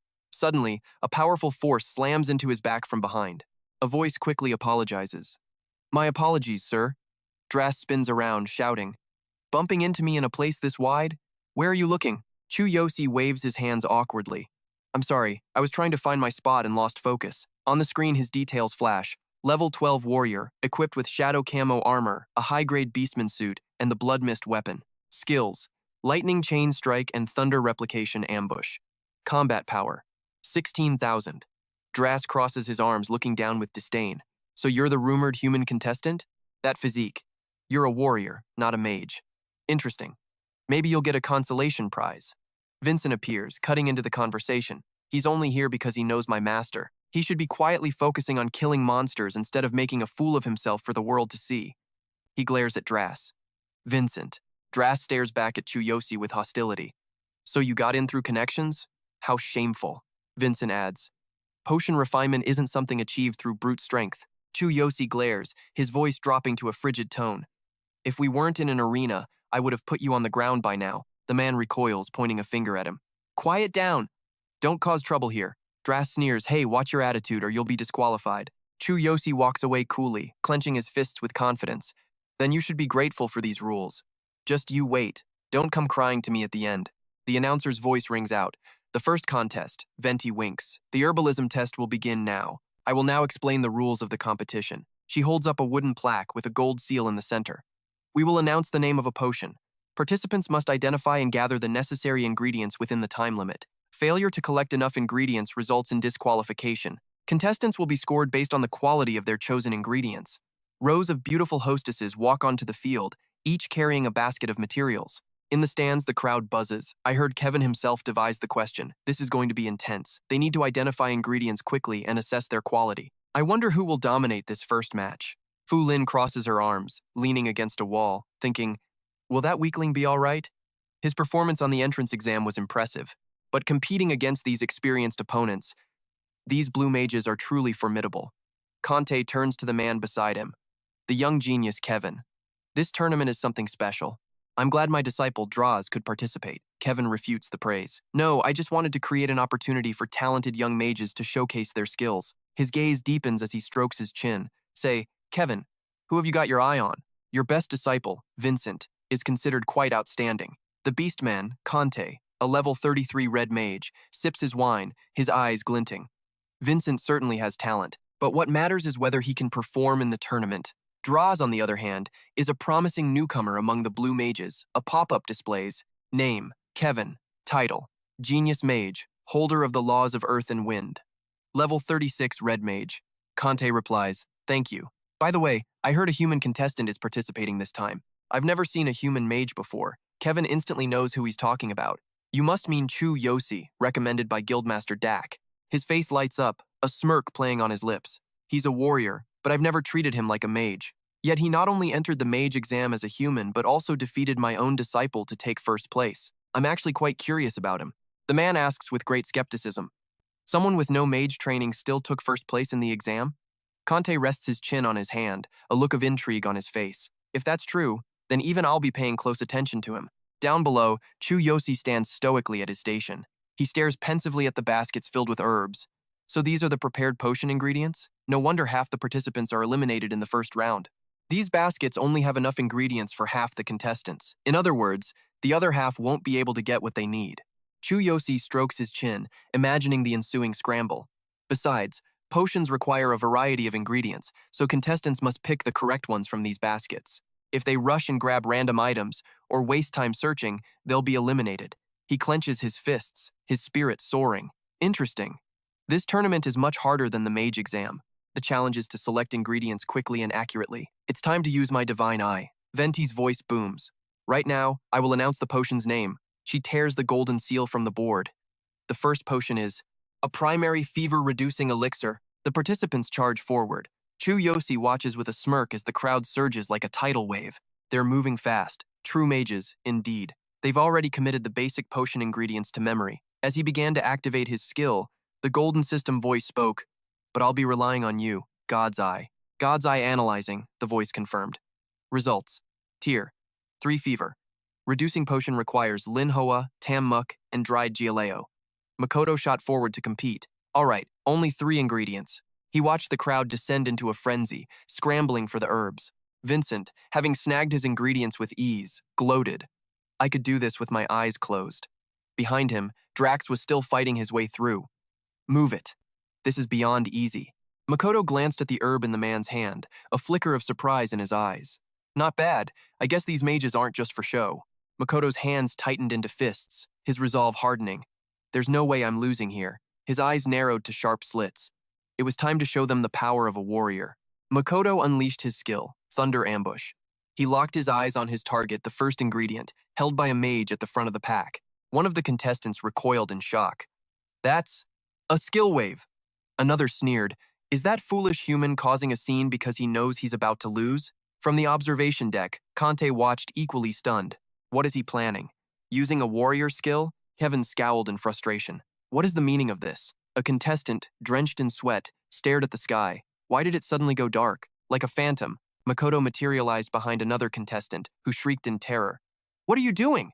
The startled mage stammered. What's going on? Cancel skill, he commanded mentally. The system responded instantly. Thunder Ambush has been cancelled. On the ground, the participant's face was ashen with fear. Makoto thought to himself, no need to overdo it. This is enough. He reached into the basket and plucked out the herb. Good, I found the Linhoa. The system's display lit up. God's Eye highlights highest quality Linhoa. Placing a hand on the trembling mage's shoulder, Makoto said, thank you. Conte never expected such a reckless move. Using a warrior's skill just to close the distance to an ingredient, then canceling it mid-use? What an interesting young man. Kevin remained silent, his mind reeling. It wasn't just the move. He'd also managed to grab the highest quality Linhoa. Did he actually identify the perfect ingredient, he wondered? Or was that just blind luck? With the first ingredient secured, Makoto strode out, a fierce aura radiating from him. The system confirmed, Tammuk collected. Another participant broke into a cold sweat just from the pressure he emitted. Venti's eyes narrowed as she announced, "Will the potion examiners please take their positions immediately? Assess the accuracy and quality of the ingredients chosen by the contestants." She continued, "The required ingredients for the tier-level fever-reducing potion are Linhoa, Tam Muck, and Dry Giallo." One by one, the potion examiners stepped into the arena. An examiner walked past a contestant, offering a cold, blunt assessment. Incorrect ingredient. Disqualified. The next judgment was the same, and the next. One contestant slammed his fist on the table in frustration. Powerless against the results, Venti announced the next score, 84 out of 100. Excellent quality. Drax crossed his arms over his chest, a smug look on his face. Naturally, Kevin spoke with a veneer of courtesy, truly Conte's disciple. Both his speed and accuracy are astonishing. The old man replied with feigned modesty, "He's not too bad." Down below, Venti's voice rang out again. Ingredient selection, correct. Total quality score, 94 out of 100. Supreme quality. Vincent gazed up at the blue sky, beaming. In this match, no one but me has a shot at first place. This time, it was Conte's turn to stare in amazement at his companion, as expected of your genius disciple. Vincent, who had secured the Tam Muck, grinned in satisfaction. "Thank you. With a score like this, it's clear I'll be taking the lead in the first round." Fulin clenched her fists in fury. That weak human. Those ingredients he grabbed. The examiner finally arrived at Makoto's table. Venti announced, "Ingredient selection, correct. Total quality score is." The examiner, Mua Trien, glanced up at the boy. "So this is the human mage, Makoto. The ingredients are correct. But what of the quality?" Suddenly, the mana stone on his scepter began to pulse violently. Mua Trien's eyes shot wide open as he stared at the staff in his hand. "What is this? Is the analysis tool malfunctioning?" Kevin shot to his feet and commanded, "Stop hesitating and announce the results." Venti immediately complied. "Yes, contestant Makoto. Ingredient selection, correct. Quality. Total quality score is." Mua Trien raised his scepter high, the number 100 glowing on its surface. 100 out of 100. Perfect quality. Both Kevin and Conte were speechless. "What?" A roar erupted from the audience. "Impossible. That human got a perfect score. He beat both Vincent and Drax." Fulin bit her lip, utterly stunned. "That weakling. I can't believe it." Makoto glanced at the palm of his hand, a satisfied smile playing on his lips. "God's Eye's analysis is flawless. I can't wait for the next match." The other contestants cried out in disbelief at the announcement. "A perfect score? Impossible. To achieve that, every single ingredient has to be flawless. How could he find perfect items in that chaos?" The examiner held the scepter with the glowing 100 aloft as proof. All contestants' scores are measured with precision by the analytical device. There is no error in this result. That is all I have to say. Conte slowly came to accept the reality of the situation. It appears he possesses an exceptional talent for selecting ingredients. "I wonder if that talent extends to other fields," Kevin mused, his sentence trailing off. His gaze sharpened. "Indeed, I find myself quite curious as well." Venti raised a wooden sign and announced, "Round 2 of the refinement tournament has now begun. Will the remaining contestants please return to their stations? Your next task is to refine one mid-grade invisibility potion. We eagerly await to see the skills you all possess." A childish voice cut through the air. "Hey, newbie." Fulin stood with her arms crossed, glaring at Makoto. "You did well just now," she admitted. "But round 2 is all about refinement, a truly essential skill for a mage." He simply looked at her and nodded. "This round will focus on that, won't it?" Fulin looked at him suspiciously. "By the way, where's your staff? Get it out already. How do you expect to start without it?" Makoto froze, then scratched his head in confusion. I forgot it." A cold sweat broke out on his brow as past memories flooded back. At first, the guildmaster had lent him a staff out of pity, but now, most of his stats were allocated to his warrior class. If this refinement required a lot of mana, he definitely wasn't going to have enough. Seeing his panicked expression, she figured it out. "Don't tell me you forgot your staff? What kind of mage are you?" He just scratched his head awkwardly. I just forgot, that's all. I'll go get it." Fulin's face turned bright red as she avoided his gaze. "Seriously," she grumbled, reluctantly holding her own staff out to him. "Here, just take mine, you idiot.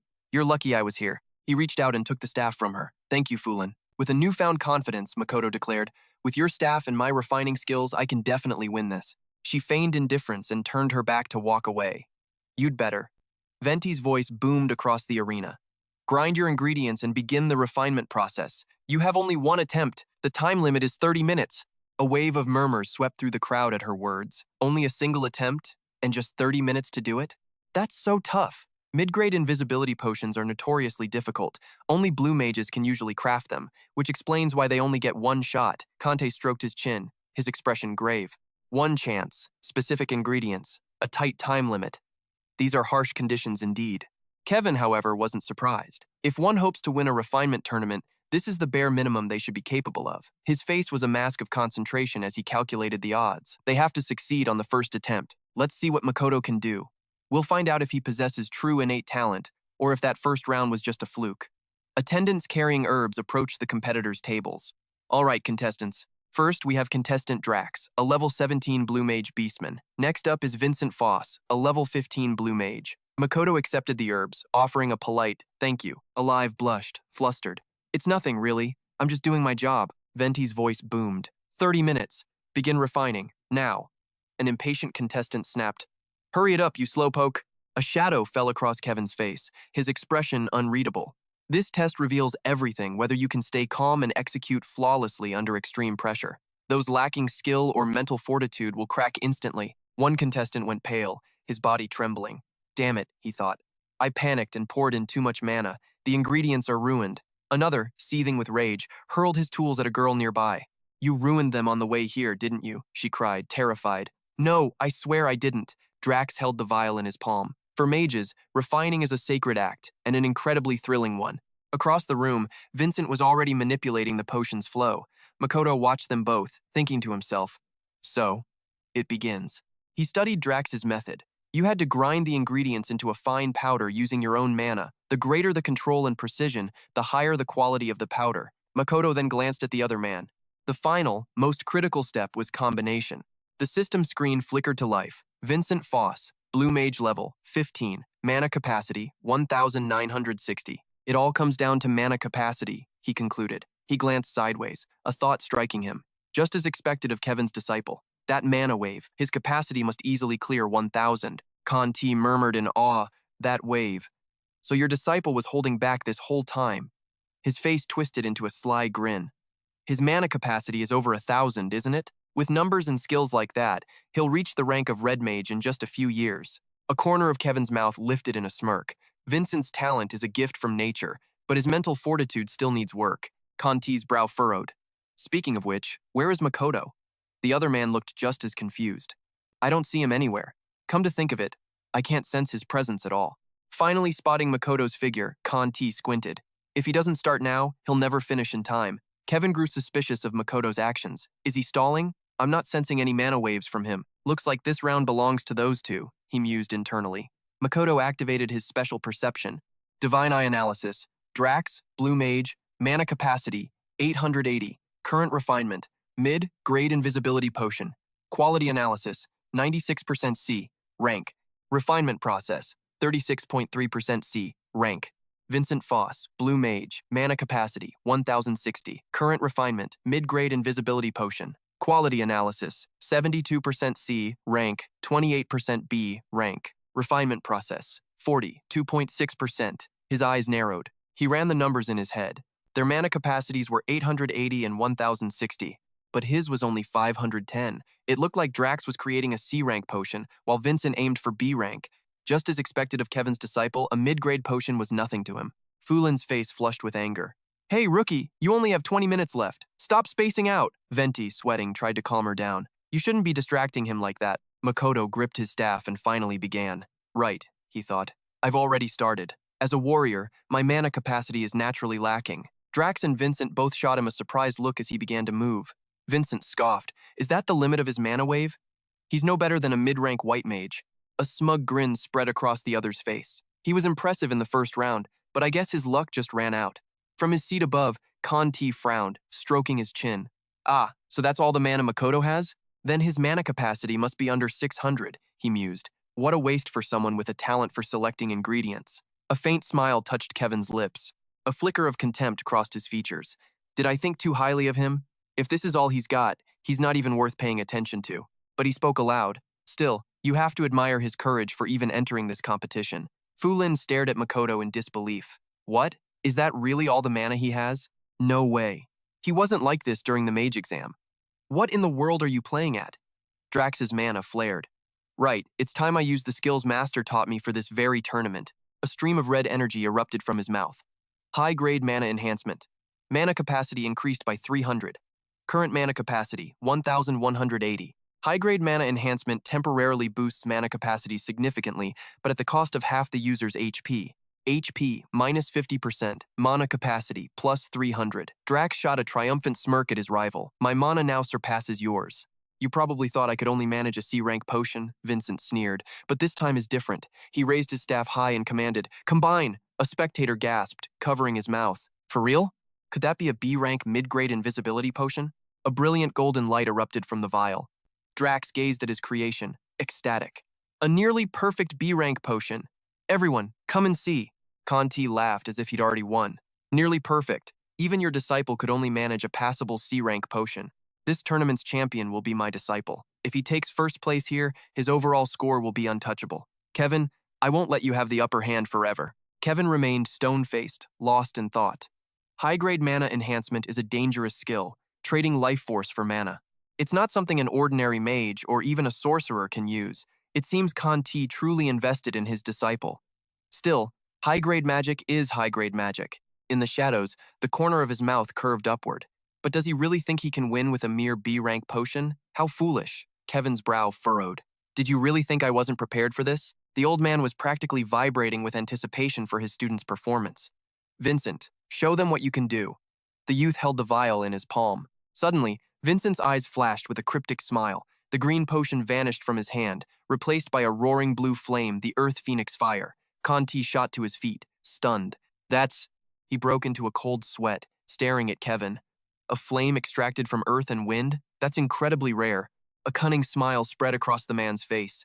I gave it to Vincent not long ago. Vincent's heart pounded. That's right. This flame is imbued with the power of the law. It took 7 days to extract this tiny amount, but with it, I can secure my honor. Down on the arena floor, Vincent steeled his resolve. Master told me to add this flame during the combination step. The power of the law will instantly amplify my mana capacity. There is no way I can lose. The power of the law has been absorbed. Current mana capacity, 1,530. The blue flame coalesced into a single brilliant orb. Murmurs rippled through the crowd. This is an even greater supernatural phenomenon. Is that another B-rank potion? No, with a phenomenon on this scale. Model, Vincent sneered, glancing at his vial. A grade A intermediate invisibility potion, he declared, his voice dripping with contempt. Who here could possibly top this? Makoto nodded. So that's their trick, he thought. They hide skills to jump a grade. If I hold back, there's no way I can beat a grade A potion. An urgent system notification flashed. Warning, insufficient magic points. Activate optimal form to enhance mana capacity. Current mana 510. He didn't hesitate. Fine, he decided. I'll use optimal form and push my mana to its absolute limit. The staff erupted in a violet-white light. A new system message appeared. Optimal form activated. Mana capacity increased. The system's prompt was staggering. Current mana capacity, 9,660. It continued. S-grade potion detected. A supernal phenomenon is occurring. Assume a defensive stance immediately. As a storm of lightning converged above Makoto, the crowd erupted in disbelief. Is that another supernal phenomenon? Someone gasped. That's the third one. This one's stronger than the other two combined. Look at that intensity. Fulin was just as stunned. That weakling's mana signature. It's grown so much stronger, she thought. With these waves and a supernal phenomenon, just how much mana does he possess? Meanwhile, Vincent watched the raw lightning swirl around Makoto, his mind reeling with doubt.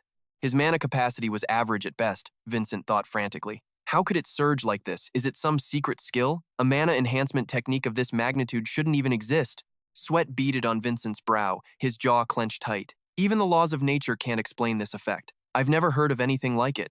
Beside him, Drak was trembling. Can a supernal phenomenon of this scale truly be happening? A colossal dragon made of pure lightning materialized in the sky. Vincent's eyes shot wide. What is that? He stumbled back instinctively. This can't be real. It can't be. He couldn't trust what he was seeing. It felt like a CS-level supernal event. A system prompt confirmed it. Supernal phenomenon, CS rank. The highest tier of supernal events. It profoundly alters the heavens and the earth, manifesting physically. Warning, accompanied by a powerful divine punishment. Commonly triggered by the creation of an S-grade potion. Makoto brandished his staff, commanding the lightning element to connect with the herbs for refinement. The system updated. Warning. Mana tuning for material cohesion complete. Please release your mana. The herbs instantly disintegrated into a fine powder. Warning. Material pulverization, 100% complete. Makoto roared his command. Begin fusion! Vincent's eyes widened, his pupils shrinking to pinpricks in sheer terror. No way. The divine punishment. Without proper preparation, that lightning will inflict massive damage. Kevin's pupils contracted, his gaze locked on the lightning dragon. This was the true trial. The rarity and difficulty of crafting an S-grade potion stemmed entirely from this moment. Only refiners with exceptional skill and immense mana could hope to withstand the divine punishment. You were supposed to take a protective elixir beforehand. Is this kid trying to kill himself? A system window popped up in front of Makoto. Use Heavenly King's hammer to absorb all damage? He paused, considering. My plan was to endure the lightning with my optimal form, but I never expected the hammer could absorb the damage too. This makes refining the potion much easier. He made his choice. The Heavenly King's hammer radiates lightning itself. For a weapon like this divine punishment is nothing. Show yourself. Heavenly King's hammer, he commanded. In response, a colossal golden warhammer materialized from thin air. Before Kevin could process one shock, another hit him. What is that thing? Conti exclaimed, equally stunned. That overwhelming aura. What is it? The massive lightning dragon plunged from the sky, only to be completely absorbed by the Heavenly King's hammer. A system message confirmed the impossible. Heavenly King's hammer has absorbed the divine lightning strike. Dismiss hammer, Makoto commanded internally, then turned his focus to the system. Begin fusion. Now! A stream of golden light flowed from his staff into the glass vial. The entire bird's nest arena was bathed in a brilliant, golden radiance as Makoto planted the butt of his staff firmly on the ground. He stood tall, his posture confident. The process was a flawless success. The system didn't keep him waiting, confirming it instantly. Warning. Intermediate invisibility potion successfully refined. Quality assessed. S-grade. Sweat dripped down Kevin's face, his teeth grinding in disbelief. An S-grade intermediate potion. I can only achieve that by pushing the very laws of nature to their breaking point. How can someone like him be more skilled than me? I refuse to accept this. Finally, Conti could no longer contain himself. Master Kevin, forgive my outburst, he roared, but that human cheated. He must have. He leaped from his seat down to the arena floor. Please, come with me to verify this, Conti insisted, his mind made up. This is absurd. There's no way a mere human mage can create an S-grade potion. Kevin followed him down. The system helpfully explained. Flight magic, a skill exclusive to mages. It allows levitation and movement by coating the entire body in mana. Vincent agreed with the sentiment. There's no way Makoto could do that, he fumed. He definitely cheated. What trick did you use? Vincent yelled. Even my master can't create an S-grade intermediate potion that easily. The crowd joined in, a rising tide of accusations. A human cheating in the refining tournament. How despicable. A human should never have been allowed to compete in the first place, another shouted. Cut off his limbs. Make sure he never wanders into our lands again. Fu Lin crossed her arms, her voice cutting through the noise. No, she stated firmly. He didn't cheat. He proved his abilities during the mage examination. I can vouch for him. Vincent gave an awkward smile. Well, since you put it that way, I think it's best we let Master Kevin decide. Hearing the accusations from all sides, Makoto finally spoke, his voice calm. You all think I was cheating?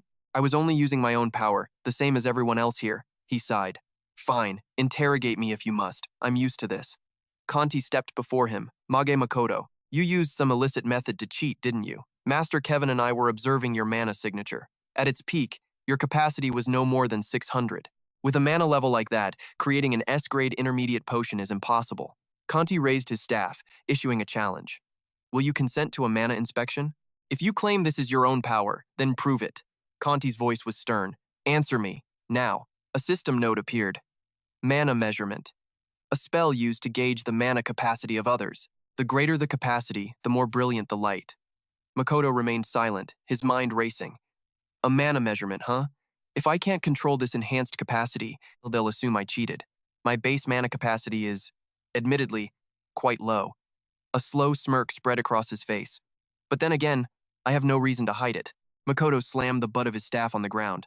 Fine, he said with an air of nonchalance. Go ahead and check. If it'll finally shut you all up, I'll allow it. I'll expose this fraud for what he is, Conti thought, determined. He held his staff out before Makoto and began the incantation. Release your mana. Show us your true power. A system prompt appeared. Mana capacity enhancement has reached its maximum level. A corner of Makoto's mouth turned up. All right, he said with a smirk. Just make sure you measure it properly. The measurement spell erupted in a continuous beam of blue light, flooding the entire arena. The glare was so intense that Conti had to shield his eyes with his hand. It didn't rise gradually. It just exploded to this level. Conti thought in horror. Just how massive is his mana capacity? Makoto answered the unasked question, his voice laced with triumph. That's 100% of my power you're seeing. His eyes fixed on the elder's thick staff as it trembled violently. The orb couldn't withstand the sheer power, shattering as a wave of blue light erupted from the arena. Staring at the orb's fragments, Conte was speechless, his own staff clattering to the ground. He couldn't believe what he was seeing. Is this the Makoto you were so worried about? Are you satisfied now? The young man gave Conte a cold look. Is that enough to prove my magic level, or not? Kevin, seeing the old man was silent, answered for him. Impressive. He spoke politely. I apologize for doubting you. It's the first time I've witnessed such talent. I hope you understand why I couldn't believe it at first. Kevin clapped Makoto on the shoulder. Standing before a young prodigy like this, even I was left speechless. Truly, you are a genius. I'm honored. Kevin swiftly took the S-Class potion from Makoto and addressed the old man. Master Conte, after that display, I don't think there's anything more to ask. He gazed at the golden liquid. This S-Class potion alone is more than enough to declare him the champion of this tournament. Wouldn't you agree? Conte was stunned. It was true. There was no room left for argument. Kevin scanned the audience. Does anyone here object? If you're not satisfied, then step forward and challenge Makoto yourself. Draft lowered his head slightly. No. Vincent was blunt. I admit I've been defeated. Kevin gripped the vial tightly. Then it settled. He raised the vial high and announced, Makoto is the champion of this tournament. Fu Lin, her face flushed with excitement, beamed. Incredible, he actually did it. As if sensing her gaze, Makoto glanced over at her. He offered a radiant smile and a thumbs up. Thanks, Fu Lin. Her cheeks burned with embarrassment, and she shyly brought her hands to her mouth. Admiration shone, unconcealed, in her eyes. She raised a hand in return, sticking her tongue out playfully. That's because I helped you. Kevin quietly observed Makoto's interaction. His sharp eyes narrowed. A young man who was also a genius mage, it was impossible not to admire him. Kevin stared at the vial in his hand. The potion he created was flawless. Have I, Kevin, truly been defeated? That thing was an invisibility potion. He turned his back cold as he walked away. How much more will he grow in the future? A countless number of wicked plans began to form in Kevin's mind. I will use every connection and all my power to ensure he never leaves this city alive. Makoto, you will die here. Fu Lin presented a chest. This is your prize for winning the tournament. Take it. For a mage, this is a reward certainly worth risking your life for. Makoto opened the chest. It was filled with items. I finally have it. Basic circulation enhancing potion formula, intermediate grade recovery potion formula, advanced grade mana recovery potion formula. He looked down at his loot with satisfaction. With these recipes, I'll make a fortune back in my own world. I can earn 1,000,000,000 yen myself to pay that damn auction fee. Fu Lin questioned Makoto's decision. But have you really thought this through? You're rejecting the chance to become Master Kevin's disciple. With your talent for refinement and your immense mana, you could build a relationship as his apprentice. You could become a truly great mage. He just smiled, patting her head reassuringly. It's all right. I'm a warrior. Fu Lin blushed as she looked at Makoto, who continued, Even if I become a mage, I want to find my own path. That suits me better. She avoided his gaze and asked, So, are you really planning to leave? Where will you go? He rubbed his chin, thinking seriously. Well, I've probably recovered, so there's no reason to stay. Rest a bit, meet up with Sakura, then hit the road. Makoto had it all planned out. Now that I have the formulas, I just need to get back to my world, make 1,000,000,000 yen, and then return. Fu Lin pouted and looked away. You're always talking about her. What's your relationship with this Sakura, anyway? He looked at her, confused. Sakura? Makoto explained calmly. She's my friend, my teammate. She probably went off somewhere for a reason, but I'm sure she'll be back soon. Fu Lin stopped pouting but still didn't look at him. Is that so? A teammate. Well, make sure to see me before you go. There's something I want to give you. Makoto scratched his head, perplexed. Give me? Why not just give it to me now? She snapped. Because it's for when you leave. Fu Lin crossed her arms, annoyed. You'll understand then. See you later, you idiot. Watching her storm off, Makoto wondered why she'd suddenly gotten so angry. A while later, in his room, he sat on the bed thinking, I've never had a chance to really examine this infinite ring since I got it. It feels like I haven't had a second to rest. An emergency alert flashed from the system. Warning. Due to an unstable debugging error, you cannot remain in this world for more than 3 days. Exceeding this limit will render you unable to return to your original world. Warning. The endless corridor is also unusable until 3 days have passed in your home world. Makoto lowered his head, muttering calculations. So that means I can only stay here for 3 days at a time, and I have to wait 3 days before I can come back. Interesting. I'll need to plan carefully. But still, what does debugging error mean? He opened the system panel. Well, it doesn't matter now. A mechanical voice echoed in his head. Warning, an ancient grimoire has been stored in your psychic sensory inventory. A smirk touched his lips. This keeps getting more interesting. The system announced, endless corridor activated. Makoto said with delight, I just need to bring these 3 formulas back. He leaped into the endless corridor. 1 billion yen, just you wait for me. Time passed. One day, Suzuki was enthusiastically giving a tour. This mansion isn't as grand as the hero's villa, but I've prepared the best room for you. Makarina's eyes lit up as she took in the surroundings, while Makoto stared at the room in awe. Thank you so much. This mansion is even better than I imagined, the little girl exclaimed, clasping her hands. It's so magnificent. I can't believe I'm actually going to live here. Suzuki smiled and clapped him on the shoulder. The Heroes Association doesn't spare any expense. Besides, you're a worthy investment. Your sister will be comfortable here too. Is there anything else you need? Makoto scratched his head sheepishly.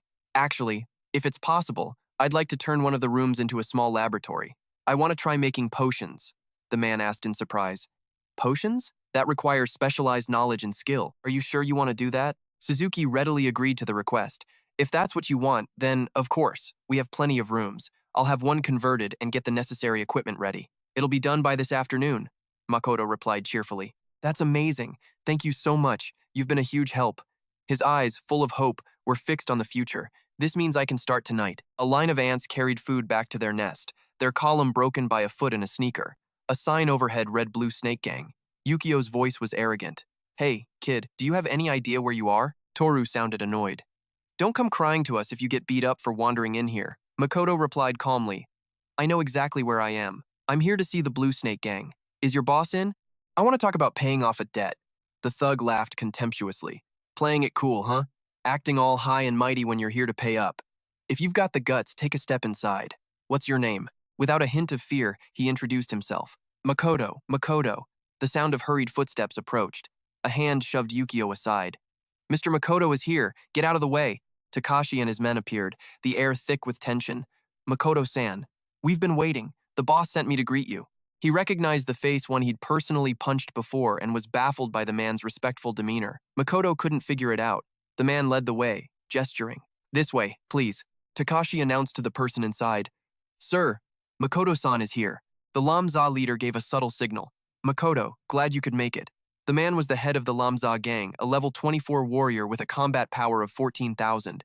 Makoto slammed a heavy briefcase onto the table, his face a mask of indifference.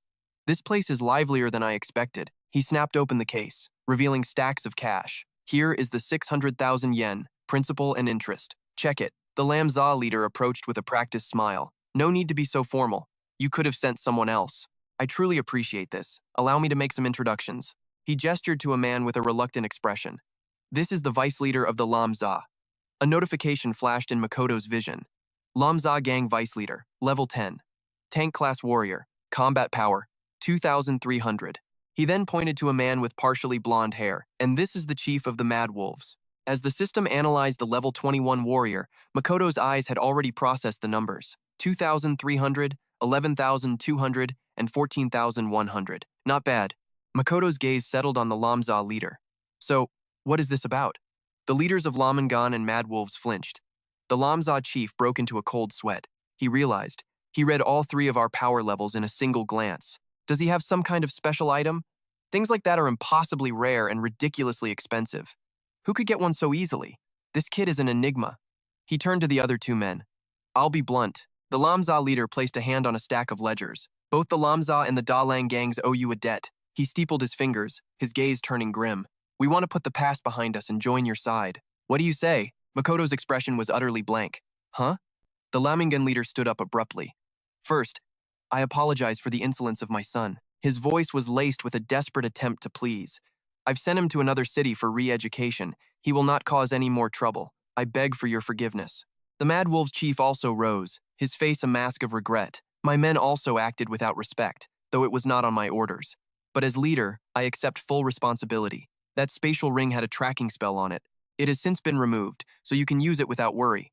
Makoto's eyes lit up as he processed the information. He glanced at the shimmering ring on his index finger. Now that you mention it, the men who attacked me the other day were from the Dalang gang, weren't they? So, the spatial ring from that mage was bugged. A careless oversight. He spoke, his voice chillingly calm. I've already dealt with Billy at school. How you choose to punish him is no longer my concern. But those three from the Da Lang gang, they tried to kill me. They got wiped out, as you probably know. Now they're all gone, so the matter's closed. Lam Za placed a hand on the briefcase and smiled. Fantastic. So you can take this back. His voice was firm, yet tinged with suspicion. I don't like owing favors, and paying debts is only natural. Take the money, but why the sudden change in attitude? I don't get involved with gangs or associations. Lam Za explained nervously. Word of your victory at Future Star is all over town. There isn't a single big shot who doesn't know your name. Even Mr. Tick Suzuki is trying to recruit you. Everyone sees your potential. Every faction in this area wants to build a relationship with you. Joa Dien quickly added, we're just a small group. No one would dare pick a fight with a genius like you. Lam and Gon nodded in agreement. That's right. Now that everything's out in the open, we're allies. A bewildered Makoto pointed to himself. I'm that famous? He asked, silently praying it was only local. The last thing he needed was more trouble. A short while later, Lam Za cheerfully saw him off. Come visit again soon, Lam and Gon said warmly. You're always welcome here. Utterly speechless, Makoto grabbed the suitcase, turned, and walked away. All right, business is done. Time to get to work, buy some ingredients, and start brewing. A system notification chimed. You have retrieved a spatial storage box.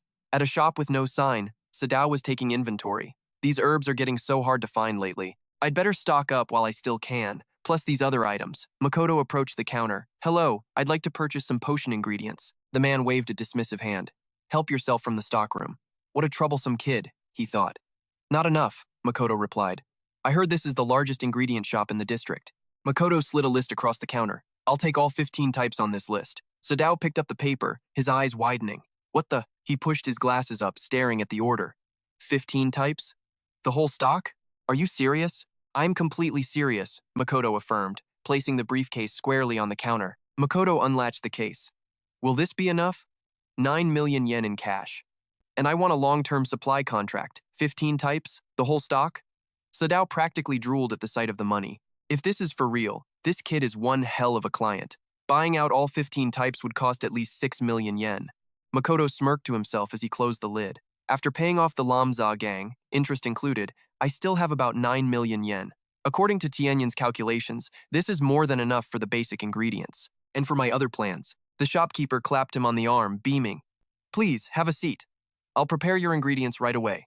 Now, tell me the details of this deal. Sadao handed a list to Emiko. Pull everything on this list from the warehouse and pack it up. She looked stunned. His hand rested on his teacup as he asked, Are you planning to buy all 15 of these ingredients for next month as well?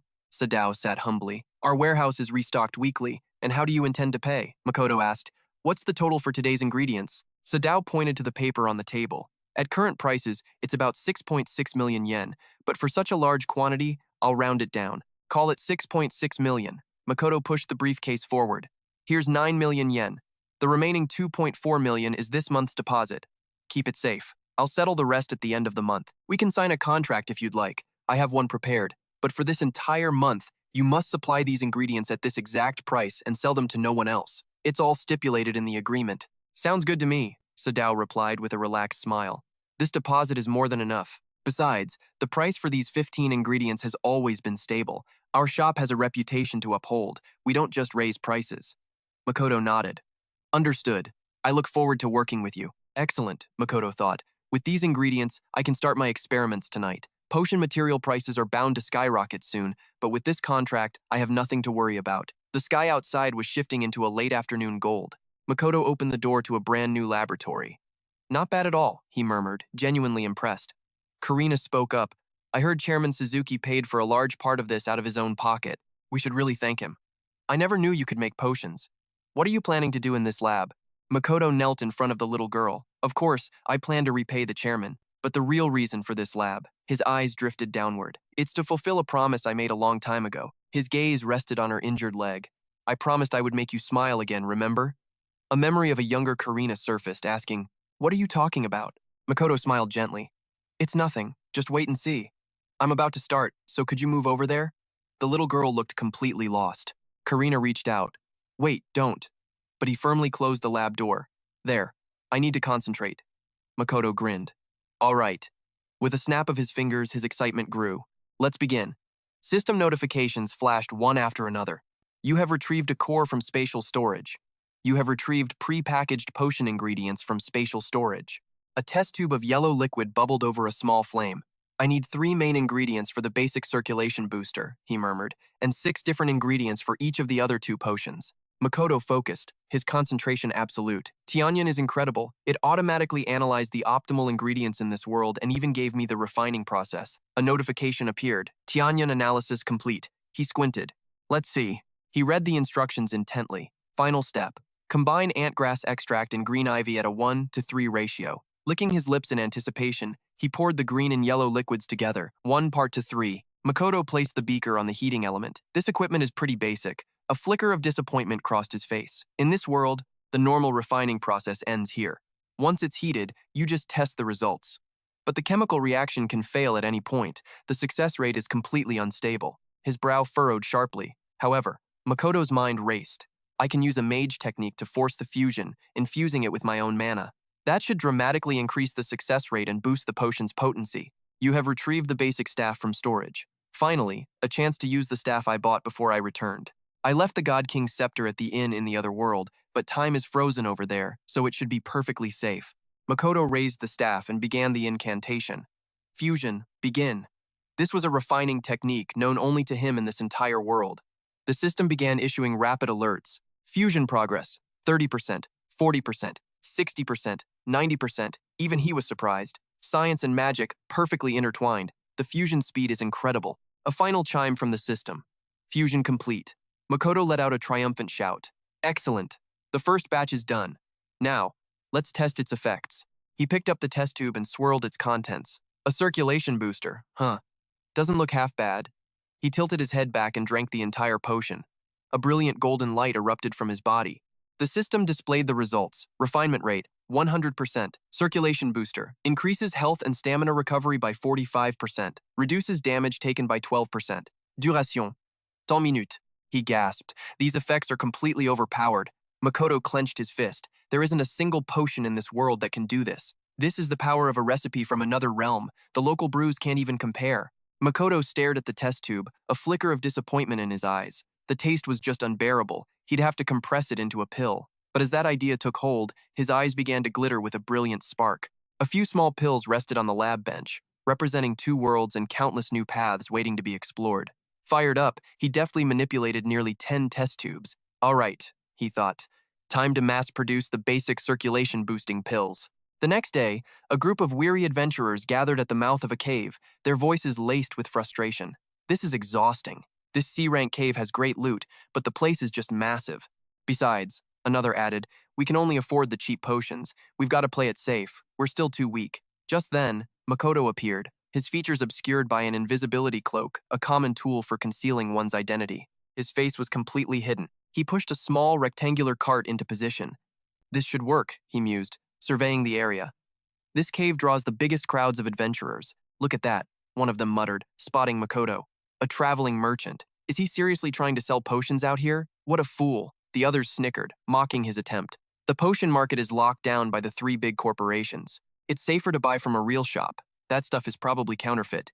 Makoto held up a single pill. Everyone, if you're not satisfied with your current potions, he announced, then try our new and improved booster formula. 1 box of 6, perfect for any adventurer. First come, first served. The adventurers fell silent, their eyes fixed on the pill in his hand. A new formula? Is it from one of the big 3 corporations? No way, another scoffed. I go to the potion shops all the time. I'd know if they release something new. A man named Kasumi strode forward, snatching a box with a look of pure contempt. Listen, pal, potions are an adventurer's lifeline, he snarled. Nobody buys mystery medicine from some random peddler. Are you claiming this is better than what the big 3 make? So what is it? How much? And what does it do? Unfazed, Makoto calmly explained its effects. This is a basic circulation booster pill. It speeds up health and stamina recovery while reducing damage from attacks. The details are inside the box. A box of 6 pills costs 24,000 yen, with a limit of 10 boxes per person, per day.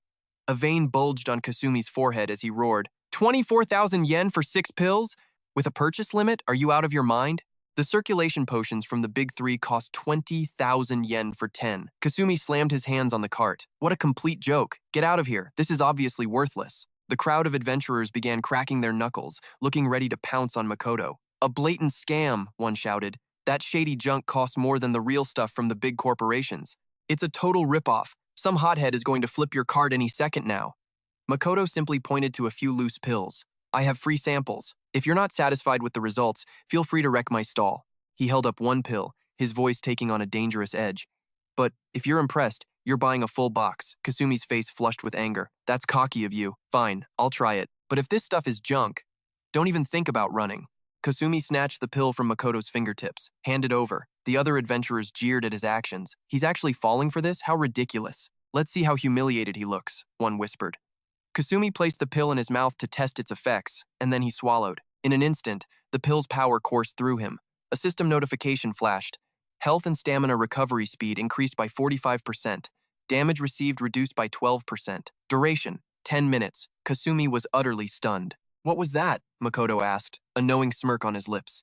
It boosts your health and stamina recovery by 45%. It also reduces incoming damage by 12% for a full 10 minutes. Now, do you see? The price is more than justified. A nearby adventurer gasped. No way. Is that for real? It's actually that effective?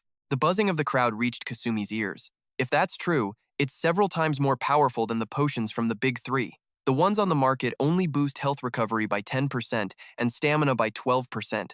This thing is leagues better on both stats, and it adds damage reduction. Kasumi clutched the box tightly. He lowered his voice, speaking only to Makoto. I'll take this entire box. Wait, I can buy up to 10 boxes, right? Here's my hero card. Scan it now. I'll take 10 boxes. Makoto swiftly took the card and ran it through his scanner. 240,000 yen was instantly deducted from the hero card. Here are your 10 boxes, Makoto said smoothly. Thank you for your purchase. A system window explained the device was a payment terminal exclusive to heroes, allowing easy transactions. Kasumi quickly stashed the 10 boxes into his bag, glancing around nervously. Right, thanks. Will you be back tomorrow? Same spot, right? What time? As he turned, he was met with dozens of pairs of wide, unblinking eyes. The adventurers swarmed the cart. Hey, let me get a sample. You said they were free, right? Me too, another shouted. That first guy was probably an actor you hired. Give me one. If this is a scam, you're going to pay. Makoto's voice cut through the noise, calm and even. There are 5 free samples remaining. One adventurer hesitated, but the man beside him had already swallowed a pill. A third followed suit reluctantly, and a fourth grimaced as he did the same. The final sample was snatched up just as quickly. A brilliant golden aura enveloped all 5 of them. Kasumi yelled triumphantly. Well? Do you see it now? The sight sent the crowd into a frenzy, thrusting their cards forward. I'll take 10 boxes. Me too, 10. Here, scan my hero card first. 10 for me too.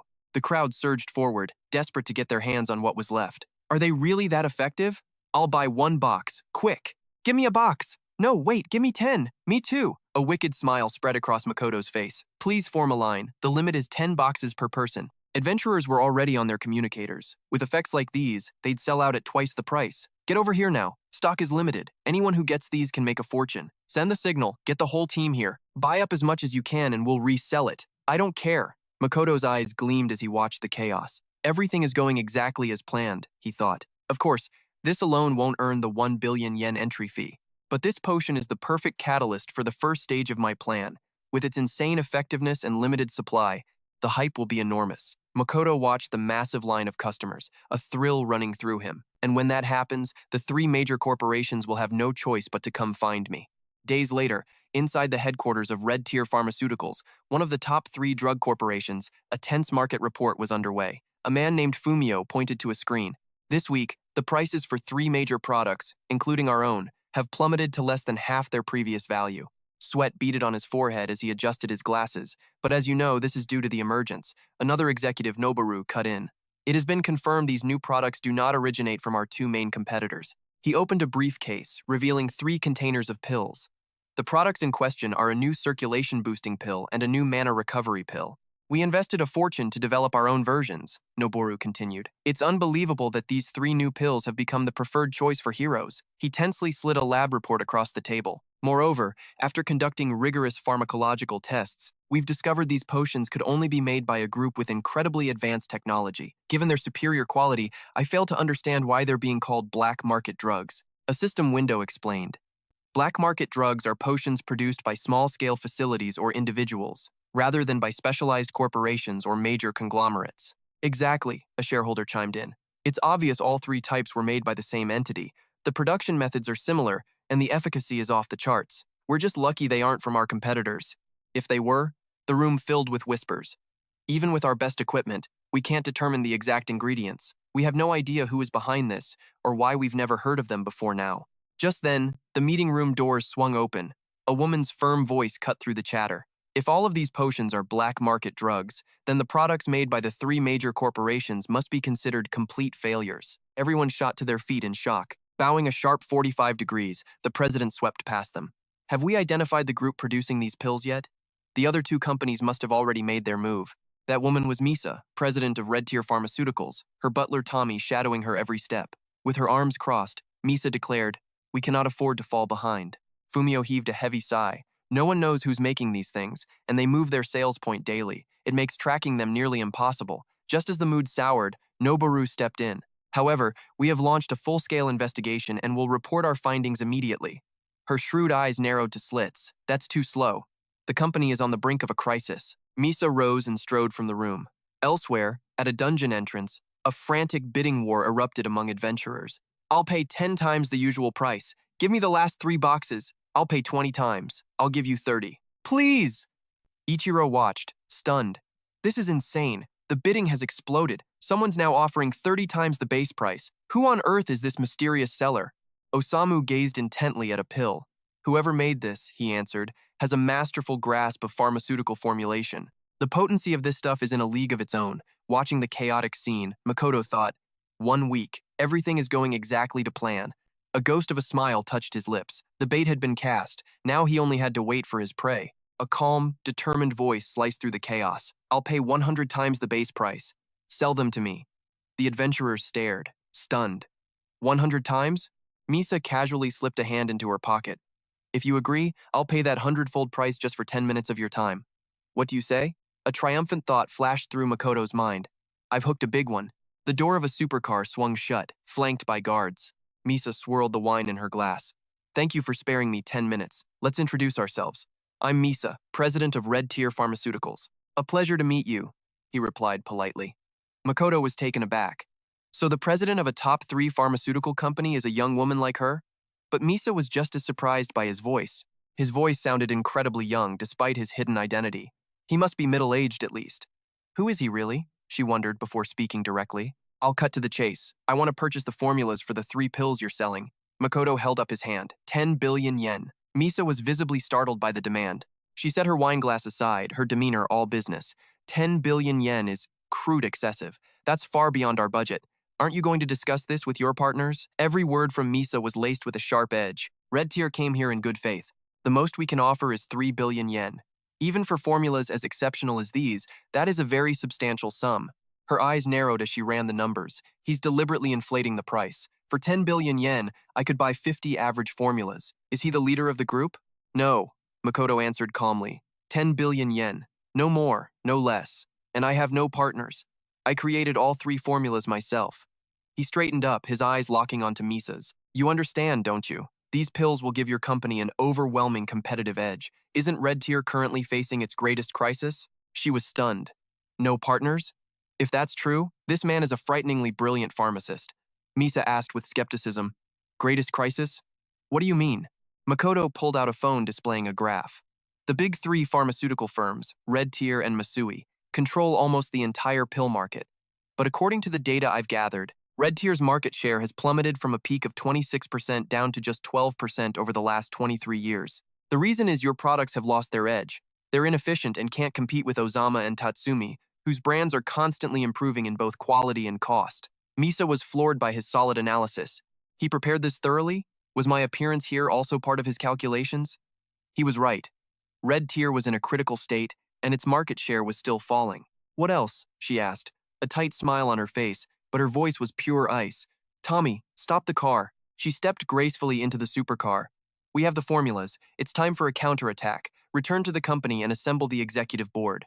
We must immediately plan our next large-scale marketing strategy." The old man nodded.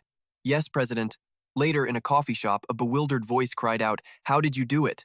Suzuki was so startled he sloshed his coffee. "You raised the 10 billion yen entry fee already? It's only been a week," Makoto said, exasperated. "President Suzuki, please lower your voice." Nearby tables started to buzz. Did he say 10 billion yen? That kid just casually raised 10 billion yen? Could he be? Makoto slid a card across the table.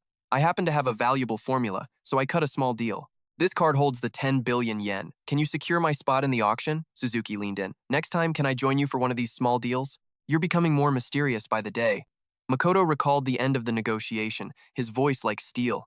Misa, you must know the superior effect of my pills has already reshaped the market. If Red Tier could produce these 3 pills, you could dominate everything. On top of that, Ozama and Tatsumi are also interested in my formulas. Do you still think 10 billion yen is too expensive? She fell silent, only sipping her wine. Misa felt a cold knot of dread, a profit analysis paired with a veiled threat. Such a sharp strategy.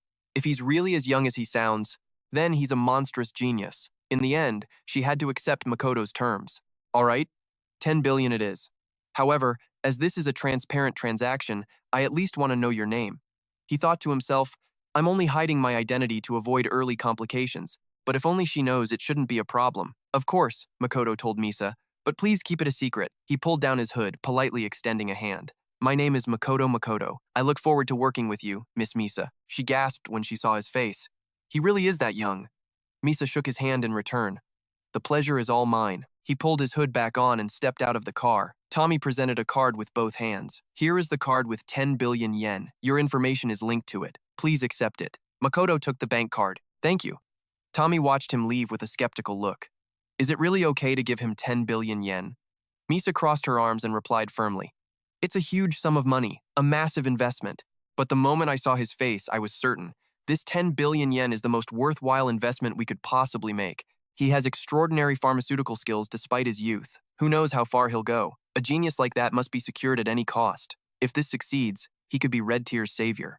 Tommy's voice filled with loyalty. Of course, I trust your judgment, President. His eyes behind narrow glasses were sharp and calculating. Since childhood, you have always been wise and decisive.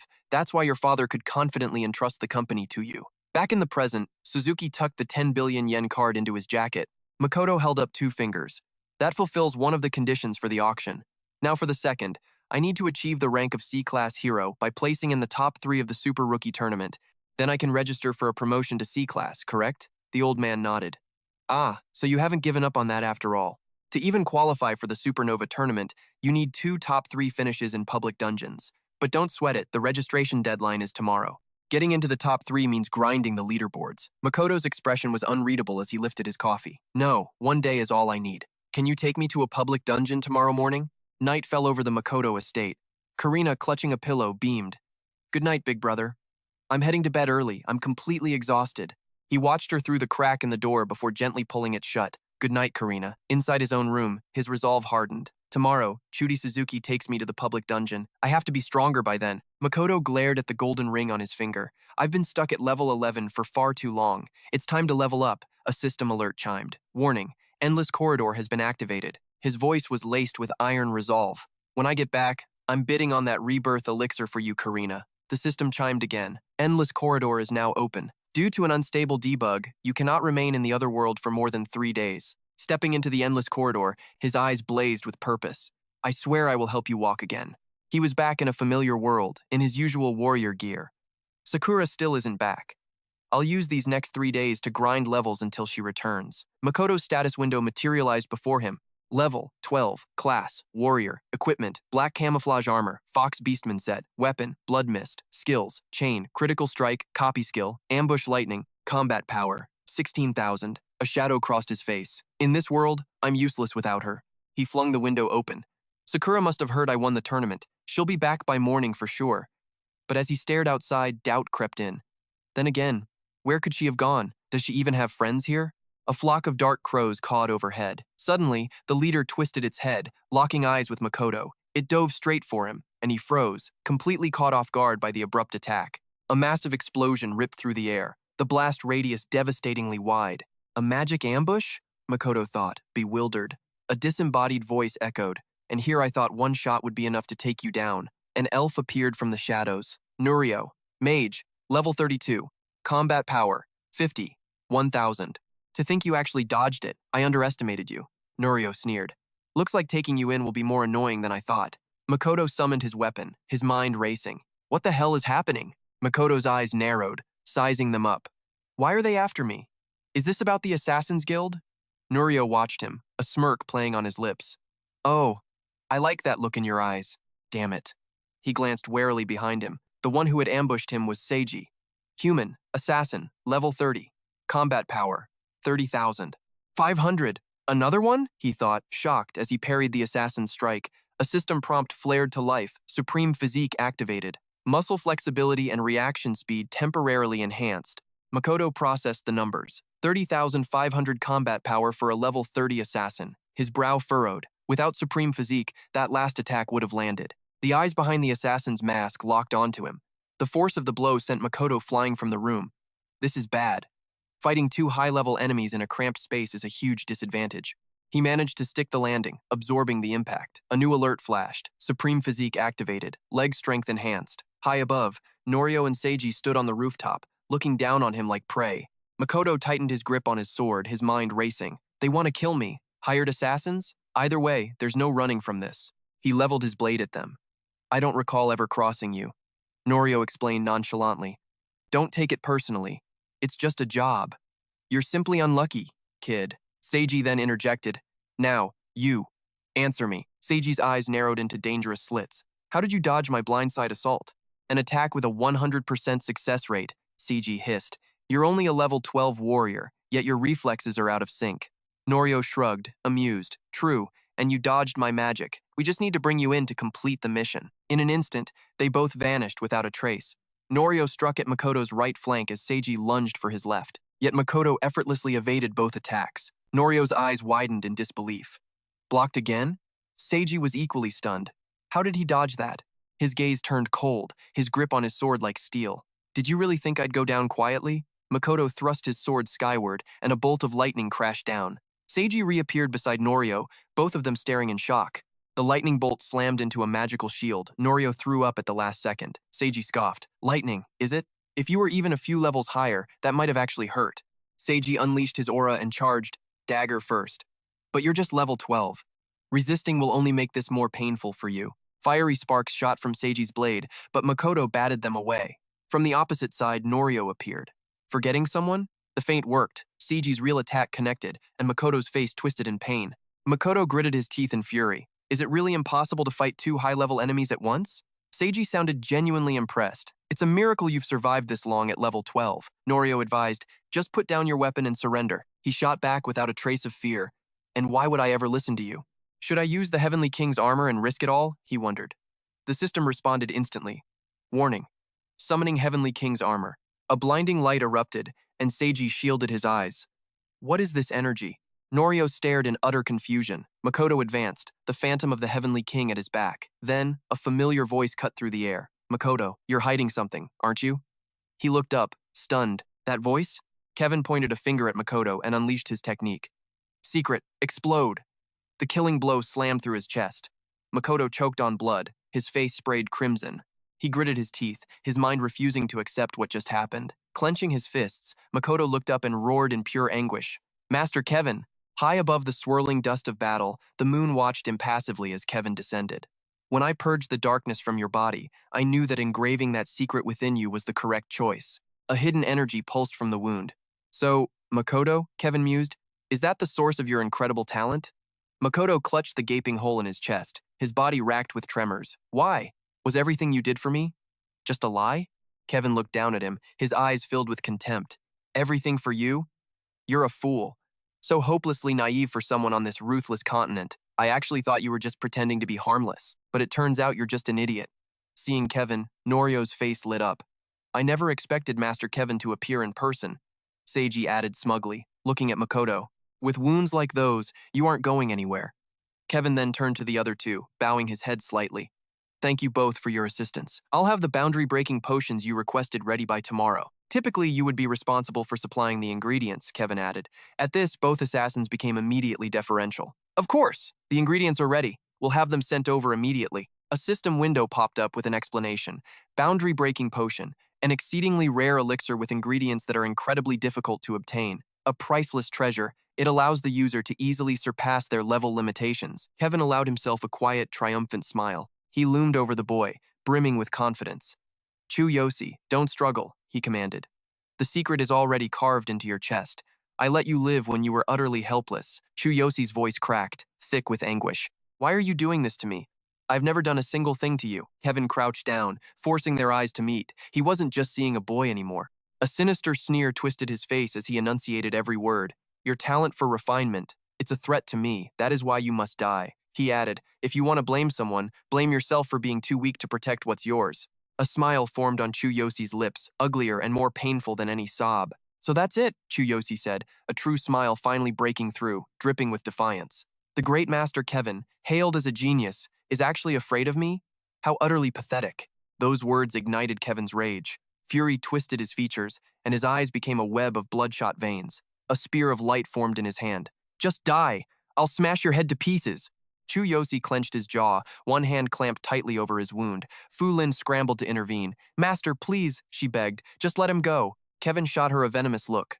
Fu Lin, did you follow me here? She continued to plead. Master, a man like you shouldn't be concerned with an insignificant creature like Chuyosi. What has he done to you? I'll apologize for him, so please. Kevin completely ignored her plea. How surprising. Do you genuinely feel pity for this person? Fu Lin, you are too young to understand. This doesn't concern you, so get out of here immediately. His voice dropped. Otherwise, you will face severe punishment. Sweat trickled down her face as she tried to answer, but Kevin made no concessions. He launched an attack that blasted Fu Lin aside. Get away, he bellowed, then unleashed his most powerful technique, annihilation. Chuyosi, it doesn't matter who comes for you. This is the last day of your life. System annotation, annihilation, a merciless spell that unleashes a massive torrent of magic energy at an opponent. It will shred the target from the inside.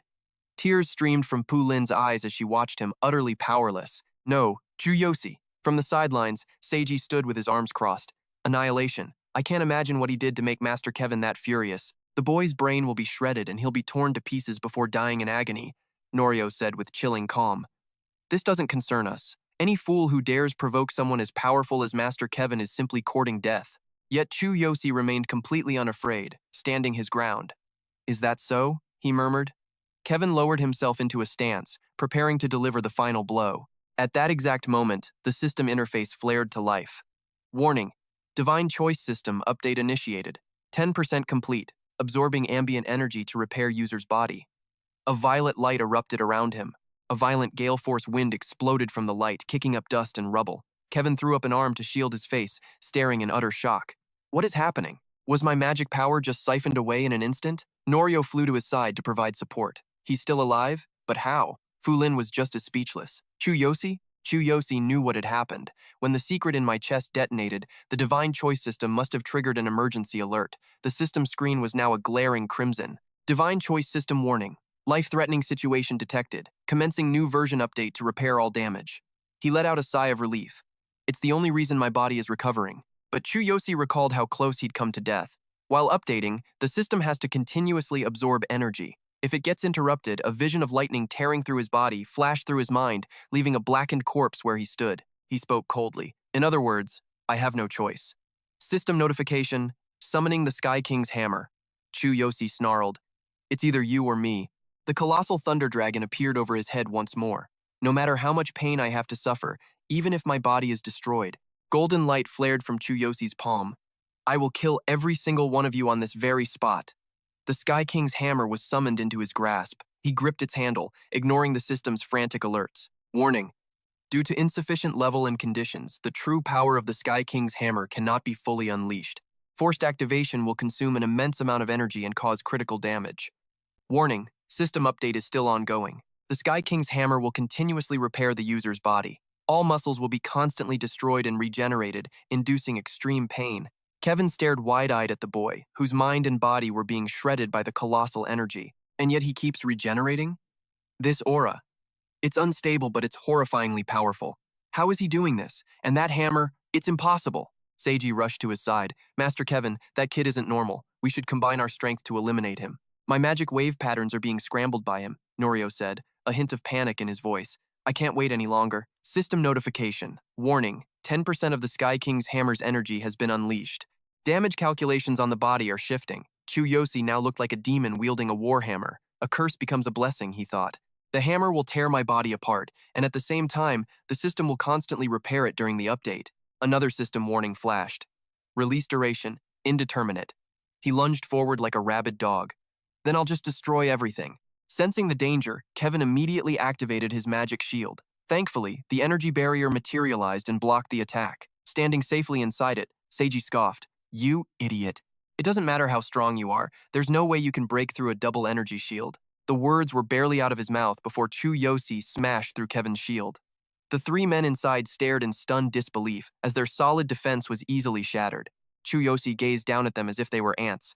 I told you, I will tear you into pieces. Far away, Bismar, his body riddled with injuries, desperately fled through the woods. A night breeze rustled the dry leaves, a lonely sound in the quiet gloom. Sakura followed him at a leisurely pace. Bismar, filled with terror, pleaded with her.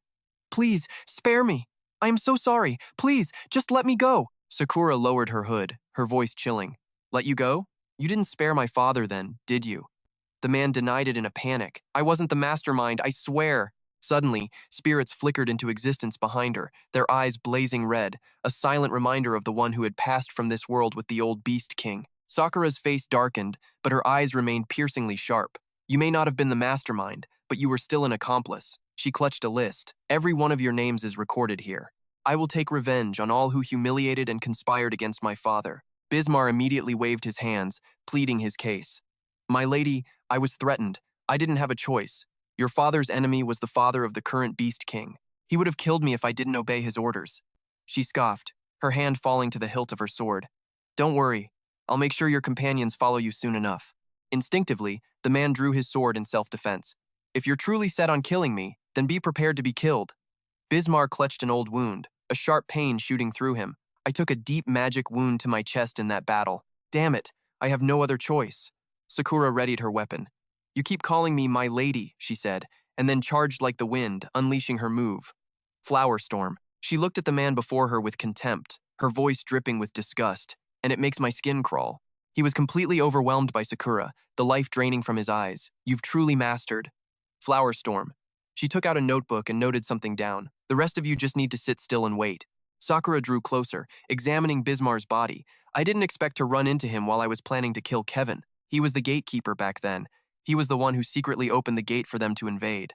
Obtained 6 gold coins. Obtained 4 mid-grade magic potions. Obtained 8 mid-grade recovery potions. Obtained mid-grade item. He was weak, but his legs were fast. It took me a while to catch up. But absolutely none of the people who betrayed my father will get away. Suddenly, her eyes shot open, a chill gripping her spine. Sakura stared toward the capital, bewildered by the feeling. Without a second thought, she launched forward. Her master was in danger. The night sky glitched like static as thunder cracked and boomed.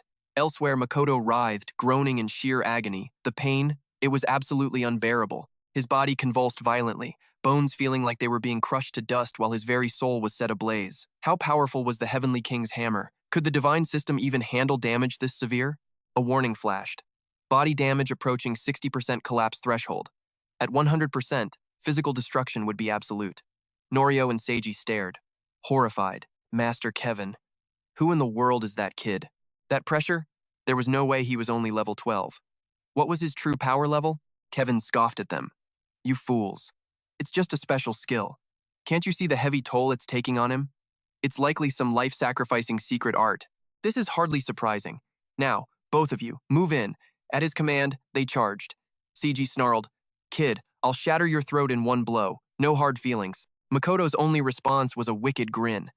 The attacker froze mid-stride, his eyes bulging. He couldn't move. A voice cut through the tension. The Heavenly King's hammer is a supreme artifact that commands the storm itself. Its wielder can generate a powerful, silent electrical field. Makoto taunted. Trying to get close? You must have a death wish. He struck, and a wave of lightning engulfed his foe. Just like that, Makoto dispatched the minor threat. Enemy neutralized. Target. Human. Class. Assassin. Level 30. Combat power, 30,500. A system prompt appeared. Warning, absorb energy from neutralized enemy to upgrade system? He agreed, but things were escalating. Warning, energy absorption initiated. Upgrade 48% complete. Warning, body damage approaching 66% collapse threshold. Kevin watched, analyzing. He had to avoid close combat as Makoto closed in. Kevin was on high alert. The energy radiating from the boy felt dangerously wrong. Norio was terrified. An assassin, downed in a single hit. Impossible. Master Kevin, forget the aid. I surrender. Hearing this, Makoto let out an amused laugh. Surrender? But red alerts flooded his vision. Warning. body damage approaching 70% collapse threshold. Yet he forced a smirk, acting unfazed. What, not gonna try and kill me anymore? A brilliant golden pillar of light erupted, shattering the night sky. Even if you surrender now, Makoto weaved past him, his voice echoing. It's too late. Norio saw only a blur. What was this? This speed. It was like a flash of lightning. With a swing of his hammer, Makoto sent Norio flying, but the immense power drain triggered a new alert. Warning, system upgrade now 63% complete. Veins bulged across Makoto's straining arm. Warning, body damage approaching 76% collapse threshold. Kevin watched with disgust. Useless fools. They were supposed to pin him down while I waited for an opening. That bastard. He's trying to drag me down with him using that bizarre power. Then, a twisted smile spread across Kevin's face. But, he said, rising into the air as a magic circle flared behind him, do you really think a nobody can drag down a genius like me? Impossible. Makoto looked up, studying his opponent. The edicts of earth, wind, and thunder. All part of the legend of the final edict of ruin, which held the destructive power of the ancients. He drew his staff, his voice laced with condescension. To think you could actually force me to wield the power of an edict. I'm almost impressed. Kevin unleashed his technique. Edict of earth and wind, roar! The very air seemed to solidify. Yet Makoto stood his ground, forcing his battered body onward. Should I try to take it? Show me what you've got. But his body was at its breaking point. Warning, attempting to release higher power from the Heavenly King's hammer. Body damage will reach 86%. Makoto grimaced. So this was the power of an edict. He strained, forcing the heavy hammer skyward. I'll offer my very life to unleash the full power of the Heavenly King's hammer. His system went haywire. Warning, 30% of the hammer's energy forcibly released. Warning, body damage at 93%. Catastrophic failure in 30 seconds. System upgrade 63% complete. A swirling vortex of raw power erupted from the hammer's core, tearing apart everything in its path. Faced with this terrifying power, Casino cried out in alarm, but Onigobu remained unnervingly calm. This lightning, my great-grandfather spoke of this. It heralds the arrival of the Beastmen's heavenly king. Kevin brandished his staff, conjuring a tempest of violent magic across the sky. He had to kill him.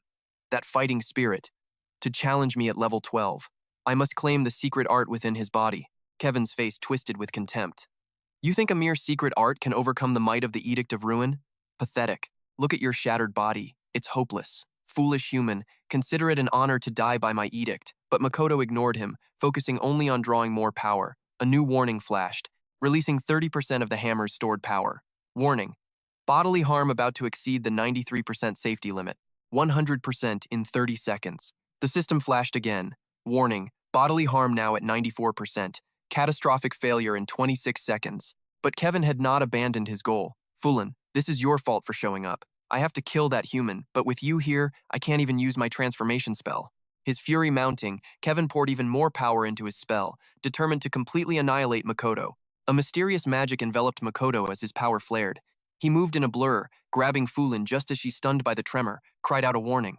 Makoto, behind you. Warning, bodily harm at 95%, catastrophic failure in 21 seconds. Relentless waves of magic slammed down, causing massive explosions that shook the very ground. Kevin was supremely confident. My body is practically indestructible. Even if that attack hits me, it won't matter. This is the end. She was safe in Makoto's arms. A tornado of magical fire slammed into his back, threatening to tear right through him. Yet he held firm, a shield for Fulin. Another warning. Bodily harm at 95%. Catastrophic failure in 18 seconds. Kevin watched in astonishment. His resistance to the edict's power. It was growing stronger. But it wasn't over. They clashed again, unleashing colossal energies. Makoto raised a hand, standing defiant in the eye of the raging tempest. Kevin was utterly aghast. Impossible. Has he surpassed the power of my edict? How can a mere level 12, and this strange energy, why does it send a chill down my spine? Makoto's magic began to overwhelm, spreading relentlessly. To Kevin's horror, his own magical vortex was simply consumed. My edict's power. It's been shattered. Seeing him falter from the strain, she asked with concern, Makoto, are you all right? But Kevin, refusing defeat, prepared to strike again as one final, dire warning flashed across Makoto's vision. Warning. Physical trauma nearing critical levels. 96%. Will reach 100% in 16 seconds. He sensed a flicker of energy rising just as the boy was about to collapse. Kevin was floored by this fight. He'd landed a direct hit. How was he still moving? His body should have been broken by now. Despite being at his absolute limit, Chuayoshi resolved to retaliate with his remaining power. Weapon nullification. In a duel, this skill would either disable or completely destroy his opponent's weapon. The self-inflicted backlash would depend on the adventurer's power and the timing, yet he still had the nerve to sneer with such arrogance. What an irritating mage. He was stunned by Chuoyoshi's blinding speed. Damn it, he cursed, he's too fast. Now, it was his turn to counter. Chuoyoshi battered Kevin, forcing him to bleed while he grappled with his own doubts. How did he miscalculate? How did he nullify my staff? To stay this calm under this much pressure. Who is this kid? He stood there, smugly, offering a piece of sincere advice. Whether you're a mage or a sorcerer, you'll never beat a warrior in close combat. If you want me dead, you'll have to be willing to trade your own life for it, and I will carve the flesh from your bones. Warning. Releasing 30% of the 4 Heavenly Kings' accumulated power. Warning. Physical trauma nearing critical levels. 98%. Will reach 100% in 9 seconds. Notice. Version update 72% complete. Chuoyoshi's face began to twist and distort. The power of a law. How is this possible? He stubbornly refused to accept the reality before him. Are you trying to drag a genius like Kevin Tatey down into the mud with you? You fool! Even if you nullify my staff, the power of my law will persist. Kevin, now pushed into a blind rage, unleashed his final trump card. Law of Earth, Frost Dragon's End, he roared. Die. A ferocious magical dragon bellowed back at the venomous serpent. Warning, physical trauma is about to exceed safety limits, 99%, will reach 100% in 6 seconds. Notice, version update 75% complete. The confrontation escalated. Now a clash between a colossal serpent and a majestic thunder dragon. He swung his axe down with devastating force. Don't think that's enough to take on my thunder dragon. In an instant, the massive serpent was cleaved in two. Overwhelmed by the sudden turn of events, he froze in stunned silence. I lost? The impact was like a meteor strike, shattering everything in its wake. Fu Lin covered her face, shocked by the scene. Master! A brilliant light erupted from the gem, about to detonate in the heart of the town. The swirling dragon dissipated with the wind, leaving behind a broken Chuoyoshi. My body. It's at its limit. He collapsed, his entire body motionless as the trauma level peaked. Warning. Current physical trauma has exceeded the safety limit at 100%. Notice. Version update 80% complete. Enemy defeated. Notice. Absorbing the power of the defeated enemy to upgrade the system version. Chuoyoshi lay on the ground, his eyes fluttering open as he took in his surroundings. I'm still alive? The mission was complete, but Chuoyoshi's injuries were catastrophic. He was teleported to another dimension. Notice. Rebooting system to provide enhanced functions. Notice. A unique power has been detected. The power of the law of frost and earth has been absorbed. Notice. Power is being used for version update. 100% complete. Notice. Body regeneration has leveled up due to excessive power usage. Level 12 to level 18. Current level 18. Current class, warrior. Equipment, black disguise armor, fox beastman outfit. Weapon, Huck Quan sword. Skills, silent chain strike. Copy skill. Law of frost and earth. The scene shifts to the next morning. The sky was an unusual shade of blue. Early morning sunlight seeped through the window frame, shining directly on Fu Lin, as if to warm her. Fu Lin awoke from a daze, opening her eyes. Chuoyoshi, master. Only Sakura was beside her now. You're awake? Fu Lin sat up, utterly confused. Who are you? And Chuoyoshi, where is this place? What about Chuoyoshi and my master? Sakura asked back, puzzled. You mean Kevin? Her face darkened, her eyes sharpening as she continued. He's dead. Fu Lin was thunderstruck, unable to believe her ears. Master. Sakura slowly explained the situation to her. When I arrived, his body had already been crushed by the young master's own hands. Kevin must have been jealous of his potential. He probably attacked to seize the strange power within the young master's body. In any case, it just proves he was a despicable, evil man. Fu Lin lowered her head, her whole body trembling. Master is dead. He's really dead. Suddenly, her eyes widened and she looked up. Then, where is Chuoyoshi? Sakura stood up, her voice cold. You don't need to concern yourself with him. If you hadn't helped the young master, I would have sent you to join your master. You can't be trusted. Now that you're awake, leave. The door swung open unexpectedly, and a voice called out, Sakura, she hasn't done anything wrong. Fu Lin looked towards the doorway, hopeful for the person she saw. Chuoyoshi. He leaned against the doorframe, his voice calm. I'm fine. But the sight before her left Fu Lin speechless. Chuoyoshi stood before her with a completely unfamiliar presence. Level 18. Current class. Warrior. Equipment. Black disguise armor. Fox beastman outfit. Weapon. 4-ku axe. Skill. Silent chain strike. Copy skill. Law of frost and earth. Combat power. 25,000. Fu Lin vaguely realized it. That's Master's Law of Frost and Earth. Why? Chuoyoshi? He gave her a dismissive answer. I was like this when I woke up. A disaster turned into a blessing. But with the law of frost and earth, my energy system upgraded, and I managed to escape death. Chuoyoshi stared at his hands, examining the residual energy. I jumped 6 whole levels. Kevin was something else. My skill has also changed to the law of frost and earth. This abundant energy is flowing through my whole body. He looked up, asking her curiously, Fu Lin, where were you last night? She clutched her chest, feeling hurt. You don't trust me. Because of what happened to my master, you can't trust me anymore, can you? Sakura's stern expression hadn't changed. According to my investigation, that so-called master didn't order anyone to that area last night. He probably set it up to ambush the young master. You were his student. You should have known what kind of man he was. Hearing these scornful words, Fu Lin started to walk out of the room. Her eyes went dark as she took a step toward Chuoyoshi. He didn't flinch, meeting her gaze head-on. But before things could escalate, Sakura stepped between them. What do you think you're doing? Fu Lin took out a small handkerchief, item identified. She innocently offered it to Chuoyoshi. Last night, I wanted to give you this. Sakura was surprised. A white handkerchief? He took the cloth in his hand, silent. Since that day, she said, Fu Lin shyly confessed, I thought you might leave without saying goodbye. So I came to see you last night. I'm not good at embroidery, so I used a little magic on it. If you don't like it, you can just throw it away. Chuoyoshi whispered her name, cutting her off. Fu Lin, stop, but she was already sobbing, tears streaming down her face. I don't know if Master understood you or not, but for as long as I can remember, he raised me and trained me to be a mage. I can't just forget that kindness. Even if you killed him, I don't want to be someone who can do nothing about it. Let's just pretend we were strangers from the start. Seeing her vulnerability, Sakura glanced at him with concern. Chuoyoshi looked up at the sky and took a deep breath. He watched Fu Lin's small figure disappear into the forest. Thank you, in that case. But Sakura was lost in her own thoughts, her expression grim. That man, Kevin. He dared to lay a hand on the young master. I was careless. How could I have overlooked the power my master possesses? When I first found him, his body was healing at an unbelievable rate. How could he possibly defeat Kevin when he was only level 12? Suddenly, Makoto's voice cut through her thoughts, calling her name. Sakura. It shattered the private space she was in, pulling her back to reality. Yes, she answered softly. He began to speak. Last night, Kevin attacked me, driven by some baseless hatred. He nearly killed me. But you showed me the truth. I actually thought we were friends, and that taught me a harsh lesson. Never blindly trust anyone. Sakura watched her master, Makoto, with a mix of confusion and curiosity. His voice was perfectly steady. I have no idea what you plan to do now, but when I faced divine punishment, when all hope was lost, you were the one who urged me to live. Makoto's handsome face hardened slightly.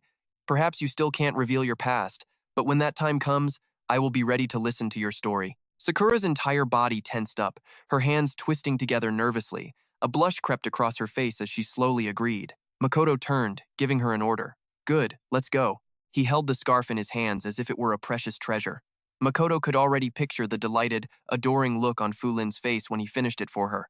Cherishing the item, he gently wrapped it around his own neck. Sakura followed behind him, busy rummaging through her bag. She pulled out an old notebook, crossed out a line, and whispered, Thank you, Master. They walked side by side into the forest, where countless challenges awaited. The scene shifts to a dungeon entrance, crowded with people. Suzuki was chasing after Makoto. He pleaded continuously. Are you really planning to enter that dungeon by yourself? Once you submit the application, there's no going back? It's dangerous. Look around you. Even the guilds here have parties of at least 3 people. Using his ability, Makoto snatched the documents from the man's hands and offered a simple reassurance. I'll be fine. Suzuki could only stare, stunned, as the papers flew from his grasp. Makoto shot him an arrogant glance. I'm strong now, level 18. Current class, warrior, equipment.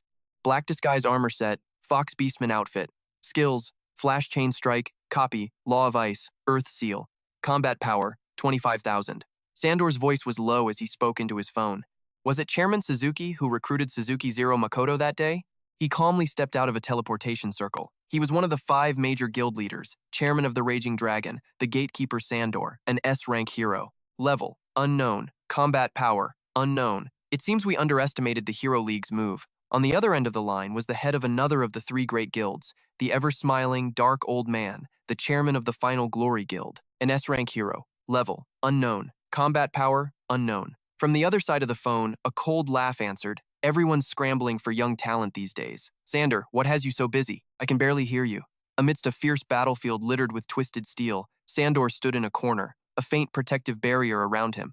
Just some trivial matters. If he joins the league, we'll see the extent of his talent in the rookie tournament. The strongest warrior of the Raging Dragon Guild, Luca, an S-rank hero, level, unknown, combat power, unknown. Luca approached Sandor, proudly showing off his victory. Captain, we're done here. But Sandor was still focused on his call. We need to investigate him more thoroughly. Sandor abruptly ended the conversation. The rest can wait until the tournament begins. I'm hanging up. The person on the other end, holding a hookah, was not pleased. You call that a trivial matter? You're working quite hard to expand your influence, aren't you? Luca grabbed the barely conscious Ruth by the hair, forcing him to stay awake. Sandor looked at the man and greeted him. Ruth, it's been a while. If you had just accepted our conditions back then, things wouldn't have ended up like this. Ruth's body trembled uncontrollably, but his voice was firm. Sandor, no matter how you try to force us, you'll get nothing. I've been doing this for years. I'm already prepared to die. Displeased with that answer, Sandor's face turned cold as he delivered the final blow, then die. After dealing with Ruth, he spoke softly to Luca before leaving. Luca, I'll leave the rest to you. Accepting the task, Luca replied. Got it, don't worry. Amidst the desolate ruins, Sandor calmly walked away. Back outside, an astonished voice cried out. Alone? Read the dungeon information. Stop this nonsense and go home. A level 18 trying to solo a dungeon? You won't make it out of there alive. What's wrong with being top-ranked? Makoto casually replied to the receptionist. There's no rule against soloing, is there? I'm in a rush. Could you just register me? Your preliminary file. Level 18.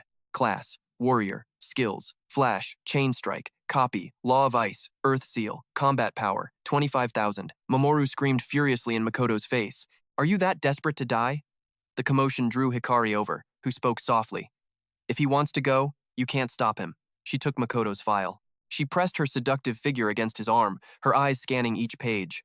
Your name is Makoto Suzuki Shironi. We have registered your request. Currently, we have 6 dungeons available, 3 C rank, 2 D rank, and 1 B rank with the highest difficulty. The record for clearing these dungeons is a 3-person team. Go ahead and enter by yourself. There will be no medical services once you're inside.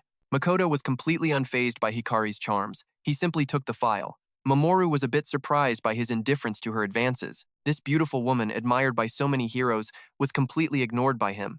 He must be blind. Seeing her scheme fail, Hikari couldn't hide her anger, but she still managed a fake, sweet farewell. Good luck. Makoto looked at the thick stack of quests in his hand, calculating. 6 dungeons, but only 1 day to do them. Suddenly, he noticed a group causing a commotion in front of the dungeon gate. Tatsuo Fanan, you lost the staff? A voice cried out. It's going to cost a fortune to get it back from another guild. Hana sat on the ground, sobbing guiltily. I didn't mean to. A monster appeared out of nowhere, and I panicked. Hadio asked worriedly, what are we going to do? That thing is expensive. It sold for 21 million yen at an auction. We could have used that for years to come. Losing it is a massive setback. Tatsuo sighed, feeling helpless. We're exhausted and out of potions from our last run. It's too dangerous to go back inside. Maybe we can trade some rewards and ask another guild for help. Makoto, whose path was blocked, spoke politely. Excuse me, could you please move to one side? Embarrassed, Tatsuo squeezed to the side to let Makoto pass. Oh, sorry. Are you planning to go into the C-rank dungeon? Hadio gently tapped his shoulder. He looks unfamiliar, probably a rookie, Hadio whispered. Are you thinking of trusting his party? Tatsuo gestured for him to lower his voice. I know, but don't be so quick to judge. While they were talking, Hana had already walked up to Makoto. We accidentally lost our staff in there, she pleaded. Could you please get it back for us? The 2 men behind her were stunned. She actually asked him? Tatsuo immediately ran over, pulled the girl back, and apologized to Makoto. I'm so sorry. Is your party headed into the dungeon? We dropped it near the exit. If you happen to find it, we'll give you an item as a token of our gratitude. His face was emotionless as he replied coolly, I'm going alone. I don't have a party.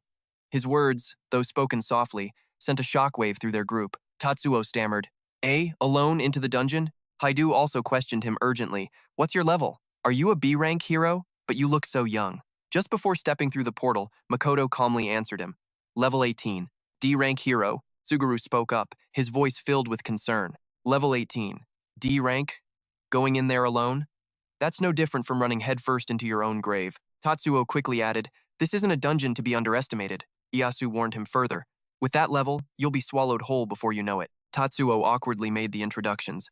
We're a party of 5. A mage, priest, rogue, tank, and warrior, all around level 20. He offered a strained, warm smile, adding, one small mistake in a C-rank dungeon is enough to get you killed. You have to be careful, so. But Makoto didn't even wait for him to finish. He strode through the gate, tossing a quick thanks over his shoulder. Thanks for the advice, but I don't have much time. Well, goodbye then. Once inside the C-rank dungeon, he readied for battle. Iyasu sighed in exasperation. So reckless. I guess we'll just have to rely on the other parties.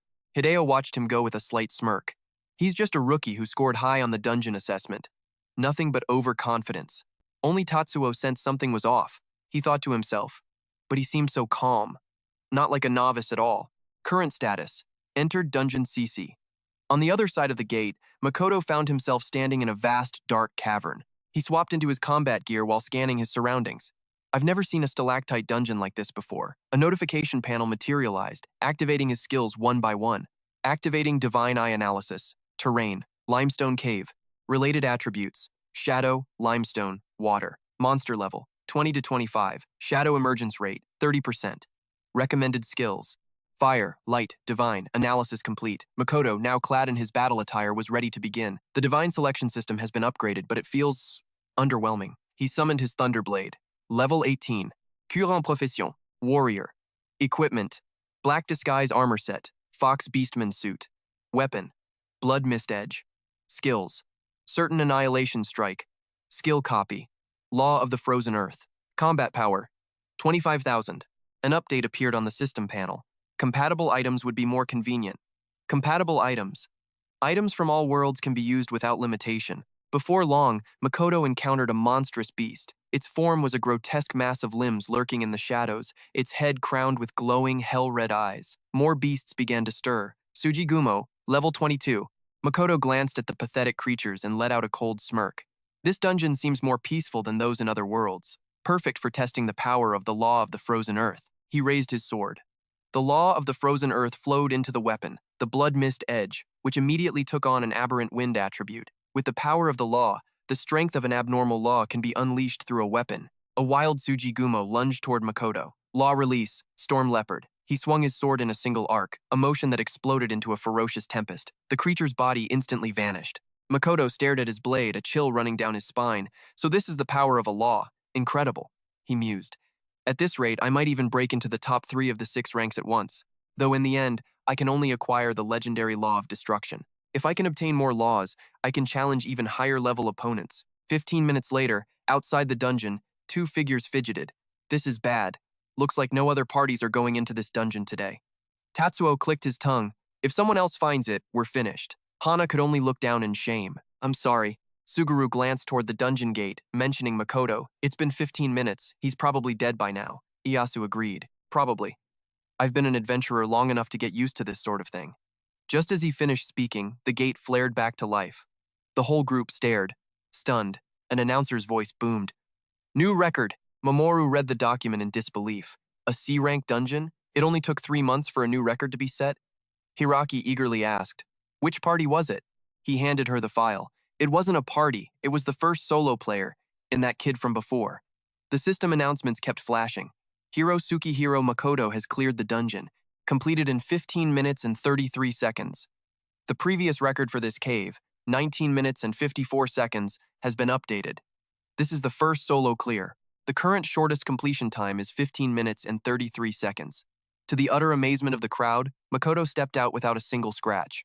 Tatsuo couldn't help but gasp in awe. Hana's eyes were fixed on the staff he was holding. That staff. His cold gaze swept over the group, his voice soft yet heavy with power. I believe this belongs to you. And, is there no extra reward for setting a new record? Seeing Makoto emerge, Mamoru and Hiraki rushed over to greet him. Is that really Sukihiro Makoto, the level 18 from before? We need to confirm. Please, make way. Tatsuo was indignant. You actually managed to retrieve the staff? Hideo was baffled. And you cleared the dungeon in record time? How is that possible? Hana, clutching the staff, made an innocent suggestion. Would you like to join us? We could go on adventures together. His face remained a mask as he replied, This is yours, right? I found it while fighting the Tier 3 Tsuchigumo boss, so I brought it along. Tatsuo froze, stunned by Makoto's casual tone. You found it while fighting the boss and just picked it up? He began to have his doubts. If he really is only level 18, then he's the strongest D-rank hero I've ever seen. Is he even truly D-rank? Tatsuo was still reeling, unable to believe what he was seeing. How did a rookie like him pull that off? Finally getting his chance, Mamoru spoke up hesitantly. Excuse me, who here is Tsukihiro Makoto, the one who just broke the record? Hiraki continued, please allow me to confirm your identity. Annoyed by the hassle, Makoto urged them on. Do you really need to confirm who I am? I have things to do, so let's make this quick. Hiraki was still skeptical. It's really you? I thought it might be someone with a similar name. Mamoru, however, got straight to business. Let's confirm the information. Tsukihiro Makoto, party record for Dungeon CA updated, established a new solo record of 15 minutes and 33 seconds. After updating the information, Mamoru extended an invitation. Could you accompany us to the Hero League headquarters? It's not just about the party record. You'll receive a special reward for setting a new solo record as well. But Makoto paid his offer no mind. He simply waved a hand and walked toward the next dungeon. Not right now. I have to enter another dungeon. Maybe later. Once again, he left the entire crowd speechless. Tatsuo called after him. Another dungeon? Don't you need to rest? Hana voiced her concern. That's right. You don't even have a priest to heal you. If you push yourself too hard, you'll... Makoto casually touched a faint scratch on his face and replied indifferently, I don't need to recover or anything. His every word sent shockwaves through the group. Tatsuo's jaw dropped. He asked, a warm-up? That record was just a warm-up? 20 minutes later, inside a C-rank dungeon. Terrain. Ruined structure. Dungeon attributes. Earth. Psychic. Monster level. 22 to 28. Shadow emergence rate. 36%. Recommended skill attributes. Water. Ice. Earth. 20 minutes. Makoto pushed himself. I need to hurry. I want to clear every dungeon here today, he thought. But after the system update, I'll probably have to figure out its functions on my own. I won't be able to sort it out right away. It'll require careful testing and research. After walking for some time, he arrived at the entrance. Makoto opened the gate, a weary thought crossing his mind. Ever since obtaining the divine selection system, he hadn't truly rested, not even once. The gate swung open, and the real battlefield began again. He braced himself. Let's go. Suddenly, Makoto stopped. An elegant female figure, clad in a dress seemingly woven from earth and stone, blocked his path. The boss, the Dark Lady, appeared to have been waiting for him. He tilted his head, sighing in disappointment. Not a shadow type? What a letdown.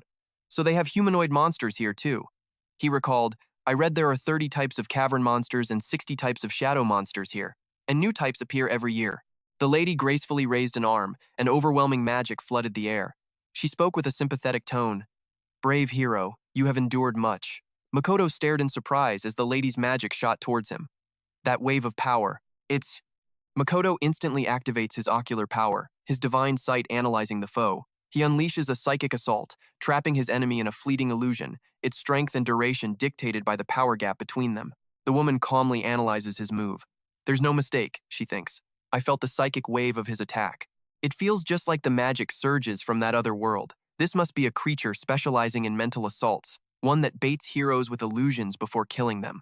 Makoto scans the terrain, his eyes flicking to the lady gathering mana, but the skeletons give him no time to prepare, already lunging with their next strike. Divine Eye, he commands internally, activate a minor defensive barrier. The system responds, automatically resists low-level, non-physical attacks. Duration, 3 hours. Cooldown, 24 hours. The woman watches, stunned that he remains completely unfazed. No effect? She wonders in disbelief. Could it be? Fine. I'll just have to ramp up the power. Makoto lets out a cold smirk, silently thanking the system. So this is one of the new features, huh? A passive skill this powerful is now at my disposal? In that case, you're no longer a threat to me. With that, he hefts his massive sword. Blue mana reflects in the woman's dark, widening eyes as his attack closes in. Her form dissolves, a final thought echoing in her mind. Why? Why didn't it work? Outside, Mamoru receives the update, his voice filled with disbelief. Are you serious? He shattered the records for 2 C-rank dungeons. He walked out and went straight into a third one. Not with a party, but completely solo. He's establishing a whole new benchmark for solo players. Hiraki juggles another call, flustered. I'm sorry, but we have no prior records on a Makoto. He isn't from a prestigious family or any of the major guilds. Our files only show that he used to live in the slums. That's right, his sponsor was Chudi Suzuki. We will continue to monitor Mr. Makoto. Tatsuo's group remains, still waiting to see what he does next. One of them murmurs in awe. It's incredible. In just 1 hour, he's single-handedly demolished the party records for 2 dungeons. At this rate, he'll conquer the last C-rank dungeon record with ease. If he can do that, it means the remaining D-rank dungeons are child's play for him. A crowd swells, more and more people gathering to wait for Makoto to emerge from the gate. Near the final C-rank dungeon, a man in the crowd remarks, that D-rank hero, Makoto. Wait, He's coming out now. Remnants of blue mana still cling to his form as system notifications flash relentlessly. New record. Hero Makoto has cleared the dungeon, completing it in 36 minutes and 28 seconds, updating the fastest record for this dungeon. The previous record, 46 minutes and 54 seconds, was the first solo clear. Now it's 36 minutes and 28 seconds. The onlookers swarm him, their voices a cacophony of offers and praise. He just keeps updating the records for all 3 C-rank dungeons. Mr. Makoto, we're from the Samak Guild. Please join us. We'll give you anything you desire. Another recruiter pushes forward. We're the #1 guild, just break records with us. Makoto politely refuses their invitations. I've only just left the Heroes Guild. My apologies, everyone, but I'm accustomed to working alone. Someone in the crowd shouts, Are you planning to keep going? He clarifies, I have no intention of joining a guild. I'm in a rush, so please, clear a path. People look on with a mix of admiration and concern. Aren't you going to recover your stamina? One asks. If you're exhausted, our priest can heal you. The priestess herself steps forward. I'm a priestess. Let me restore your energy. Can I join you in the dungeon? She asks hopefully. Makoto slowly carves a path through the sea of people, declining every offer. That won't be necessary. A subtle, confident smile touches the corner of his mouth. Thanks to that new passive skill, fatigue reduction, I don't feel tired at all, he thinks. The B-rank dungeon ahead should be a real challenge, though. The skill was a permanent passive, reducing stamina drain based on the power difference when he vastly outclassed his opponents. What followed was a series of hard-won victories. Then came the D-rank dungeons, and a new chain of records. An alert flashed. 2 D-rank dungeons cleared in 10 minutes, 33 seconds, and 1 minute, 6 seconds. The operator radios in, I've already reported it upstairs. Hiraki answers, her voice a mix of awe and anxiety. I've filed the report, it looks like he's for real, and he's targeting the final B-rank dungeon now. Outside the Dungeon Authority building, Suzuki paces anxiously, his calls going unanswered. Makoto. He glares at his phone screen, frustrated. The least you could do is tell me what's happening. If I were still a hero, I'd be in there myself, he grumbles. This is infuriating. The bureau closes in 3 hours. Just then, Suzuki spots 2 people rushing inside, whispering excitedly. Hurry! He's inside now, one says to the other. For real? I only just heard the news. Suzuki stops one of them, tapping him on the shoulder. Pardon me, I'm Suzuki, head of the Hero Association. What's all the commotion about? The man eagerly explains everything. You haven't heard? Some D-rank hero just shattered the records for 5 dungeons. He did it all solo, went in all by himself. Rumor has it he's hiding some kind of crazy new skill. We came to see it with our own eyes. His name is Makoto Suki. Suzuki processes the information, hands on his hips, thinking, I see. He must have been sent by some powerful faction. Then, the name finally clicks. His eyes go wide. Makoto, Makoto. Back inside, Makoto hefts his greatsword and continues his conquest. The surrounding crowd is buzzing with excitement. That's him, Makoto, the D-rank hero. He's about to enter the final B-rank dungeon. Before the B-rank dungeon gate, Makoto strides forward, passing through the shimmering portal as the onlookers stare in utter astonishment. A hush falls over the crowd as every eye follows him. A man named Takeshi breaks the silence, his voice dripping with scorn. Isn't that the D-rank adventurer? What's his name? Makoto? He's just showing off for the crowd. A solo player breaking records for 3 C-rank and 2 D-rank dungeons. And now he's walking into a B-rank? Does he have a death wish? His companion, Dunbai, nods in agreement. He obviously went in alone, without a party. How could a D-rank adventurer possibly survive a B-rank dungeon by himself?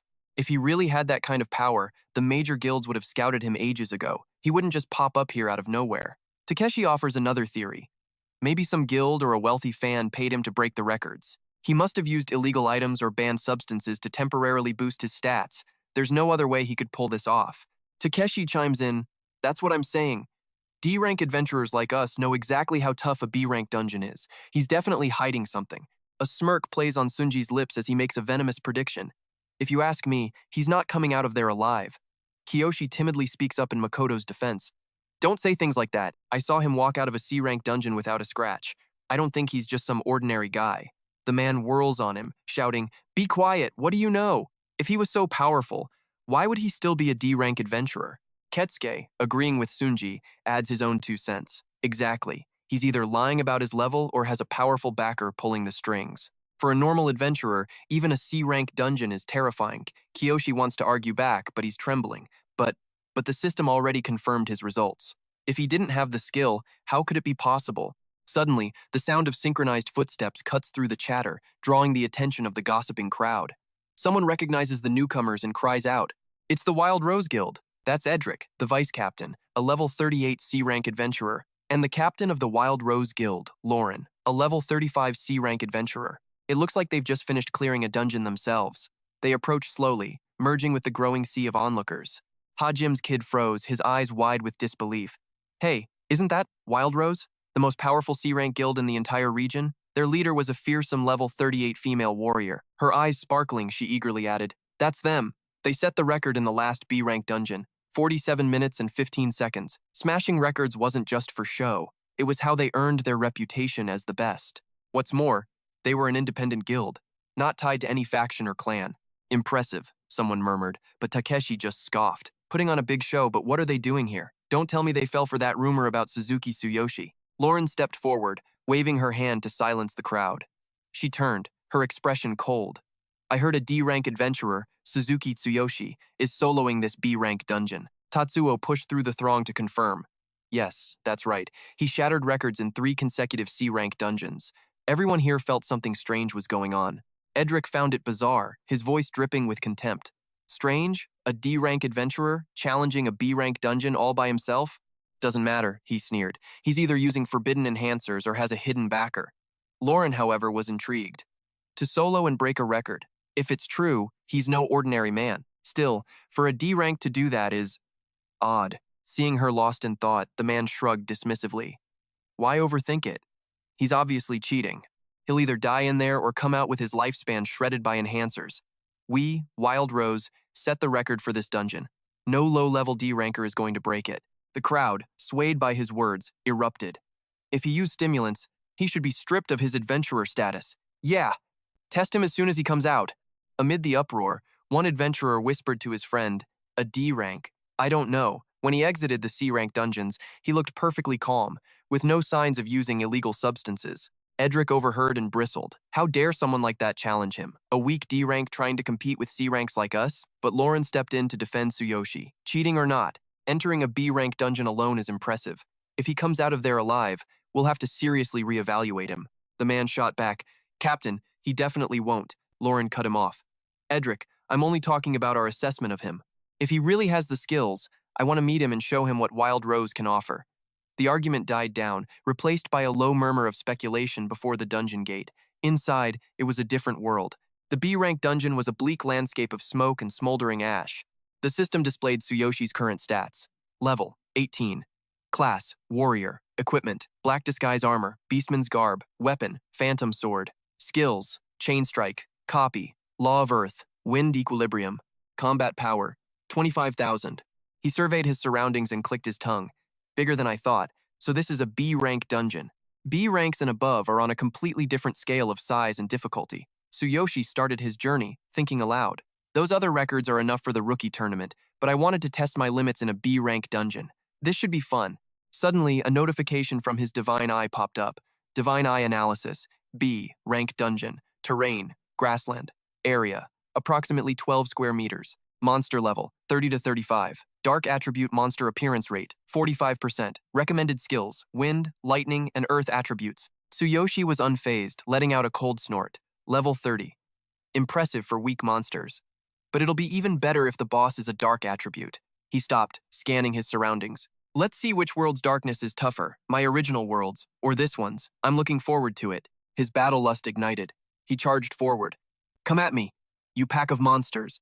His greatsword sliced through the air, tearing reality asunder, its destructive force echoing through the chaos. The world seemed to shatter like glass as a direwolf, level 30 with wind and dark attributes, emerged from the shadows. It was characterized by its super lightweight agility and razor-sharp claws that could tear through armor.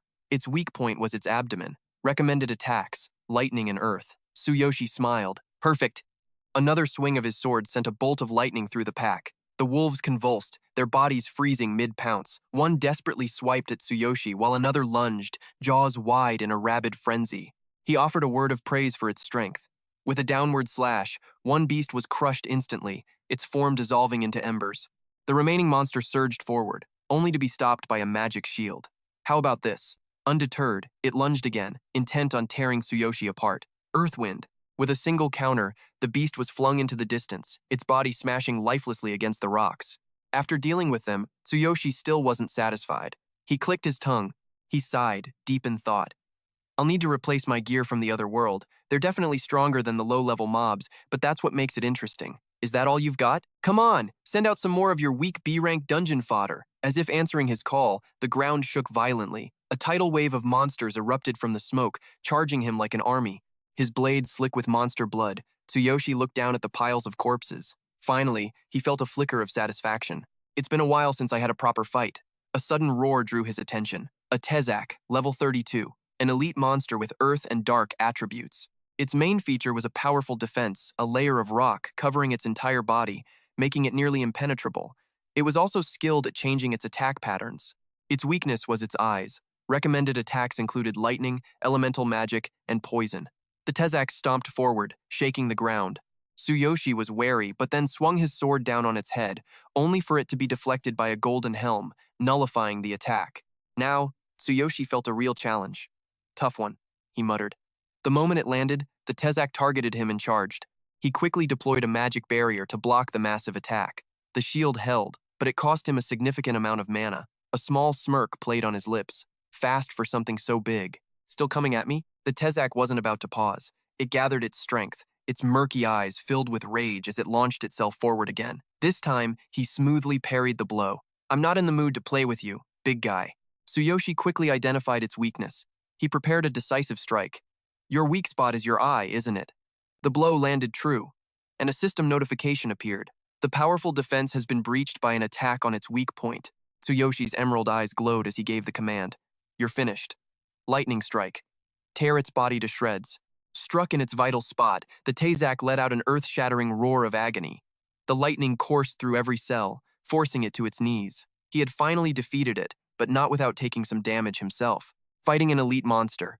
My gear is almost at its limit. It's tough fighting with just weapons and no divine selection system. He glanced at his greatsword. I need to speed things up and upgrade my equipment in the other world. Otherwise, the boss fight will be a real problem. A notification appeared from the Divine Eye. Divine Eye, weapon assessment. Current host compatibility, 46.3%. Output insufficient. Effect, monotonous. Acquired high-grade weapon with keen bite passive skill. Makoto sheathed the sword, lost in thought. If a B-rank dungeon was this intense, he couldn't begin to imagine what the higher tiers would be like. But not even the lack of a proper weapon could diminish his excitement. Outside the B-rank dungeon, however, a very different scene was unfolding. The crowd was getting restless. Still not out yet? Keisuke sneered, his contempt on full display.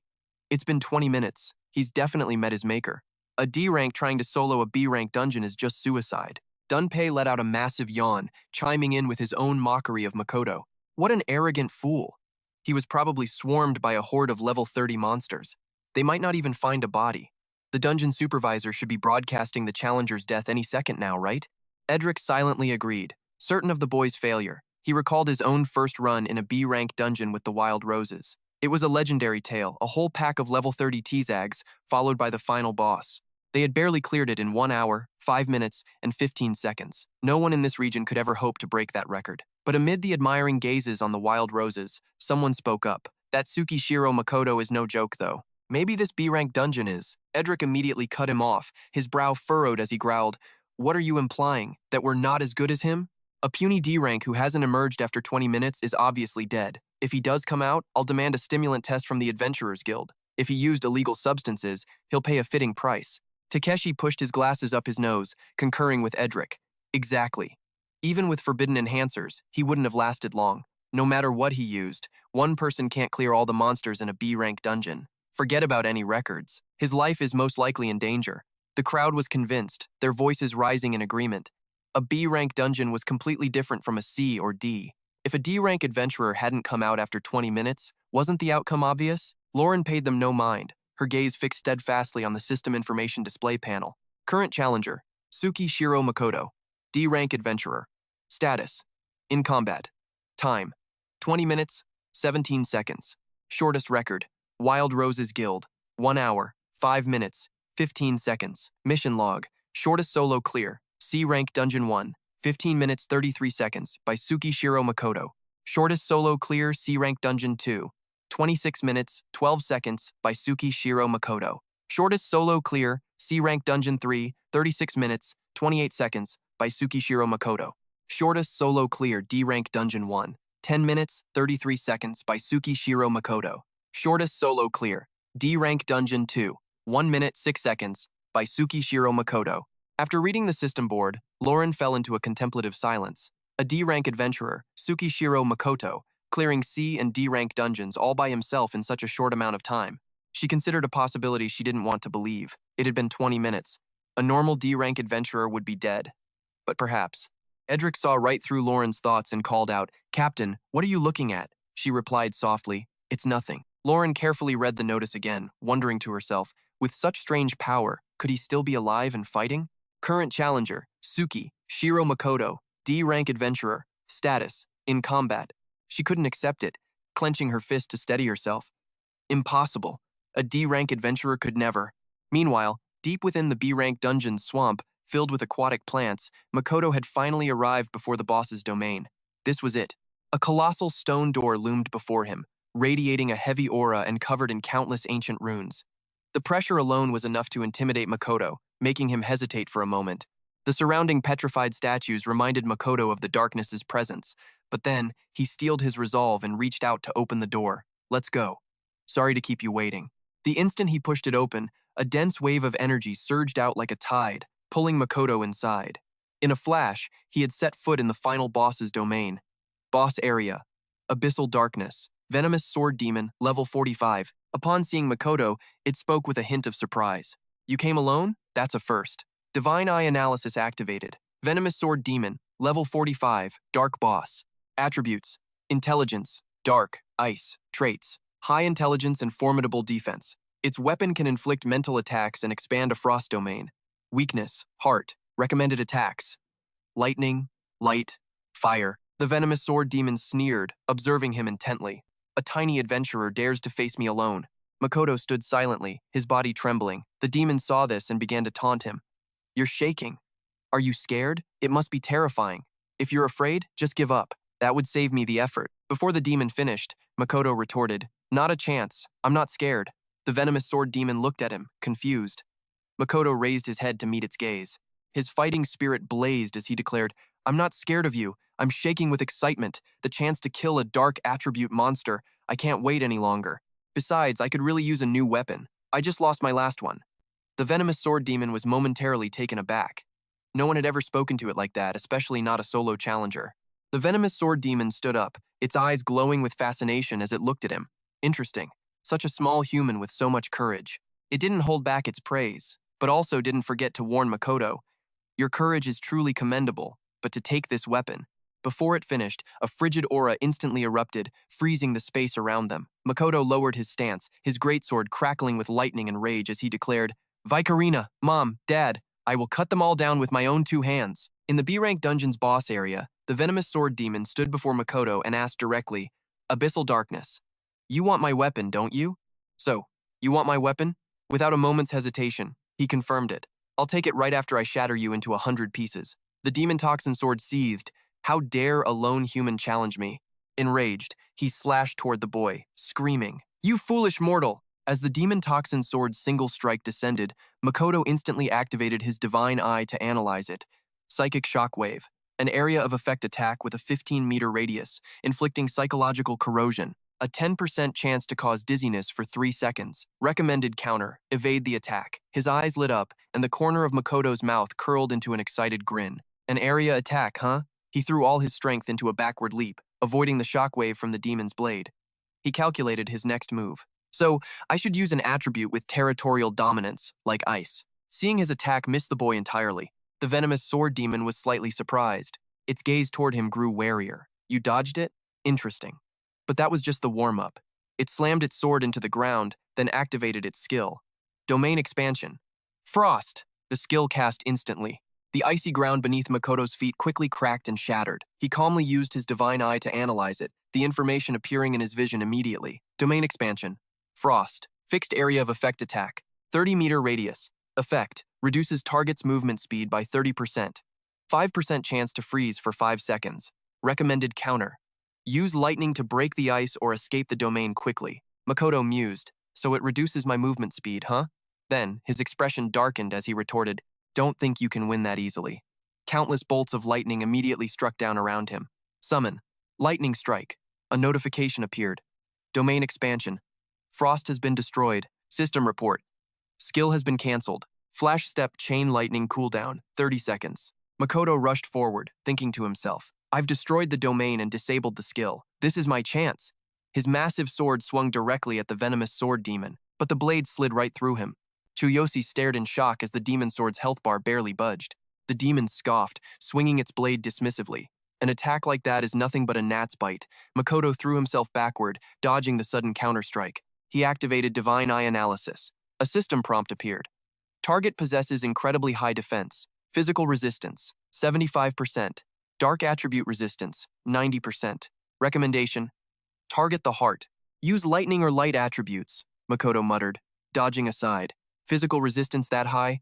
Fine, I'll go for your weak spot. Seeing him charge in again, the demon's sword sneered, arrogant fool. The demon brought its sword crashing down, but Makoto sidestepped again, the blade scraping past his cheek. The demon's sword was stunned. How could he predict my moves so perfectly? Before it could react, Makoto had teleported behind it, poised to unleash his Serpent's Fang combo.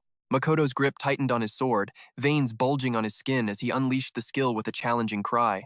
The attack slammed squarely into the demon sword's chest. Its health bar plummeted as a pain shriek echoed. Makoto smirked. So, you're not so invincible after all. The demon sword's eyes hardened, its gaze filled with caution. You're more trouble than I expected, human warrior. It raised its sword, roaring with fury. But your confidence ends now. Divine Eye Analysis activated. A new prompt flashed. Sword Aura. A single target. Lock-on attack with ice-type damage. Tsuyoshi tried to evade. A flicker of panic in his chest. A lock-on attack. I can't dodge this. He made a split-second decision. I'll have to use impulse to absorb the impact. The blow still sent... The blow still sent Makoto's health bar spiraling down. He grimaced, watching the panting demon. It absorbs most damage in counters with immense power. This thing's agility is terrifying. Makoto surged forward, blade flashing as he yelled, "Don't just stand there in a fight!" His blade pierced the demon's chest. Enraged, the creature swung its own sword wildly, forcing him back. A lowly human, pushing me this far. Divine Eye Analysis aided him again, psychic shockwave plus physical sweep detected. A combined 120-degree frontal attack. Damage is psychic and physical, with a 30% chance to stun. Recommended counter: retreat behind the boss. He instantly followed the recommendation. Another blade strike sank into the exact same wound. The demon sword's eyes widened in disbelief. Again, how? How can you predict my attacks? Makoto stood calmly. Maybe it's because your movements are just that predictable. The demon sword's face contorted with rage. You're the arrogant one, human warrior. It erupted, its roar shaking the room. I underestimated you. You are clearly no ordinary fighter. Makoto watched in alarm as the demon sword began to transform. Two massive wings suddenly burst from its back. A notification appeared. Demon sword, crimson form. Final phase. Divine Eye Analysis provided details.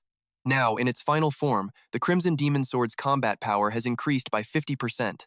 Speed increased by 30%, defense by 20%. New skill acquired. Moonlit Ice Prison, a wide-area ice attack causing mental debuffs. Weakness remains unchanged. Makoto smirked. Forcing yourself into your final form already? He raised his sword, a challenge in his eyes. Come on, let me show you a real surprise before you die. A system notification chimed. The 4 Heavenly Kings are now on standby. Meanwhile, outside the B-rank dungeon, a massive crowd had gathered. Lauren sipped her hot tea, lost in thought.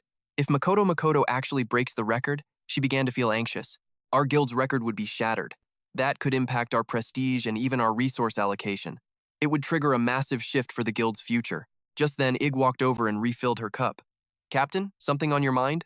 Startled, she replied. Oh, thank you. A troubled look crossed Lauren's face. What's your take on this hero, Makoto? Ig answered, echoing her own fears. He's powerful. There's a real chance our record will be broken. Lauren was taken aback. Why would you say that? I've never met him, Ig replied, but I heard about the scene he caused on his way into the dungeon. Even with everyone around him being condescending and causing trouble, he just gave them a single glance and walked right in. Recalling Makoto's impassive expression, Ig stated, a reckless fool or a glory hound wouldn't act that way. Lauren nodded in agreement, murmuring, composed and steady. Just then, Ig's attention was drawn to a commotion nearby. Edric and his Viguang fan club were chattering loudly. Using powerful stimulants shortens your lifespan. Even if he makes it out, he'll be a cripple. I swear I'll eat my own staff if he walks out of there alive. Ig glanced away from them, his voice low but firm. Personally, I find the quietest beasts are always the most dangerous. Back inside the B-rank dungeon's boss room, the shadow-cloaked demon sword faced Makoto. The boy was now wreathed in golden lightning, a power that felt utterly alien to this world, making the demon wary. It fixed its gaze on Makoto and spoke. I'll admit, you aren't the strongest hero I've ever faced, but you've surprised me more than any other. Makoto calmly retorted, the surprises are just getting started. The demon roared in fury and charged. Is that so? Then show me. The two clashed in an instant, their movements so fast they became invisible, the air filled with nothing but colorful blurs of light tracing their paths. Makoto activated his divine eye analysis. A prompt appeared. Perfect form active. Speed increased by 30%. Combat power increased by 50%. Current attack pattern. High-speed strikes combined with mental invasion. Effective range is a 10-meter radius locked on target. Recommended strategy. Use earth-shattering gale to maintain speed and wait for an opening to counter. Makoto weaved through the attacks, his mind racing. He's too fast. A direct confrontation would leave him in pieces. He lunged forward, unleashing his earth-shattering gale.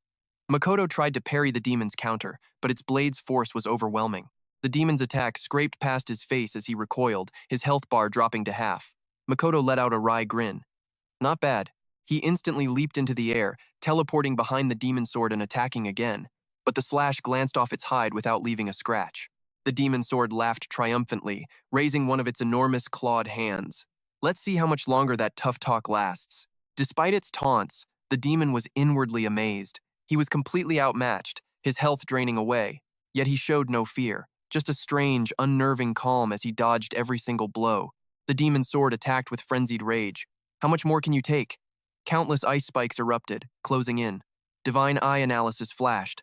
Moonlit, ice prison, wide area attack. Effective area, a 50-meter radius. Damage type, ice and mental invasion. Bonus effect, 30% chance to freeze for 5 seconds. Recommended strategy, find immediate cover. An ice spike sliced past his face, leaving a long scratch. Makoto noted the attack's massive range. He spotted a new position just as a huge ice pillar erupted, blasting him backward. His health bar tanked, and a system notification flashed. Strongest body performance reduced by 60%.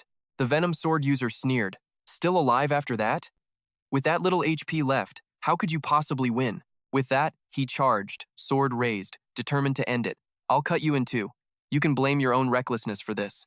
Suddenly, Makoto tossed his own sword aside, muttering, It's time. His hand began to glow with a golden light. Ignoring his surroundings, he calculated, using Divine Eye to analyze the force from Boss Geyser's attack to launch himself. Makoto's hand gripped the hilt of a new weapon as he thought, and just when his guard is down, summon the Heavenly King's hammer. A murderous glint appeared in his eyes, cold and resolute. Seeing Makoto charge, the Venom Sword user scoffed. You still have some fight left? You can't kill me. The silhouette of a monstrous beast radiated from Makoto's weapon. He calculated that since the divine selection system had been upgraded, the power he could draw from the hammer had jumped from 3% to 10%. Now I can even imbue it with the law of wind and earth to add wind and lightning attributes, Makoto thought, channeling the law's power. A system notification appeared. The law of wind and earth has been imbued into the weapon, temporarily granting the wind attribute. Unable to withstand the Heavenly King's hammer's energy, both his hands were nearly destroyed, but Makoto tightened his grip with grim determination. Focusing his strongest body skill into both arms, a new report appeared. Strongest body has been applied to both hands. Current damage neutralization is at 68%. He poured all his strength into one final rush. Watch this closely. This is my finishing move. The Venom Sword user was blown away, screaming in disbelief. Impossible! How did my HP drop so much? Makoto swung down with a final decisive blow, splitting the Venom Sword user's body in two. His opponent's sword flew from his grasp, embedding itself in the ground. Makoto landed safely right beside it. The backlash from that final attack forced Makoto to cough up blood. He quickly downed a recovery potion, his health bar refilling. Makoto pushed himself up and took hold of the Venom Sword user's blade. He looked at the slowly disintegrating body and taunted, What's wrong? Surprised? System notification. Hero Suzuki Shiro Makoto has completed the trial. Cleared in 45 minutes and 36 seconds, beating the previous record of 1 hour, 5 minutes, and 15 seconds. A brilliant golden light flared as a mechanical voice announced, First solo clear quest has been received. Fastest completion time currently 45 minutes and 36 seconds. Reward granted. Moon-cutting Spirit Blade, a dark weapon with spirit, dark, and ice attributes. You have leveled up. Experience points from the solo duel and the clear have been awarded. You have advanced from level 18 to level 20. Current class, Battle Monarch. Equipment, Nguyen Tranged in armor set, Fox Beastman outfit, weapon, moon, cutting spirit blade, skills, heaven and earth chain strike, law of ice, wind and earth, skill, copy, none, combat power, 27,600. Outside the C-rank dungeon, a crowd stared anxiously at the gate. Just then, an announcement echoed. Hero Suzuki Shiro Makoto has cleared the C-rank dungeon, completed in 45 minutes and 36 seconds, breaking the previous record of 1 hour, 5 minutes, and 15 seconds. First, solo clear. Current dungeon record, 45 minutes and 36 seconds. The time 45 minutes and 36 seconds was displayed right above the 1 hour, 5 minutes, and 15 seconds set by the Wild Rose Guild. Edric was stunned. No way. The people around him were just as shocked. 45 minutes and 36 seconds. Solo? Impossible. Lauren shot to her feet, staring at the gate in disbelief. He actually did it. The surrounding staff murmured in awe. Where is Suzuki Shiro? Hasn't he come out yet? 45 minutes and 36 seconds to solo. That data. Suddenly, the gate flared to life. A powerful gust of wind blasted out, forcing the crowd to shield themselves. What's happening? Makoto's silhouette slowly emerged, holding his prize, the venom sword Yifeng Lisa. His powerful aura and cold expression silenced the crowd. A few people who couldn't restrain themselves whispered, "He's the real deal." Makoto said nothing, his heart filled with annoyance. Too crowded. I can't waste time here. I have to see Chairman Suzuki and register for the Super Rookie Tournament at the Hero Association headquarters immediately. Suddenly, someone pointed a finger and shouted, "Wait a minute! You used a stimulant, didn't you?" Edric chimed in. Of course he did. How else could a normal person do that? A D-rank defeating a C-rank dungeon boss alone? It's impossible. The crowd's mood soured instantly. He must have used a stimulant. So suspicious. Makoto calmly replied, "Sorry, but someone is waiting for me. I have to get back to the association headquarters. I don't have time for this." Edric blocked him with his weapon. Convenient, isn't it? Putting on an act so you can escape. If your power is real, then fight me one-on-one, defeat me, and your record will be acknowledged. Makoto gave him a cold, dismissive look. Ridiculous.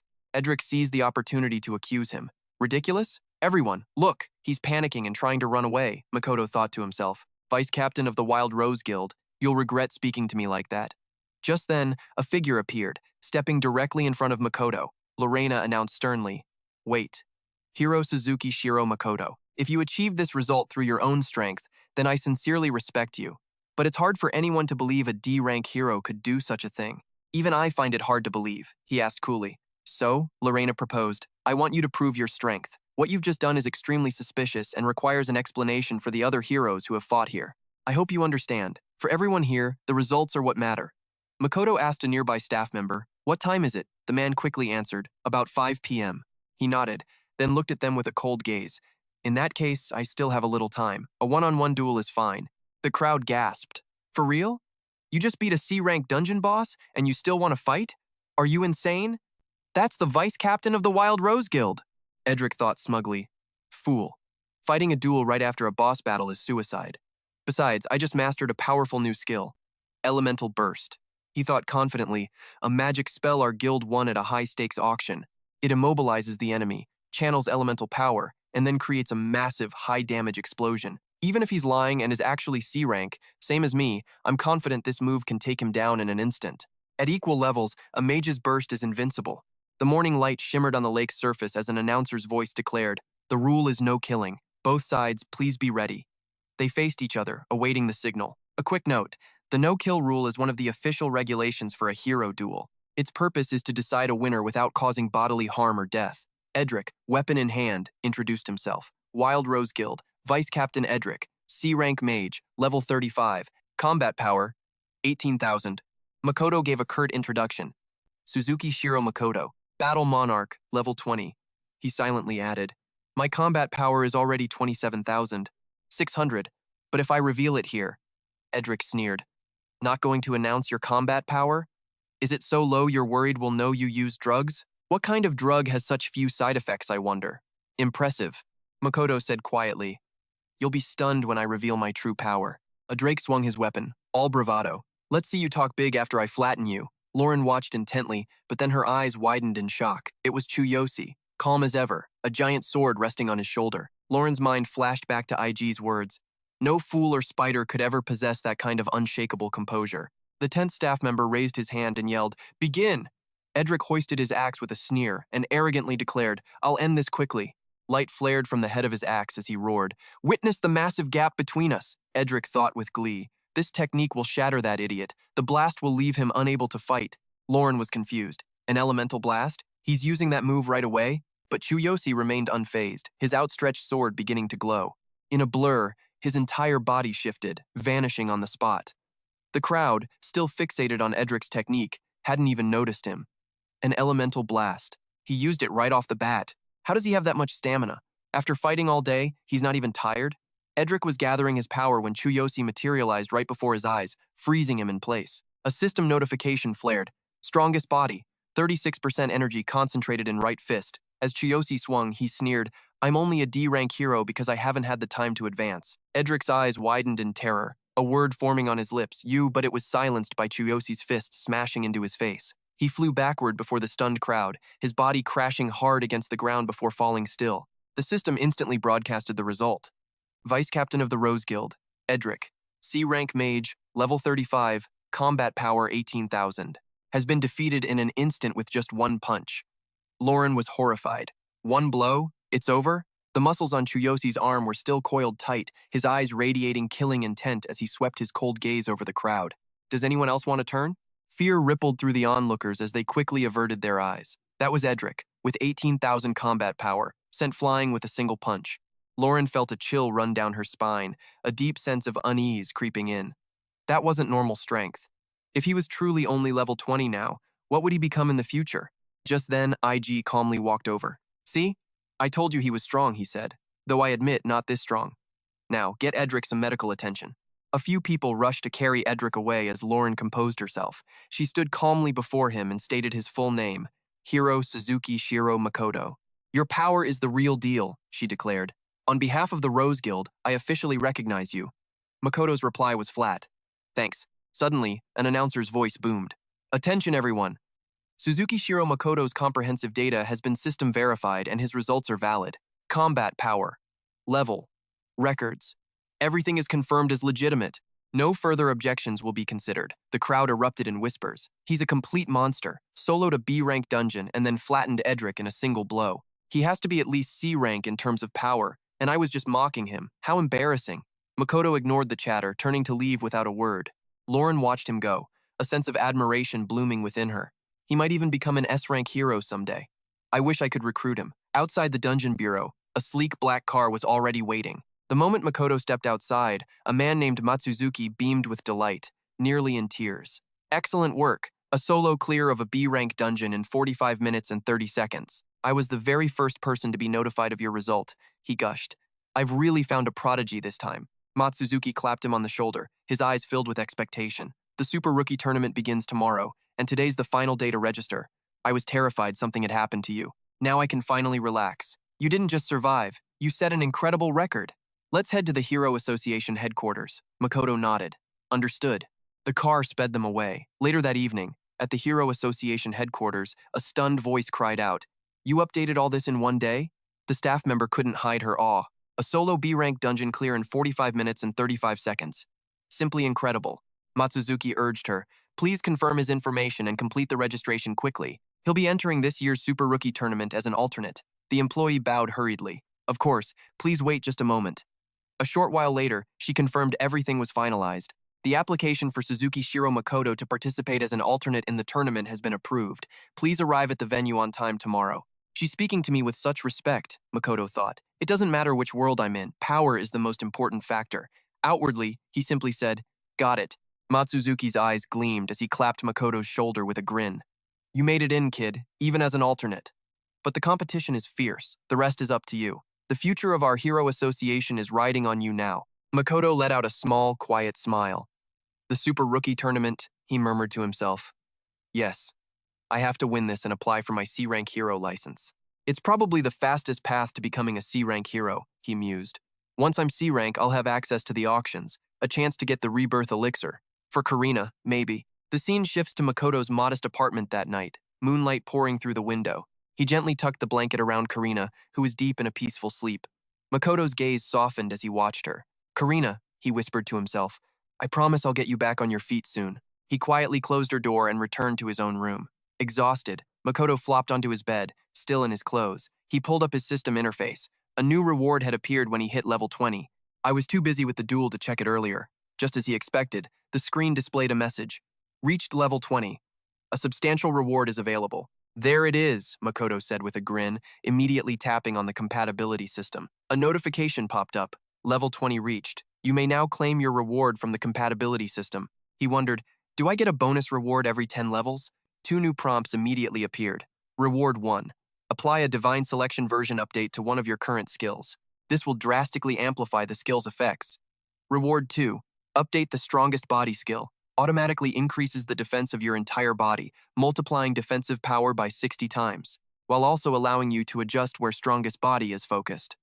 Makoto's eyes lit up. I can pick which skill to upgrade. Perfect. My skills have felt lacking, especially against stronger foes. As for the second reward, a 60-fold defensive boost for my entire body. This will completely cover my physical vulnerabilities in a fight. I've taken some serious damage more than a few times, he thought. With this, I'll be able to withstand much more punishment from now on. Makoto quickly tapped accept. A blinding light erupted, and a system message appeared. Second reward claimed. Strongest body has been updated. He immediately lifted his shirt and poked his abs, impressed.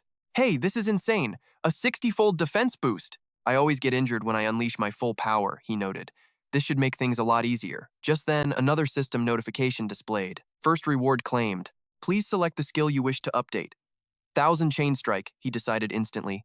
It's the only real attack skill I have right now. I definitely need to find more powerful ones. A golden light flared once more. 1000 Chain Strike has been updated. The notification read, area of effect increased by 100 times. Original range, 3 meters. Now it's 300 meters. The limitations on my continuous divine lightning strikes have been lifted. 10 consecutive seconds of attacks on one enemy within a 5-meter radius. Makoto was stunned. The effect is 100 times stronger, and I can use it freely. 10 seconds of relentless attacks in a 5-meter radius. This is off the charts. I'm even stronger now. He lay down, content, telling himself, the Super Rookie Tournament is tomorrow, so I should get to sleep early. It's been a while since I've had a good night's rest. Suddenly, an image of Sakura flashed in his mind, and an unnamed anxiety stirred in Makoto's heart. Sakura looked like she was worried about something. He closed his eyes, reassuring himself. Once I'm done here, I'll return to that world. With my current strength, I can probably be of some help to her. The scene shifts to the outskirts of the city. Early the next morning on a deserted road, Suzuki drove while giving him instructions. In this Super Rookie Tournament, the limits on your innate talents will be pushed to the breaking point. So don't hold anything back. Your rank is the top priority. Many gifted fighters will risk their lives to win, so you can't let your guard down for a second. Makoto replied coolly, understood. He thought to himself, risking their lives? Ever since I became a hero, I've gotten used to that sort of thing. Seeing his demeanor, Suzuki grew worried. The kid seems to have matured, but he's also grown colder. He tried to find a new topic of conversation. Oh, right. This year's tournament is being held in a dungeon inside a great mountain. It's huge inside. They say a legendary S-class hero carved it out with a single punch a long time ago. That's why they call it One Punch Mountain. He was an exceptionally brilliant S-class hero. Makoto's curiosity was piqued. One Punch Mountain? A legendary S-class hero? That sounds unreal. Are they different from regular S-class heroes? Seeing his interest, Suzuki continued. I've only heard bits and pieces, but among the S-class heroes, the vehicle sped towards the mountain in the distance. Suzuki mused. Whether warriors like that truly exist in this world is still a mystery. I've only heard the stories passed down. The car stopped. He announced, we're here. Makoto stepped out of the car, stunned by the view before him. This is the tournament venue? One Punch Mountain. A massive cave dominated his vision. Makoto muttered, One Punch Mountain, huh? He couldn't help but think about the power of a legendary S-class hero. No matter how many times I hear about it, it still sounds absolutely incredible. Suzuki gestured impressively. Pretty amazing, right? It's even bigger on the inside. The first time I saw it, my jaw hit the floor. I'll take you to the entrance, but after that, you're on your own for the matches. A staff member waiting outside checked his credentials. You're contestant Suzuki Shiru, correct? Please follow me this way. Suzuki gave a final warning. Suzuki Shiru, be careful once you're inside. No matter what happens, you have to come back alive. Makoto walked inside with a calm expression. Don't worry, I understand. In the event area for the Super Rookie Tournament, countless warriors stood waiting in the hall. Makoto held the map and scanned the area, his divine eye analyzing the competition. Hero Association member, Moses. Level 36. C-Class Hero, Warrior. Combat Power, 16,500. Member number 3, Sari. Level 36, C-Class Hero, Battle Priest. Combat Power, 15,500. Member number 2, Fabian. Level 36, C-Class Hero, Rogue. Combat Power, 16,000. Makoto noted all young C-Class heroes with outstanding combat power, as expected of the elites from the major guilds. Finally, he decided to break the ice. Hello, I'm Suzuki Shiru, a level 20 warrior, participating as a reserve for the Hero Association. Race, human, level 20, D-Class? Why would the Hero Association send someone with such a low level? Fabian scoffed, you should at least be C-Class. I know reserves can participate, but we don't want to carry dead weight. Sari speculated, he probably got in through connections. We'll just have to work hard enough so the reserve doesn't even need to play. Makoto paid their taunts no mind, calmly walking towards a seat. Well then, good luck. He thought to himself, my goal for this tournament is simple. Help the guild win and secure my C-Class hero license. I need that license to get into the auction and win the rebirth elixir so Karina can walk again. Makoto recalled an image of himself with Karina, stealing his resolve. No matter what, I have to win. Just then, a derisive laugh echoed through the room. A level 20 D-Class reserve? Is the Hero Association that desperate? Everyone turned towards the entrance. The Serpent Guild, one of the 5 great factions and a longtime rival of the Hero Association, had arrived, ready to clash in any way possible. 4 of them entered. From right to left, Andatsu, level 37, C-Class Hero, Rogue. Combat Power, 17,000. Haki, level 37, C-Class Hero, Warrior. Combat Power, 17,500. Their reserve, Gan, level 36, C, Class Hero, Warrior. Combat Power, 16,000. And Kaki, level 36, C-Class Hero, Mage. Combat Power, 16,500. Their combat power is higher than ours, he thought. No wonder they're so aggressive, Sari whispered. The 5 great factions and 3 great guilds have constantly opposed our Hero Association. The higher-ups usually ignore it, but when profit is involved, conflict is inevitable. Fabian shot back bluntly. Hey, D-Class reserve, they're laughing at you. Haki crossed his arms, sneering. Bringing a D-Class as a reserve is a joke. You guys are going to die pathetic deaths this time. Fabian gritted his teeth in anger. Such arrogance. The Hero Association is the largest organization that evaluates hero levels. Today's outcome isn't set in stone. Watch your mouths and stop acting so high and mighty. Gan cracked his neck and stepped forward to retort. High and mighty? Nowadays, hero evaluations are the same everywhere. He grinned menacingly, suggesting, how about we have a little practice match before the tournament begins?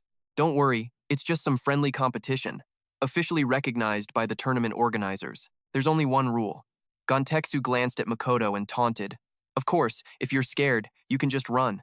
That way, when you lose for real, you can blame it on your D-Class reserve kid. Fabian immediately agreed. Deal. C-Class versus C-Class. You'd better not be the ones to run. He then stepped forward, warning Makoto. A D-Class like you can't handle him. I'll go, Gentetsu demanded. Then let's start right now, shall we? In the temporary arena prep zone, a crowd buzzed with excitement. Looks like the Hero Association and the Serpent Guild are about to fight. Fabian stepped forward, his stats displayed. Hero Association, Fabian, level 36, C-Class, Rogue, Combat Power, 16,000. Zero. Opposite him, Gontetsu cracked his knuckles as he approached. Serpent Guild, Gontetsu, level 36, C-Class, Warrior, Combat Power, 16,000. The two faced off as the signal sounded. Begin. Fabian lunged forward first, thinking to himself, I don't even need a weapon for this. My bare hands are enough. Gontetsu leaned back effortlessly, dodging the attack with a disdainful tone. Such a clumsy strike. Fabian skidded to a halt, biting his lip as he thought. What the Gontetsu raised his leg high, smirking wickedly. I'm used to fighting against rogues like you. I have no intention of playing nice with you, slowpoke. True to his word, he slammed his foot down on Fabian's shin. The warrior screamed in agony, clutching his leg as his teammates cried out in horror. Fabian! He clutched his savaged leg, crying out, My leg! The system notification was merciless. Right leg incapacitated. Cannot participate in the tournament qualifiers. Gontetsu sneered. Figures, you Hero Association washouts are all talk. Weaker than wet paper. Gontetsu raised his foot again, aiming to shatter Fabian's other leg. I don't give a damn about the fines for breaking some stupid rule, he snarled. Stop it, you bastard! Vez lunged forward, shouting. But another figure moved like a phantom, blurring past him. In an instant, Makoto was beside Fabian, his hand intercepting the crushing blow. Gontetsu froze, his face draining of all color. That's strength, he stammered, his body trembling. Who are you? Makoto's gaze was ice as he stared him down. Were you trying to kill me? He asked, his voice a low threat. Zaze's crew finally snapped out of their shock. What was that speed? One of them yelled. Makoto turned to the staff. Excuse me, he said calmly. Please get him to the medical bay. Yes, sir, the two staffers replied, startled. As they helped him up, Fabian looked back, his voice strained with worry. You have to be careful. Makoto's reply was flat and cold. You're the one who needs to be careful. He squared his shoulders, a silent challenge. I'll take his place in the match. If you're scared, get lost. The towering, muscular man stood defiantly before Makoto. You? Gantasu let out a derisive laugh. A substitute for a substitute. Perfect. I can't believe even a D-rank runt like you has the guts to act so high and mighty. His legs exploded into motion, charging Makoto. A fist radiating raw power and dominance shot forward. Here I come. Vez couldn't watch the despicable act unfold. He and Sari rushed forward together. That coward, Vez yelled. He's trying to get our team disqualified by taking out our members. A surge of brilliant blue energy flashed past Gantasu. Shock washed over the brute's face as Makoto effortlessly dodged the attack. Reading Gantasu's lunge perfectly, he countered with a vicious kick to the man's leg. Gantasu hit the ground, rolling and screaming in agony. My right leg! Before Gantasu could even think of recovering, Makoto was on him, grabbing his head. Does a broken leg hurt? He asked, his voice devoid of emotion. He then slammed the man's head into the wall, shattering the plaster. The massive body slumped to the cold floor. A system notification glowed in the air. Subject has lost consciousness. Combat ability lost. Cannot continue in the tournament. Makoto's victory left the crowd in stunned disbelief. But isn't he just a D rank? As they all stared, he calmly brushed off his jacket. Now we're even. His eyes, sharp as daggers, swept across them. Anyone else want to continue? The three men cowering behind where Gantasu fell flinched and backed away. Their group turned tail and fled, with one scout managing a parting shot. You'll pay for this. The remaining contestants, though wary, couldn't help but feel a surge of admiration for Makoto's display of power. Such overwhelming strength, breaking a man's leg with a single kick and a punch. The scene shifted, and Sari now stood before Makoto, offering her genuine gratitude. Back in the Hero Association's prep area, she spoke. Thank you for what you did for Fabian. But what is your real power? How could a D-rank hero possibly be that strong? His expression remained an unreadable, icy mask. I just couldn't stand by and watch, he answered honestly. And I really am D-rank. Sari nodded. Since Fabian is injured, you'll have to take his place. Makoto accepted without a flicker of hesitation. Fine. This is a tournament I cannot afford to lose. Vez whispered to Sari, a hint of awe in his voice. He's so intense. Sari stepped forward, fastening a device to Makoto's wrist. This is the communication bracelet we'll use during the tournament, she explained. A silver light pulsed from it, and identical bracelets materialized on the wrists of the other two. A system panel materialized before Makoto, displaying the event rules. Contestants, please review the details. Reading it, he looked up, confused. The first event, it's an elimination round? Sari confirmed. A straightforward test designed to cut the number of participants in half. Sari elaborated, an image of contestants battling a monster forming in her mind. We'll all be sent into a mock dungeon and have to defeat the monsters inside. You pass if you score 150 points within 1 hour. Fail if you don't. Simple. However, there are a few catches. Right now, there are 120 contestants. If more than half of us meet the passing score, only the top 60 with the highest points will actually move on. Anyone who passes but doesn't make the top 60 is still considered eliminated. So even getting 155 points isn't a guarantee, Vez added, stepping closer. We have to kill as many as we can. You can also choose between 2 difficulty levels, normal and dark mode. In normal mode, 1 monster is worth 1 point. In dark mode, only shadow monsters appear, and each one you kill is worth 5 points. But every 30 seconds, the number of monsters automatically doubles. In other words, Vez said with grim emphasis, it's going to be a brutal fight. Stay sharp. Don't get lured in by the dark mode points, he warned seriously. Stick to normal. The monsters are generated based on the challenger's level. You're at level 20, so the monsters will be too. But even at the same level, the dark mode monsters are significantly stronger than the normal ones. Plenty of contestants have picked dark mode in the past only to get wiped out, Sari added, trying to give him the full picture. She's right, Vez agreed. Even normal mode is no walk in the park with that 30-second doubling rule. No matter how strong you start, your stamina and energy will eventually plummet. That's when you get surrounded. Ultimately, it's a test of endurance and kill speed. Fighting like that for a solid hour, it's going to be exhausting. Makoto wanted to know more. What's the record? Sari and Vez glanced at each other, surprised by the question. The record for this trial? Vez asked, before they both answered, recalling the legend. It was set by a hero with unbelievable talent. A long time ago, a contestant from the Hero Association chose dark mode. He cleared it in 45 minutes with a score of 1,500 points. That means he defeated 300 same-level shadow monsters in under an hour, 300 shadow-type creatures. Truly an unbelievable feat. And now, that same being is the youngest S-rank hero in the history of the Hero Association.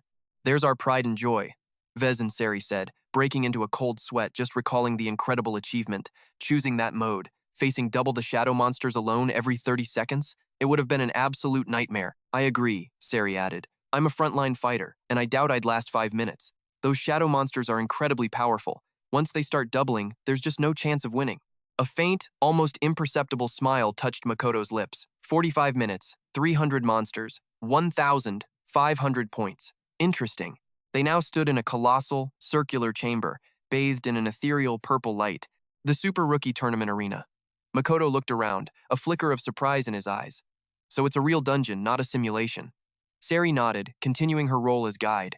The legends say an S-rank hero created this entire dungeon, deep inside the mountain, with a single punch. It still holds mysterious energies that not even modern science or other S-rank heroes can comprehend. Whatever that energy is, it must be what powers this place. As she spoke, the simple ring on Makoto's finger began to emit a soft, golden glow. His attention snapped to it, his curiosity piqued. What's wrong with this ring? As the contestants gathered at the entrance, Sari gave her final instructions. Like we planned, we stick to normal mode for as long as we can. If the enemy numbers suddenly surge, don't try to be a hero. Maintain distance and pick them off one by one. Her voice was firm, trying to steal their resolve. We have to fight smart. Even at level 20, the shadow monsters are on another level. If they start doubling, we're done for, she finished, her gaze meeting theirs. Our team is already down one member. It's up to the 3 of us now. Let's give it everything we've got. Vez clapped Makoto on the shoulder, a gesture of solidarity. Let's do this together and come out on top. But Makoto was distracted. The ring was vibrating again, more insistently this time. It's reacting. But to what? A massive system interface materialized before them, crackling with purple energy. Please select your difficulty. 2 options pulsed with light. Normal mode. Dark mode. With his options laid out, normal mode was the safe path. Makoto didn't waste a second, tapping his real choice into the system panel. A cold, thrilled expression took over his face, ready for whatever came next. Difficulty confirmed. You have selected dark mode. He smirked. Damn it. My opponents are always the cold, dark type. A new mountainous landscape materialized before him, the trial dungeon for the Super Rookie Tournament. Dark mode. Makoto froze, stunned by the sheer, colossal scale of the dungeon. I never imagined it would be this massive. Level 20. Current class, Warrior. He was equipped with dark camouflage armor, a Beastman suit, and the soul-slicing crescent blade. Skills. Heavenly Thunder. Copy skill. None. Combat power. 27,600. He scanned the system panel, calculating. Trial dungeon initiated. Difficulty. Dark mode. Contestant's current level. 20. Shadow monster level. 20. First monster will appear in 10 seconds. Every 30 seconds, the number of living monsters will increase. Please prepare for battle. Every 30 seconds, the number of living monsters would double. If he didn't wipe them out fast enough, they'd multiply from 2 to 4, and on and on. A flash of excitement crossed Makoto's face as he finally understood. So that's why they call it a nightmare. No ordinary contestant could survive in here. Golden lightning crackled around him as a massive surge of blue energy erupted from his palms. But I'm no ordinary contestant. And this is the perfect time to test a new skill. The system panel announced the arrival of the first monsters from the dungeon gate. A countdown began. 10, 5, 3, 1. A grotesque creature crawled out. Shadow Beast, level 20. Combat power, 8,000. Attributes, Shadow, Spirit, Traits, Hardened Scales, defense plus 20%, inflicts mental weakness. Its attacks included spiritual damage. The Divine Eye analysis confirmed.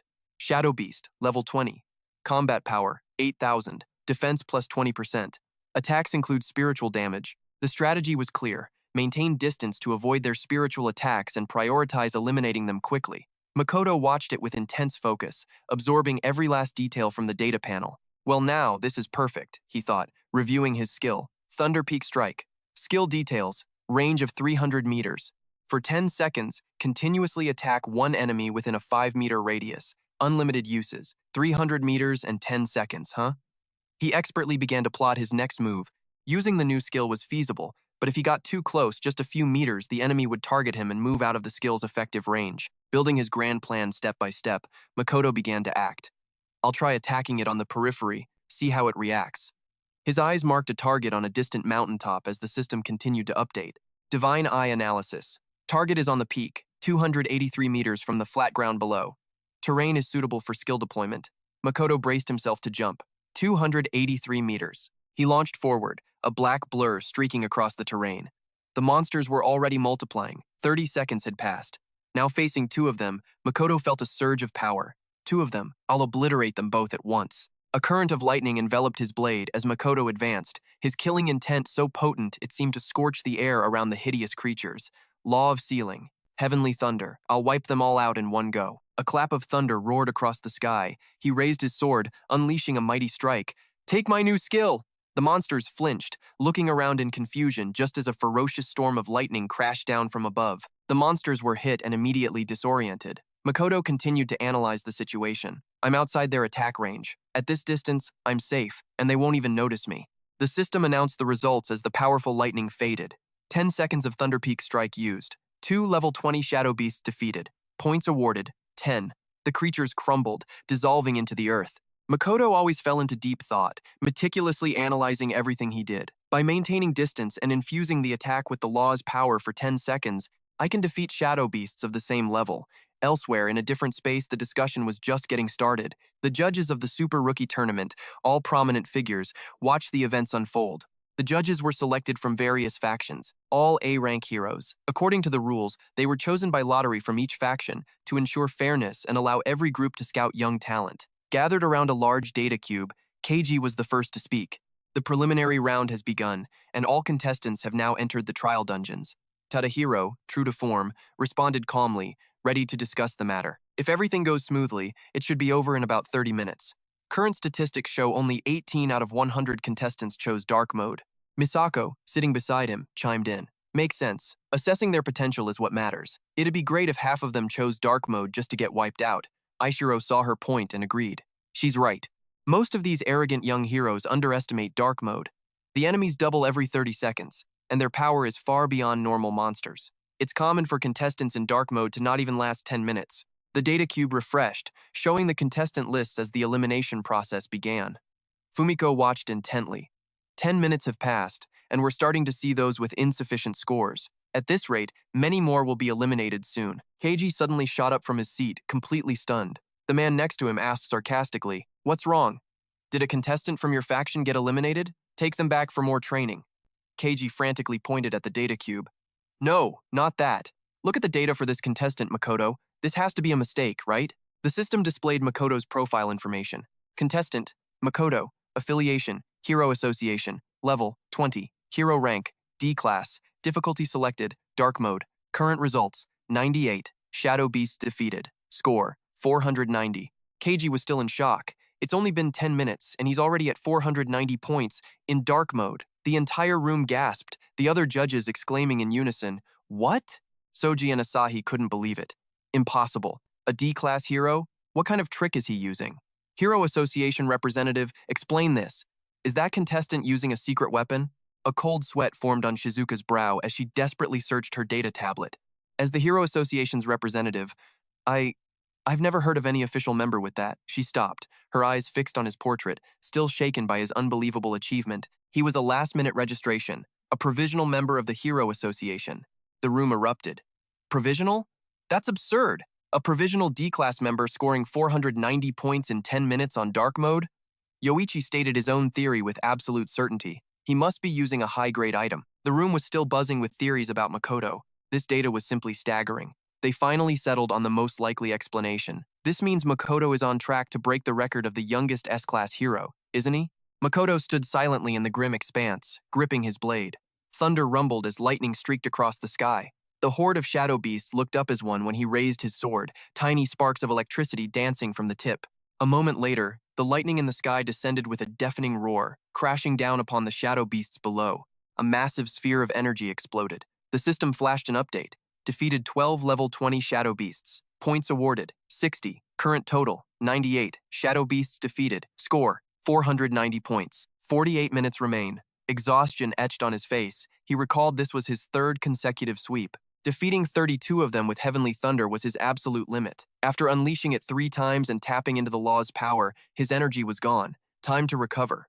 Makoto downed a potion, feeling his strength surge back. He sets his sword aside and takes a moment to breathe. While he recovers, he'll just wait for the next wave of monsters. Easy enough.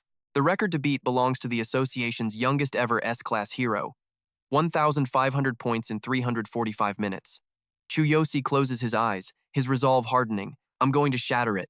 50 minutes into the trial, a figure emerges from the gate. Vase steps out, a look of pure relief on his face as the system displays his results. Tenseis, Affiliation, Hero Association, Level 36, C-Class Hero. Combat Power, 16,500. Difficulty selected. Normal Mode. Final Result, 560 monsters. Final Score, 560 points. Status, Complete. Time, 50 minutes. He lets out a sigh, picturing Chuyoshi's brutal fighting style. 50 minutes and over 500 kills. Not bad at all, he muses, running the numbers. For the first 30 minutes, I pushed my warrior stamina to its limit, taking down 12 monsters every minute. Even after my energy started to drain, I maintained a pace of 10 kills per minute. A score like this should easily land me in the top 5. He strokes his chin, confidence swelling. A win here means a massive bonus from the Hero Association, maybe even a shot at S-Class mentorship. Ray's glances back at the portal, a flicker of confusion on his face. Where are Suki, Zero, Makoto, and Siri? He scans the area, but there's no sign of them. No one at all. Wait. Ray spots them. The entire crowd is huddled around the main monitoring board. Confused, he pushes his way forward. Why is everyone staring at the ranking screen? The final results aren't even up yet. He spots a familiar face in the crowd. Siri, Ray calls out, walking over with a grin. You're out already? How'd it go? She doesn't look at him, her voice flat. 30 minutes, 386 points. Ray tries to sound reassuring. Hey, for a frontline cleric, that's not bad at all. You'll pass, don't worry about it. I managed 500 points in 50 minutes. Pretty awesome, right? He boasts. So how's that kid, Suzuki Zero Makoto, doing? Siri finally looks at him, her eyes wide with disbelief. He chose dark mode. The words hit Ray's like a physical blow. That idiot. I told him not to pick it. If Makoto gets eliminated, their team, Benta, will be down to 2 members, a crippling weakness for the remaining rounds. Where is he? Is he out? She shakes her head slowly. He's still in there. Stunned, he turns back to Siri. Still in? What do you mean? He follows her gaze upward, and there, on the massive screen, dominating the #1 spot, is a single name. Suzuki Zero Makoto. Affiliation, Hero Association. Level 20.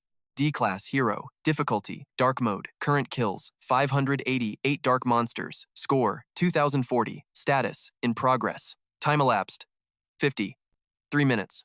The color drains from Ray's face. In a voice laced with disbelief, he whispers 588 dark monsters. 2,040 points. He's in first place? Impossible. Siri, still unable to hide her own astonishment, explains why everyone is gathered. Makoto. He just broke the record of the youngest S-Class hero. Ray's eyes are glued to the screen, his shock deepening. He broke the record? His voice trembles as he reads the old stats aloud. 45 minutes. 300 dark monsters. 1,500 points. That legendary record, the one that inspired countless young heroes, had just been obliterated by a level 20, D-Class nobody. Siri adds, he still has 7 minutes left. Everyone's waiting to see how high he can push the score. 7 minutes later, Makoto slowly emerges from the gate, covered from head to toe in dust. As he steps out, the entire crowd falls into a stunned, breathless silence. Ray's is the first to break the silence, shouting, Makoto, over here! Siri, still reeling, stares at Makoto. Do you know your score? He answers matter-of-factly. Of course I do. Ray slams a hand on his shoulder, a mix of awe and exasperation in his voice. You crazy bastard. I don't know how you did it, but you smashed the record with an unbelievable score.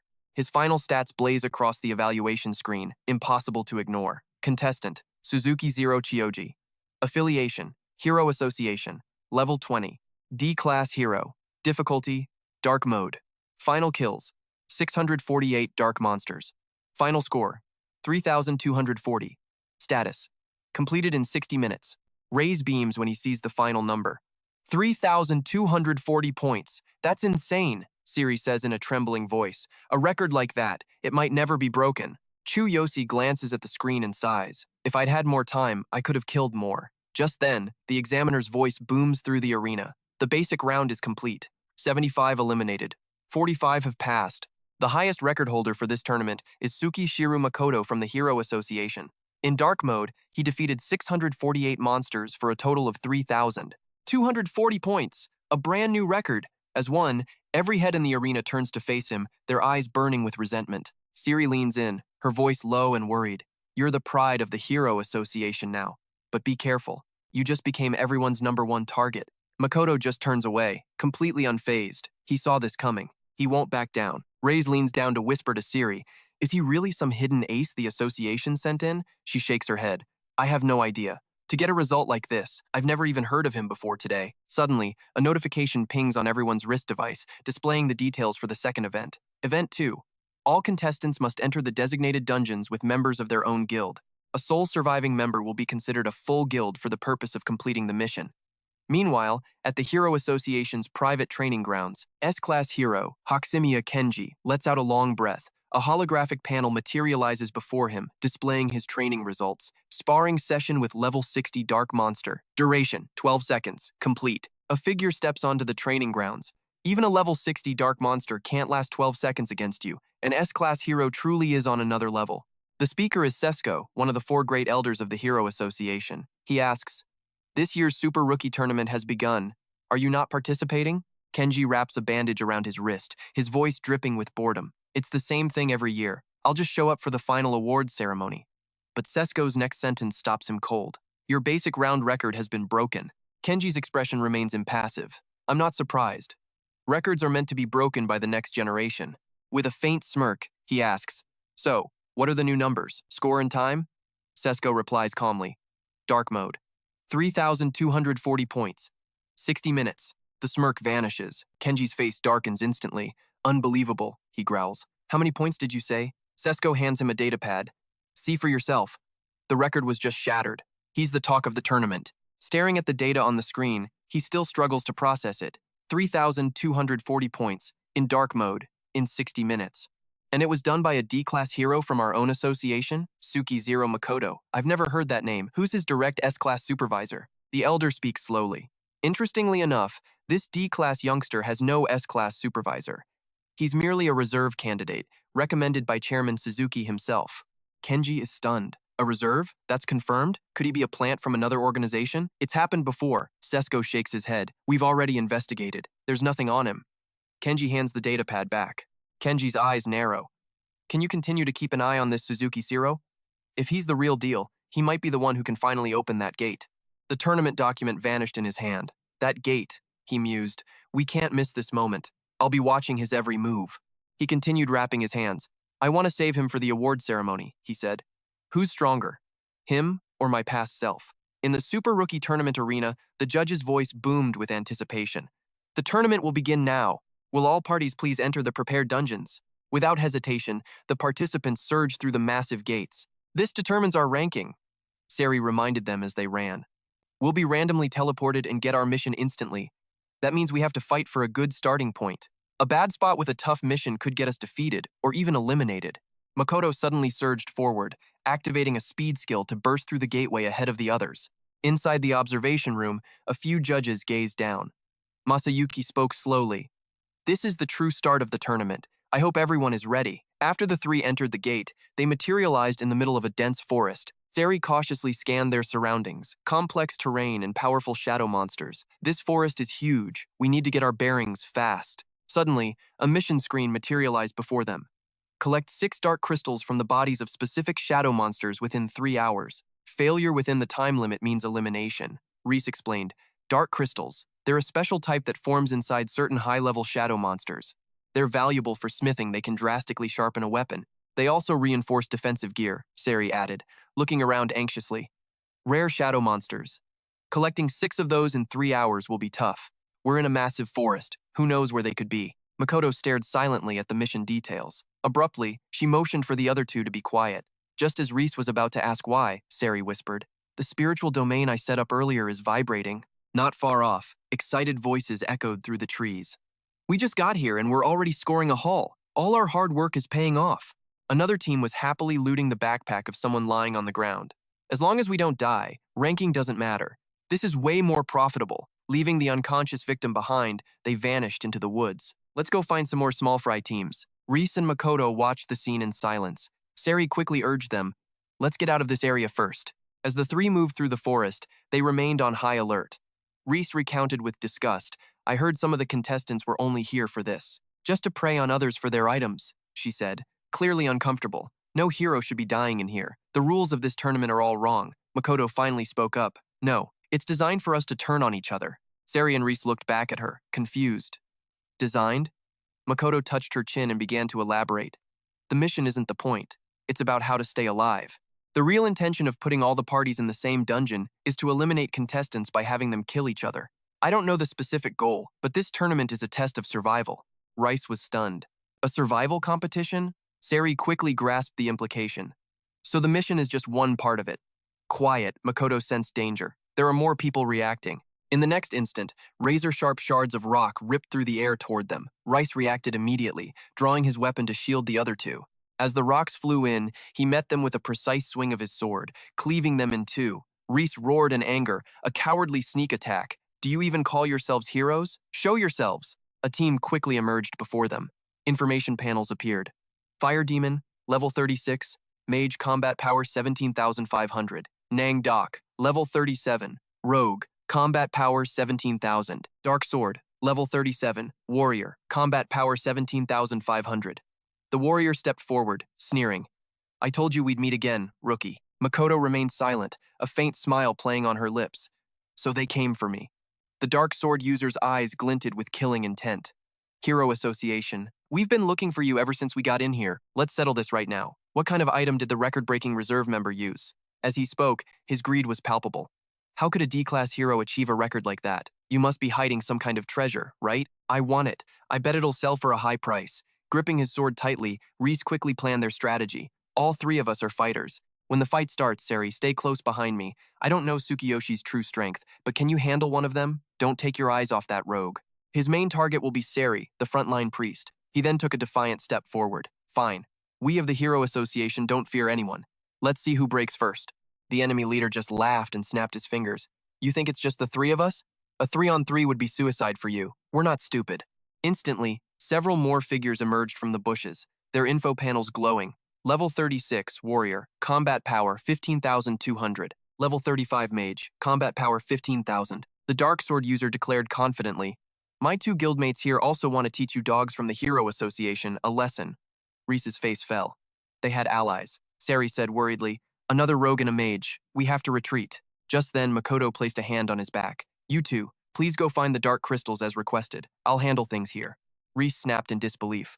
What are you talking about? You want the two of us to handle the mission? Even Sari was frantic with worry. Don't be ridiculous. There are 5 of them. She stepped forward calmly. Trust me and go. We can't afford to waste any time. I will take care of all 5 of them. Reese grew even more anxious, trying to reason with her. You're going to fight them 1-on-5? If your level was higher, maybe, but you're a level 20 D-class? That's a suicide mission. But by then, Dark Sword and his crew were closing in. Thinking of running? I don't think you'll get the chance, he sneered. Summoning her sword, Makoto said, There's no time, just trust me. They want my treasure, don't they? He was still hesitant. But against 5 of them, even if you have a hidden treasure, she countered, sparks of lightning crackling in the air around her. What treasure? Nangdok froze, a wave of unease washing over him. Is she really just D-class? Sari was silent for a moment. Then she grabbed Rice's arm and pulled. Rice, let's go. Reese still wanted to stay, but Tsukiyoshi will be fighting alone. The enemy leader saw Sari and Reese about to flee and barked an order. The other two are trying to escape. Get them.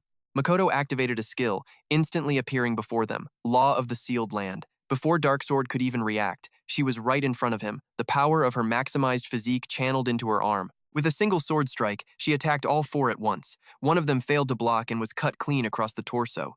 Impossible! Darksword stumbled back, his face pale. She wounded 4 and killed 1. With a single move, the fire demon was in shock. My arm is completely numb. What is that power and speed? Darksword raised his weapon defensively. She really plans to fight all 5 of us alone. Makoto paused, a confident smile on her face. I gave you a chance to leave, but you came looking for us. Troublesome. Nangdok was now so scared his face was drained of all color. Captain, could something be wrong? That presence. There's no way that's a D-class. Miles away, Sari and Reese were still running in the opposite direction. Leaving Tsukiyoshi back there is like leaving her to die alone, he said, worried. Sari reminded him, Tsukiyoshi also said she didn't use any treasure to break that record. You stopped staring. What about it? Sari explained without breaking stride. That kid's the real deal. His power might be beyond anything we can imagine. She continued. He stopped them, so we must do our part. We find the Dark Fowl, then we meet him. Back with Chuyoshi, Nandok asked nervously. Captain, are we really doing this? Hatkiem gritted his teeth and charged. It's just one man. We're finishing him right here. Attack. All four lunged at him at once. Chuyoshi remained unnervingly calm as one of his eyes shifted to a different color. So, you're all coming at me. A system alert chimed. Divine Eye Analysis. 4 hostiles. Average combat power 16,500. Recommended counter. Use an area of effect skill to weaken the group, then eliminate them one by one. Chuyoshi raised his sword to the sky, calling upon the thunder. Instantly, the clear sky convulsed with violent wind and lightning. Lightning bolts slammed into the 4 attackers. Hatkiem panicked at the skill's raw power. Enraged, he yelled, "It's him or us! Surround him!" Hoakui unleashed stone pillars from the ground, but a single, graceful swing of Chuyoshi's sword shattered the attack. Stepping back, Hoakui stared in horror at his hand, now completely encased in ice. Such chilling power. A swift sword thrust followed, and Chuyoshi effortlessly finished Hanta. System notification. Defeated level 36 Hoaki. Combat power, 16,500. Nandok roared in fury. Ho Kwai! He launched a skill to freeze his foe's feet. Too slow, another flash of the blade, and Nandok fell. System. Defeated level 37 Nan Kwai. Combat power, 17,000. From behind, an assassin struck, aiming for a sneak attack. Die! Ambush! Yet Chuyoshi simply raised an arm, blocking the blade. It left only a shallow scratch. Strongest body. Defense increased by 60%. The assassin stared at the tiny scratch, his face draining of color. Just a scratch? Impossible. Another sword strike. Another easy kill. System. Defeated level 36 robber. Combat power, 15,200. Hatkiem froze, too terrified to speak. He's on another level. Just how high is his rank? Slowly, Chuyoshi turned to face him. Your turn. The man dropped to his knees, terrified. Please, spare me. We were fools. Let us live. What is your real level? That power, Chuyoshi answered calmly. D-class hero, level 20. He pressed. And your combat power? Raising his sword, Chuyoshi said. 27,600. Hatkiem's eyes bulged. A D-class. With that much power? The sword came down. System. Defeated level 37, Hatkiem. Combat power, 17,500. The strike was so powerful, it summoned a bolt of lightning from the heavens. The supernova tournament was in a deep forest cave. Now, an eerie silence hung in the air. Chuyoshi sighed softly. All right. He bent over, picking up a loot pouch. A pretty good haul, he mused. Got a lot of different things. The system displayed the loot. Instant recovery potion, ×2, a money pouch, an item, the black-bladed sword, and the demon scepter. Next, Chuyoshi opened his palm, absorbing the items into his ring. It's great having this spatial storage. It would be a shame to leave all this loot behind. Just as he finished, he tensed. Someone's coming. Can't stay long. Without another word, Chuyoshi teleported. Time to get back to Vase and the others. The scene shifts deep into the forest, where Vase and Siri desperately evade a beast's assault. The health bar of the crypto darkness was already down by nearly half. From the rear, Siri provided constant support. I've placed a defensive buff on you. Give it your all. She then warned. I've already drained a third of its health. Watch out for its horn. Vase didn't answer, instead charging straight into melee. He gasped, The Dark Phallet! It's on its chest! We found one! And sure enough, a gem glowed brightly on the crypto darkness's chest. Siri cried out in alarm, Vase, that's a new move. Be careful. But before she could finish, the beast struck. He had no time to react and was sent flying backward. Vase's health bar plummeted to half. He snarled, gritting his teeth. Damn it, this is no ordinary shadow beast, just one hit. Feels like my insides have been rearranged. Vase lamented inwardly, and that was with Siri's defensive buff. Abruptly, the crypto darkness whipped its head around, facing the rear. Sensing the danger, she quickly fell back. This is bad. As a combat cleric, I could be killed instantly. Without warning, the monster began channeling magic through its hands. The crypto darkness clenched its fist and punched. Siri was horrified, feeling herself pulled through the air by an immense force. The fist closed in. Vase roared a warning. Siri, hurry! Put up a shield. He disregarded the danger, leaping in front of her to block the hit. Vase took the full attack and screamed in pain. He gritted his teeth, staring at his now cracked sword. The crypto darkness attacked again without hesitation, a powerful blow that struck them both. Vase announced helplessly, My weapon's broken. I can't fight like this. Siri made the decision. This is too much. We need to fall back and regroup. But she stopped. I can't move. Behind them, a shadowy figure had appeared. Shadowbind. Once you're caught by my shadow control, there is no escape. A profile appeared. Night Shadow Assassin Guild. level 35, HC rank adventurer. Combat power, 14,500. Special skill, Shadowbind. The Night Shadow Assassin Guild exclusively recruits assassins, passing down this signature skill. It completely seals an opponent's movement once they're trapped. Escape is nearly impossible. While not masters of direct combat, they are the most dangerous of all who lurk in the shadows. They manipulate their targets, rendering them helpless. Huyet Nan smirked with satisfaction. Impressive. You two got the beast's health this low. My brothers and I couldn't even scratch it. Vase saw him and swore under his breath. The Night Shadow Assassin Guild. Damn it. Without another word, Huyet Nan called to his subordinates. Turns out waiting here wasn't a waste of time. We're taking it now. His two men immediately answered the call. Shadow prison. They created chains to bind the beast. Thanks to you two, I had time to set this up. Seizing the moment, Huyet An and Huyet Dao charged forward. He dodged to the side. This purple energy is a real pain. I thought I could escape. He slammed a hand on the crypto darkness. Stop fooling around. Finish it now. Its health is almost gone. Suddenly, a sphere of energy materialized above the beast's head. Huyet Dao reacted instantly, leaping aside just in time. Dangerous! The two men paled. Only the shadow prison's chains kept us safe. But what a strange attack. Huyet Nan urged them on. Don't waste time, do it. The beast is trying to get back up. Vase watched this and spoke coldly. You're also after the dark fowl in that creature's chest, aren't you? We're the same, you and I. My team's mission is to collect the dark fowls. I can only say you've run into bad luck. Huyet Nan saw the murderous look in his eyes and laughed. Don't look at me like that. Once we're done with this beast, we're going to eliminate you, you big stubborn oaf. With that, he turned to Siri, his voice taking on a leering tone.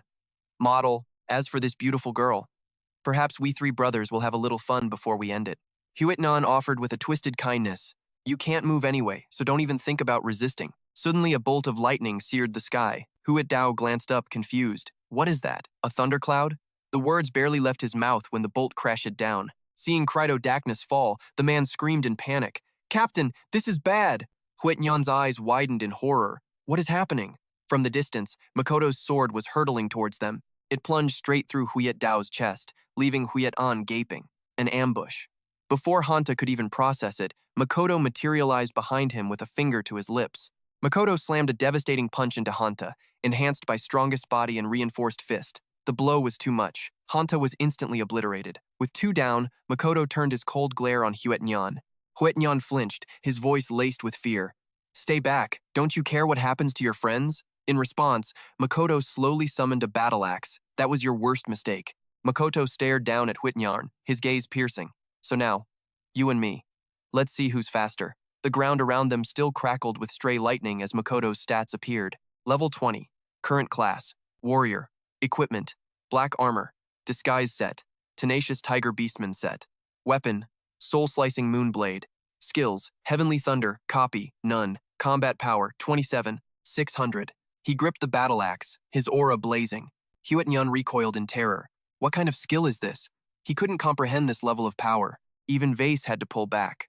That fighting spirit. He's on a whole other level from us. The system displayed an analysis from the Eye of God. Enemy reaction speed is 0.3 seconds. Current distance is 9 meters. A standard attack means Seri's throat will be slit in 0.8 seconds. Recommended strategy. Use strongest body to channel all power into the middle finger and eliminate the target by exploiting an opening. A normal attack wouldn't work. Makoto knew if the analysis was right, he had to end this now, or Seri would die. At that thought, he unleashed a pulse of energy. If this axe were smaller, he mused, it would be much easier to throw. Makoto willed the battle axe to shrink, stopping when it felt right. It's smaller now, he pondered. Is this from the system upgrade? I can change its size at will. Huyet Nan's patience had run out. I told you to stay back, he roared. I'm going to kill you.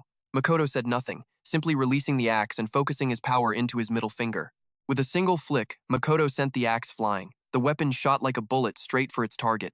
Huyet Nan was paralyzed with fear as the axe hit him with devastating force, launching him through several large trees before he was finally eliminated. The system announced, defeated Shadow Assassin, level 35. Gained 1,914,500 experience points. Seri was stunned it was over so fast. In just one hit, Vase could only sigh in amazement. His skill, his power, he's in a completely different league. The battle axe flew back to his hand. Makoto flexed his wrist as another system notification appeared. Level 21. Current class. Warrior. Equipment. Black armor. Disguise set. Tenacious Tiger Beastman set. Weapon. Soul-slicing Moonblade. Skills. Heavenly Thunder, copy, none. Combat power, 29,000. He turned a serious gaze on the two below. Are you both all right? They were too stunned to speak. After a moment, Vase asked in disbelief. Those other guys, did you finish all of them? Makoto didn't hide it, pulling out their weapons. Yeah, and I grabbed their gear. Since Vase's weapon was broken, this works out perfectly. Sari, however, couldn't help but feel a sense of doubt. Just how strong are you? She asked. He took out 2 pills and answered humbly. I'm only level 21. Here, recover. I have an idea. Sari took the pill, her disbelief palpable. Level 21? After everything we just saw, I can't believe it. Makoto sidestepped the question. Including the dark crystals those assassins were carrying, we have a total of 3 now. He looked up. We still need 3 more to finish the quest. Vase added grimly. We have less than 2 hours. We need to move fast. A timer on screen showed 1 hour and 48 minutes. Sari spoke up hesitantly. If we keep fighting the special shadow monsters head-on, we won't make it. It's too time-consuming, too draining, and we'll just get harassed like before. This approach isn't working, Makoto stated seriously. It's too slow and the risk is too high. We need a new plan. Vase stood up. You're in charge now. Whatever the plan is, I'm with you. He quickly knelt to inspect the leftover gear. We can use these assassins' cloaks. Makoto decisively ripped a piece from a cloak, tying it over his mouth like a mask. A predatory energy radiated from him. We're going to be the hunters now. The 3 of them immediately set off. Makoto outlined the strategy.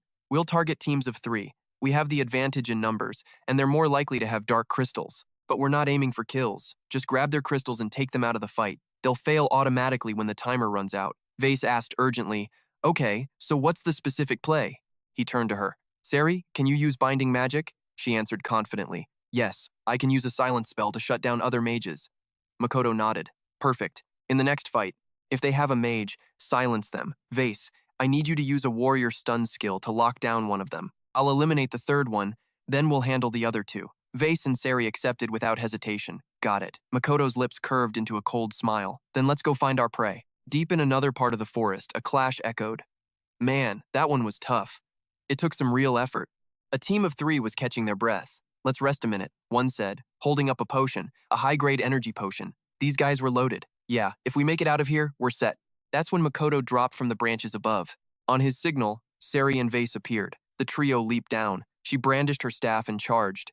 Silence! Hantian's face went pale as he froze. His entire body seized up as if bound by invisible ropes. He was silenced. His 2 companions immediately panicked. What the? Makoto didn't waste a second. Vase, go, on it. Before they could react, Makoto blurred past Vodan. Hey, another one's down. Makoto had finished him with a single strike. Seizing the opening, Vase drove forward with his elbow. Huck-2 gasped, trying to mount a defense. Who the hell are you people? Fight us head on. Vase slammed his weapon against the man's sword.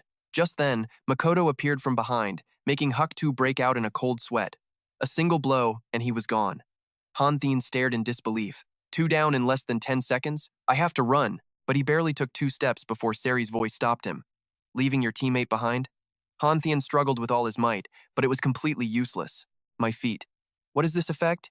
He barely registered Chu Yoshi's form flashing past him before he froze. So fast. An assassin. With no mercy, Chu Yoshi drove a fist straight into Hantian's gut, and with that, he collapsed at Chu Yoshi's feet. Now, time to loot their gear. The 3 of them split up, searching each body. He smiled, pulling out 1 scroll. Good. 1 down, 2 to go. Makoto turned to the others. Time check. How long do we have? Siri's screen lit up. 82 minutes. Ray's frowned, and Makoto considered their pace. Finding and beating the right teams was burning through their time. Just locating them had cost nearly 30 minutes. But Makoto's command was calm. We continue. The better teams will be easier to find now. His words confused. Ray's. As they advanced, Makoto explained. The weak teams have been eliminated. Anyone still standing is bound to have spoils. 20 minutes later, their second target was down. 60 minutes remaining. Ray's and Siri exchanged frustrated glances. Damn it, Ray's cursed. They had nothing. 35 minutes passed before a 3rd team fell. 45 minutes left. Siri suddenly let out a cry of relief. I found one. We just need 1 more. Another team defeated. 35 minutes remained. They split up to search the area but found nothing. Next team.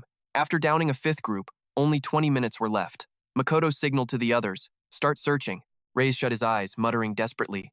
Please, let there be one. I'm at my breaking point. Siri let out an exhausted sigh. I know, she said. We chose this, but the constant pressure is draining. A few of those groups dropped stealth and fought us head on. I think it was the Roach Guild.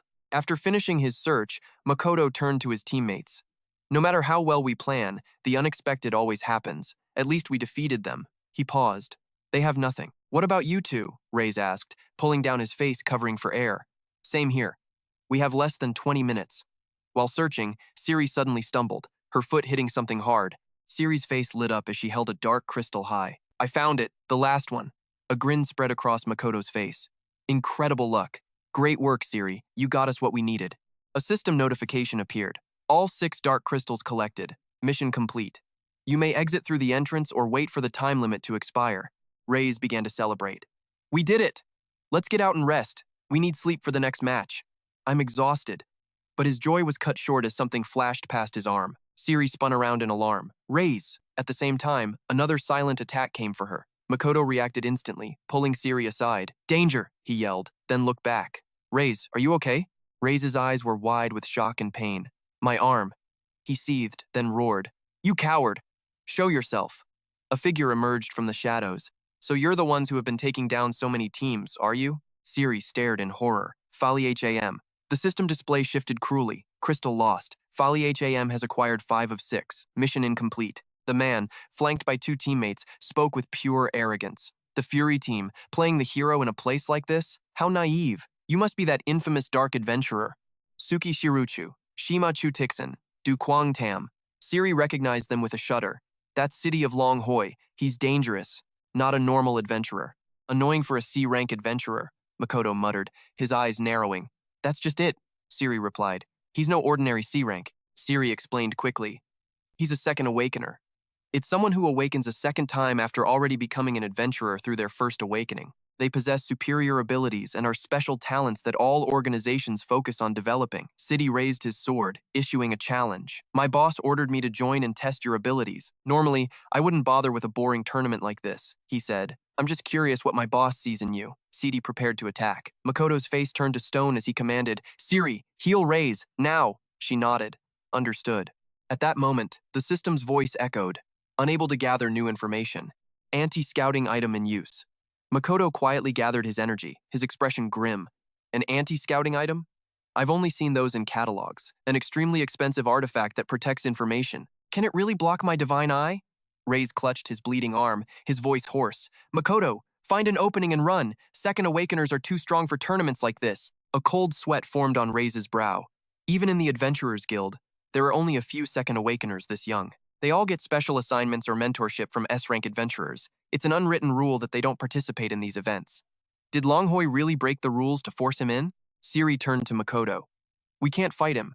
Anyone can join if they meet the conditions, but at the same level, a second awakener's power is on another tier. Most S-rank adventurers are second awakeners. That's exactly why they get intensive training from every direction. Through it all, Makoto remained unnervingly calm. He showed no sign of worry. This is news to me. Second awakeners, most S-ranks. Are they really that powerful? City cut in with a smirk. Enough of the secret talks. I was surprised by your results in the first event, he admitted. I saw it while I was napping in a corner after getting my points. City's body tensed as he prepared to draw his sword. I don't care if it's one-on-one or all 3 of you. My teammates won't interfere. What will it be? A cold light glinted in Makoto's eyes. When did Longhoi start targeting us? I know they're one of the 5 great factions, but I don't know their leader. Is there some mistake? City's face contorted in rage. You don't know our master, the dragon tamer? His hand tightened on his hilt, slowly drawing the blade. Suddenly, he struck. When Makoto parried the blow, City smirked. Good reaction. Witnessing the exchange, Siri and Reyes were frozen in shock. Such immense power from a simple draw. Is that what cut my arm? Reyes whispered. He's serious, Makoto. Don't be reckless. Makoto waved them off with a cold command. Stay back, both of you. Their target is me. I won't let you get involved. He turned to his subordinates. Understood? Do not interfere. They nodded. Yes, Captain City. He casually rolled his wrist with a cold laugh. This event ends in about 15 minutes. Before the words even settled, City vanished. A moment later, his sword was lunging straight for Makoto. Makoto's blade met the attack head-on. City's face grew fierce. Quick reflexes. I like that. Without hesitating, Makoto launched a counter. His speed is incredible, he thought, but I can read his movements with divine eye. Makoto's blade clashed with City's whirlwind assault. Let's see what you've got. The ground cracked under City's feet as the system activated. Divine eye analysis. Raise blade to block the attack. Use your blade to strike the opponent's hand, forcing them to retreat or drop their weapon. Makoto took a half step back, gripping his weapon tightly as its tip met Sidi's. If he doesn't let go, I'll cut it off. A tremor ran through Sidi's hand. He couldn't maintain his grip, and his sword was knocked away, clattering across the ground. But Sidi snatched it back in a flash. The two stood motionless. Makoto! His teammates cried out. Siri narrowed her eyes, watching intently. Too fast. I can't even see it. I have to protect him. This can't continue. Hironobu and Jujiro suddenly appeared behind Rei's and Siri. Are you trying to get killed? Don't do anything stupid. They continued their warning. We were told to record this. Don't interfere. It was the master's first order. Siri and Rei's faces turned grim as they glanced back. When did they get behind us? I didn't sense their presence at all. These two were on another level entirely. From the corner of his eye, he saw the gash bleeding freely, a vicious attack that would have shredded him if not for his enhanced body. Sidi's eyes locked onto Makoto, wild with intensity. A single lapse in focus would mean death. Makoto's own eyes flared, his analytical skill, Heaven's Eye, activating as he saw his opponent prepare a finishing blow. He had to interrupt it. Sidi lunged forward, his blade a blur, as fast as the wind itself. With a flash of his hand, Makoto instantly summoned a defensive formation to block the strike. A surge of power erupted from him. Onlookers stared, their eyes wide with disbelief that someone could face Captain Sidi head-on and hold their ground for so long. This wasn't in the files. Could he also be a second awakener? Their attacks collided with brutal force, kicking up a blinding cloud of dust as both fighters aimed their weapons for a killing blow. Suddenly, a voice echoed through the silence, an announcement for all contestants. The second event concludes in 1 minute. Sidi sheathed his sword, a cold smirk on his face. I'm surprised an adventurer. Makoto also lowered his weapon, his expression perfectly calm. You think so? In Makoto's hand, a purple crystal suddenly materialized. Doesn't this mean it's my victory? The system's voice confirmed it. 6 dark crystals have been collected. Mission complete. You may exit now or wait until the time limit expires. Sidi's eyes widened, unable to believe what was happening. He took it just now. But when did he take it? In the middle of that life-or-death battle, did he really have the leisure to steal a dark crystal from him? Makoto turned to leave, his voice carrying back over his shoulder. Our mission was to collect the dark crystals, not to fight with you. If you want a real fight, why not save it for the next round, he added, a chilling edge to his tone. Elsewhere, a man spoke into a device. Zep, I've sent the combat footage. The man on the other end watched a screen intently before nodding. I see it. Tell Sidi to return immediately. The resources are no longer important. A system window flashed. One of the 5 great powers, Sandor the Dragon Tamer, S-rank adventurer. Sidi's voice crackled over the device. I'm not coming back. The next round is solo combat. The man on the other end cut him off. Return, Sidi. Before he could protest, Sandor's voice continued. You can't defeat him. At those words, Sidi's rage exploded. I haven't even used my final form yet. Boss, you know it can fight on par with a high-level shadow. Your final form, Sandor stated with cold detachment.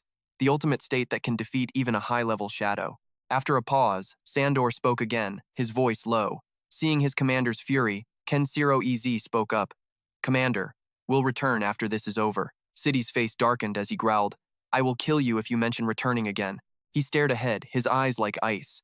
This is the first time the boss has ever said I can't win. I will hold nothing back in the next match. On the other end of the line, Sandor was already making another call. Dan, Senza, it's time we finally meet this Makoto. A man leaped from his chair, a wide grin on his face. Well, since you put it that way, a system profile appeared. One of the 3 great guilds, the chairman of Final Glory, S-rank adventurer. Combat power, unknown. The man sat down, picking up a pipe. I didn't think you'd remember that. Or maybe the Adventurers Guild sent him to approach the Forbidden Zone on Mount Ichigeki. If that's the case, we must move at once. He looked up towards the sky. No, it seems the Adventurers Guild itself doesn't understand the true extent of his power. Even I haven't seen it with my own eyes. Sandor's voice sounded hesitant. And yet, he can clearly open that gate in the Forbidden Zone. Back with Makoto's team, all 3 stepped through the portal. 45 people entered the second stage. Only 12 passed. The rest are either dead or they quit. We passed, but I don't feel much like celebrating.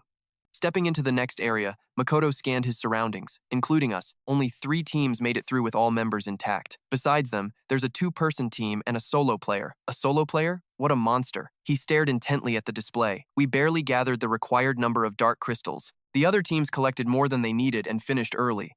We're in last place for this stage. She looked stunned. Last place? Then that solo player is. The leaderboard showed the top player's information. Shin Kai, of the Skull Knight Guild. One of the 8 great guilds. Dark crystals collected. 18. His jaw dropped in shock. 18 crystals. He's in first place. So he's from the Skull Knight Guild, the most feared of all the great guilds. I've never heard that name. Could he be another second awakener? She mused. Members of the Skull Knight Guild are always shrouded in mystery. No one even knows the gender of their leader. Makoto stared at the name, muttering, Skull Knight Guild. Shinkai. Organizations of this scale don't usually participate in these tournaments. Resources can't be an issue for them. Anyone from an organization like that who joins must be a special case. An announcement then echoed through the room. Congratulations to the players who passed the second stage. In 1 hour, we will begin the final stage. The final stage will consist of solo matches. Each team, please decide your representative and inform the staff. The organizers will arrange the optimal pairings. Rez sat on a bench, clutching his shoulder with a laugh. So, the finale is solo combat. I'll fight to the very end. But as he spoke, the faces of An and Siri grew grim. They had both faced death in the last round and no longer had the confidence to fight alone. Makoto crossed his arms, his face unreadable. You two, withdraw. I will represent the Adventurers League in the final stage. They were both stunned and immediately protested. Just you alone? No way. There's more of an advantage with more people. We can't let you go by yourself. You want us to just abandon you? His gaze remained firm. You could die if you don't withdraw. It would be a meaningless death. His words silenced them. She bit her lip. But don't you value your own life? What if your next opponent is another second awakener, like that city guy? A powerful aura began to radiate from Makoto. Don't worry. I'm strong. The sheer pressure left them speechless. After a moment, the man relented. I understand. Okay, I'll trust you. The two walked out, their heads bowed. We'd probably just be a burden to Makoto anyway. I hope you can win. Makoto gave them a small smile and a wave. You both did well. As he turned to go back inside, Makoto noticed a figure sitting in the shadows. The man was lounging, his chin in his hand. It takes real courage to stand alone. A system window appeared. Name, Kenji. S. Rank Adventurer. Affiliation, Adventurers League. The voice startled Makoto, who spun around to look at him. This guy, how long has he been here? Kenji leaned back, propping his feet on a table. Makoto, the contestant representing our Adventurers League, personally recommended by Chairman Suzuki. From a mere substitute to an official member, shouldering such a massive responsibility alone. Truly admirable. Makoto's eyes narrowed with suspicion. Who are you? Are you with the Adventurers League? The man laughed and sat up straight. Yes, and I'm quite high-ranking too. You're a second awakener, aren't you? Makoto stopped and sat down opposite him. No. Are there any instructors from the league here? Kenji shrugged. I'm just here as a representative for the final award ceremony. I came to see you for myself after hearing the reports. Makoto picked up a glass of water, his thoughts racing. What a weirdo. I should keep my distance. He then said, well, I'd like to rest for my upcoming match. If there's nothing else, Kenji walked over, sitting beside Chu Yoshi. Aren't you interested in the mountain's Forbidden Zone? Shu Yoshi's face flickered with surprise as he shot back. Forbidden Zone? Chutsuzuki never mentioned anything about that. Kenji's gaze became distant as he recalled the details. Someone at Chutsuzuki's level wouldn't know about its existence. Exactly. There's still time before the next match, so I'll take you there. I have something I need to confirm, too. Chu Yoshi put his glass down, his voice low, almost pleading. Please, explain what this is. Kenji's expression turned serious. I want to see if you can open that door. The one left behind by the mysterious S-rank Fioliu, the creator of this mountain. No one else has ever been able to open it. Suddenly, the ring on his finger flared with light. Chu Yoshi stared at it, his heart pounding with anxiety. It's happening again. It was just like before. Could there be a connection between that door and this ring? Forcing himself to stay calm, he asked, why me? Plenty of second awakened and S-rank Fioliu are around here, Kenji explained carefully. All the S-rank adventurers have tried. But the door didn't even budge, no matter what they did. The theory is that only someone with a special ability and a connection can open it. It can't be forced. His eyes met Chu Yoshi's, full of meaning. So, how about we give it a try? I can get you there with my authority. Chu Yoshi remained silent, his hand clenching into a fist. If this is related to the secret of my ring, something I've always wanted to know. After a long pause, he finally made his decision. I'll go. The two entered the cave leading to the Forbidden Zone. Fighting through the darkness of dungeons was merely scratching the surface of an adventurer's duty. There were places you couldn't go until you became S-rank, a topic they discussed at the entrance. This wasn't a normal battleground, it was a completely different dimension. Without S-rank power, you couldn't even interact with it. He wondered, why is that? Kenji glanced at him with a faint smile and explained, the price of truth is too high. Normal adventurers would surely die, so you need at least S-rank strength. The reason legendary S-rank adventurers are called legends isn't just because of their power. It's because they've seen what lies beyond that door. Compared to that, dungeon missions are nothing more than child's play. The real battlefield is beyond imagination, holding the origins of this world's disasters and the source of all darkness. And perhaps, even greater secrets lie hidden there. After walking for some time, they finally reached a gate guarded by two men. One guard of the Forbidden Zone and AAA rank adventurer greeted him. Hoximia, your partner is AAT. Kenji stopped, smiling as he gestured toward Chuyoshi. My partner, Makoto. I've already requested access. Open it. The two guards exchanged confused and uneasy glances. The guard looked uncomfortable, speaking hesitantly. I'm sorry, but entry is prohibited when only one S-rank adventurer is present. We must follow the rules strictly. Please understand. The other guard stepped forward, his hand on his weapon. This is a restricted area after all. We can't break the rules. If you try to force your way in, we'll be forced to report it. Our apology. Hearing this, Chuyoshi's expression darkened. So the S-ranks monitor each other. This place is more important than I thought. Even Kenji can't just come and go as he pleases. Was this to prevent someone from monopolizing the door? This just made him even more curious. Chuyoshi's hand tightened as his ring began to vibrate. Besides, ever since he got here, his ring wouldn't stop. Kenji remained silent for a moment before giving a relaxed smile, hands in his pockets. I'm just here to confirm a few things that don't concern you guys. I'll take full responsibility, so just open it. The two guards were still flustered. We know what kind of person you are, Hoximia, but a rule is a rule. We are A-rank guards and cannot disobey orders unless another S-rank adventurer is present. We can't grant you entry. In our position, we can't be held responsible if something happens. Please understand, seeing that things weren't going smoothly, a vein pulsed on Kenji's forehead. Power erupted around him, and his voice turned ice cold.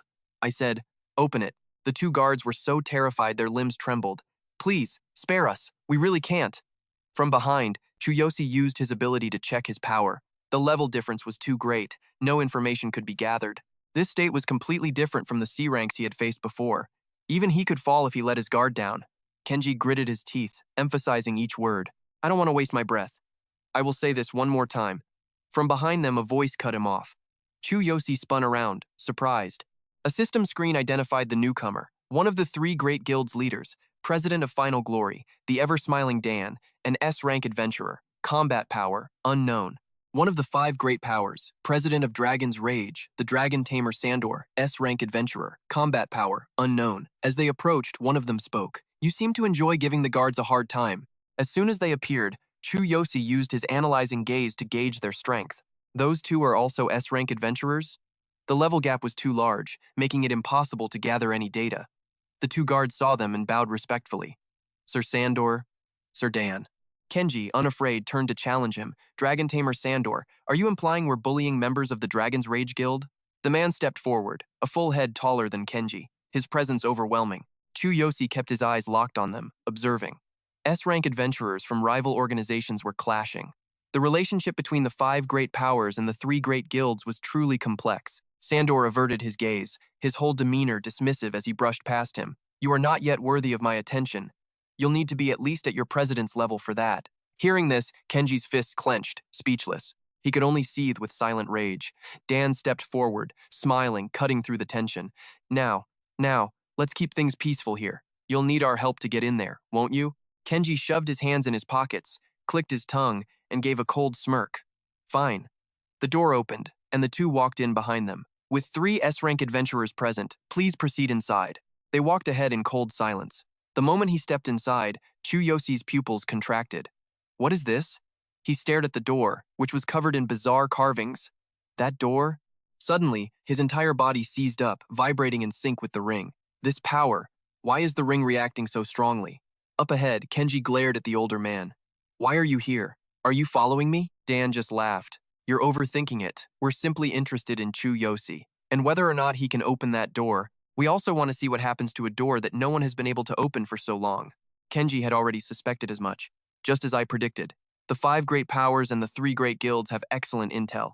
He said, there's an agreement to share all information about the door. A little sightseeing won't hurt. When no one responded, Kenji glanced back. Suki 0. He saw that his companion's body was limp, his face completely blank. Worried, Kenji walked over and put a hand on his shoulder. Hey, what's wrong? Dan suddenly moved, grabbing the hand that was about to touch the boy. Don't touch him. Seeing Kenji's bewildered face, Sandor kindly explained, can't you tell? He can't see us anymore. Kenji was still confused. What do you mean? Beside him, Dan spoke, his words laced with hidden meaning. It's been quite a while since something like this has happened. It seems he's been called by the door. They could only stand and watch as Makoto, looking dazed, slowly approached the massive door. He reached out a hand, clad in its gauntlet. The ring on his finger blazed with intense light. This feeling, it was just like the first time he was summoned to another world. Makoto pressed his palm against the door, and a stream of light flowed from him into it. A chime echoed. Status confirmed. The doors began to swing open, unleashing a blinding radiance from within. Without a single thought, he stepped right through.